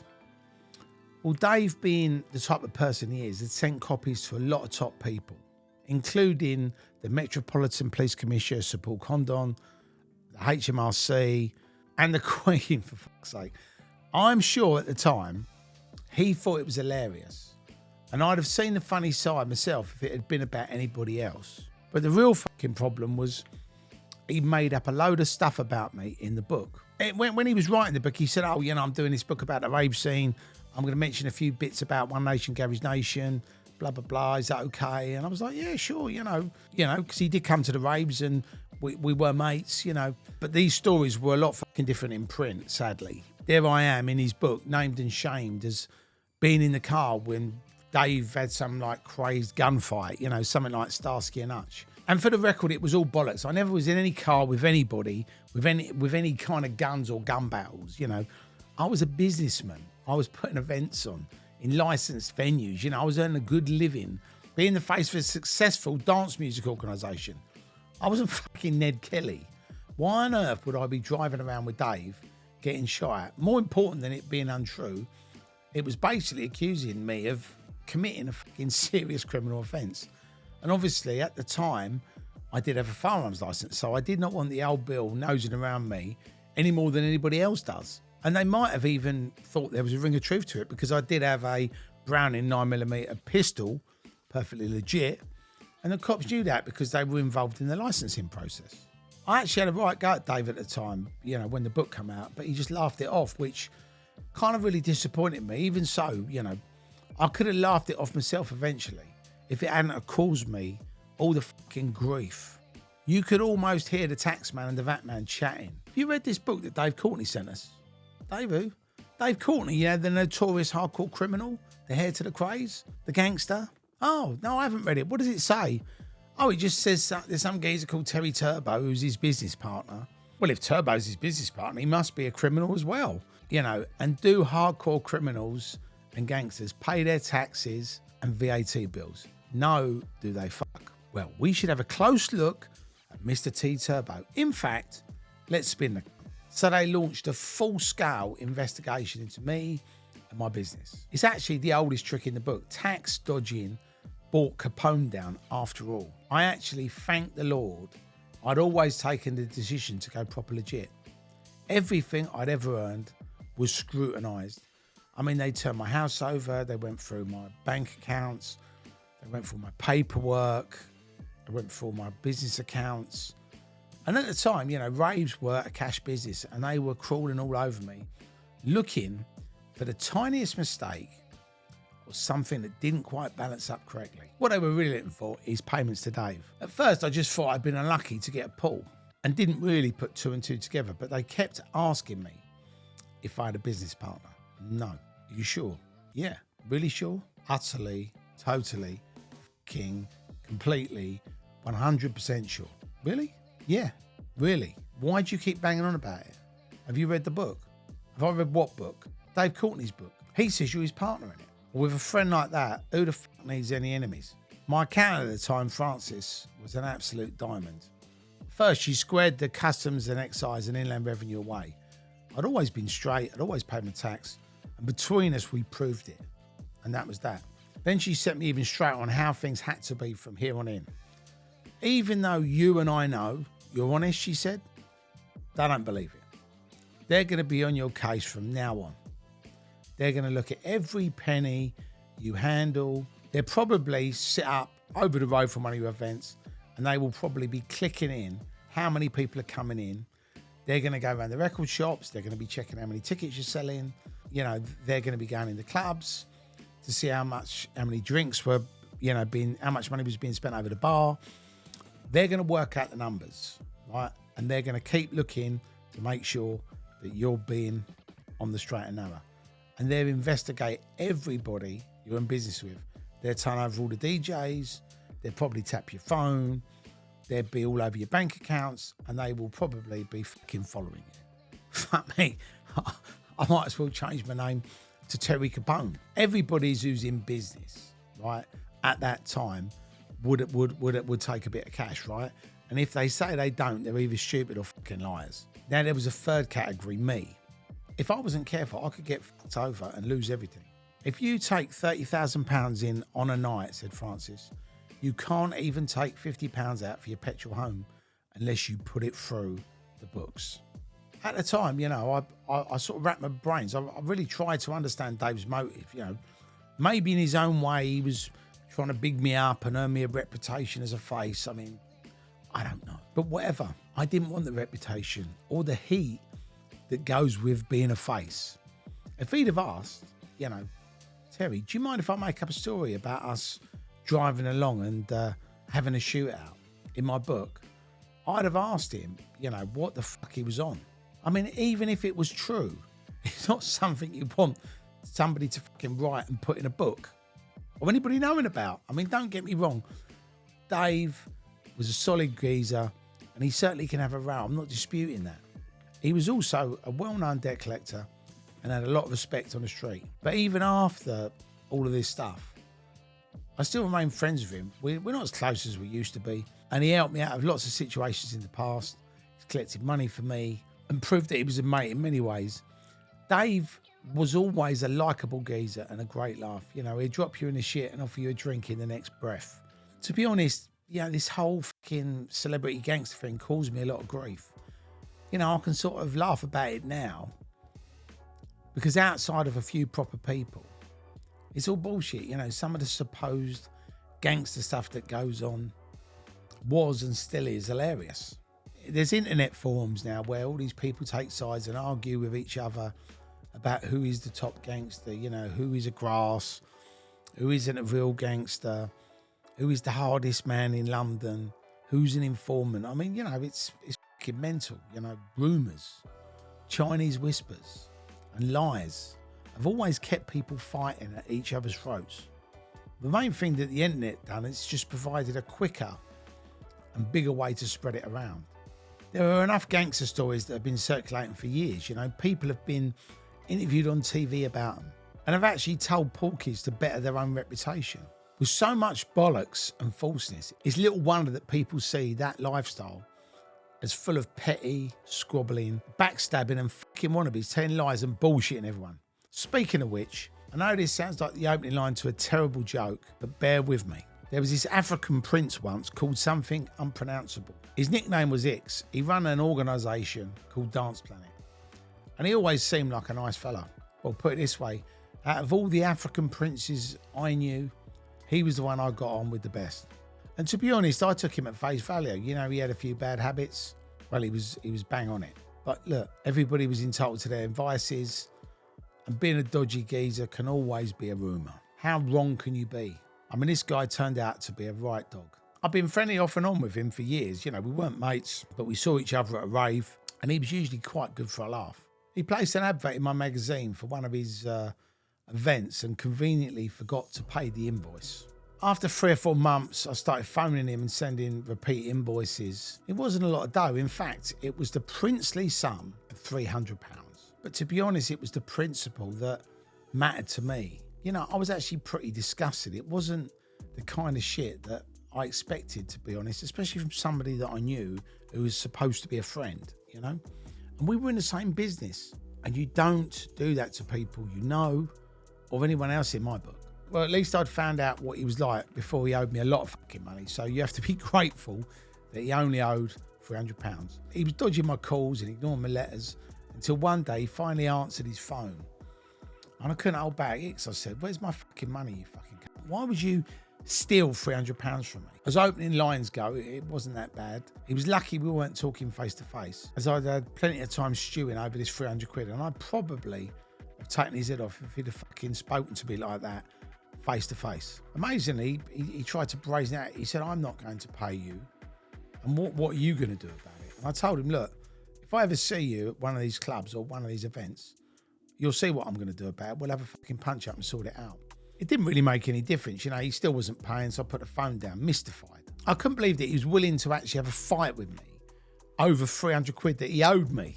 I mean, maybe he thought I was bluffing. Maybe he was right, you know. Maybe I might have given him a slap if I'd run into him a day or two later. But would I really have kicked him all around the fucking room for a poxy few quid? I doubt it. I may be a bit daft at times. I may be a bit angry at times or lose my temper at times. But I certainly wasn't stupid, and I wouldn't fucking risk going to prison for fucking £300. My aim really was to just get him to fucking pay. And I actually thought I might actually go to one of his shitty events and just say, I need my fucking 300 quid. Yeah, it was just a nice bit of mental torture for him. For the next few days, I'd rant onto anyone who listened that I wanted to fucking beat him up. He's a cunt. He's knocked me for 300 quid, blah, blah, blah, blah, blah. Thinking that the more people knew about it and the more people went back to him and said, oh, I can't believe you haven't paid Terry, blah, blah, blah, the more chances are he would just pay me the money to fucking shut me up. I thought I'd give him one last chance to pay before putting this all to bed. So I phoned him again to see if no was still his final answer. And after I had a while to think it over, he didn't pick up. So I had to assume his original reply still stood. I didn't want to waste any more time or money running up my phone bill ringing this fucking idiot. And there, the story ought to have ended. Instead, the next day, the CID hammered on my front door while I was asleep. Two of them burst in and without so much as a good morning, Terry, one of them showed me a search warrant. You're being arrested for aggravated burglary and GBH with intent, he said. Not me. I mean, those were serious charges with jail time attached. To be honest, when I heard that, it did actually stop me in my tracks a bit. Aggravated burglary, GBH with intent. I think you got the wrong man, officers, I said. They ignored me and started turning my house upside down. I watched them feeling pretty bloody amazed. I wondered if Crime Watch had just been on and I looked like some geezer who'd been on there. I was like mystified by this and I was like, look, can I help you at all? What is it you're looking for? As I was watching and rooting through all my cupboards. If you tell me what you're looking for, I might be able to assist you. We're searching for weapons, knuckle dusters, blood-stained clothing, said one of them. Ah, I said, in that case, I don't think I can help you. You won't find anything like that here. Honestly, I really think you must have the wrong man. I'm a kind of person who tends to make light of difficult situations. Sometimes I actually do fuck myself up with bad taste jokes intended to lighten the mood. And this was one of those times. So I reached for my dummy knife and shouted, "You'll never take me alive, coppers." And I stabbed one of them. He looked at me like I was a fucking right twat. And it didn't lighten the mood at all. Far from it. Looking back, I mean, that was no surprise. I mean, I'm not a dangerous knife-wielding mentalist, but how would they expect to know that? I'm lucky they weren't armed, and I'm lucky that they actually had a sense of humour. Otherwise, they'd have probably arrested me for assault on a police officer. I probably would have been shot dead in my own bedroom. After ransacking the entire house, they didn't find any weapons or blood-stained clothing, as predicted by yours truly. But they didn't want to be reminded of that, so I kept stum. They were intrigued when they discovered a safe. Okay, a safe is a bit unusual, but they're not that uncommon. I mean, I bought tens of thousands of pounds home with me on weekends, and I obviously couldn't put that under the mattress. When I opened it, they had a look inside, and they started drooling. They hit the jackpot. There before them was a Browning 9mm handgun with 200 rounds of ammunition. Okay, again, a gun is a fairly unusual thing to have in your house, but this was in the days before handguns were illegal. And as I've said, I held it perfectly legitimately. I had a license for it. I went shooting regularly. It was no big deal to me, just a pastime that I enjoyed. To these two, it was like they caught Bernardo Provenzano. Naturally, I made a joke out of it. I mean, someone had to break the silence. I said, the tools of the trade. I'm a professional hitman, you see. Not a great job in some ways, but, you know, it pays well. When will I learn not to make inappropriate comments and jokes? These guys were a tough crowd, these boys. The only thing missing was tumbleweed blowing past. Terry's tip of the day. If your house is raided early doors by the police, do not pretend to attack them with a toy knife. And do not joke about being a hitman when they find your gun and ammunition in your safe. It's just not worth it. They asked me if I had the license. I said yes. I had to show them my license, and unsurprisingly, they showed me to their car. They didn't cuff me. I think they realised that I wasn't likely to get violent. But they did drive me to Woking police station. I waited there for nearly 5 hours before they carted me off up to Oxford police station. I wasn't laughing anymore. I was beginning to realise that this was no ordinary arrest. Although they wouldn't give me the actual details, something wasn't right. And I had a bad feeling inside. At Oxford, they arranged for a duty solicitor who filled me in. A detective inspector came into the interview room and sat down opposite us. It's like this, he said. First off, due to the seriousness of the charge and their concerns about your behaviour, we're impounding your firearm and ammunition. Your licence is being revoked. Okay, I said. I mean, I can argue about the gun later. What is this all about? He started talking about the African prince, and then my brain went into overload. Fucking X. He was badly beaten in his own house. Great, I thought. Couldn't have happened to a nicer bloke. But why have I been arrested, I said. The injured party has named you as being in a group of 4 men who carried out the assault. I mean, fuck me, what a stupid cunt. Apparently, a few weeks earlier, Dave Courtney, 2 unnamed heavy, and me had driven to Oxford in a white diesel saloon car looking for him for £300. And then once we miraculously found his house, and for the record, I'd never been to his house and he never gave me his address, so how would I fucking know where he lived? We'd apparently run up to his door and kicked it in broad daylight and beat the shit out of him. Allegedly, we were all wearing like double knuckle dusters at the time, hence the early morning search of my gaff. You're joking, I said, which was a bit of a role reversal from earlier. But they were deadly serious. And I'll tell you what, it certainly didn't feel very funny being in my shoes. Like I said, you really have got the wrong man here. I haven't been anywhere near Oxford with Dave Courtney or anyone else. I mean, I don't know what his game is, but he's taking a piss. I mean, look, he owed me £300. Yes, I was pissed off. You know, I'm sure you would be too, but think about it. Driving to Oxford, taking 3 heavies with me, expenses, petrol, wages, money. Even if I wanted to do it, which I didn't, it would have cost me a lot more than what I was owed. They looked at me blankly. And why would I take 3 other guys with me, I said. I've actually collected debts for a living. I wouldn't have had much trouble with him. I wouldn't have needed to take 3 guys with me. I mean, it's absurd and slightly insulting. And anyway, if 4 blokes had teamed up on him using dusters, he would either be dead or close to it or intensive care. You know, it just doesn't make any sense. It doesn't add up. I didn't seem that impressed with all that, though, and they just kept asking me questions, you know.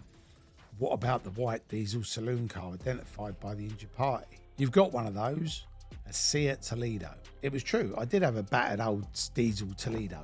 One that I used as a runaround because it cost fuck all to run, and I could do all my picking up and dropping off in it, and I used to have Murray driving it, and I'd also let Francis drive it. You know, I didn't want my proper fucking car getting weighed down with flyers, getting keyed, and doing 1,000,000 miles on the clock.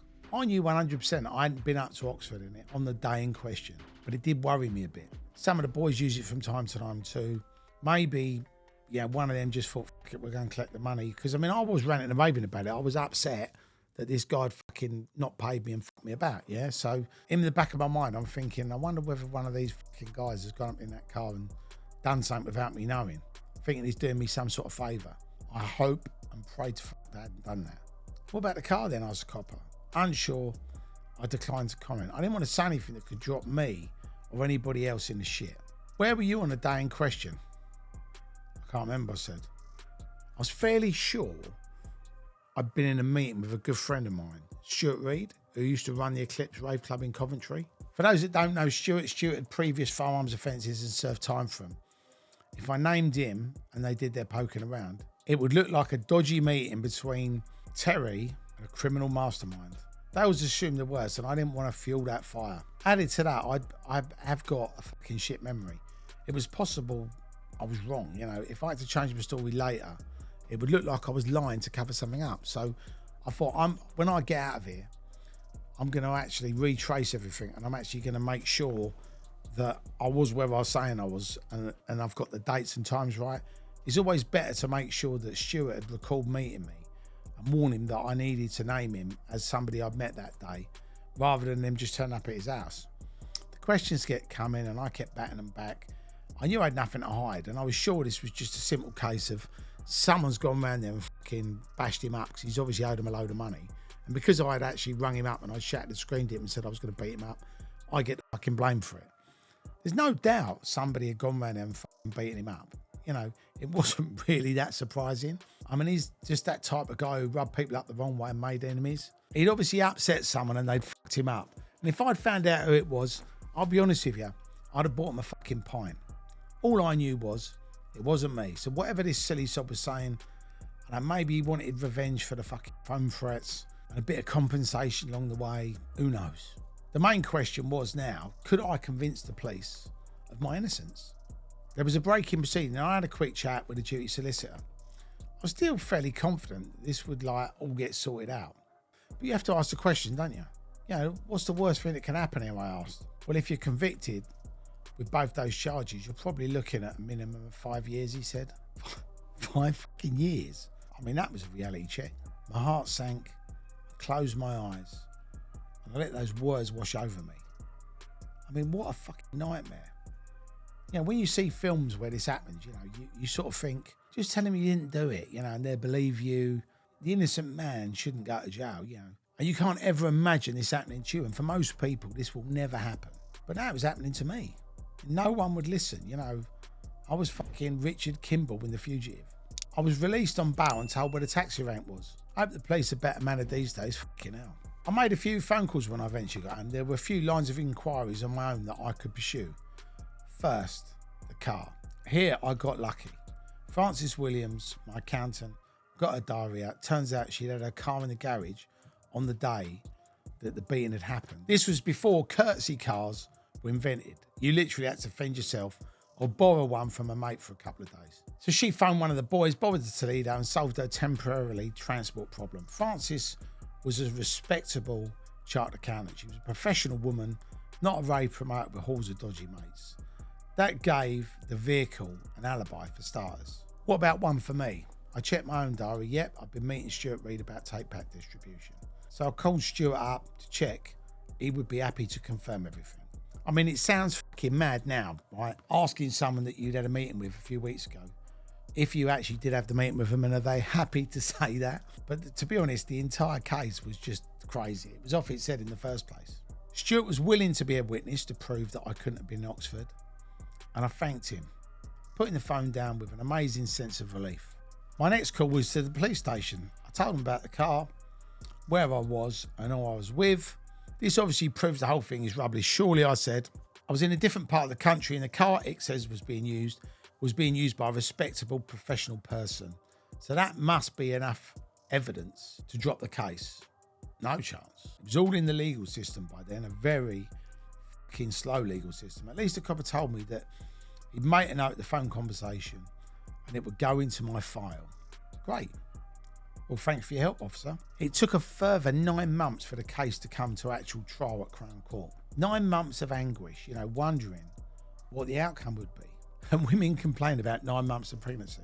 During that time, the CID paid Stuart a visit. Apparently, they advised him, because of his criminal record, no one would believe him in court, and they actually advised him not to bother turning up, or they would nick him for perjury. I mean, this is charming stuff, right? Naturally, he told them to fuck off. They also visited Frances to make sure that her story was correct. Naturally, she asked them to leave. I was unable to apply for legal aid because I've always earned money and paid my taxes. This meant that I'd have to pay for my own legal representation, forking out for a barrister, forking out for a solicitor to defend me. The estimated cost for all this at the time came to £5,000. This idiot was starting to cost me a lot of money, and it made me even more determined that he wouldn't cost me my freedom as well. If I was somehow found guilty, I mean, I was looking at 5 years in prison. 5 years of my life could be wasted because some African prince placed an advert in my magazine and refused to pay £300. And all I did was phone him up a few times to get my money back and swear at him down the phone a lot and tell a few people that I wanted to fucking punch him in the face when I saw him. My barrister was called Jane Terry. After our first meeting, she painted a pretty serious picture. To be honest, Terry, she said, the fact you didn't tell the police in the interview where your car was and where you were on the day in question will go against you in court. But even with the alibis and the witnesses, you've only got a 50-50 chance of winning because it will all just come down to who the jury believes. If they believe you, you win, you walk. If they believe X, you go to jail. Now, this was a fucking major downer. There was no point Jane bullshitting me. It felt like the odds were massively stacked against me. You know, I was torturing myself every fucking day, wondering how I ended up in this shit. I've seen dozens of people go to prison for so many reasons, mainly silly ones. I can't think of many things worth losing your fucking freedom for. I've actually heard people say they happily go to jail for beating someone up. Why? What's the attraction? I don't understand it. If someone owes you 300 quid, is it worth beating the fuck out of him and going to prison for 5 years? Let's say on a 5-year stretch you did 3 for good behaviour. That makes your freedom worth £100 a year. And if you actually add it up, that's less than 2 quid a week. In fact, if you've got no home, no family, no life, then prison doesn't seem that bad. Maybe it's a masculine thing to sound like you're willing to be sent down on the principle that you clump someone for doing you wrong. I don't know. I've actually cringed when mates of mine have had a laugh and a joke in court thinking it would get them off.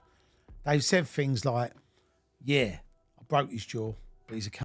I mean, you can make a jury laugh. You can try to make a judge laugh. But at the end of the day, they're still going to lock you up. They don't let you off for being funny, and they don't send you to a special clown prison for funny criminals either. The whole experience, you know, for me, the waiting game, took me right to the edge of sanity. I mean, I had to drag myself around each morning, make a real effort to function, and take every potion I could to find the energy to keep my levels boosted up.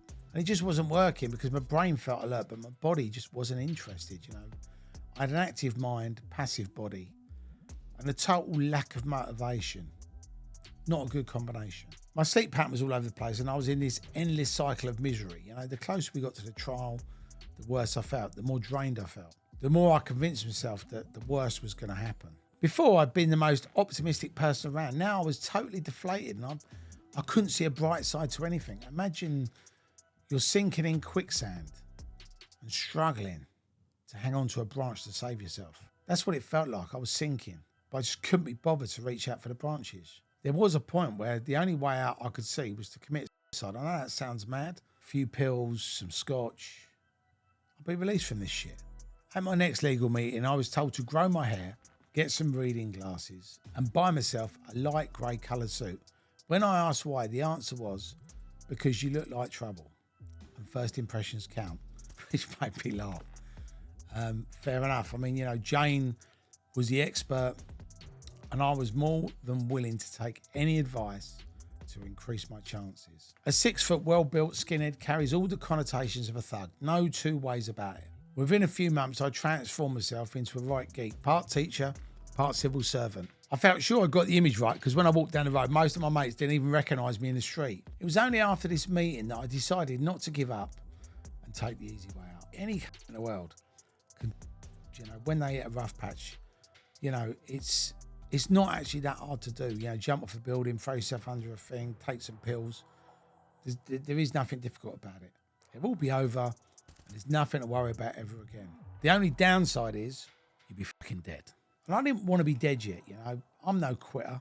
I never have been. I never will be. I made arrangements for my mum to take control of the business. I detailed everything that I did from A to Z. How to run this, how to run that. How procedures worked. Who to deal with. Who to call. Who to see if this happened, if there were any problems. She could probably have managed to keep it all ticking over, but I knew that without me driving it and being there to keep an eye on the business, there would be plenty of vultures waiting to swoop. My mum, God bless her, was willing to take them all on single-handedly. She would have done anything to help, you know. Bet she'd have gone round and topped that fella to get me out of this mess. As the case approached, I moved from fatalism to slight optimism. I had to show determination and fight for what was mine. If being innocent until being proved guilty really existed, I had to play it cool. He was the one who had to do all the work. I started to feel like I had a fucking chance of winning. I actually had a phone call from him a few days before the case, which really confirmed it. He told me that if I gave him 10 grand, he wouldn't turn up for the trial and I'd get off. I knew in that instant that he didn't fancy his chances of winning. Listen, you piece of shit, I said. I'd rather pay someone 10 grand to kill you and bury you. Don't ever fucking phone me again. I'll see you in court. February 1998, non-paying versus Mr. Turbo at Oxford Crown Court. I sat at the back of the room and I listened to the prosecution outline the case to the judge without the jury present. I mean, this guy really fucking went for it, you know, launching into a lecture about the craze and Dave Courtney, and organised crime and how I was involved in, you know, debt collecting. And I mean, just, you know, I mean, Dave's fucking book again, you know, when will this fucking end, you know?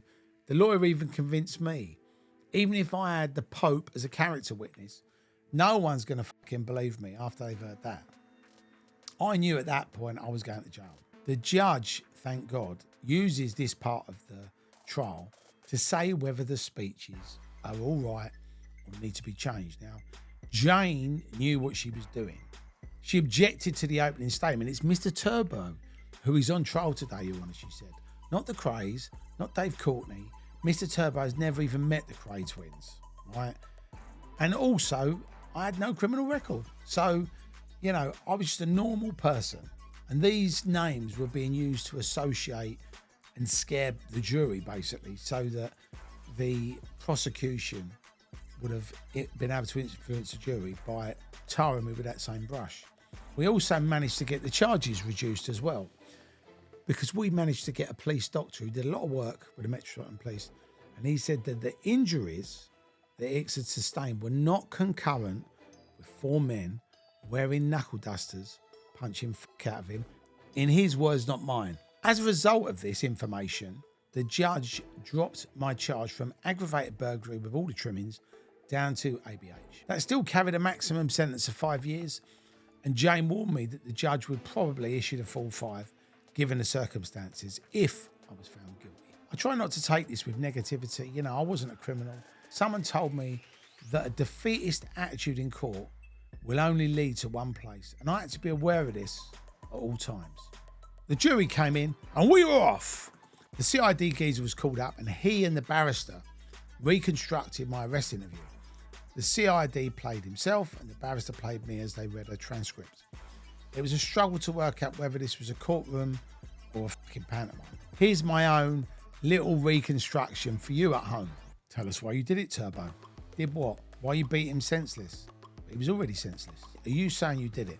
Of course I didn't fucking do it. It could have been any one of 100 people because no one fucking likes him. The only reason he's saying it's me is because I kept phoning him up about the £300 that he owed me. And I said that I would actually fucking punch him in the face when I saw him. I called him on the day when he did get smashed up. So he's obviously put 2 and 2 together and got 24. Then Hicks took the stand. He came across exactly how I described him. Twitching like Bill Oddie in an Avery, scratching away and all jittery. I doubt anyone in the room didn't think he was on drugs within seconds of seeing him. Hopefully, I thought, they're going to start to believe my word because of my accurate description. The best of all was when Jane ambushed him over his call a few days before the trial, when he demanded 10 grand not to turn up in court. He was stunned, frozen, like a rabbit in the headlights, not knowing how to react or what to say. And the great thing was that he didn't have to say a thing because his expression said everything. He was caught out, banged to rights, and was fucked. When I was called up, I was in the dock for a fucking whole day. And that was stressful because you cannot relax because you are being cross-examined, you're being scrutinised by the barristers, and you are being asked the same questions over and over again to highlight any inconsistencies. The thing that I was trying to convey, that although I was a little bit rough around the edges, I hadn't committed the offence I was accused of. If I showed any hint of a bad side to my personality at any time, if I lost my temper, if I swore, the jury would assume I was a bad person. The slightest mistake can cost you dearly. I mean, I was absolutely exhausted when I was finally allowed to step down. I'd done all I could to put my side of the story across and to convince everyone in there of my innocence. And there was absolutely no way of second-guessing how well I'd performed. Performance seems an odd way of terming it, but that's exactly how I see it. Being in court is like being on stage. The CID was called back in. He went back on the stand and he told the court that I hadn't phoned to put the record straight about the car, but had phoned him to confess all. I mean, was this geezer fucking for real? He was certainly trying to give that impression. Jane pointed out to him that I was pleading not guilty to all charges and asked why I'd phoned the CID to confess my guilt. More to the point, why would I do that when I knew all calls were either recorded or a precise record of them would have been kept? That precise record. If you say something so incriminating in court, you need to be able to back it up with evidence. Jane asked for the recording of the conversation to be played or a detailed description of it to be circulated. Silence. Mr. CID had really fucked up. He couldn't find his notes. Unfortunately, even though he wrote it all down, word for word, he must have put it somewhere so safe that not even he could locate the said document. That's very convenient, said Jane. This CID geezer had nothing else to say. Oh, there's nothing he could say, you know. When Stuart was called up to speak on my behalf, the issue of his previous conviction was always going to come up. He addressed the jury saying he had been wrongly convicted and always stood by this claim. He said he was an innocent man, and so was I. It was great that he was still prepared to speak the truth, even when he'd been warned not to. Something he knows I appreciate so much. The star witness, though, was Frances Kano, who was there to basically knock down the bollocks about the car. She absolutely took no shit from anyone and had a fucking huge pair of balls for a woman. Fully in control, she said, I had the car that day. Here's a receipt from the garage stating when mine was being serviced. Here's a list of all the people I met in those days I had the car, who will all tell you that I was driving it. On the final day of the trial, both barristers summed up their cases for the jury. The prosecuting barrister went through a story that no one in their right mind would believe, even if they'd seen it at the cinema, let alone for real. Jane made a really funny comment that it sounded like the plot to a Tarantino film gone wrong. There were no fingerprints or other forensic evidence to link me to the scene because I hadn't been there. There was no independent witnesses, and my mobile phone signal wasn't triangulated to Oxford. There was no CCTV footage from any of the garages along the motorway or on the motorway itself where I would have had to refuel or where I'd have had to drive along to get to Oxford. There was no footage of my little old white Seat Toledo trundling up north. I didn't have any because no such footage existed. Jane asked the jury to think about it logically and sensibly because there's a lot at stake here. She left them to answer this question. Would one man drive from Camberley to Plumstead in southeast London to pick up 3 other men and then drive to Oxford in broad daylight to beat up someone we're all wearing knuckle dusters because of a £300 debt and leave empty-handed? If their answer was yes, I would be guilty and I would get sent down for probably a 5-year stretch. I looked every one of the jury members in the eye as she asked that question. The jury were then ushered out to make their final decision. The spokesman came in, stood up, told the court they'd been unable to reach a decision. I wanted to shout, you're fucking joking. How could they not see the facts?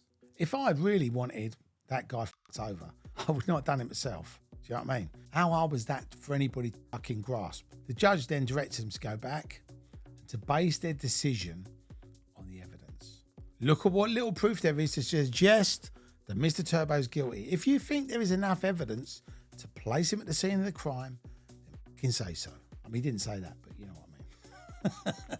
All words to that effect. He then said he would accept a majority decision, and if that didn't come, he would go for a retrial and then sent them back out. After an hour, they were back with a decision.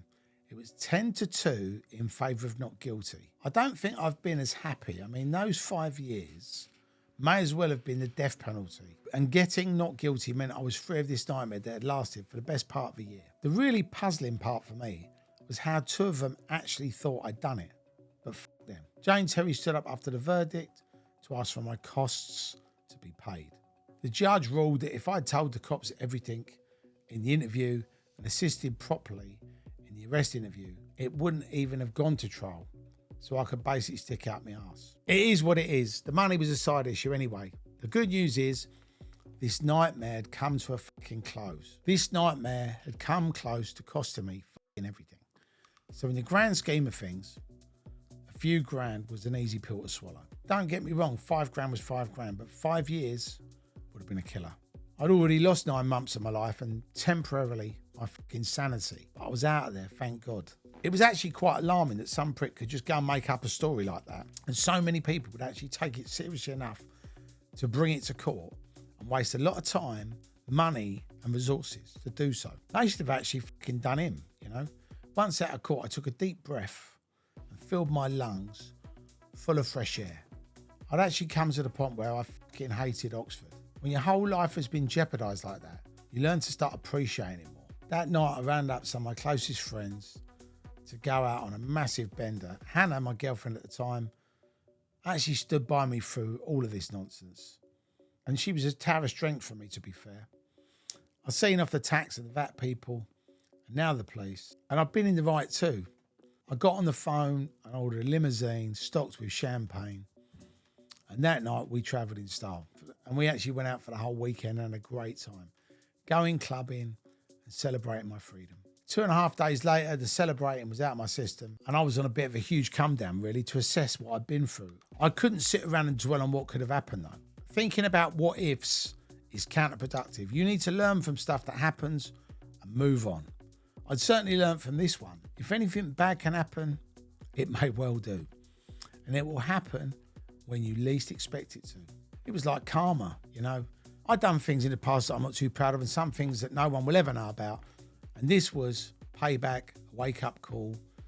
If I'd gone to prison, it would have been my past catching up with me, you know. This time I'd been not guilty, but in the past, maybe I wasn't so innocent. Now that slate was wiped clean, and it was time to start again. Only this time, one mistake could be my last. It was time to stop fucking around and realise that there was so much going on that I could easily mess up. To have the threat of losing everything like that really makes you look at how you live your life. I actually started to calm down. I tried to stop losing my temper as much. I gave up every hedonistic trait as if I just put them all in a bag and threw them away. No more alcohol, no more silliness, and no more surrounding myself with the kinds of people who could potentially fucking get me thrown into jail. I actually felt like the man upstairs had given me a chance to put everything behind me, like it was all or nothing. But fuck it. It was over and I won. And fuck me. What a relief.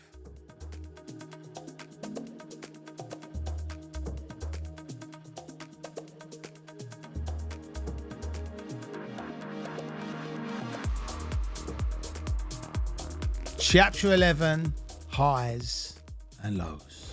I want to say a big thank you to our sponsors, Mean Beans. I'm very proud to be working alongside them with Dr. Green and Mean Green. Who are Mean Beans? Well, they ain't Heinz beans, that's for sure. They produce magic beans and are highly collectible. So to get your exclusive beans, make sure you click on the link in the description below. And if you use my code, PODFATHER, that's PODFATHER,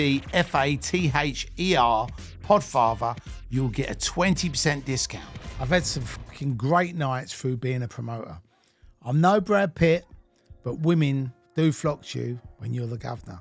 Some of them love the money that they think you're making. I mean, look at all the women Mick Hucknall shags. Do you think this is because of his toned body, good looks, and ginger hair? I mean, he has got curly ginger hair, for fuck's sake.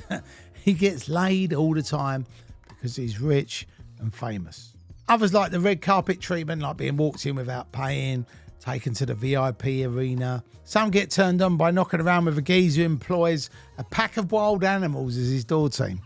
Funny people, women. Well, some of them are, anyway. Obviously, it was great. There was no complaints from me. I mean, I did pull some absolutely stunning girls in my time, but I never, ever believed my own publicity. There was a lot of hangers-on, rave groupies, I think you call them. My mum used to call them rave sluts. I'll be honest, I did love having that sort of Jack the Lad image, but I knew it was really got to do with me, really. If I kept going to the same old bars in Camberley like all my mates from the old Dean, I'd have probably ended up pulling some clapped out old boiler like everybody else did. It wasn't just me, obviously. DJs had women all over the place, but they were probably the worst culprits. I mean, they would shag absolutely anything.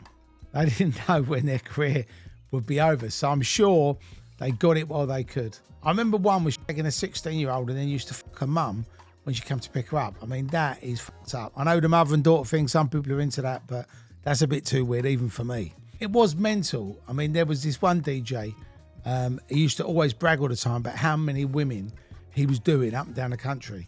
And then his missus turned up one night and he was like this different person. He didn't have enough time to warn everybody. So he was really paranoid all night in case someone dropped him in the shit. I was just amazed that anybody would want to marry that fucker. And don't think for 1 minute that the doormen weren't at it either. Think about all the times you've been to a bar in your town and the doormen are surrounded by good-looking women. In a rave, they were surrounded by thousands of them for 10 hours. And a lot of the girls there were absolutely gagging for it. Ecstasy did that to them. You know, I don't mind who or what they were shagging as long as it didn't affect their work. A doorman who was banging some slapper over the bins around the back of the club when the fight was kicking off inside was an unemployed doorman. It was that simple. In my younger days, it was amazing because the scene really did have this hedonistic sex, drugs and rock and roll feel, with fighting as an extra bonus if you wanted it. Being at a rave definitely increased your pulling chances because the women were so sexually expressive. You know, you just had to look at their clothes to suss out what they'd be like in a sack. And the answer was usually as filthy as fuck. At raves, you could approach women without fear. You know, women could flirt with you and not feel intimidated that, you know, you demand anything from them. That was the freedom of expression in there. And there was never any pressure to go home with someone at the end of the night. There were loads of groupies all the time, and I could still be with them now if I wanted to be, but I was never really a complete dirty stop out because deep down, I was just looking for the right woman, come along. And what I found out pretty quickly was I was never going to find her at one of the raves. Nearly all of my relationships wouldn't last any more than 6 months, maybe a year tops. I met Sarah, my daughter's Jade's mum, at an event in 1994. We went out together for around 2 years, on and off, and then we split up before my daughter was born. You know, we'd already realised that we had nothing in common at all. And, you know, her life just was, she just wanted to go out and party, you know, and have a good time. Whereas I was working, business was good, business was getting better. And I couldn't just leave it all for the sake of going out and having a good time. Anna was another raver that I dated, and she was raving mad too. I mean, proper mad. I mean, she'd actually been in a loony bin previously before, but didn't think it was worth letting me know. She was the one that I was with during the court case when she was a bit of a rock for me, you know, and I very nearly ended up buying a house with her. I mean, that was a lucky escape. I had a mate and his girlfriend live with me, and whenever I came back from work, I'd find them all monged out in bed.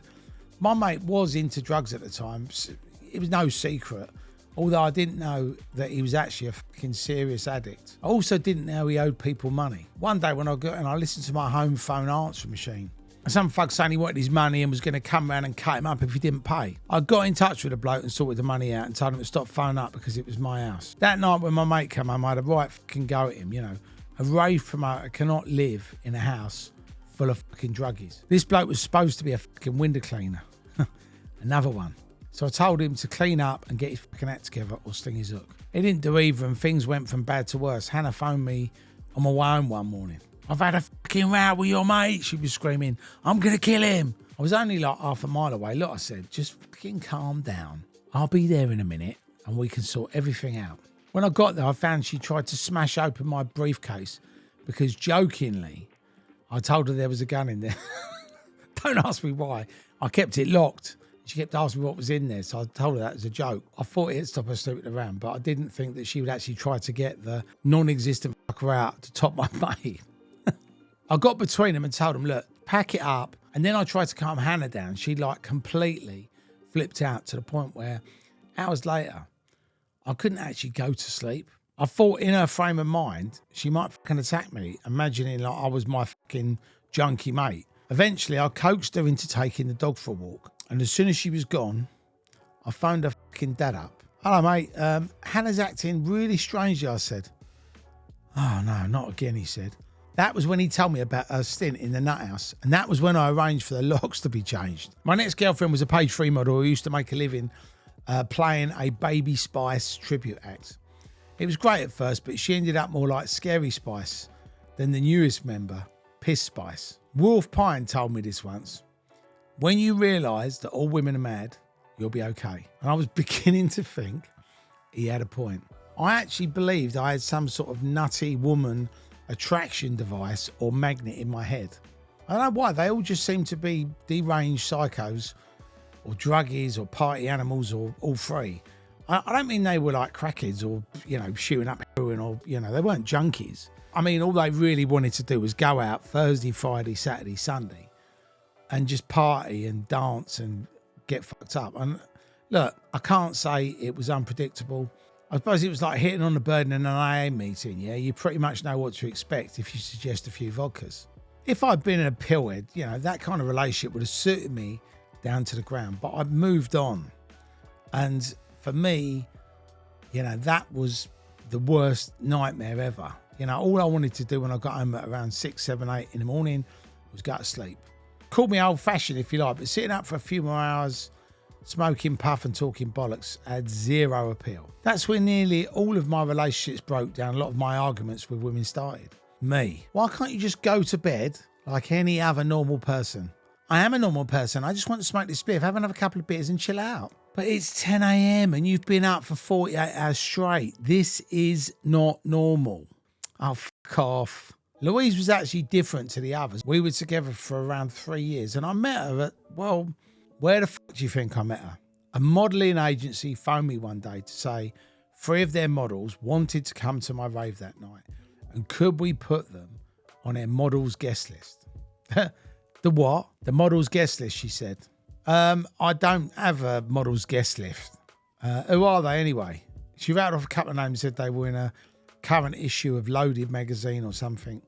So for that night and that night only, we created a models guest list with all 3 of their names on it. Me being me, I thought I'd nip out for a copy of the mag, and fuck me, these girls were fit. I was looking forward to greeting and chaperoning these young ladies personally. Nice one. Gorgeous models in my club. What more could I ask for? Let's get a few bottles of champagne in. I slipped by the VIP area that night to introduce myself to these models. It was the usual tale of model meets Terry, model falls in love with Terry. Well, she did more than that. She fucking moved in. And it literally all went wrong from there. She was a working woman and she wanted to do things, have her own place, be independent, go travelling. I think she maybe felt overshadowed by me being Mr. Big Music promoter. She certainly felt that she had to pay her own way. We go out for dinner and she was used to being the breadwinner and in control and going halves or trying to pay, which I wouldn't allow. Mind you, all this paying my own way shit went by the by when we took a flight on Concorde to New York and back to Paris. If you're wondering whether I joined the Mile High Club, I didn't. It was on my priority list though. I think the real problem with us was she couldn't come to terms with being in a relationship with another strong character. After around 9 months, she gave up modelling because there were certain things she just didn't want to do. I know what you're thinking. She wasn't that kind of model. Honestly, it was all clean, very clean in fact. It was a soap ad that she refused to do. I mean, fair enough, yeah, models can pick and choose, but this job was worth £35,000. She got really jealous and possessive too. She phoned me at work and demanded to know names of all the women that she could hear in the background. All 2,000 of them, love. She had bigger issues than a homeless magazine seller, this one. Don't get me wrong, she had her good points, apart from the 2 on her chest. She was good with ideas. It was Louise who suggested trying out some different events. She was really into her music and had her own decks, and she came up with the brand name Rave Nation and R&B Nation. Unfortunately, they never went as big as One Nation or Garage Nation, but they were reasonably successful. New ideas like that needed to be explored and never written off until they turned to shit. But the way after we set these up, I had a little run-in with the Ministry of Sound because they put out an album called Rave Nation. I phoned them up to have a go and got passed around to every department. I sent them a legal letter in the end. Then they knew that I meant business and settled up by paying my legal fees and a few thousand on top as compensation. I knew it was time for Louise to go when she started smashing up a brand new fitted wardrobe, which cost me a lot of money. I came home to find her crying on the floor, surrounded by bits of wood. When I went to comfort her, she basically got up and tried to stab me with a screwdriver. I nearly shit a brick. I mean, it was the last thing I was expecting. After calming her down, it was definitely time to give her the P45 before something serious happened to me or her. The term bunny boiler sprung to mind. I seemed to spend half my life watching my back in case my latest girlfriend had a carving knife in her hand, or apologising to people for something she'd done or said, or waiting for it to come down from whatever cocktail of evil narcotics she'd swallowed or snorted. But like all men, I was slow to learn. Every time I met someone, I'd say to my mum, "This is the one, Mum. She's great. She's just what I'm looking for." And she never was. I went out with actresses, models, ravers, secretaries, women who had their own companies, women with multiple personalities. Every one of them was completely nuts. And each time something would go wrong. Usually something associated with mood swings, temper tantrums, or attempted murder. I remember once sitting around my mum's house and saying, "Mum, why the fuck can't I just find a nice, normal girl who wants to settle down, have kids and have a normal life? Are there any normal women in the world?" She looked at me and said, completely deadpan, "Terry, you're going to raves to meet girls. What do you expect? They're rave sluts. They want to get off their heads. They want to go clubbing. They want to sleep around. Going for dinner and settling down doesn't bother them. If they're hungry, they'll eat something, but it's more likely to be a fucking McDonald's." As usual, Mum was annoyingly right. I hadn't found the right woman because I was looking in the wrong place. But finally, after 15 years of searching, I found her. Her name was Maxine, and funny enough, I wouldn't have met her if it wasn't for the rave scene. Within minutes of meeting her, I knew she was the one for me. And it's a weird thing to say, but sometimes you just know. The mistake I think I've made in the past was that I wanted every girl that I met and liked to be the one. Like, I was searching for someone that didn't exist, you know? I was blinkered. She didn't exist because I hadn't met her until I met Max. After that, everything was right. Everything was different. We met way back in July 2001 in a Sharon and Tracy nightclub. She was with her best mate, Russ Abbott's daughter, Erica. By coincidence or fate, I was there with a mate who actually knew Erica. As they were talking, I asked if they'd like a drink. Erica said, yes, we'll have champagne. And Max actually said to Erica as I walked off, they're doormen, they can't afford that. She was uncomfortable about me paying because she assumed I was a doorman like my mate. And from her reaction, I knew she was considerate and caring. We got talking, and it turned out that she worked in property. And I mentioned I owned a little bit here and a little bit there. We got on well, and we exchanged business cards. A week later, I was passing the club again and decided to go in off the off chance, wondering if she was there. And she was. She'd already said to her friends when they arrived at the club, wouldn't it be funny if that mad skinhead guy, Roger Rover, is here? We got talking again, and I said, look, I'll phone you the next day. She was still a little bit apprehensive. So I invited her to come around my place where it'd be a little bit more relaxed, and we could just chill out, have a coffee. She's driving around for ages thinking she got the address wrong. Because when she went down the road I lived on, it was full of smart houses that a doorman like me definitely wouldn't live in. She phoned me, which was a good sign. Just the fact that she had her own car and could operate a mobile phone reassured me. She wasn't just another nutty woman. And if I played my cards right, she might not stab me. I directed her to my big white house with my brand new CL500 Mercedes with German number plates in the drive. You can't miss it. The CL had just come out and you couldn't get them over here. And I had it just imported into the country. Of course, Max thought I must be looking after the house for somebody else. I had all these great cinema posters around the place and various pictures from various funny characters that I've met over the years.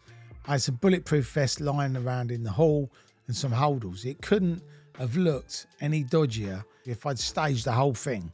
We spent ages chatting and I realised I was falling for her big time. She was really normal, came from a nice family.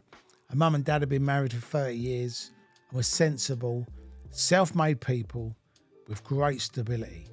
And she wasn't into going clubbing every night and all the drug shit. Amazingly, she said she just wanted to get married, have kids, and live a normal family existence. Where have you been all my life? Don't get me wrong, there were people a lot worse off than me. But if you come from a broken home and your mum has to work and there's no money and your old man knocks you about and then leaves and then your mum's boyfriends come home pissed and they do it to you as well, you get bullied at school, I'm pretty sure somewhere, subconsciously, you crave normality, you crave love, you crave the family thing that you never had. You want to be a proper father. You want to be part of a proper family unit.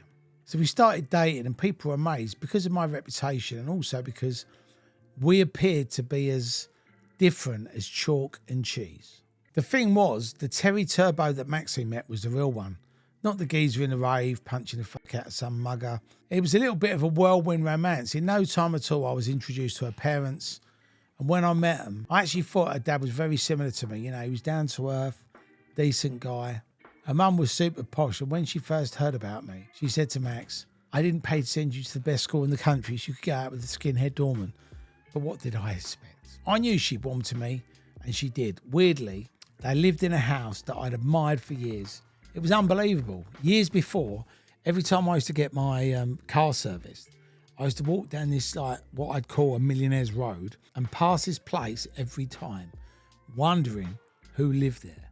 The perimeter wall was about a mile long and it was a big white wall. And the owners were all I'd ever thought about on that walk.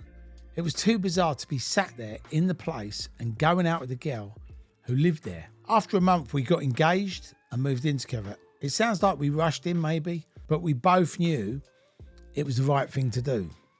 We're happy, there's no madness, and we do everything a normal couple should. Neither of us ever used to go to that club that we met at. It just happened that Max was there those 2 times. I reckon it was fate. And I'm so glad that I acted on my impulses. There were so many things about Max that attracted me to her. Being such a positive influence on me, she taught me how to look at things differently. And it's something that I've always been grateful for. In my rave days, I was arrogant, very single-minded, and she brought me out of that mindset. I still have a strong opinion, and I will argue with anyone if I think I'm right. But now I take things on board more and listen to a balanced argument without just losing my rag. Max is really different to all the other girls that I've known.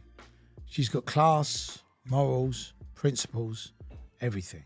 I could always be relaxed going out with her in company because I knew that she would never show me up by being off her head or being drunk. And that's really where a good upbringing sets her apart from all the others. She can get on with anybody and introduce me to some really influential people with real power who live in £20 million houses and were never likely to do any networking at Liza's boxing event. All of these people that have been friends with Maxine from a young age knew that she wouldn't have been with me if I was a fucking idiot, Maxine's my soulmate, my best mate, and the woman I'll spend the rest of my life with. Maxine definitely kept me on the straight and narrow, and she has always been a really good sounding board for everything I do. Back at work, things were going brilliantly, and we began to win multiple awards. The best thing you can ever be given for your work is an award.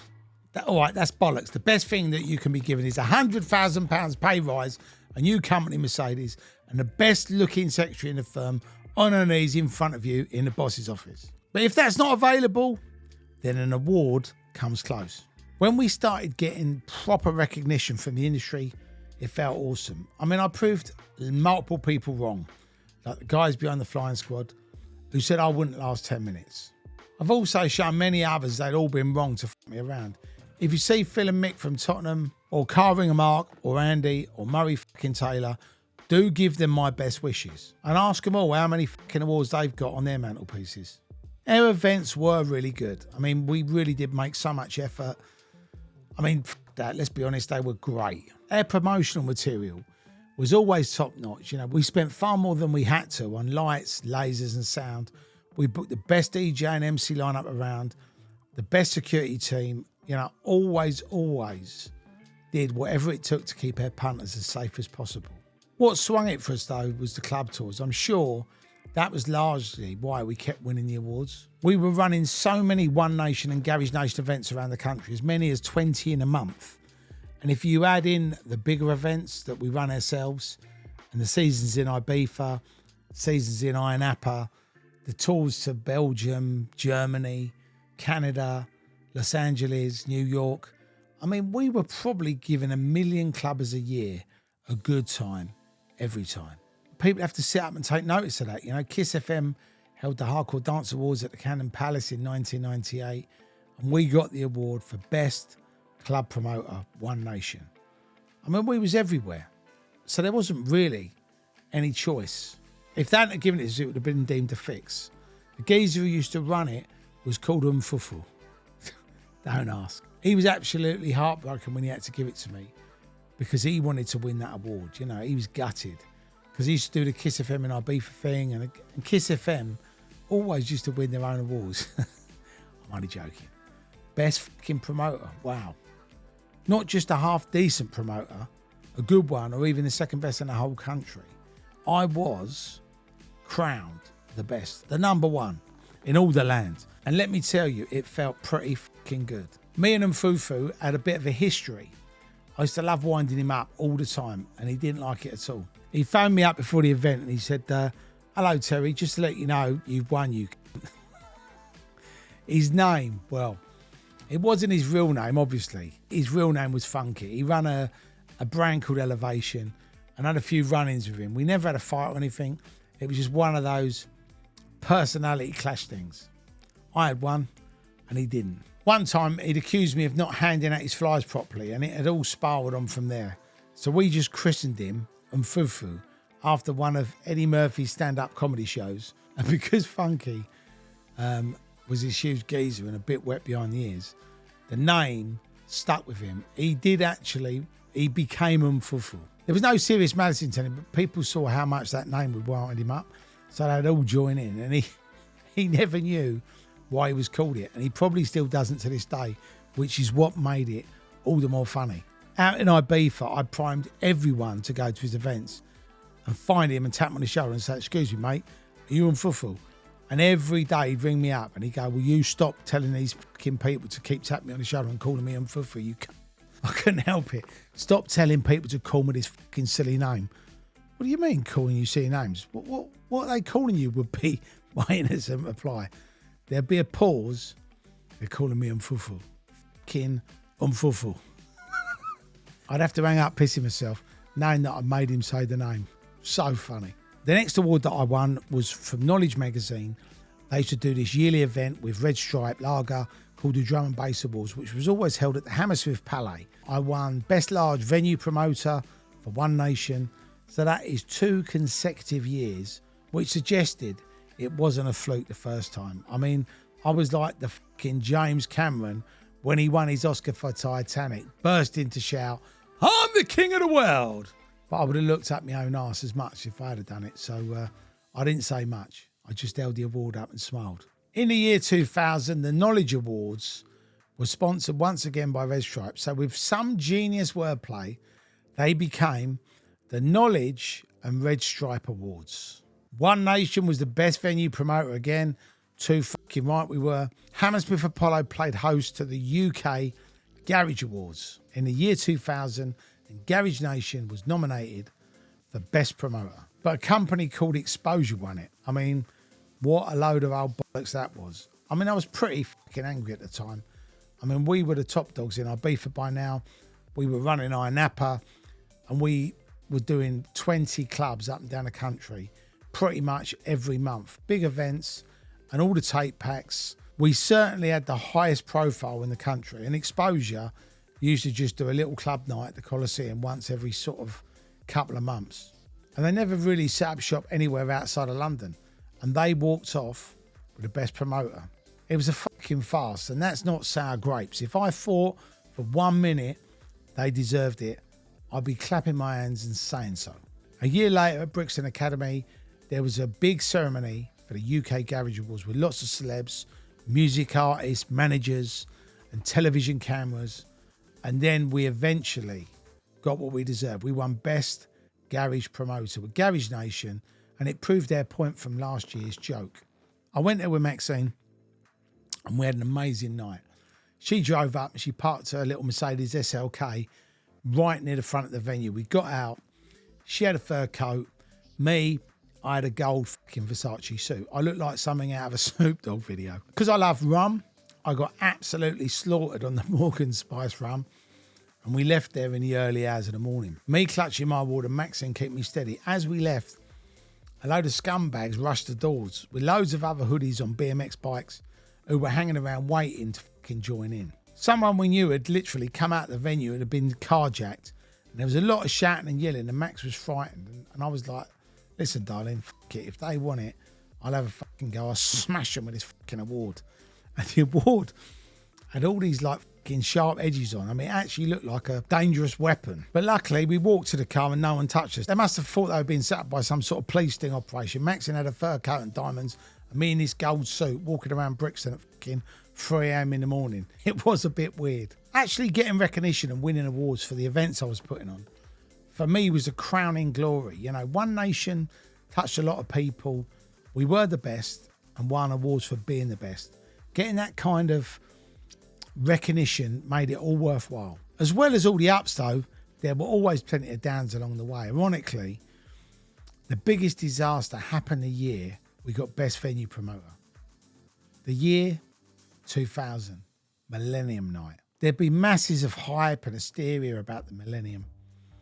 I read about it all. It was a once-in-a-lifetime thing. And surely, you know, we ought to be in there doing something big, right? The only thing was, I'd done a couple of New Year's Eve do's before, and they never really were all that big for us. You know, we made a little bit here, lost a little bit there. But generally, the New Year's Eve events broke even. It's kind of like human nature. You know, if you've been to One Nation or Garage Nation at the Rex or Brixton Academy or the Roller Express 6 times already this year, when New Year's Eve comes up, you're thinking, well, actually, let's go somewhere different. Let's go somewhere special. Let's go for a big night out, you know. You ideally wanted to be somewhere the size of a small town. One of the other problems with New Year's Eve generally was that everybody wanted double bubble. You know, the DJs, the doormen, the venues, the lasers, the lights, everything was double. But obviously you couldn't double the price. You know, you could put it up by maybe £10, £15, but you couldn't double the price. So the only person who didn't double the price was us, because you just couldn't charge enough to make double bubble for you too. The situation was really bad for the Millennium. I mean, the talk was Dorman on a grander night. I mean, for fuck's sake, it was just ridiculous, you know. Even worse, there was the so-called Millennium bug, you know, knocking around. This was a big media scare, you know, and there was a big chance that anything with the computer chip in was going to go down. The power supply was likely to go off at midnight, and you can't really put a rave on without electricity. So we thought about it, and we thought, well, we're going to need to have a big generator outside on standby, just in case this happens, just in case it's true. And when we did the costings, you know, we needed to be charging £100 a ticket to cover the cost and make ourselves some money on the night. And I'll be honest with you, even at the time, I thought that was going to be a lot to ask. And the more I thought about it, the more reasons there were to avoid the Millennium night like the fucking plague. I even said to Jason, look, I'm worried, I'm not convinced. Why don't we just forget it and do a New Year's Day party instead? You know, we could call it the Payback and charge 12 or 15 quid. Yes, says Jay, you know, good idea. Let's do that. Sorted. So I booked 3 clubs for New Year's Day. We'd had a really fantastic year in '99, made some serious money, and everything was looking really sweet. The sub club owner rang up and said, he said, what are you doing for the Millennium New Year's Eve? I mean, no one's booked us, you know, so why don't you? I said, look, mate, I'm not sure, you know, I'll think about it. I started mulling it over. It had been on the news that Tony Blair was going to relax the licensing laws. And I was thinking about a hook, and one came to me. How about doing England's first 24-hour rave? Which sounds great if you're a fucking loony. So I said to Jason, look, we'll do the Jan 1 things, but we'll just do a 24-hour One Nation as well. We'll start on New Year's Eve. I started doing some figures trying to work out the minimum that we could charge. It still came out £80 a ticket, which was a sharp intake of breath time. I needed to have another think. A week later, somebody else came up to me and said, what are you doing with Dreamscape on New Year's Eve, Tell? This was Murray Beatson's whole thing. Then another geezer comes up to me and says, Tell, I've got to stretch my strength for fucking Millennium night. It's going to be fucking huge. You've got to do it. So we all sat around the table and thought about it. Dreamscape at the Pleasure Rooms in Tottenham, we could do a little bit cheaper at 50 quid. The One Nation at Club UN in Tottenham would take care of itself. And the Garage Nation would be great. That crowd were always loaded drinking bottles of Cristal and Hennessy and all that bollocks. I worked out that if we filled them all up, we'd make a fucking fortune. I'd take home the best part of £250,000 for one night's work. And Jace would have ended up with 100 grand because he was only involved in Garage Nation. I looked at him, you know what? We've got to do it. There's only one Millennium, and if we don't do it, someone else will. And we'll spend all fucking year wondering why the fuck we bottled it and why we didn't do the fucking Millennium. And he's like, yeah, you know what? You're right. Fuck it. Let's do it. We're in. Ordered the flyers and I started planning. So now we've gone from having 3 dues on New Year's Day to having 3 dues on the Millennium New Year's Eve. Having forgotten all the fucking reasons not to touch it with a barge pole. Somehow all the logical, sensible thinking about what to do and what not to do have gone out the window. We got some great flyers sorted, arranged the generators, got great DJ and MC lineups booked, drafted in extra security, and did all the other 1,000,001 behind the scenes jobs that were needed to get everything so we could get that show on the road. And we sat back and waited for the tickets to start selling. And we fucking waited. And we waited. 3 days before the big night, we did a ring around of the record shops. We sold 100 tickets for One Nation, 60 for Garage Nation, and Dreamscape was about half done. Giles said, we fucked up. He looked pretty fucking glum. To make matters worse, loads of other promoters had now decided to do New Year's Day parties, and they were all fucking sold out. If anything ever looks that good on paper again, it fucking ain't, I said. Right. Morning over. Next question. How the fuck are we going to come out of this alive? First, we still record all the nights and sell tape packs, really flog them to death. After all, it's still a Millennium night party. People are still going to want a record of that and listen to it years later. Second, everybody's getting chopped. The DJs, the doormen, the venues, everyone. I rang up all the venue owners. Listen, we've sold fucking no tickets. You know, you wanted 50 grand for your venue, you're getting one. Okay? Next, I rang a doorman. I had more sympathy here. You know, these people were my mates. And I've really been good to them over the years. You know, if they ever needed favours doing, cash loans, whatever, I'd always be there for them. Now I needed them to help me. I knew they'd come through. They did. And they were all on the usual £100. I didn't call the DJs. You know, they'd been expecting fucking £2 an hour. You know, they were coming down to 200 quid. They'd find out when they arrived, or else they'd never fucking turn up. For me, it was bad. I mean, my then girlfriend Louise was running the Dreamscape event. I was running One Nation. I had another guy in charge of Garage Nation. And Jace, as a DJ, was out all night DJing. Dreamscape, we had 800 people in the venue for 1,000. So that one wasn't too bad. We didn't lose any money on that. Garage Nation, we had 400 people in a 3,000 venue, which was shit. One Nation, we had 300 in a 3,000 venue.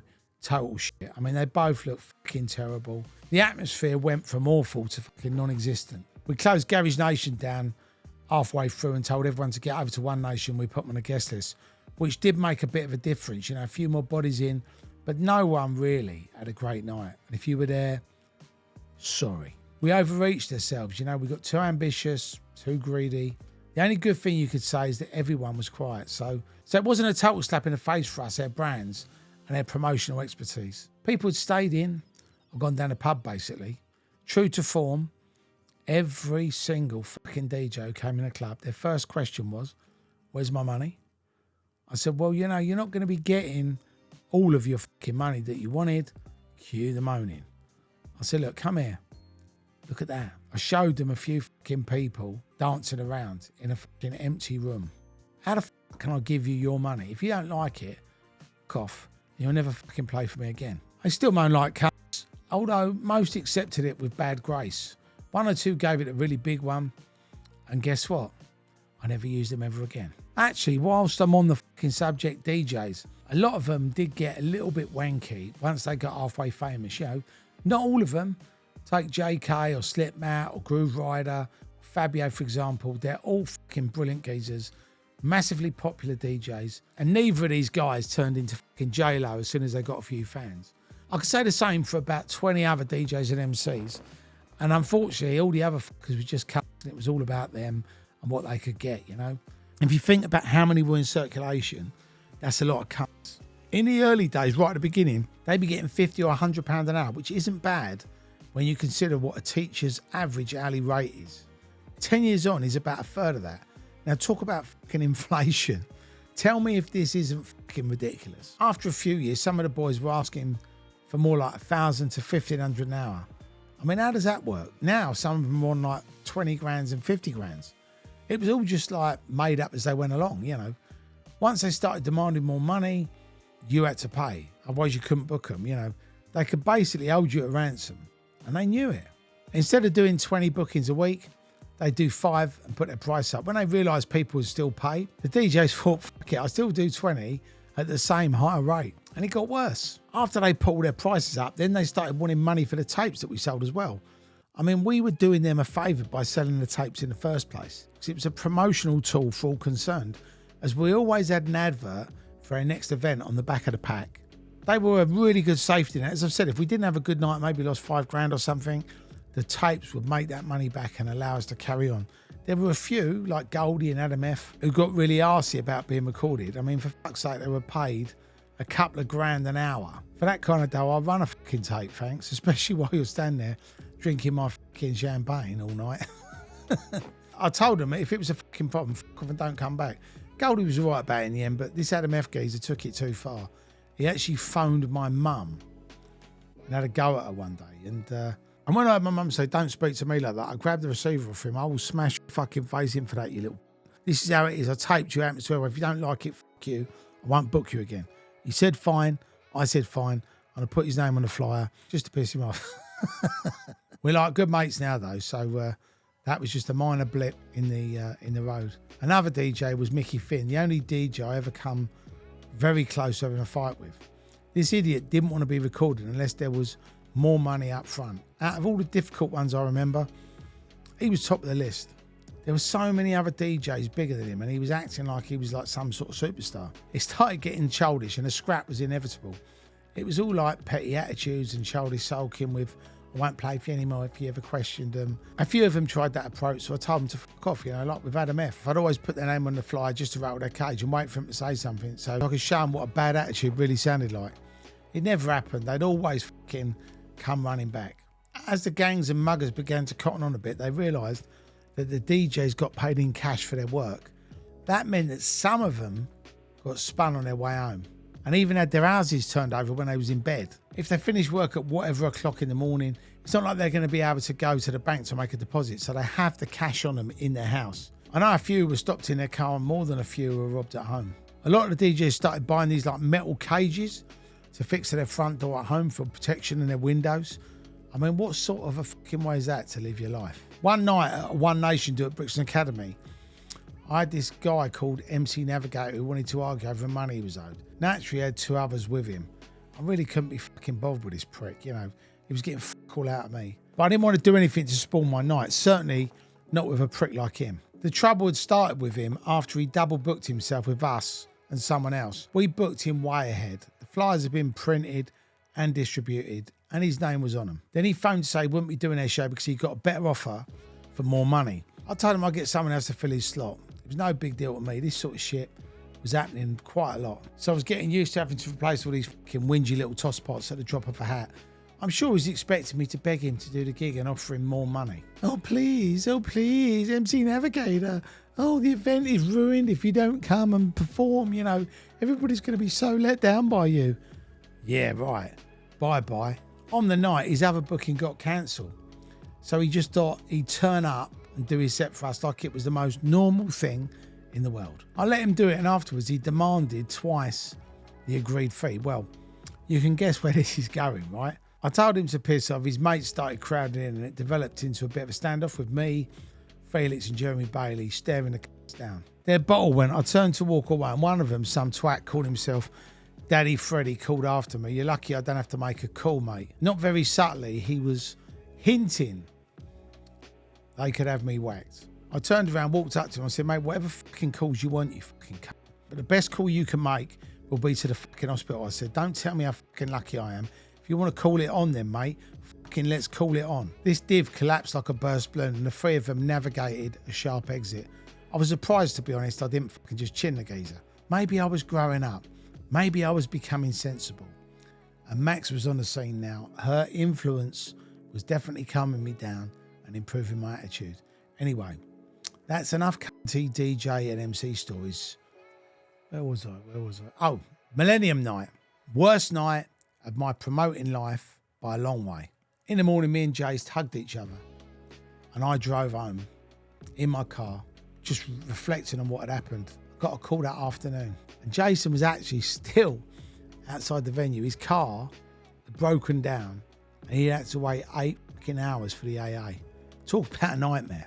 No one earned any money that night, even by chopping people. Me and Jace probably lost about 100 grand between us, We made a bit back on the tape packs, but it took us a good 6 months to get back on track.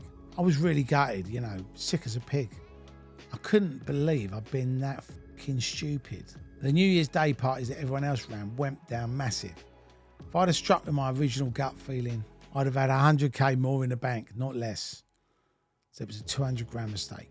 With the scene being so fickle, that night could have easily finished us. Punters might not have bothered coming back because we lived from one event to the other. You're as good as your last party. Each one had to make money to fund the next one and so on. So it was a little bit like being, on a treadmill. You just kept going.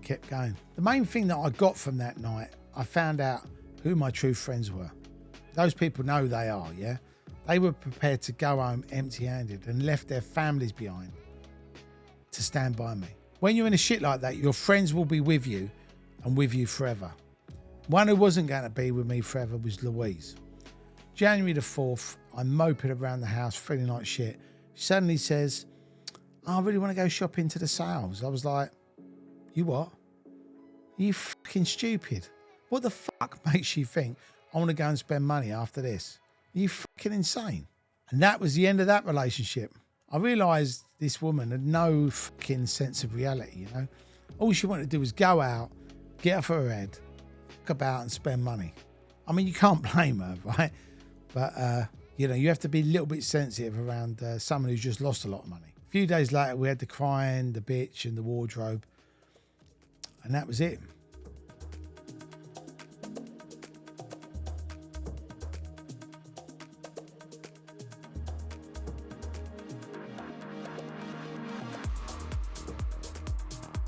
Chapter 12, A Decade of Dance. We pulled it back after the Millennium fuck-up and carried on going from strength to strength. But my mind was starting to wander off into like other areas. I've been working in this industry now for probably 15 years when I started flying, and other horizons were starting to open up. I read a newspaper article back in 1999 about a psychic called Anne Walker, who was very well known and highly regarded. Our first meeting was after the Millennium fiasco. I was at a bit of a crossroads in my life, you know. I didn't know it at the time, you know, what I wanted to do. You know, could I overcome this one? You know, when you start questioning everything you're doing, I was wondering, you know, whether it was even worth carrying on in the rave scene. I was really looking for some answers as to, you know, where my future lay and in what direction my life was headed. Spiritual matters and spirituality had always fascinated me. So I turned to Anne. It would be the first of many visits to see her, and I made it my yearly pilgrimage to see her once a year. And I actually became really good friends with her. Unfortunately, she is no longer with us, so rest in peace, Anne Walker. She actually told me a book would be written about me. Mental, eh? She was so precise with lots of things. I actually always looked to Anne for reassurances that things I was doing were the right ones for me and my family. She always advised me to listen to my heart and go with my gut instinct. She always said if I felt I was being pulled one way, go with it, because it's probably the right way. It is no coincidence that you decide to become a singer or an actor or take a completely different change of direction in your life. It's because you're on a journey, and that is a step along the way. It's destiny. The key to accepting your destiny is having faith in yourself. You can do it. And this is why I went straight into putting on events for 3,000 people instead of 300. I've always aimed for the stars, and I've never been prepared to settle for second best. One thing that I did do that was a bit crazy was I did a past life regression with a lady called Vicky York. Now this is going to sound nutty, I know, but all I can say is it's the truth. So she hypnotized me, took me under.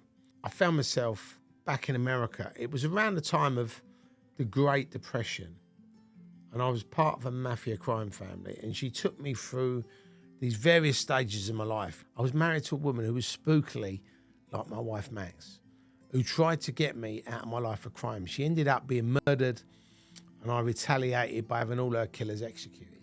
I veered from giggling to crying to being so fucking angry. I actually thought I was going to get up and fucking kick the shit out of Vicky. Afterwards, I was unable to talk properly, and I was like clenching my fists and teeth. I was so fucking angry. I was like in a rage. I mean, I can only explain it was as real as any emotion that I'd ever felt. If it hadn't have actually happened to me, I'd probably be laughing too.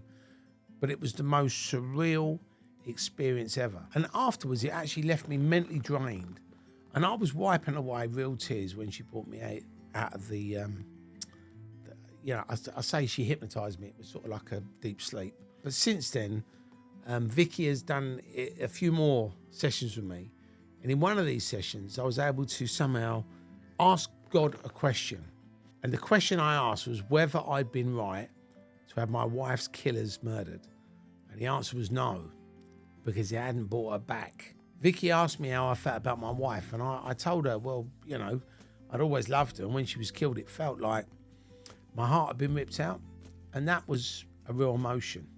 I could actually feel my love for her and the sense of loss. At the end of the night, when I was with Vicky, she had a full deck of 52 spiritual cards, which have these messages on the back of them. And she put all the cards face down on a table. And she said, pick up the one that I felt I was most drawn to and look at it. And each one of these cards carried a message. And the one I picked up said, I love you now, and I will love you forever. And although you may not see it, I'm always with you. It actually made my spine tingle, because it was like my wife was communicating to me, telling me everything was all right through this random card on this desk. I could actually hardly get the words out because I was so overwhelmed. At the time, I nearly broke down in tears. You know, it was that emotional. In black and white, I know this all sounds balmy or completely fucking made up, but I've actually been hypnotised in the past. And when that happened, I knew exactly what was going on. Past life regression was different because everything was unknown.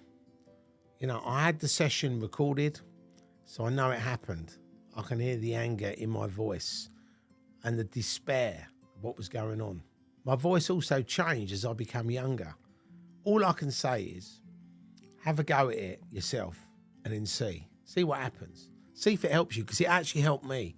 You know, from there, I actually developed an interest in reincarnation. Don't get me wrong, you're not going to see me in the West End dressed up in peach-coloured robes singing Hare Krishna, Hare Krishna.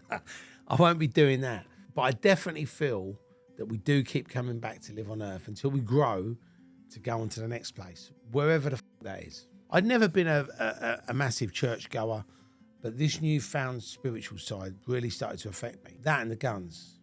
I had a do one at the Ministry of Sound Christmas night in 2002, which got me thinking, you know, we were on the door, stopping all these geezers coming in with guns. And they were like saying, no way, man, you know, we need their machines, you know, there's going to be these other gangs here tonight, you know, we need to do this, we need to do that. And it's like, guys, it's fucking Christmas fucking day, you know? Whatever happened to peace and goodwill? It was actually ridiculous. You know, this was the point where I started wanting out. You know, I thought, you know, there was still the day-to-day shit I was dealing with. We were actually owned a lot of money for tapes and tickets by a group of record shops owned by this big-time music producer.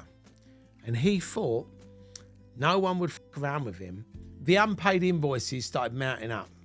So I phoned them up and they said something along the lines of, like, relax, you get paid, you know who owns the business, blah, blah, blah, blah, blah. Unconvinced, I made a few inquiries and I heard they were all about to go under. So I called back, they said my invoices were being processed. And it was obvious they were just fucking bullshitting, you know, buying time. So soon after my call, I noticed every week one of the shops had shut down. There'd be another one shut down. The ones in London went first because most of the people they owed money to were in London. And they were less likely to chase them up north. Unless, of course, they were called Terry fucking Turbo. So we took 2 vans up to Manchester. And when we walked into this record shop and the shopkeeper saw 8 scary-looking buses walked in, he grabbed the phone. Unless you're ordering a pizza, I would put that fucking phone down. I'll be honest with you, I was starving after the drive and I wasn't in the best frame of mind.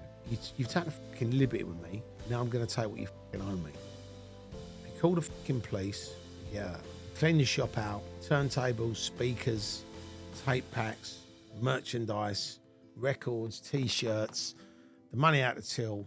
And it was actually quite funny because there's barely any room for us to fit back in these vans. We were sort of driving with fucking turntables and fucking coats on their heads. And we were all laughing along, reenacting the Bohemian Rhapsody scene from Wayne's World, with me pretending to scratch along and remix it. Like, chicka, chicka, chicka, chicka.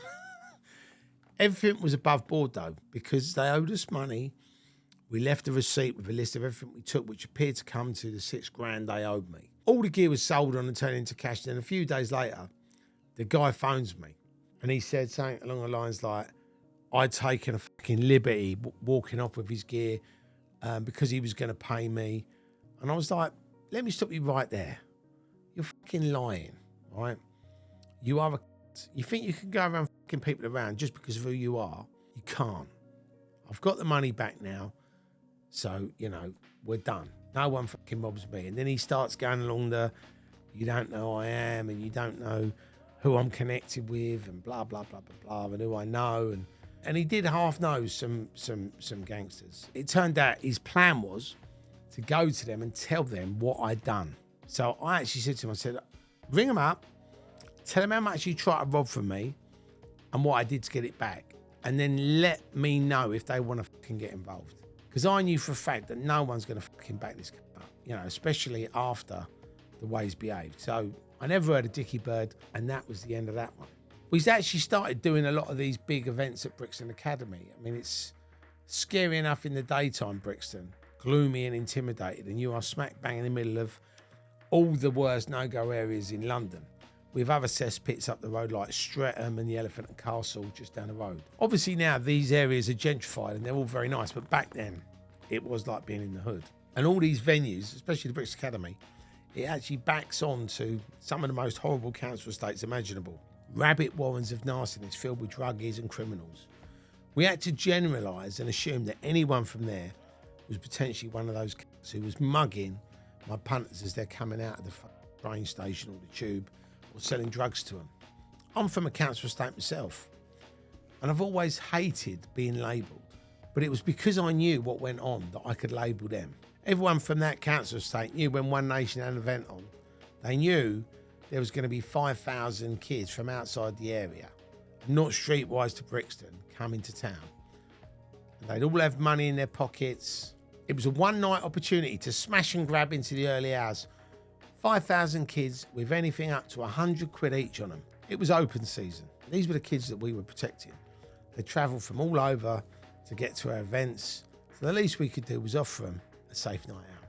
A lot of their punters were from nice areas and had nice backgrounds, They never had to fight a gang in front of their own girlfriend, or been robbed or mugged or had a knife held to their throats. From the tube stations to the venues, anything could happen. I mean, muggers would surround them as soon as they got off the fucking tube, or they'd be waiting around a corner in the shadows until the kids thought they were safe. It was a constant battle, though, not as bad as at some other places, funny enough. The main worry was these wannabes trying to bring guns in. It's no secret that Brixton is Yardie territory, gang war central. And we always felt like there was this threat looming over us, kind of.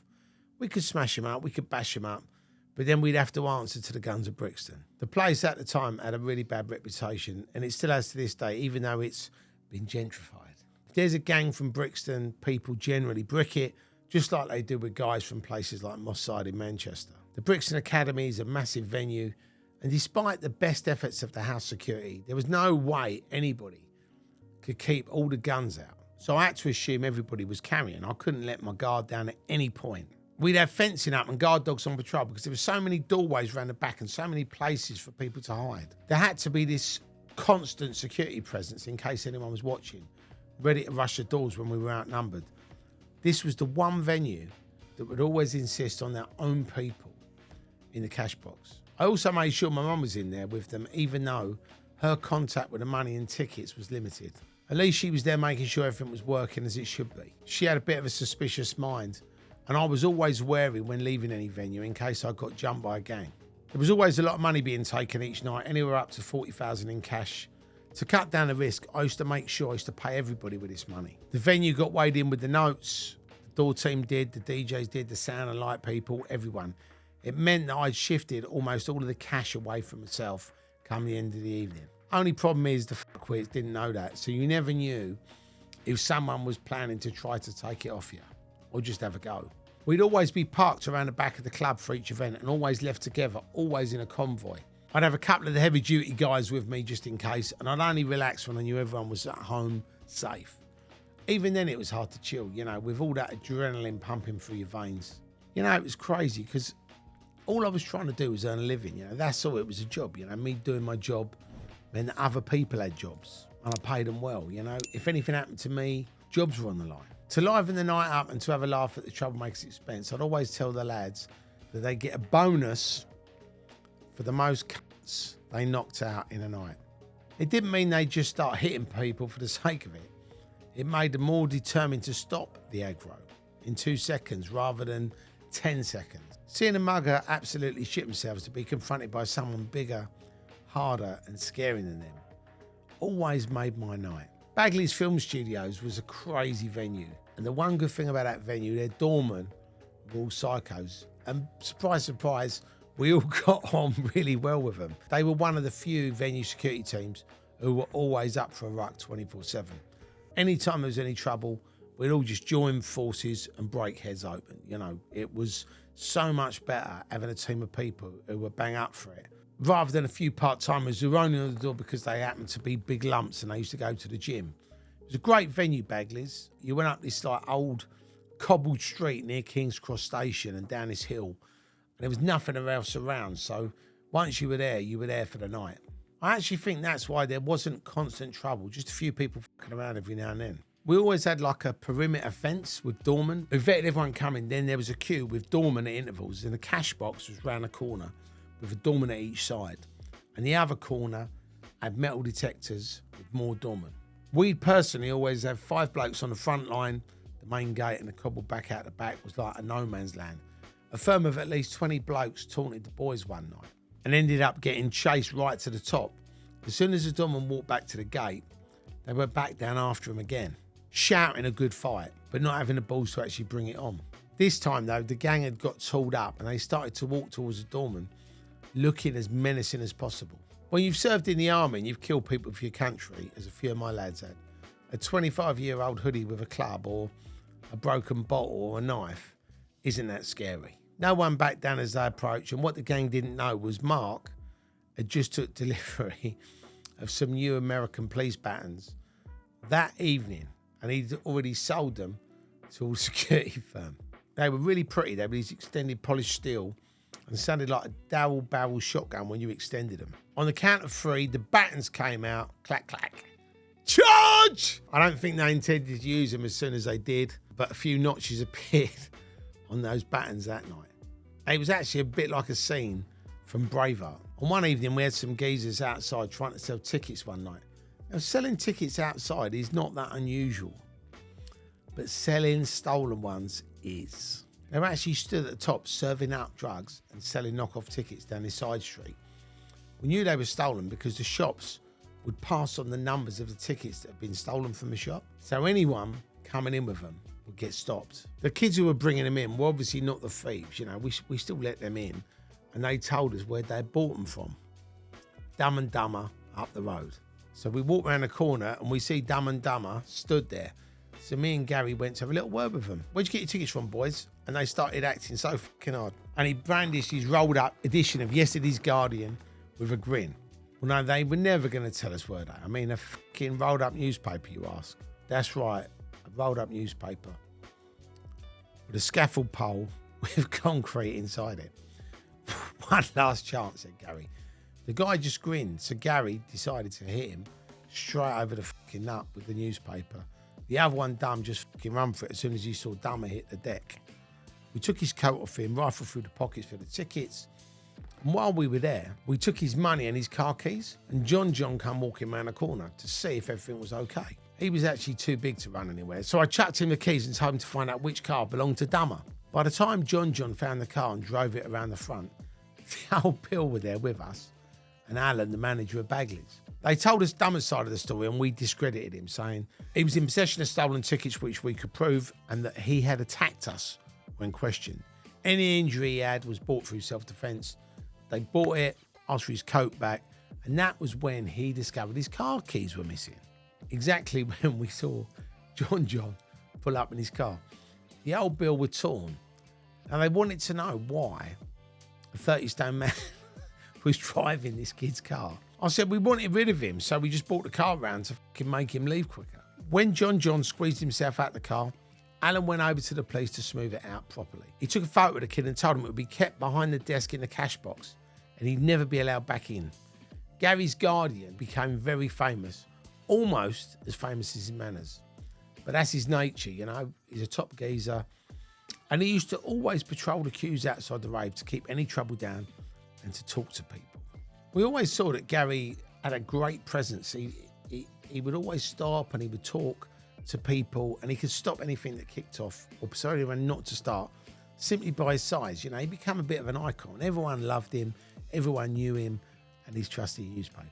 One night, some kids told him they'd just been robbed in a queue and pointed out two guys who were working their way in and out the crowds. They sold the kids some tickets, then took them back and took the rest of their money. Not a very nice thing to do. So Gary positioned himself within hearing distance so he could suss out what was going on.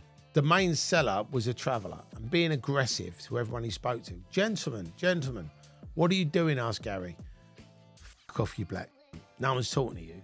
Now, if you've seen Guy Ritchie's film Snatched, then you'll know Brad Pitt's character, the traveller with an Irish accent, that's the way this geezer spoke.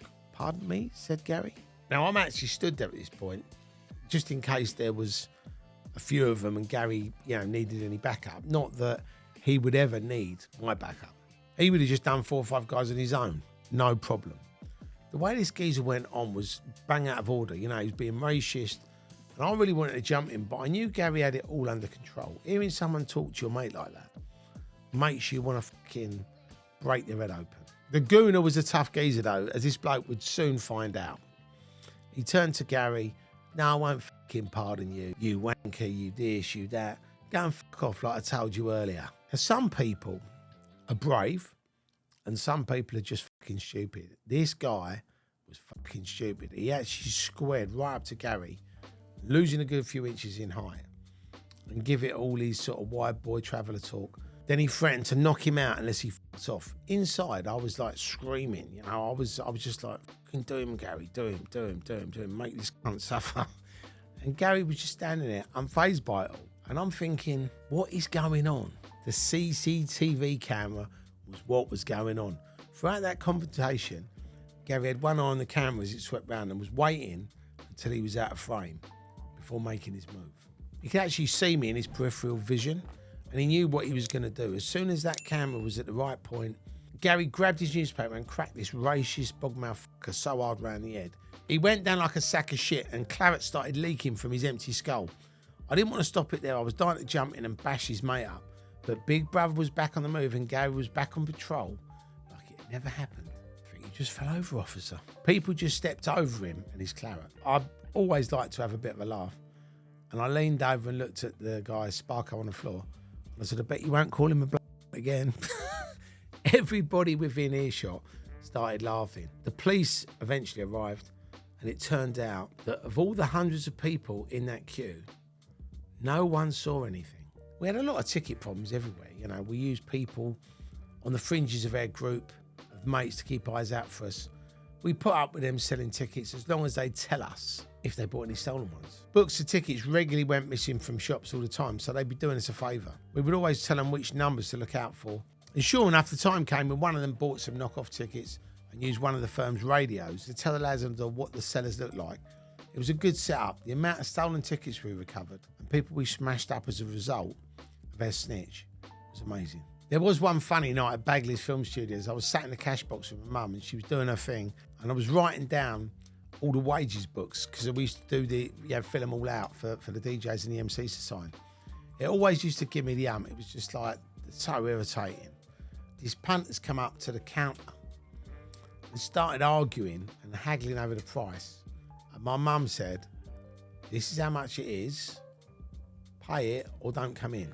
I wasn't really paying too much attention until she raised her voice. Then the geezer spoke back and called her a I looked up for my paperwork for a split second and thought, no, he didn't just say that.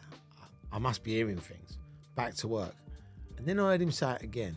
It was actually quite funny because my mum turned to see my empty chair and when she spun back round to look at the geezer, I'd already fucking pinned him to the wall by his throat and was punching out of him outside the office. It was a red mist moment. I didn't really want to stop. I mean, you can't go around calling people's mums in front of him. You're just asking for trouble. When you get angry and you get in that frame of mind, no one can really stop you. And I used to get really angry and I was like a fucking animal. Dorman come over when I told him what he said.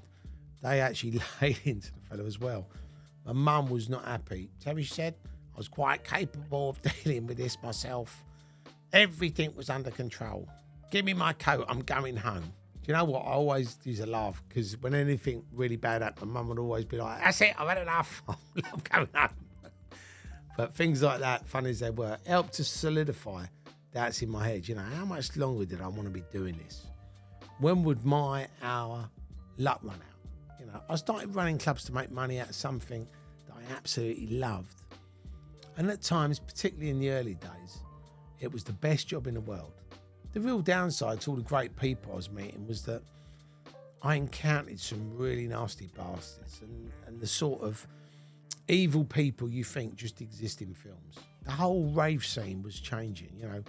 Once it had been stand-up people, kids out for a good time. But I think the money was always going to pull in the scum eventually, you know. It was full of idiots, chancers, con men, muggers, drug dealers, wannabe gangsters. And those were the nice ones, you know. There were a lot of negative elements, you know. There was no one other than my team was interested in getting along or doing a favour unless there was some motive behind it, you know. I'd always get offered drugs at every club I went to, mainly by punters. It got to the stage where it was all people would do, see me and say hello and offer me some pills or some coke, trying to befriend me. You know, it was really embarrassing. You know, I was always like, no, it's not my thing. Apart from anything, you know, I didn't want the hassle that would bring. You know, if I took a pill off someone just to get rid of them and then got searched that night, I'd get fucking banged up. A fella promoter or the venue owner buying me a bottle of champagne, that was absolutely fine. I mean, that's what went on and it was accepted. But accepting something from a punter would only mean they'd ask you for a favour in return. In my earlier days, there was this geezer who offered me some gear. I declined his offer and let him buy me a drink instead. I said I'd have whatever he was having. And we shared a bottle of shampoo. And we had a right laugh. Not too long after, there were police on the doors of the club checking every third or fourth person coming in. It was a routine thing that they did every blue moon. And my champagne buying friend was dragged out the queue to be searched. He actually looked at me and shouted for me, asking me what was going on. I told him not to fucking go around shouting my fucking name like that. Police were actually doing us a good turn, you know, so I didn't want some idiot like him messing it up. After searching him, they found a load of gear and it was obvious that he was some sort of fucking dealer, you know. I had no idea and I was not happy that this guy tried to befriend me under false pretenses. Police actually come over and said to me that he kept name dropping and said that I'm going to sort everything out for him. Yeah, in his tiny world maybe, but not in mine. I told him to score and that I didn't even know his fucking name. That was the downside of being Mr. Popular. Another one was all these mugs who go throwing my name about when they got into any fucking trouble. It was that I'll speak to Terry about you shit that put me in a few awkward positions. I used to get fucking calls from people saying, oh, Mr. Muppet says you're going to do this to us if we sort him out. Is it true? Of course it wasn't true. I'd tell them fucking 99% of the time I knew nothing about it and I didn't care about it. And they were quite free to give the geezer a fucking smack in the mouth without any interference from me. In fact, I'd usually tell them to get an extra one in for me while they were at it. If I could get the guy's number, I'd always phone the name dropper and tell them the plan had fucking backfired and they were going to get a fucking clump. Everyone with a reputation for fighting or violence or not taking any shit from people has been plagued with this one. I mean, I could say hello to someone in a club and they'd think they were like connected to me, that I was their new best friend. I mean, it was fucking dangerous, you know. I've never been interested in getting myself mixed up in any of this kind of rubbish, you know. The perfect example is a mate owed some geezers some money and refused to pay him. They got the and said, pay us or you're f***ed.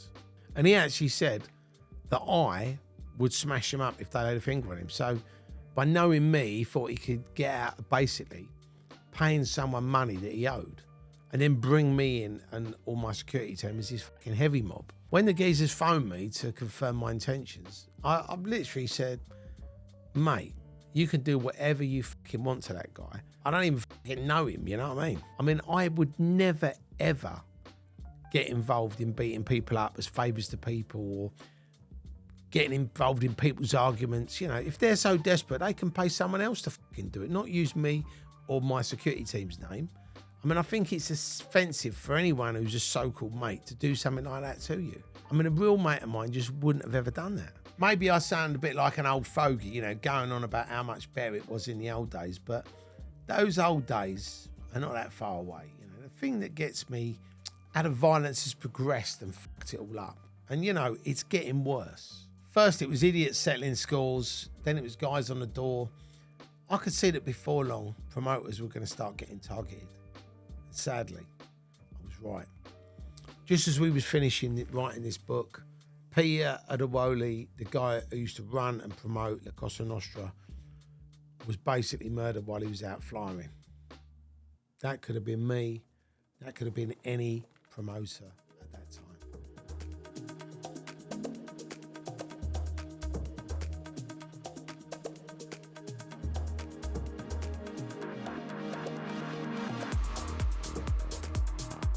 Chapter 13 of King of Clubs, my lucky number, a new chapter. With most things in life, somewhere along the line, you stop enjoying things as much as you used to.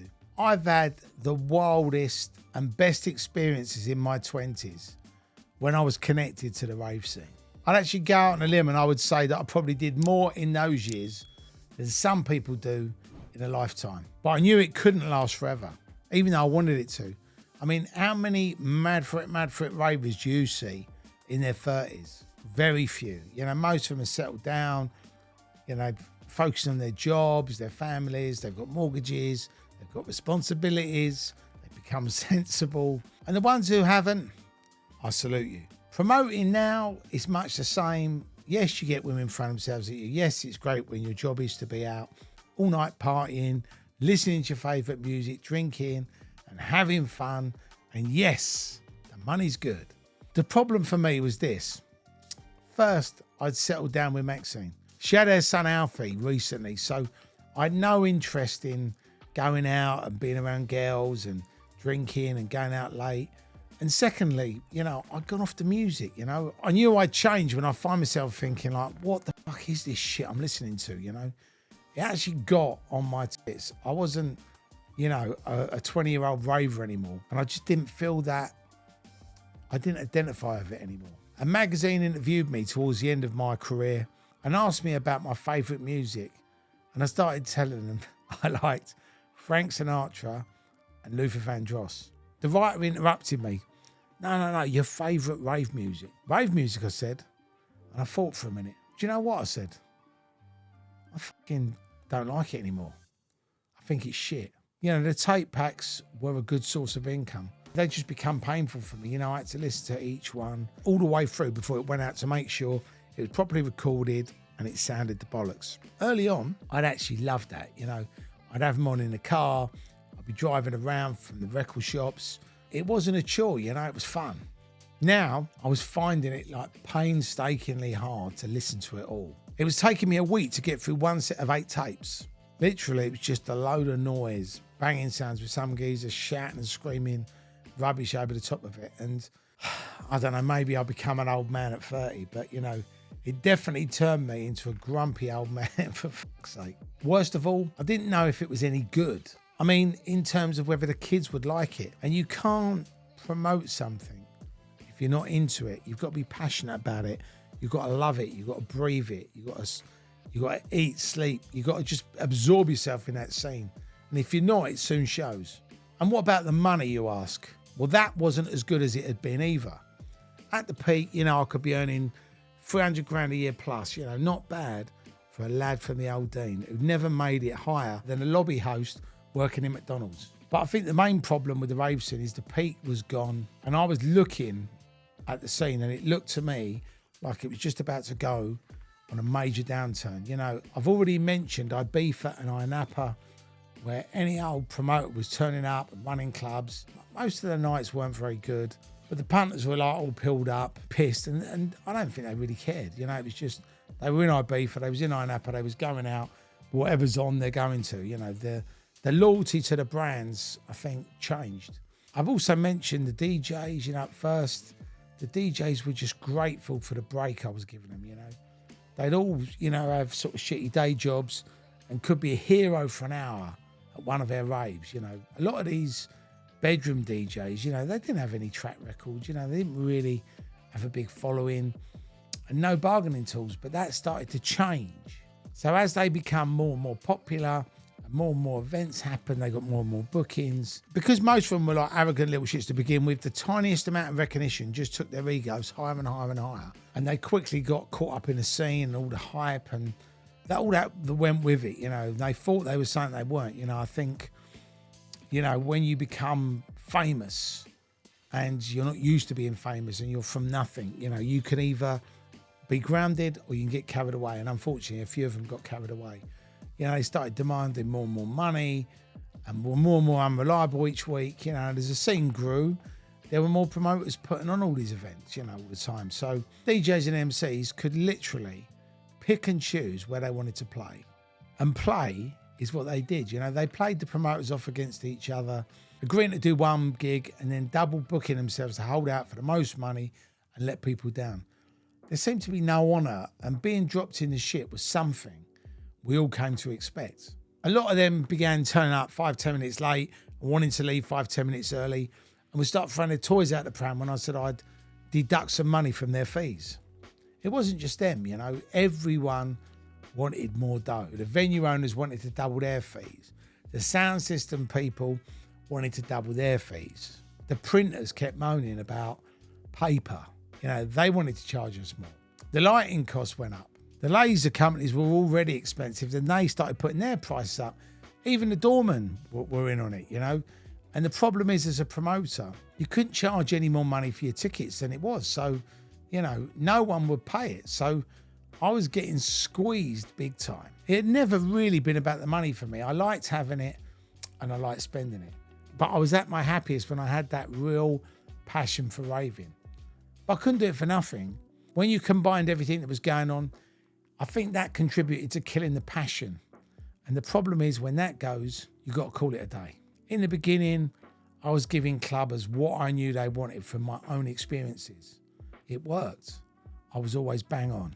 All my raves had my personal stamp. I was so in touch with the culture, and that's why they became so popular, you know. My thinking was that it was easy, you know. I couldn't see how other promoters didn't know what their punters would like. There's an old saying, you have to know your audience or you're fucked. Now I was drifting away from my audience. The thing which eventually made up my mind was the violence, the guns and the crackheads. As I said earlier, I never really enjoyed the fighting, even though sometimes it might sound like I did. I did get a sort of satisfaction when I kicked the fuck out of a mugger or bashed up someone who was bullying someone.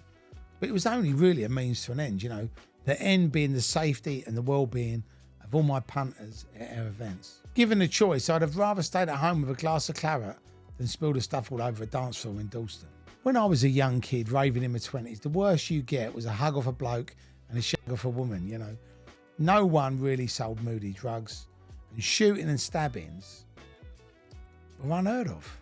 By the time I started promoting, muggers with knives seemed to be fucking everywhere. Around the year 2000, things got even worse, you know. Every other fucker was doing lines of coke. Before, you know, it had just been mainly ecstasy, amphetamines and puff, none of which is likely to send you too yampy. And the smell of crack being smoked in these raves was always hanging around in the air, you know. Crack particularly is a funny fucking drug, you know. It makes people hyper aggressive, totally paranoid and completely fucking unreasonable.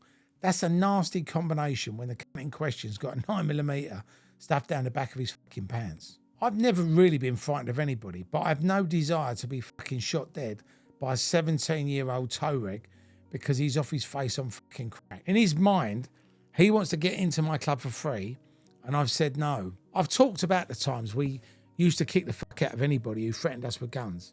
I actually had them pulled out on me 3 times. And the time it happened to me at the Rex in Stratford was probably the maddest. About a month prior to this, someone shot the place up for being refused entry, and one of the doormen ended up in intensive care.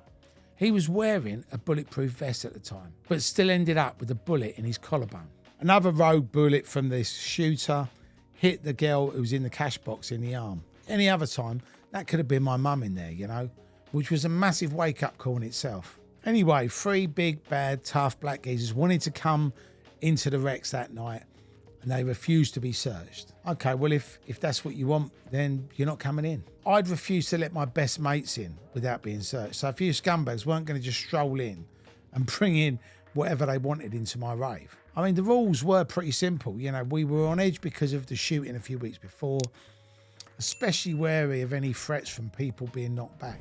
They were arguing with one of the lads on the dorm, just wouldn't let it go. Other punters were getting agitated by it. The real punters who wanted to get inside to listen to the music and to dance, the kind who had no interest in Hard Men Gangster Talk. I was standing just inside the foyer, not too far from the door, and I could see and hear all this commotion outside happening. I think one of them was saying, "Do you know who he is, innit? We're going to be back, yeah, boy." It was getting me riled because they should have just been turned away without discussion. And also because of the bad atmosphere that it was creating outside. The longer the doorman was conversing with them, the more time they had to suss out who was where if they were going to start shooting. Also, people that wanted to come to the venue couldn't just walk around them to get in. So it was holding the line up and everybody could hear the threats that these guys were making. It wasn't just towards the doorman, but to everybody in the building. So I shouted over, "Just tell them to fuck off." And I followed it up by telling them myself, if they didn't move away from the door immediately, they're going to get fucking hurt. It shut them up and they wanted a staring contest in return. "Fuck off, you c***s," helped them on their way, shuffling off with their towels between their legs. One of the geezers turned to me and said, "You don't know who he is. If I've never heard, you know who I am ever again, it'll be fucking too soon." My standard comeback was always going to be the same. "I don't give a fuck who you are." I didn't need to know who these three geezers were to know they were just a bunch of c***s, you know. I stood in front of them, looking each of them in the eye and told them to move it for the last time. Of course, that wasn't the end of it. Stood across the road with the safety of 30 yards of time up between us. They started shouting the odds. "You're going to die," said one. Brilliant death threats when we stood next to a big f***off luminous yellow sign about a shooting from the previous week. It was very uncomfortable for the punters, and I could actually see some of them having second thoughts about being stuck in East London in the middle of a fucking shootout. One thing I found irritating was the inability of these fuckwits to talk properly. They were from Peckham or somewhere, born and bred in London. So what's with all the Ali G, Jamaica cross with Compton bollocks? You know, we were used to them talking like that. In the early days, we used an interpreter for the first few months until we learned the idiot speak. Anyway, we couldn't just leave that threat hanging in the air. So I grabbed a couple of my doormen and went over to confront them. "Look, guys," I said. "I'll say it again so you can understand. You can come in, but only after we've searched you. No one gets in otherwise." They replied with, "You don't know what we do, blah, blah, blah, this, that and the other." I cut him down. "Look, I couldn't give a fuck who you are, you silly cunt." Losing my temper, wanted to fucking take his face off right there and right then. "Come here and say that," one of them replied. "Try fucking stopping me. I had an extendable kosh in my pocket and I was ready to knock this fucker's teeth out. I actually had my hand in my jacket, holding on to the fucking end of this kosh. And I was like, "Come on in, you cunt," I said. "Let's fucking have it." He started backing into this alleyway with me following. In my mind, I just needed him to walk far enough down there and I fucking kicked the shit out of him in seconds. Of course, he had a different scenario in his mind. As we walked up this alley, he took his gun out and held it by his side. Now, it was quite dark, so I thought it was a knife, and all that did was just make me fucking angry, goading him, saying, "What the fuck are you going to do with that?" So I flipped my kosh out, ready to fuck him up. With both weapons on show, I knew I could take him if he fucking lunged at me with that knife. My mate Jimmy had realised what was going on. "He's got a gun, Tell," he said. "He's got a gun." It didn't actually sink in at first. Like when these things happen, it kind of goes, everything sort of goes in a bit of slow motion. Then I saw the glint of what little street light there was on the barrel and realised what Jimmy was saying was true. Fucking gun. I just walked down a fucking alleyway in East London with some scumbag who's carrying a fucking gun, ambushed. My tactics then switched and I started walking in reverse. I wasn't doing a Michael Jackson moonwalk. I was just walking backwards, right? Trying to bring him out the alley. What are you going to shoot me for then?" I said. "For not letting you in a club?" Trying to make it sound like such a small thing, which it was. And that might just make him decide against using it. "Come on, mate, I can see you got a fucking gun. You don't actually want to shoot me, do you? That's a bit fucking serious. Listen, mate, we can all just walk away from this. You go that way, I'll go this way." And all the time he was saying, "Don't make me use it, don't make me use it," which gave me some hope that he didn't really want to. A few seconds later, I'd slowly edged back onto the main street and he followed and his face was caught on the CCTV camera. He f***ed off, thank God, but was picked up later on. That was a fucking close shave, you know. If I'd have gone to hit the cunt or Jimmy hadn't fucking spotted that gun, I might have fucking caught one straight between the eyes. It's actually frightening, genuinely. With the way the whole rave scene was going, there were two things I could see happening, you know. Someone would shoot me or someone would get killed for threatening to shoot me. Either way, it wasn't a great prognosis. My life was now in danger, or I'd end up going to prison for a very long time. Even if I'd not thought that, Maxim would have made my mind up for me. She came to a couple of events just to see what I did for a living. You know, Garage Nation at the Sanctuary in Milton Keynes, a weekender at Butlins in Kent, and a One Nation rave at Bagley's Film Studios. I mean, talk about a fucking culture shock. When we went to Butlins, it was probably the first time in Butlins history that anybody had walked through Butlins with a Louis Vuitton suitcase. She hated the music and she hated the idiots who were out to spoil everything. She'd obviously had a lot of stories from me, but she'd grown up sheltered in a little bit of a bubble, and she didn't really understand what these kids were actually like. Seeing it firsthand with her own eyes shocked her. It worried her too, and having her there, me actually physically worrying about her, unable to relax in case someone mugged her or attacked her, made me look at it all in a new light, you know. She was pregnant too, and she actually looked at me and she said, I'm having your baby, you know, this has got to end, she said. It wasn't her spoiling my fun and giving me like some ultimatum, it's me or the raves, you know. She was telling me what I already knew, you know, giving me good advice. Something that I'd not had much of in my life. She actually said to me, you know, she said, I hate seeing you running around in all this shit, you know. And I'll be honest with you, the decision was made a lot easier for me because I was moving away from the scene in any event, and I was going towards a more different, grown-up way of life.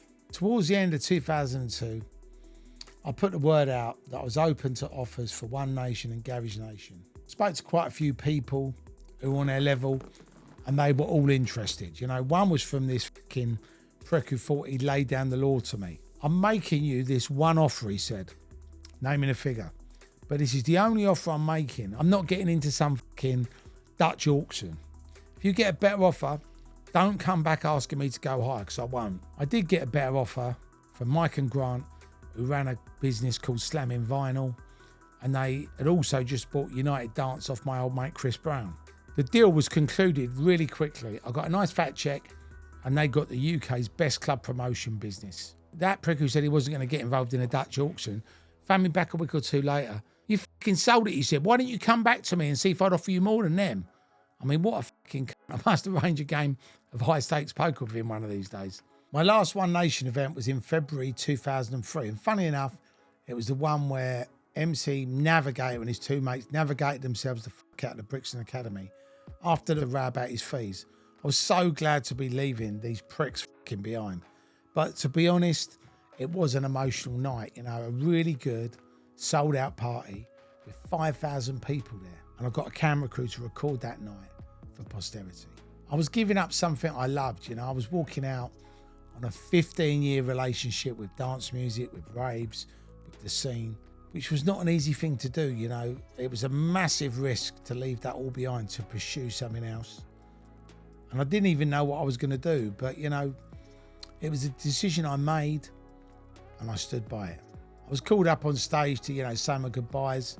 I stood there looking out over thousands of ravers, and I wondered if I'd done the right thing at that moment. Was I brave? Was I a fool? I'd never know unless I made that move. I did get an amazing send-off. You know, the South London lads wanted to do a gun salute at the end into the ceiling. But we told them, look, you know, you just can't do that. You know what I mean? It's not a good look. I don't know how they got them guns in anyway. At the end, I remember getting in the car and I was driving home at 6 o'clock in the morning, maybe 10 past 6, and the sun was coming up. The day was just beginning. I was on my way back home, actually looking forward to going to bed. And I actually smiled to myself and I thought, I don't have to go to another rave ever again. I don't have to worry about muggers. I don't have to worry about fucking gunmen coming to my parties again.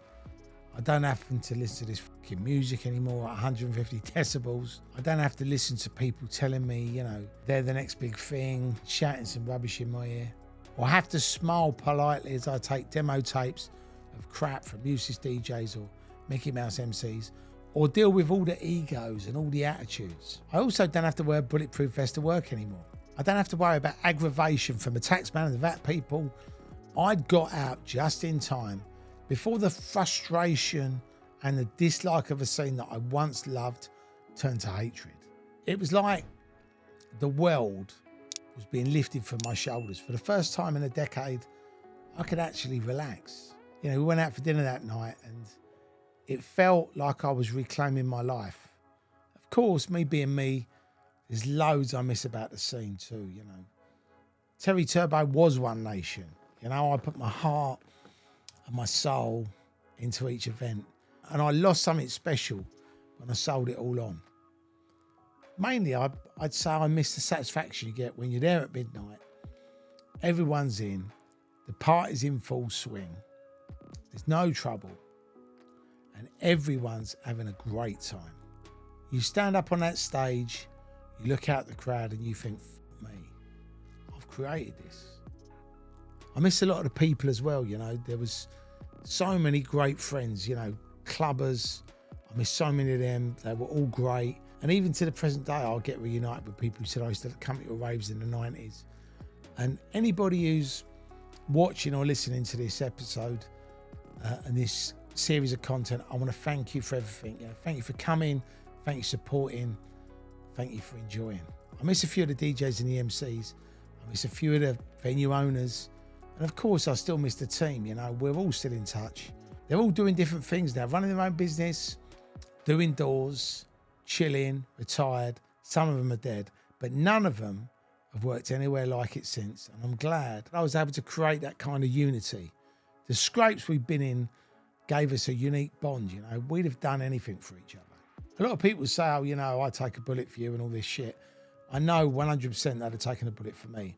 And I'd have done the same for them. You know, we had such a tight bond. I miss the crack we had together. You know, I miss the money, but I made loads more outside clubs than in them. Most of the serious dough I made was in property. From that first little council flat, I ended up with 13 houses at one point, surfing the boom all the way up. Me and all the boys have been talking lately, and we need to get together and go out clubbing together again. We've all got that itch. I know where and I know when. And we're actually going to do a United Nation, not a One Nation, a United Nation event on Sunday, the 4th of May at the Ministry of Sound. Come and join us. We'll all be there. We'll be the gang of silly geezers having a laugh and making absolute tits of itself. Possibly with earplugs in. Running One Nation and Garage Nation over that period of time taught me a lot of things. Most of these will sound like cliches, but they're all true. First, a winner never quits and a quitter never wins. Second, we learn from our mistakes. God knows, I fucking made enough of them in and out of the clubs. You know, I got greedy sometimes.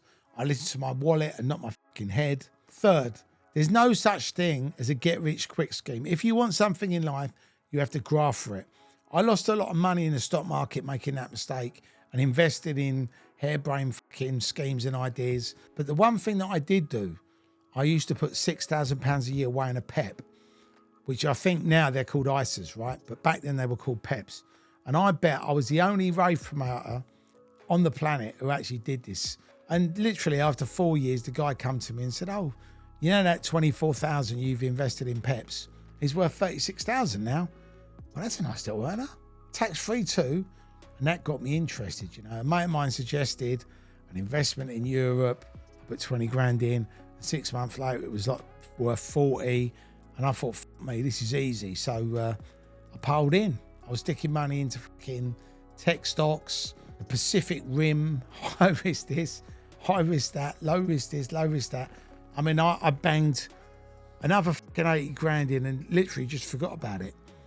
That's great. That's safe. You know, we're going to double our money. We're going to treble our money. It's all going great. It'll double in the next year. Game on. I actually thought I'd made it. Then when we come to the Millennium night disaster and I needed to pull some money in to fucking keep myself afloat and help fund my recovery, and fuck me, it had all dropped. The 10Ks and 20Ks have vanished.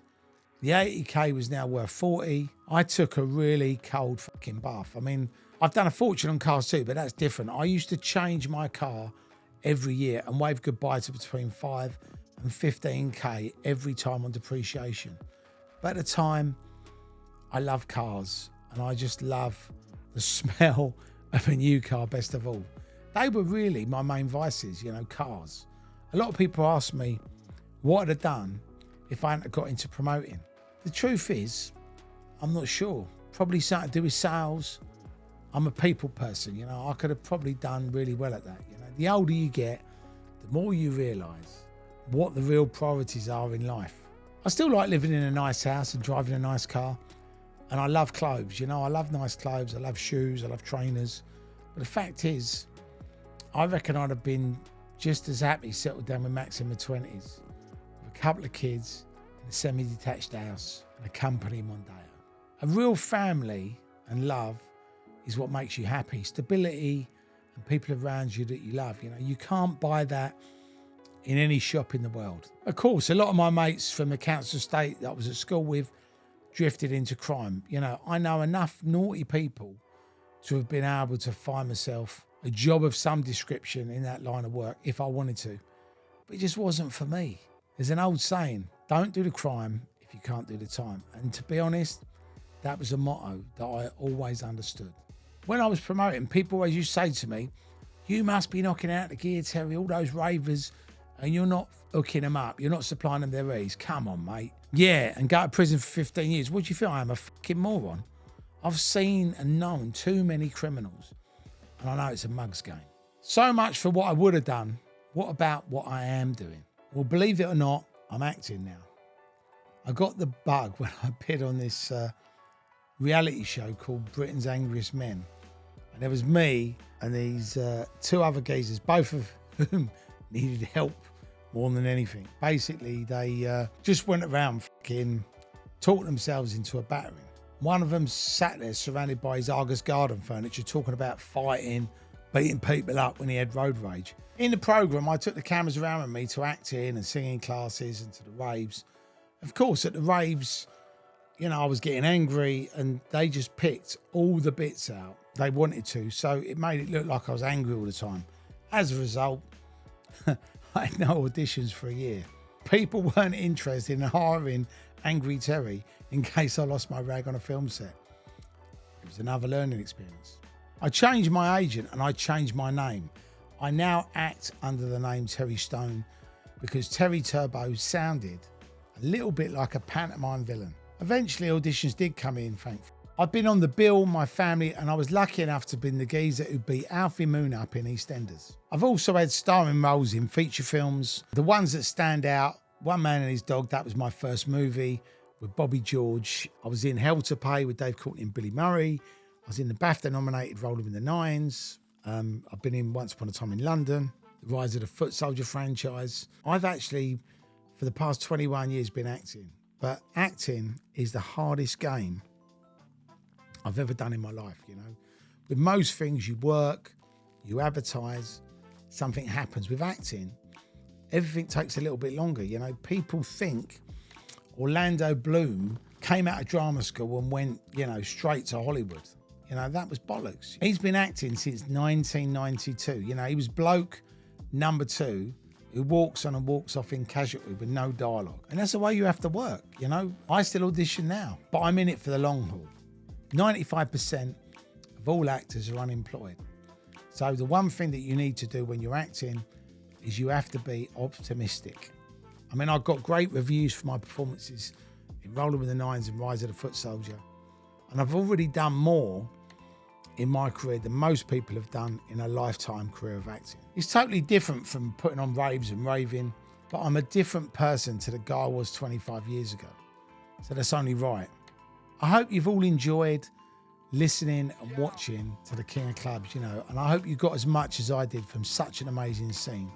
And I hope you've all enjoyed this little trip down memory lane. I also hope that it's been an insight into what I put myself through and how through determination and hard work and not giving up, you'll always get to where you want to be. If there's a message to be left with, I want it to be this: make the most of what you've got. There's a lot more to fighting than just beating someone up. A real fighter is someone who never gives up in life and keeps on pushing through the good times and the bad. That fighter follows their heart and their mind into the unknown. Finding what you want in life, happiness, a girlfriend, a wife, a job, a nice car, a house, inner peace, love, can all be done. If you believe in yourself, you can do it. you can make it happen if you want it bad enough. I'm living proof. That was the grand finale, the end of our King of Clubs series of content. Now, weeks and weeks of content is flown by. I hope you've had so much fun. We've had so much fun doing it. I've had a great time doing that trip down memory lane and sharing it with you all. Please like, please subscribe, please leave comments down below and let all your friends know, because if they've not seen this, they're missing out. Criminal Connection Podcast, baby.